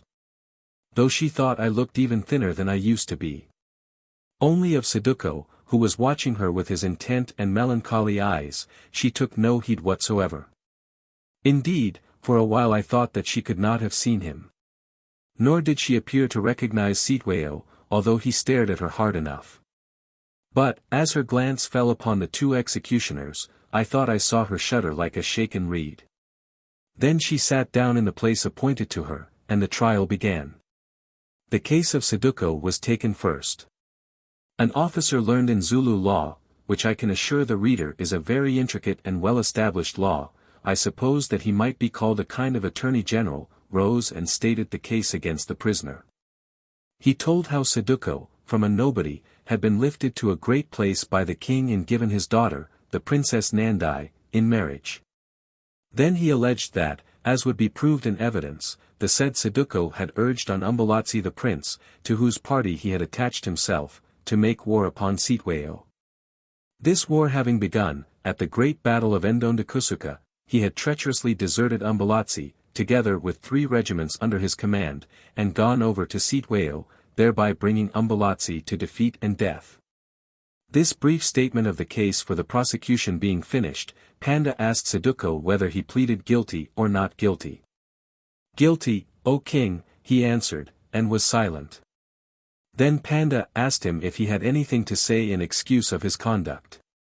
Nothing, O king, except that I was Umbelazi's man, and when you, O king, had given the word that he and the prince yonder might fight, like many others, some of whom are dead and some alive. Worked for him with all my 10 fingers that he might have the victory. Then why did you desert my son the prince in the battle? Asked Panda. Because I saw that the Prince Sitweo was the stronger bull and wished to be on the winning side, as all men do, for no other reason, answered Saduko calmly. Now, everyone present stared, not excepting Sitweo. Panda, who, like the rest of us, had heard a very different tale, looked extremely puzzled, while Zikali, in his corner, set up one of his great laughs. After a long pause, at length the king, as supreme judge, began to pass sentence. At least, I suppose that was his intention, but before 3 words had left his lips Nandai rose and said. My father, ere you speak that which cannot be unspoken, hear me. It is well known that Saduko, my husband, was my brother Umbelazi's general and counselor, and if he is to be killed for clinging to the prince, then I should be killed also. And countless others in Zululand who still remain alive because they were not in or escaped the battle. It is well known also, my father, that during that battle Saduko went over to my brother Sitweo, though whether this brought about the defeat of Umbelazi I cannot say. Why did he go over? He tells you because he wished to be on the winning side. It is not true. He went over in order to be revenged upon Umbelazi, who had taken from him yonder witch, and she pointed with her finger at Mameena, yonder witch, whom he loved and still loves, and whom even now he would shield. Even though to do so he must make his own name shameful. Saduko sinned, I do not deny it, my father, but there sits the real treacherous, red with the blood of Umbelazi and with that of thousands of others who have channeled, gone down to keep him company among the ghosts. Therefore, O king, I beseech you, spare the life of Saduko, my husband, or, if he must die, learn that I, your daughter, will die with him. I have spoken, O king. And very proudly and quietly she sat herself down again, waiting for the fateful words. But those words were not spoken, since Panda only said, let us try the case of this woman, Mameena. Thereon the law officer rose again and set out the charges against Mameena, namely, that it was she who had poisoned Saduko's child, and not Masapo, that, after marrying Saduko, she had deserted him and gone to live with the Prince Umbelazi. And that finally she had bewitched the said Umbelazi and caused him to make civil war in the land. The second charge, if proved, namely, that this woman deserted her husband for another man, is a crime of death, broke in Panda abruptly as the officer finished speaking. Therefore, what need is there to hear the first and the third until that is examined? What do you plead to that charge, woman? Now, understanding that the king did not wish to stir up these other matters of murder and witchcraft for some reason of his own, we all turned to hear Mameena's answer. O king, she said in her low, silvery voice, I cannot deny that I left Saduko for Umbelazi the handsome, any more than Saduko can deny that he left Umbelazi the beaten for Sitweo the conqueror. Why did you leave Saduko? Asked Panda. O king, perhaps because I loved Umbelazi, for was he not called the handsome? Also you know that the prince, your son, was one to be loved. Here she paused, looking at poor Panda, who winced. Or, perhaps, because I wished to be great. For was he not of the blood royal, and, had it not been for Saduko, would he not one day have been a king? Or, perhaps, because I could no longer bear the treatment that the Princess Nandai dealt out to me. She who was cruel to me and threatened to beat me, because Saduko loved my hut better than her own. Ask Saduko, he knows more of these matters than I do, and she gazed at him steadily. Then she went on, how can a woman tell her reasons, O king, when she never knows them herself? A question at which some of her hearers smiled. Now Saduko rose and said slowly. Hear me, O king, and I will give the reason that Mameena hides. She left me for Umbelazi because I bade her to do so, for I knew that Umbelazi desired her, and I wished to tie the cord tighter which bound me to one who at that time I thought would inherit the throne. Also, I was weary of Mameena, who quarrelled night and day with the Princess Nandai, my Inkosekatsi. Now Nandai gasped in astonishment, and so did I, but Mameena laughed and said. Yes, O king, those were the two real reasons that I had forgotten. I left Saduko because he bade me, as he wished to make a present to the prince. Also, he was tired of me, for many days at a time he would scarcely speak to me, because, however kind she might be, I could not help quarreling with the Princess Nandai. Moreover, there was another reason which I have forgotten. I had no child, and not having any child I did not think it mattered whether I went or stayed. If Saduko searches, he will remember that I told him so, and that he agreed with me. Again she looked at Saduko, who said hurriedly. Yes, yes, I told her so. I told her that I wished for no barren cows in my kraal. Now some of the audience laughed outright, but Panda frowned. It seems, he said, that my ears are being stuffed with lies, though which of these two tells them I cannot say. Well, if the woman left the man by his own wish, and that his ends might be furthered, as he says, he had put her away, and therefore the fault, if any, is his, not hers. So that charge is ended. Now, woman, what have you to tell us of the witchcraft which it is said you practiced upon the prince who is gone, thereby causing him to make war in the land? Little that you would wish to hear, O king, or that it would be seemly for me to speak, she answered, drooping her head modestly. The only witchcraft that ever I practiced upon Umbelazi lies here, and she touched her beautiful eyes, and here, and she touched her curving lips, and in this poor shape of mine which some have thought so fair. As for the war, what had I to do with war, who never spoke to Umbelazi, who was so dear to me, and she looked up with tears running down her face, save of love. O king, is there a man among you all who would fear the witcheries of such a one as I? And because the heavens made me beautiful with the beauty that men must follow, am I also to be killed as a sorceress? Now, to this argument neither Panda nor anyone else seemed to find an answer, especially as it was well known that Umbelazi had cherished his ambition to the succession long before he met Mameena. So that charge was dropped, and the first and greatest of the three proceeded with, namely, that it was she, Mameena, and not her husband, Masapo, who had murdered Nandi's child. When this accusation was made against her, for the first time I saw a little shade of trouble flit across Mameena's soft eyes. Surely, O king, she said, that matter was settled long ago, when Ndwanda, Zikali, the great Nyenga, smelt out Masapo the wizard, he who was my husband, and brought him to his death for this crime. Must I then be tried for it again? Not so, woman, answered Panda. All that Zikali smelt out was the poison that wrought the crime, and as some of that poison was found upon Masapo, he was killed as a wizard. Yet it may be that it was not he who used the poison. Then surely the king should have thought of that before he died, murmured Mameena. But I forget, it is known that Masapo was always hostile to the house of Senzangakona. To this remark Panda made no answer, perhaps because it was unanswerable, even in a land where it was customary to kill the supposed wizard first and inquire as to his actual guilt afterwards, or not at all. Or perhaps he thought it politic to ignore the suggestion that he had been inspired by personal enmity. Only, he looked at his daughter, Nandai, who rose and said, "Have I leave to call a witness on this matter of the poison, my father?" Panda nodded, whereon Nandai said to one of the counselors, "Be pleased to summon my woman, Nyana, who waits without." The man went, and presently returned with an elderly female who, it appeared, had been Nandi's nurse, and, never having married, owing to some physical defect, had always remained in her service. A person well known and much respected in her humble walk of life. "Nyana," said Nandai, "you are brought here that you may repeat to the king in his council a tale which you told to me as to the coming of a certain woman into my hut before the death of my firstborn son, and what she did there. Say first, is this woman present here?" "Aye, Inko Sazana," answered Nyana, "yonder she sits. Who could mistake her?" And she pointed to Mameena, who was listening to every word intently, as a dog listens at the mouth of an ant-bear hole when the beast is stirring beneath.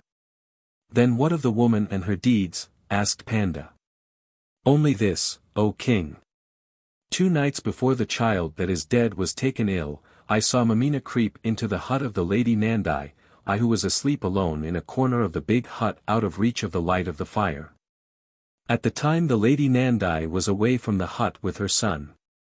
Knowing the woman for Mameena, the wife of Masapo, who was on friendly terms with the Nkosazana, whom I supposed she had come to visit, I did not declare myself.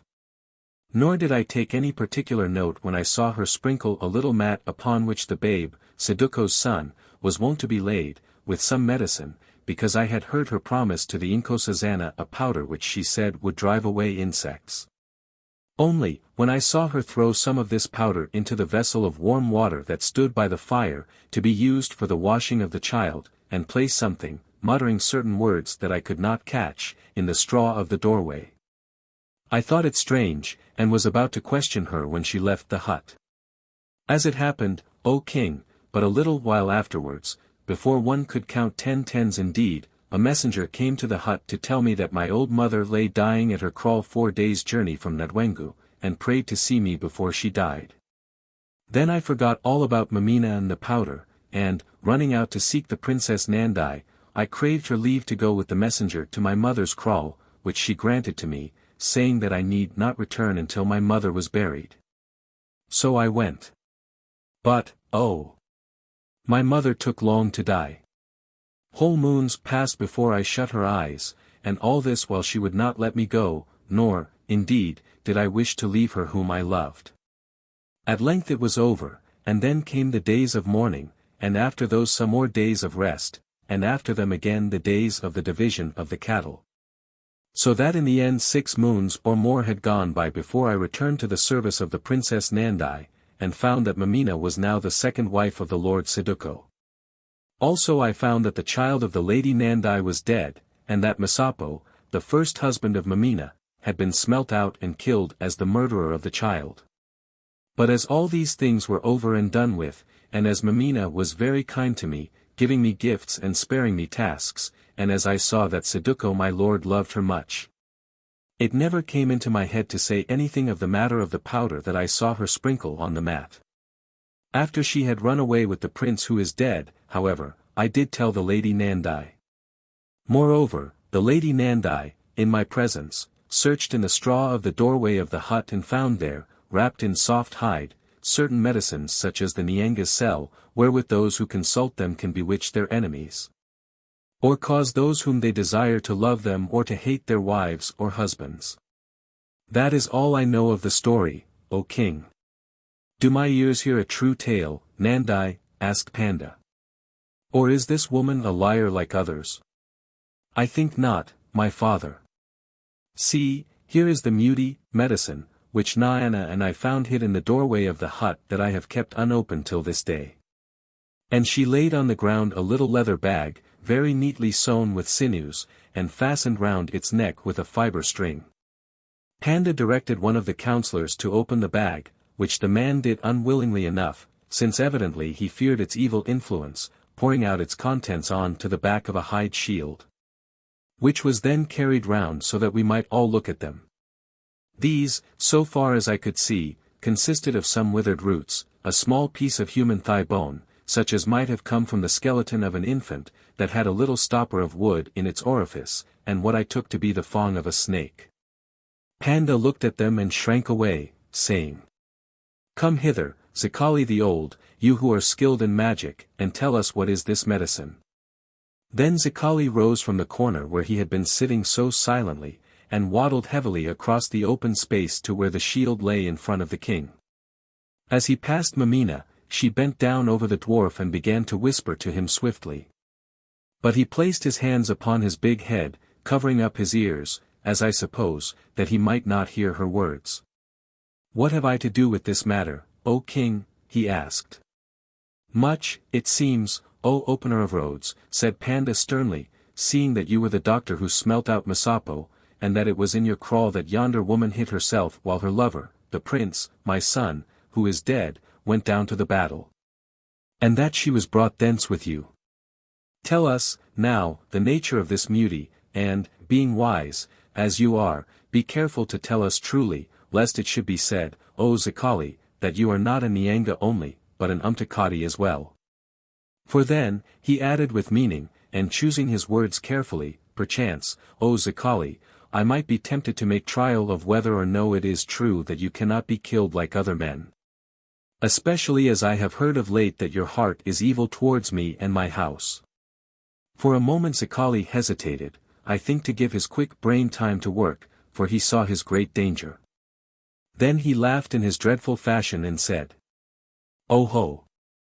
The king thinks that the otter is in the trap," and he glanced at the fence of the Isigolo and at the fierce executioners, who stood watching him sternly. "Well, many times before has this otter seemed to be in a trap, yes, ere your father saw light, O son of Senzangakona, and after it also.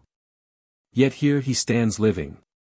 Make no trial, O king, of whether or no I be mortal, lest if death should come to such a one as I, he should take many others with him also.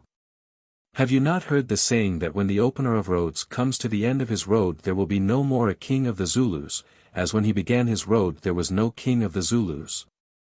Since the days of his manhood are the days of all the Zulu kings." Thus he spoke, glaring at Panda and at XIII, who shrank before his gaze.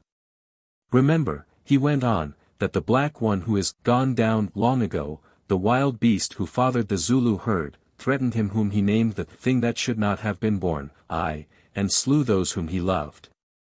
And afterwards was slain by others, who also are gone down, and that you alone, O Panda, did not threaten him, and that you alone, O Panda, have not been slain. Now, if you would make trial of whether I die as other men die, bid your dogs fall on, for Zikali is ready," and he folded his arms and waited. Indeed, all of us waited breathlessly, for we understood that the terrible dwarf was matching himself against Panda and XIII and defying them both.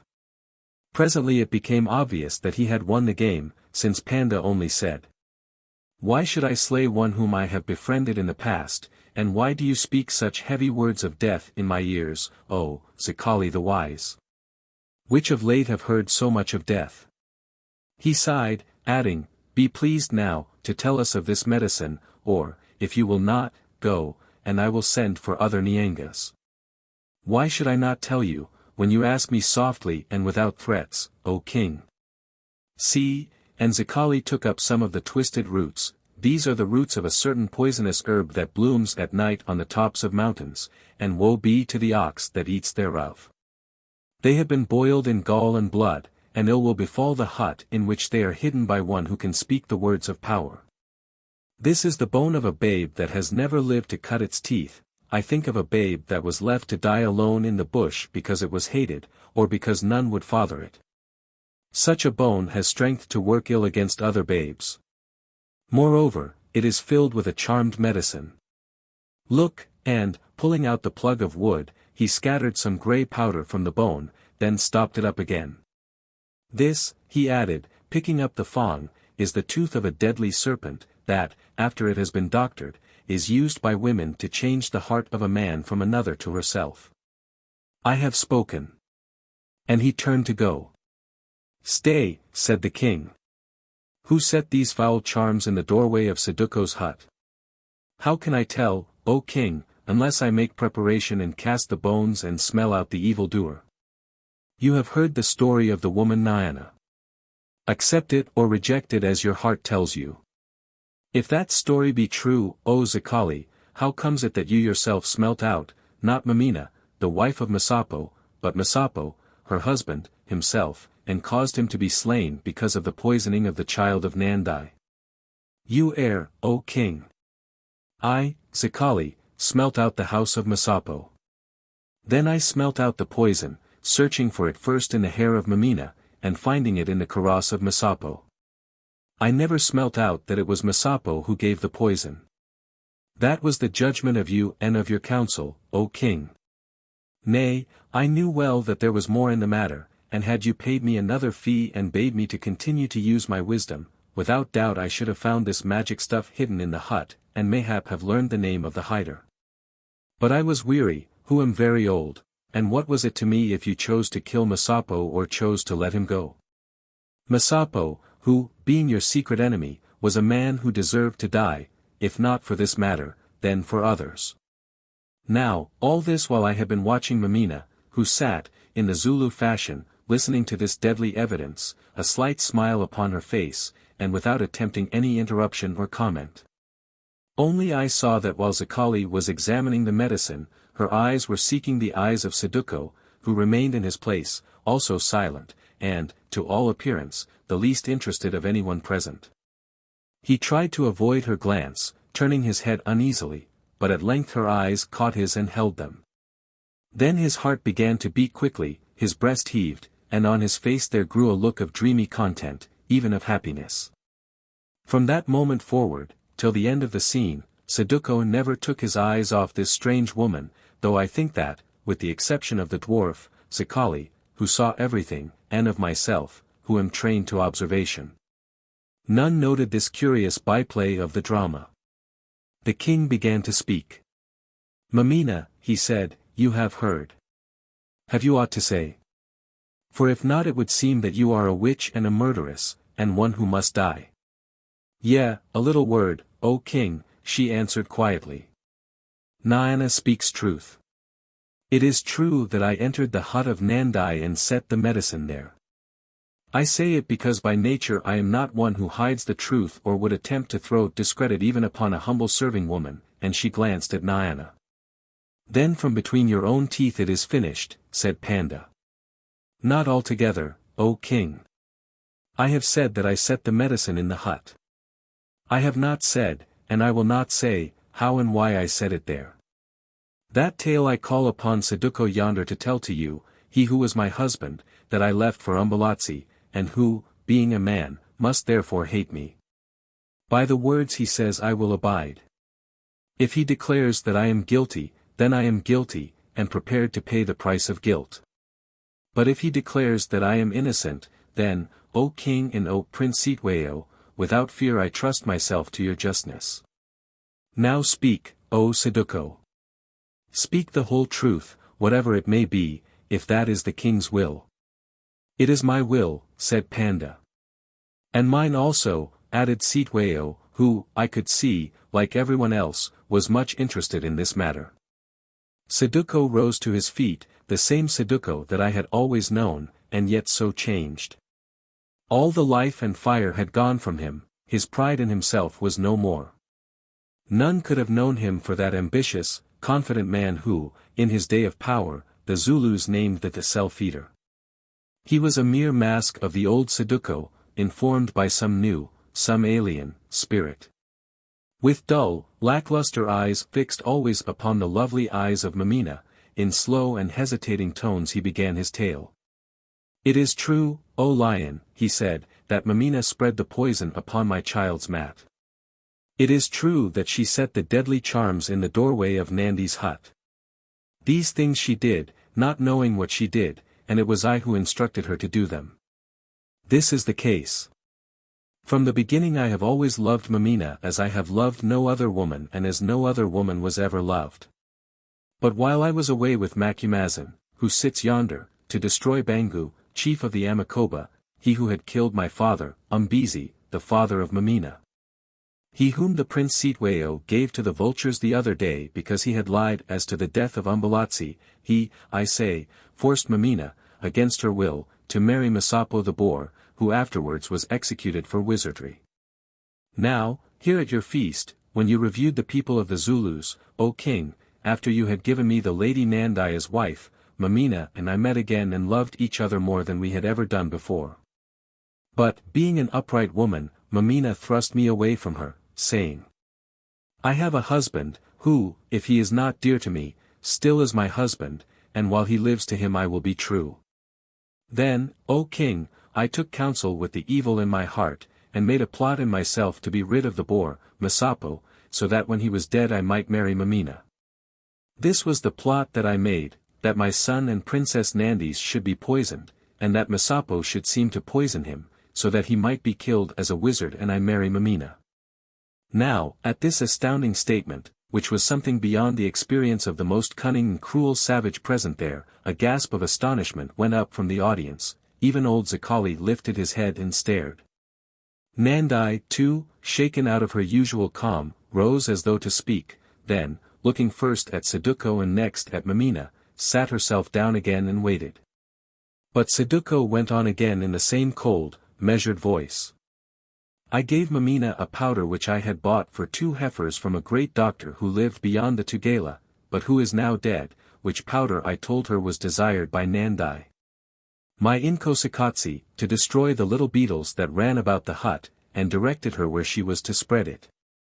Also, I gave her the bag of medicine, telling her to thrust it into the doorway of the hut, that it might bring a blessing upon my house. These things she did ignorantly to please me, not knowing that the powder was poison, not knowing that the medicine was bewitched.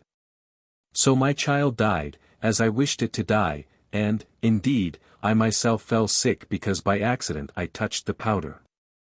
Afterwards Masapo was smelt out as a wizard by old Zikali, I having caused a bag of the poison to be sown in his karas in order to deceive Zikali, and killed by your order, O king, and Mameena was given to me as a wife, also by your order. O king, which was what I desired. Later on, as I have told you, I wearied of her, and wishing to please the prince who has wandered away, I commanded her to yield herself to him, which Mameena did out of her love for me and to advance my fortunes. She who is blameless in all things. Saduko finished speaking and sat down again, as an automaton might do when a wire is pulled, his lackluster eyes still fixed upon Mameena's face. You have heard, O king, said Mameena. Now pass judgment, knowing that, if it be your will, I am ready to die for Saduko's sake. But Panda sprang up in a rage. Take him away, he said, pointing to Saduko. Take away that dog who is not fit to live, a dog who eats his own child that thereby he may cause another to be slain unjustly and steal his wife. The executioners leapt forward, and, having something to say, for I could bear this business no longer, I began to rise to my feet. Before I gained them, however, Zikali was speaking. O king, he said, it seems that you have killed one man unjustly on this matter, namely, Masapo. Would you do the same by another? And he pointed to Saduko. What do you mean? Asked Panda angrily. Have you not heard this low fellow, whom I made great, giving him the rule over tribes and my daughter in marriage, confess with his own lips that he murdered his child, the child of my blood? In order that he might eat a fruit which grew by the roadside for all men to nibble at. And he glared at Mameena. I, child of Senzangakona, answered Zikali, I heard Saduko say this with his own lips, but the voice that spoke from the lips was not the voice of Saduko, as, were you a skilled Nyanga like me, you would have known as well as I do. And as well as does the white man, watcher by night, who is a reader of hearts. Hearken now, O king, and you great ones around the king, and I will tell you a story.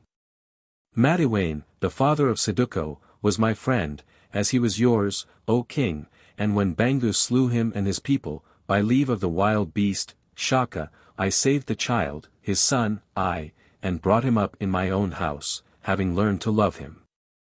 Then, when he became a man, I, the opener of roads, showed him 2 roads, down either of which he might choose to walk, the road of wisdom and the road of war and women, the white road that runs through peace to knowledge. And the red road that runs through blood to death. But already there stood one upon this red road who beckoned him, she who sits yonder, and he followed after her, as I knew he would. From the beginning she was false to him, taking a richer man for her husband. Then, when Saduko grew great, she grew sorry, and came to ask my counsel as to how she might be rid of Masapo, whom she swore she hated. I told her that she could leave him for another man, or wait till her spirit moved him from her path. But I never put evil into her heart, seeing that it was there already. Then she and no other, having first made Saduko love her more than ever, murdered the child of Nandai, his inkosikatsi. And so brought about the death of Masapo and crept into Saduko's arms. Here she slept a while, till a new shadow fell upon her, that of the elephant with the tuft of hair, who will walk the woods no more. Him she beguiled that she might grow great the quicker, and left the house of Saduko, taking his heart with her, she who was destined to be the doom of men. Now, into Saduko's breast, where his heart had been, entered an evil spirit of jealousy and of revenge, and in the battle of Endonekusuka that spirit rode him as a white man rides a horse. As he had arranged to do with the Prince Sitweo yonder, nay, deny it not, O prince, for I know all. Did you not make a bargain together, on the third night before the battle, among the bushes, and start apart when the buck leapt out between you? Here Sitweo, who had been about to speak, threw the corner of his kaross over his face. As he had arranged to do, I say, he went over with his regiments from the Isigosa to the Usutu, and so brought about the fall of Umbelazi and the death of many thousands. Yes, and this he did for one reason only, because yonder woman had left him for the prince, and he cared more for her than for all the world could give him, for her who had filled him with madness as a bowl is filled with milk. And now, O king, you have heard this man tell you a story, you have heard him shout out that he is viler than any man in all the land, that he murdered his own child, the child he loved so well, to win this witch. That afterwards he gave her to his friend and lord to buy more of his favor, and that lastly he deserted that lord because he thought that there was another lord from whom he could buy more favor. Is it not so, O king?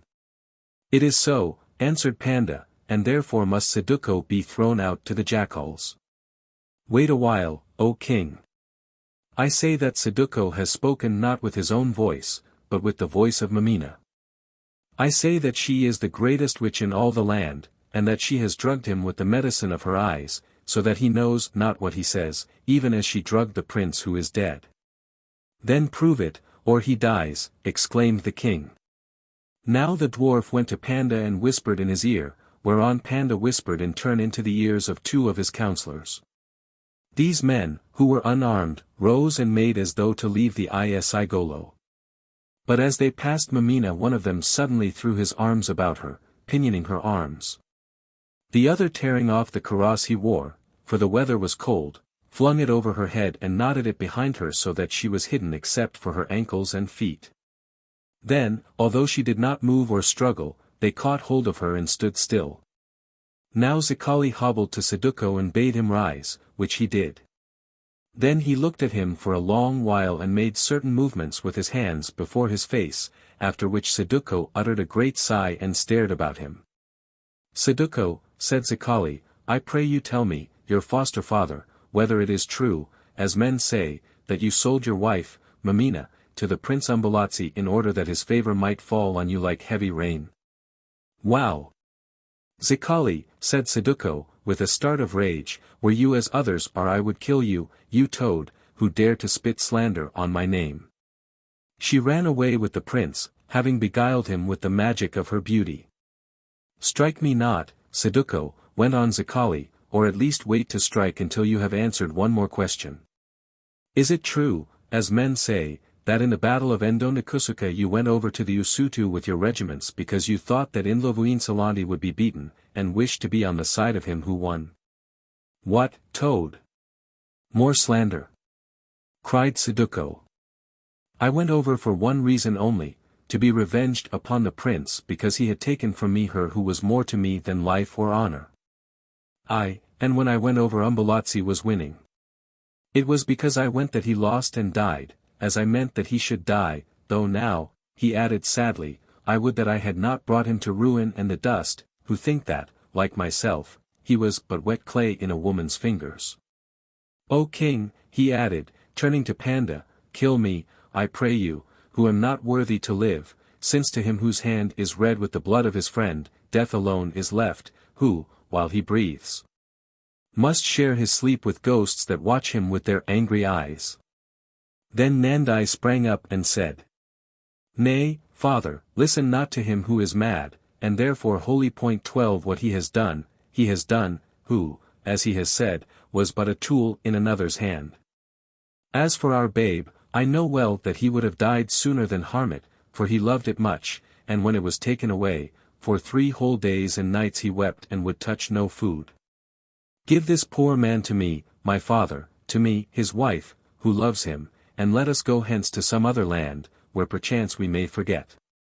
Be silent, daughter, said the king, and you, O Zikali, the Nyanga, be silent also. They obeyed, and, after thinking a while, Panda made a motion with his hand, whereon the 2 counselors lifted the kaross from off Mameena, who looked about her calmly and asked if she were taking part in some child's game. I, woman, answered Panda, you are taking part in a great game, but not, I think, such as is played by children, a game of life and death. Now, have you heard the tale of Zikali the little and wise, and the words of Saduko, who was once your husband, or must they be repeated to you? There is no need, O king. My ears are too quick to be muffled by a fur bag, and I would not waste your time. Then what have you to say, woman? Not much, she answered with a shrug of her shoulders, except that I have lost in this game. You will not believe me, but if you had left me alone I should have told you so, who did not wish to see that poor fool, Saduko, killed for deeds he had never done. Still, the tale he told you was not told because I had bewitched him. It was told for love of me, whom he desired to save. It was Zikali yonder. Zikali, the enemy of your house, who in the end will destroy your house, O son of Senzangakona, that bewitched him, as he has bewitched you all, and forced the truth out of his unwilling heart. Now, what more is there to say? Very little, as I think. I did the things that are laid to my charge, and worse things which have not been stated. Oh, I played for great stakes, I, who meant to be the Inkosazana of the Zulus, and, as it chances, by the weight of a hair I have lost. I thought that I had counted everything, but the hair's weight which turned the balance against me was the mad jealousy of this fool, Saduko, upon which I had not reckoned.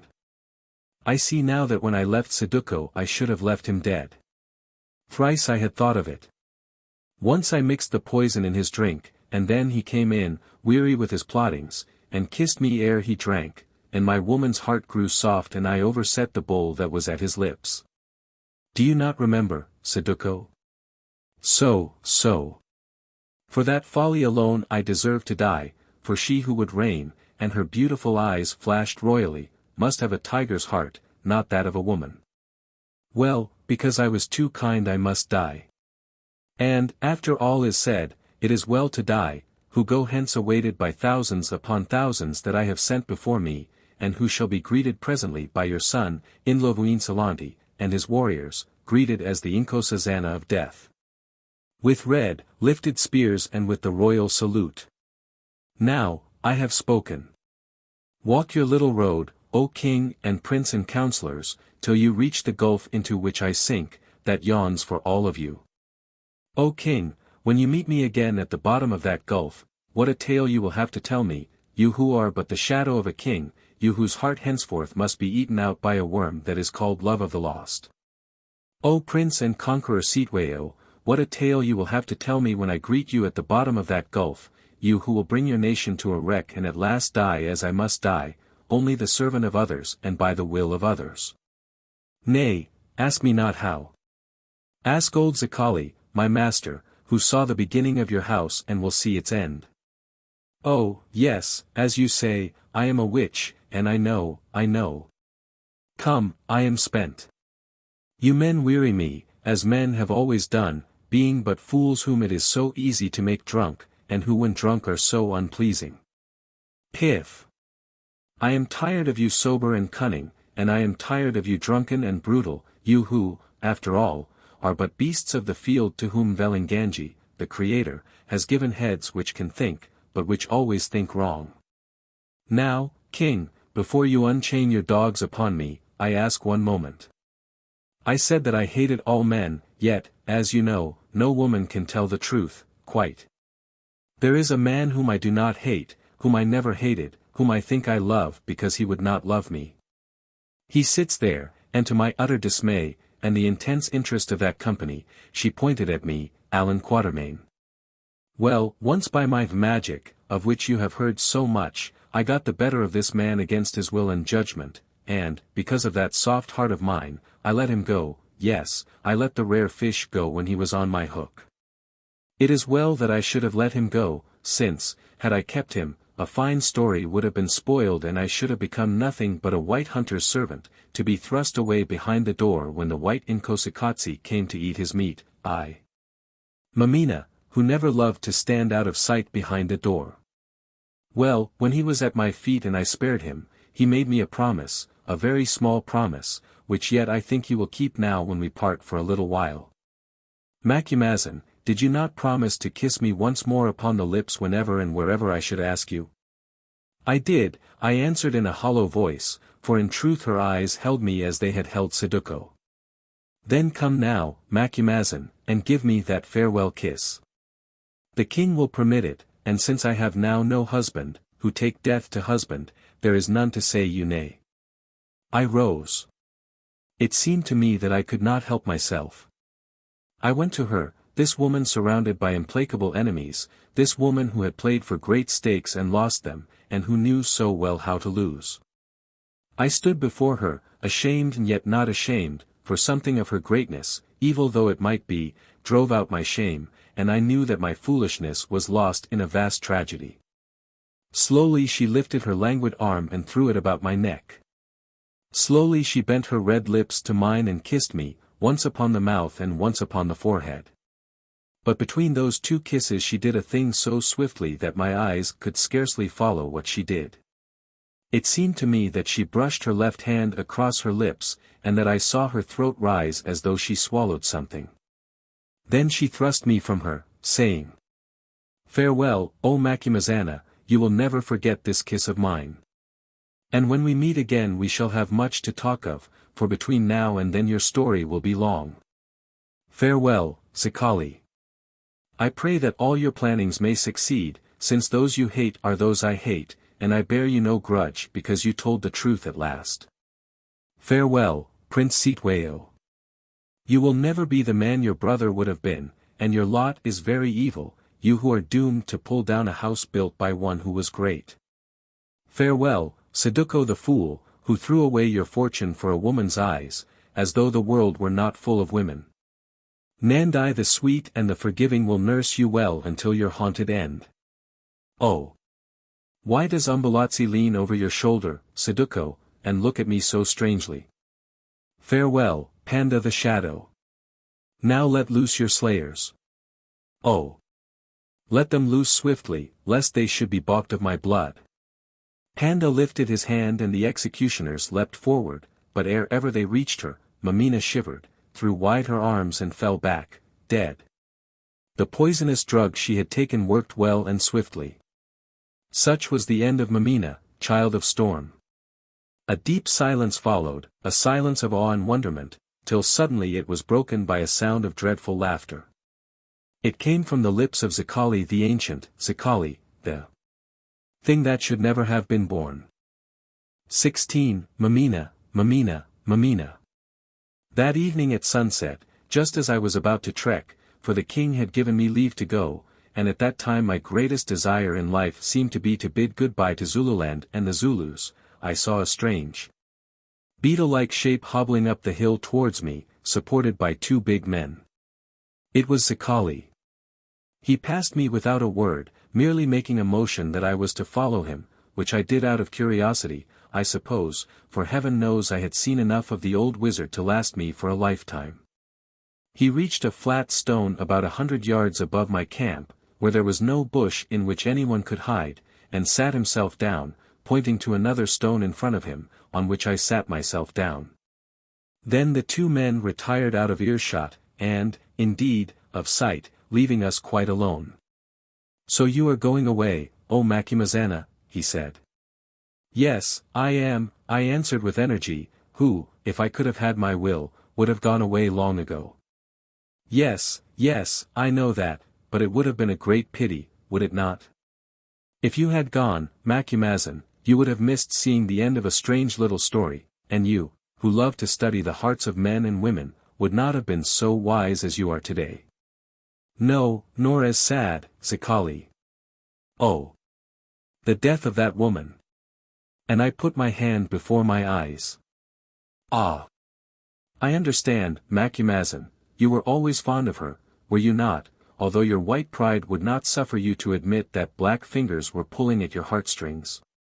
She was a wonderful witch, was Mameena, and there is this comfort for you, that she pulled at other heartstrings as well. Masapo's, for instance, Saduko's, for instance. Umbelazi's, for instance, none of whom got any luck from her pulling, yes, and even at mine.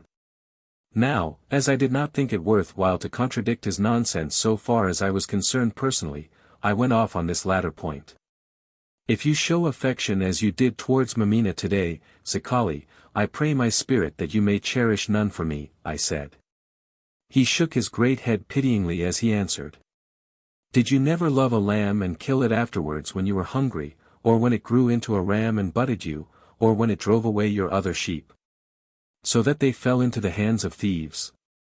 Now, I am very hungry for the fall of the house of Senzangakona, and the lamb, Mameena, having grown big, nearly laid me on my back today within the reach of the slayer's spear. Also, she was hunting my sheep, Saduko, into an evil net whence he could never have escaped. So, somewhat against my will, I was driven to tell the truth of that lamb and her tricks. I dare say, I exclaimed. But, at any rate, she is done with, so what is the use of talking about her? Ah! Macumazahn, she is done with, or so you think, though that is a strange saying for a white man who believes in much that we do not know. But at least her work remains, and it has been a great work. Consider now. Umbelazi and most of the princes, and thousands upon thousands of the Zulus, whom I, the Dwand, hate, dead. Mameena's work, Macumazahn. Panda's hand grown strengthless with sorrow and his eyes blind with tears. Mameena's work, Macumazahn. Cetwayo, king in all but name, Cetwayo, who shall bring the house of Senzangakona to the dust. Mameena's work, Macumazahn. Oh! A mighty work. Surely she has lived a great and worthy life, and she died a great and worthy death. And how well she did it. Had you eyes to see her take the poison which I gave her, a good poison, was it not, between her kisses, Macumazahn? I believe it was your work, and not hers, I blurted out, ignoring his mocking questions. You pulled the strings, you were the wind that caused the grass to bend till the fire caught it and set the town in flames, the town of your foes. How clever you are, Macumazahn. If your wits grow so sharp, one day they will cut your throat, as, indeed, they have nearly done several times already. Yes, I know how to pull strings till the trap falls, and to blow grass until the flame catches it, and how to puff at that flame until it burns the house of kings. And yet this trap would have fallen without me, only then it might have snared other rats, and this grass would have caught fire if I had not blown, only then it might have burnt another house. I did not make these forces, Macumazahn. I did but guide them towards a great end, for which the White House, that is, the English, should thank me one day. He brooded a while, then went on, but what need is there to talk to you of these matters, Macumazahn, seeing that in a time to come you will have your share in them and see them for yourself? After they are finished, then we will talk.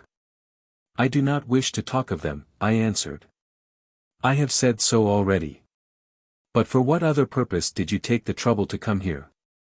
Oh, to bid you farewell for a little while, Macumazahn.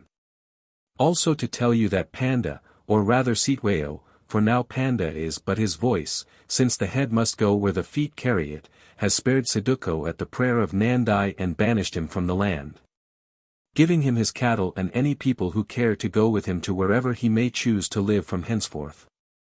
At least, Cetwayo says it was at Nandi's prayer, and at mine and yours, but what he means is that, after all that has happened, he thought it wise that Saduko should die of himself. Do you mean that he should kill himself, Zikali? No. I mean that his own Adlozi, his spirit, should be left to kill him, which it will do in time. You see, Macumazahn, Saduko is now living with a ghost, which he calls the ghost of Umbelazi, whom he betrayed. Is that your way of saying he is mad, Zikali? Oh, yes, he lives with a ghost, or the ghost lives in him, or he is mad, call it which you will. The mad have a way of living with ghosts, and ghosts have a way of sharing their food with the mad. Now you understand everything, do you not? Of course, I answered, it is as plain as the sun. Oh!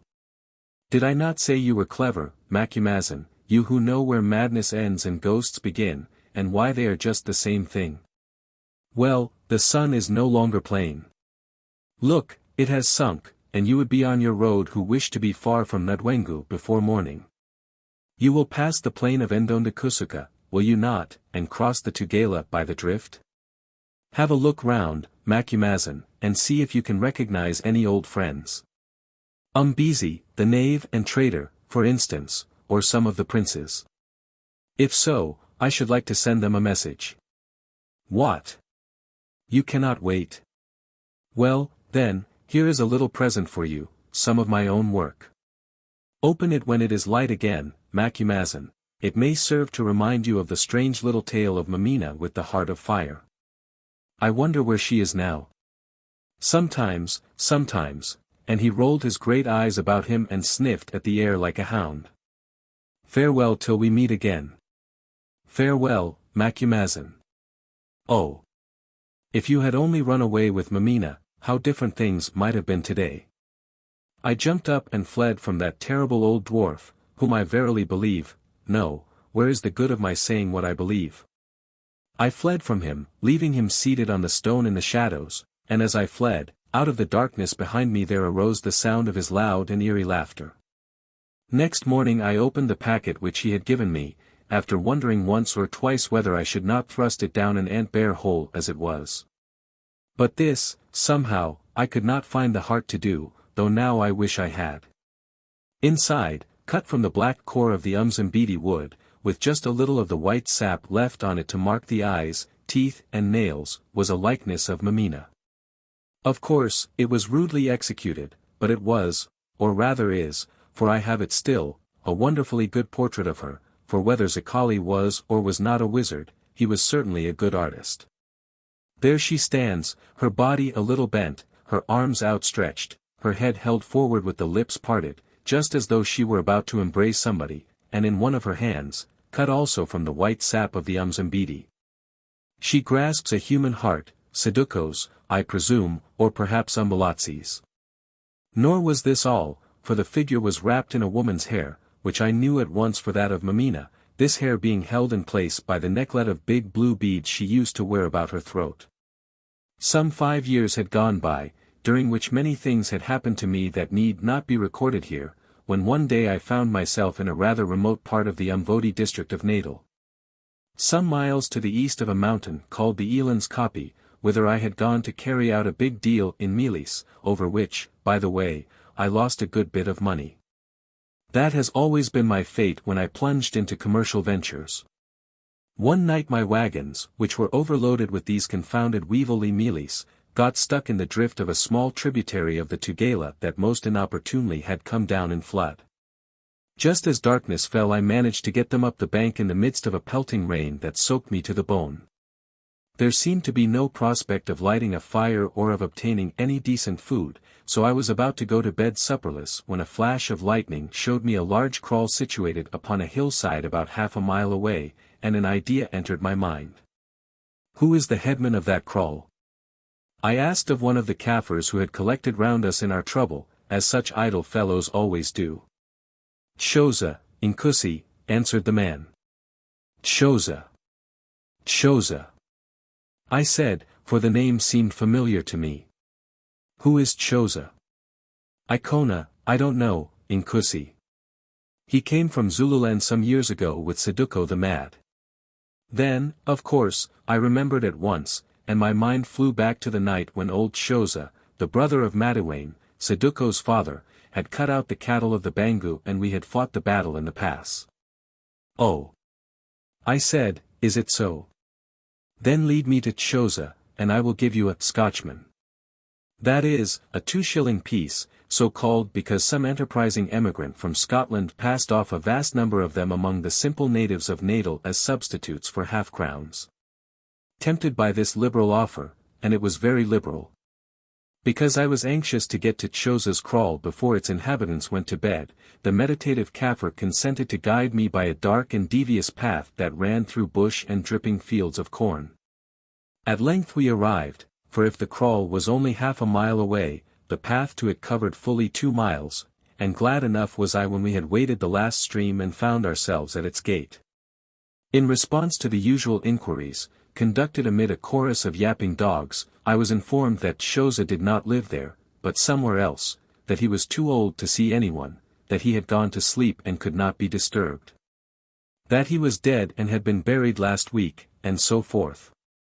"Look here, my friend," I said at last to the fellow who was telling me all these lies, "you go to Xhosa in his grave and say to him that if he does not come out alive instantly, Macumazahn will deal with his cattle as once he dealt with those of Bangu." Impressed with the strangeness of this message, the man departed, and presently, in the dim light of the rain-washed moon, I perceived a little old man running towards me.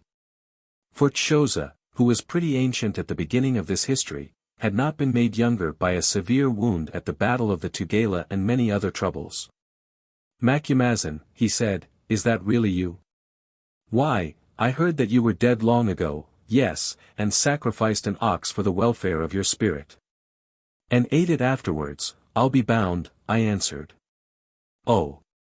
It must be you," he went on, "who cannot be deceived, for it is true we ate that ox, combining the sacrifice to your spirit with a feast, for why should anything be wasted when one is poor? Yes, yes, it must be you, for who else would come creeping about a man's kraal at night, except the watcher by night? Enter, Macumazahn, and be welcome." So I entered and ate a good meal while we talked over old times. "And now, where is Saduko?" I asked suddenly as I lit my pipe. "Saduko," he answered, his face changing as he spoke. "Oh. Of course he is here.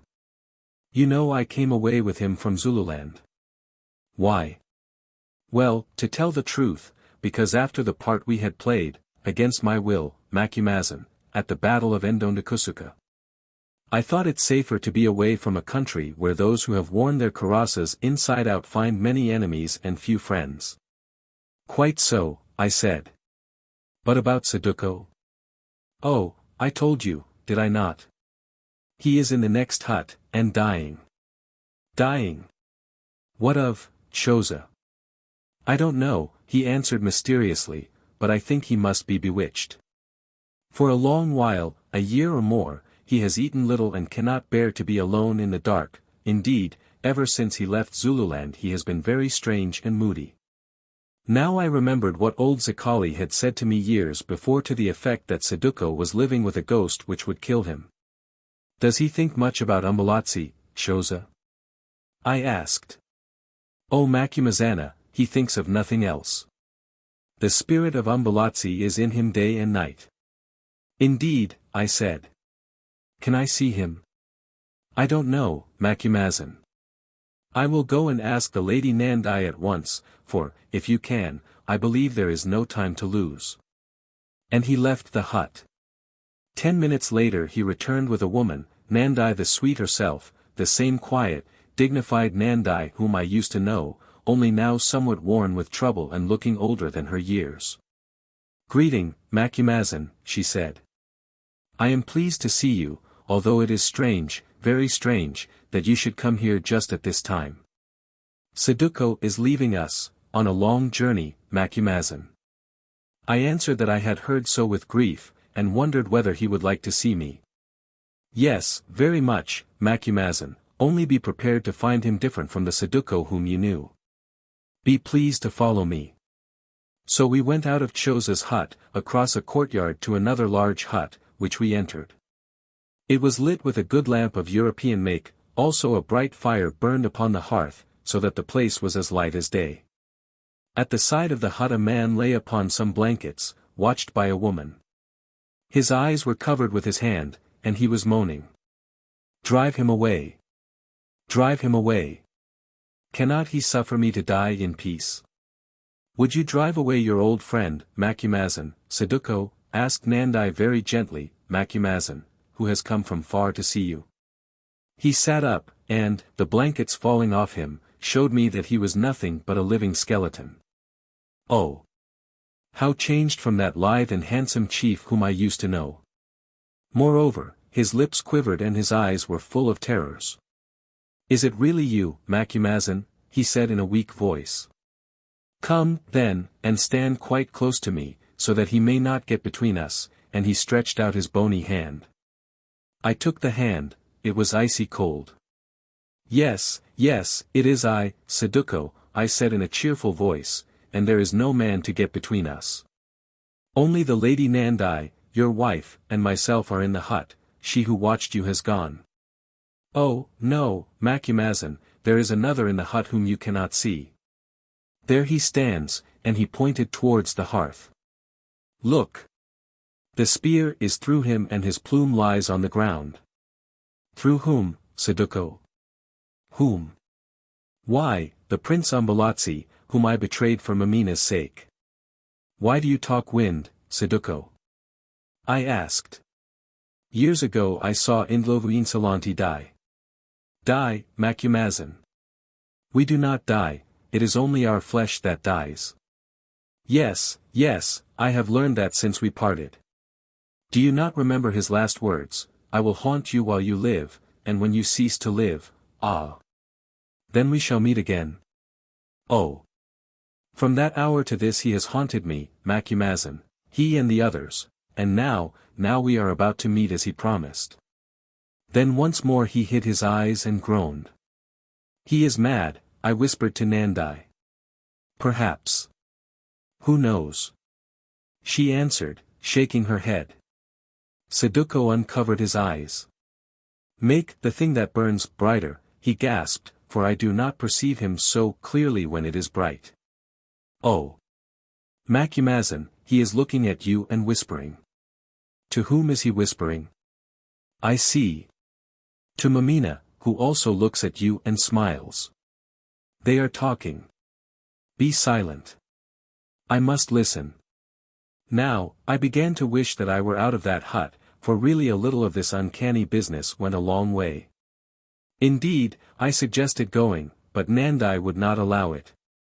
Stay with me till the end, she muttered. So I had to stay, wondering what Saduko heard Umbelazi whispering to Mameena, and on which side of me he saw her standing. He began to wander in his mind. That was a clever pit you dug for Bangu, Macumazahn, but you would not take your share of the cattle, so the blood of the Amakoba is not on your head. Ah! What a fight was that which the Amawam made at Ndondakusuka. You were with them, you remember, Macumazahn, and why was I not at your side? Oh! Then we would have swept away the Usutu as the wind sweeps ashes. Why was I not at your side to share the glory? I remember now, because of the daughter of Storm. She betrayed me for Umbelazi, and I betrayed Umbelazi for her, and now he haunts me, whose greatness I brought to the dust. And the Usutu wolf, Sitweo, curls himself up in his form and grows fat on his food. And, Macumazahn, it has all been done in vain, for Mameena hates me. Yes, I can read it in her eyes. She mocks and hates me worse in death than she did in life, and she says that it was not all her fault, because she loves. A look of bewilderment came upon his face, his poor, tormented face. Then suddenly Saduko threw his arms wide, and sobbed in an ever-weakening voice. All done in vain. Oh! Mameena, Mameena, and fell back dead. Saduko has gone away, said Nandai, as she drew a blanket over his face. But I wonder, she added with a little hysterical smile, oh! How I wonder who it was the spirit of Mameena told him that she loved, Mameena, who was born without a heart. I made no answer, for at that moment I heard a very curious sound, which seemed to me to proceed from somewhere above the hut. Of what did it remind me? Ah! I knew. It was like the sound of the dreadful laughter of Zikali, opener of roads, Zikali, the thing that should never have been born. Doubtless, however, it was only the cry of some storm-driven night bird. Or perhaps it was an hyena that laughed, an hyena that scented death.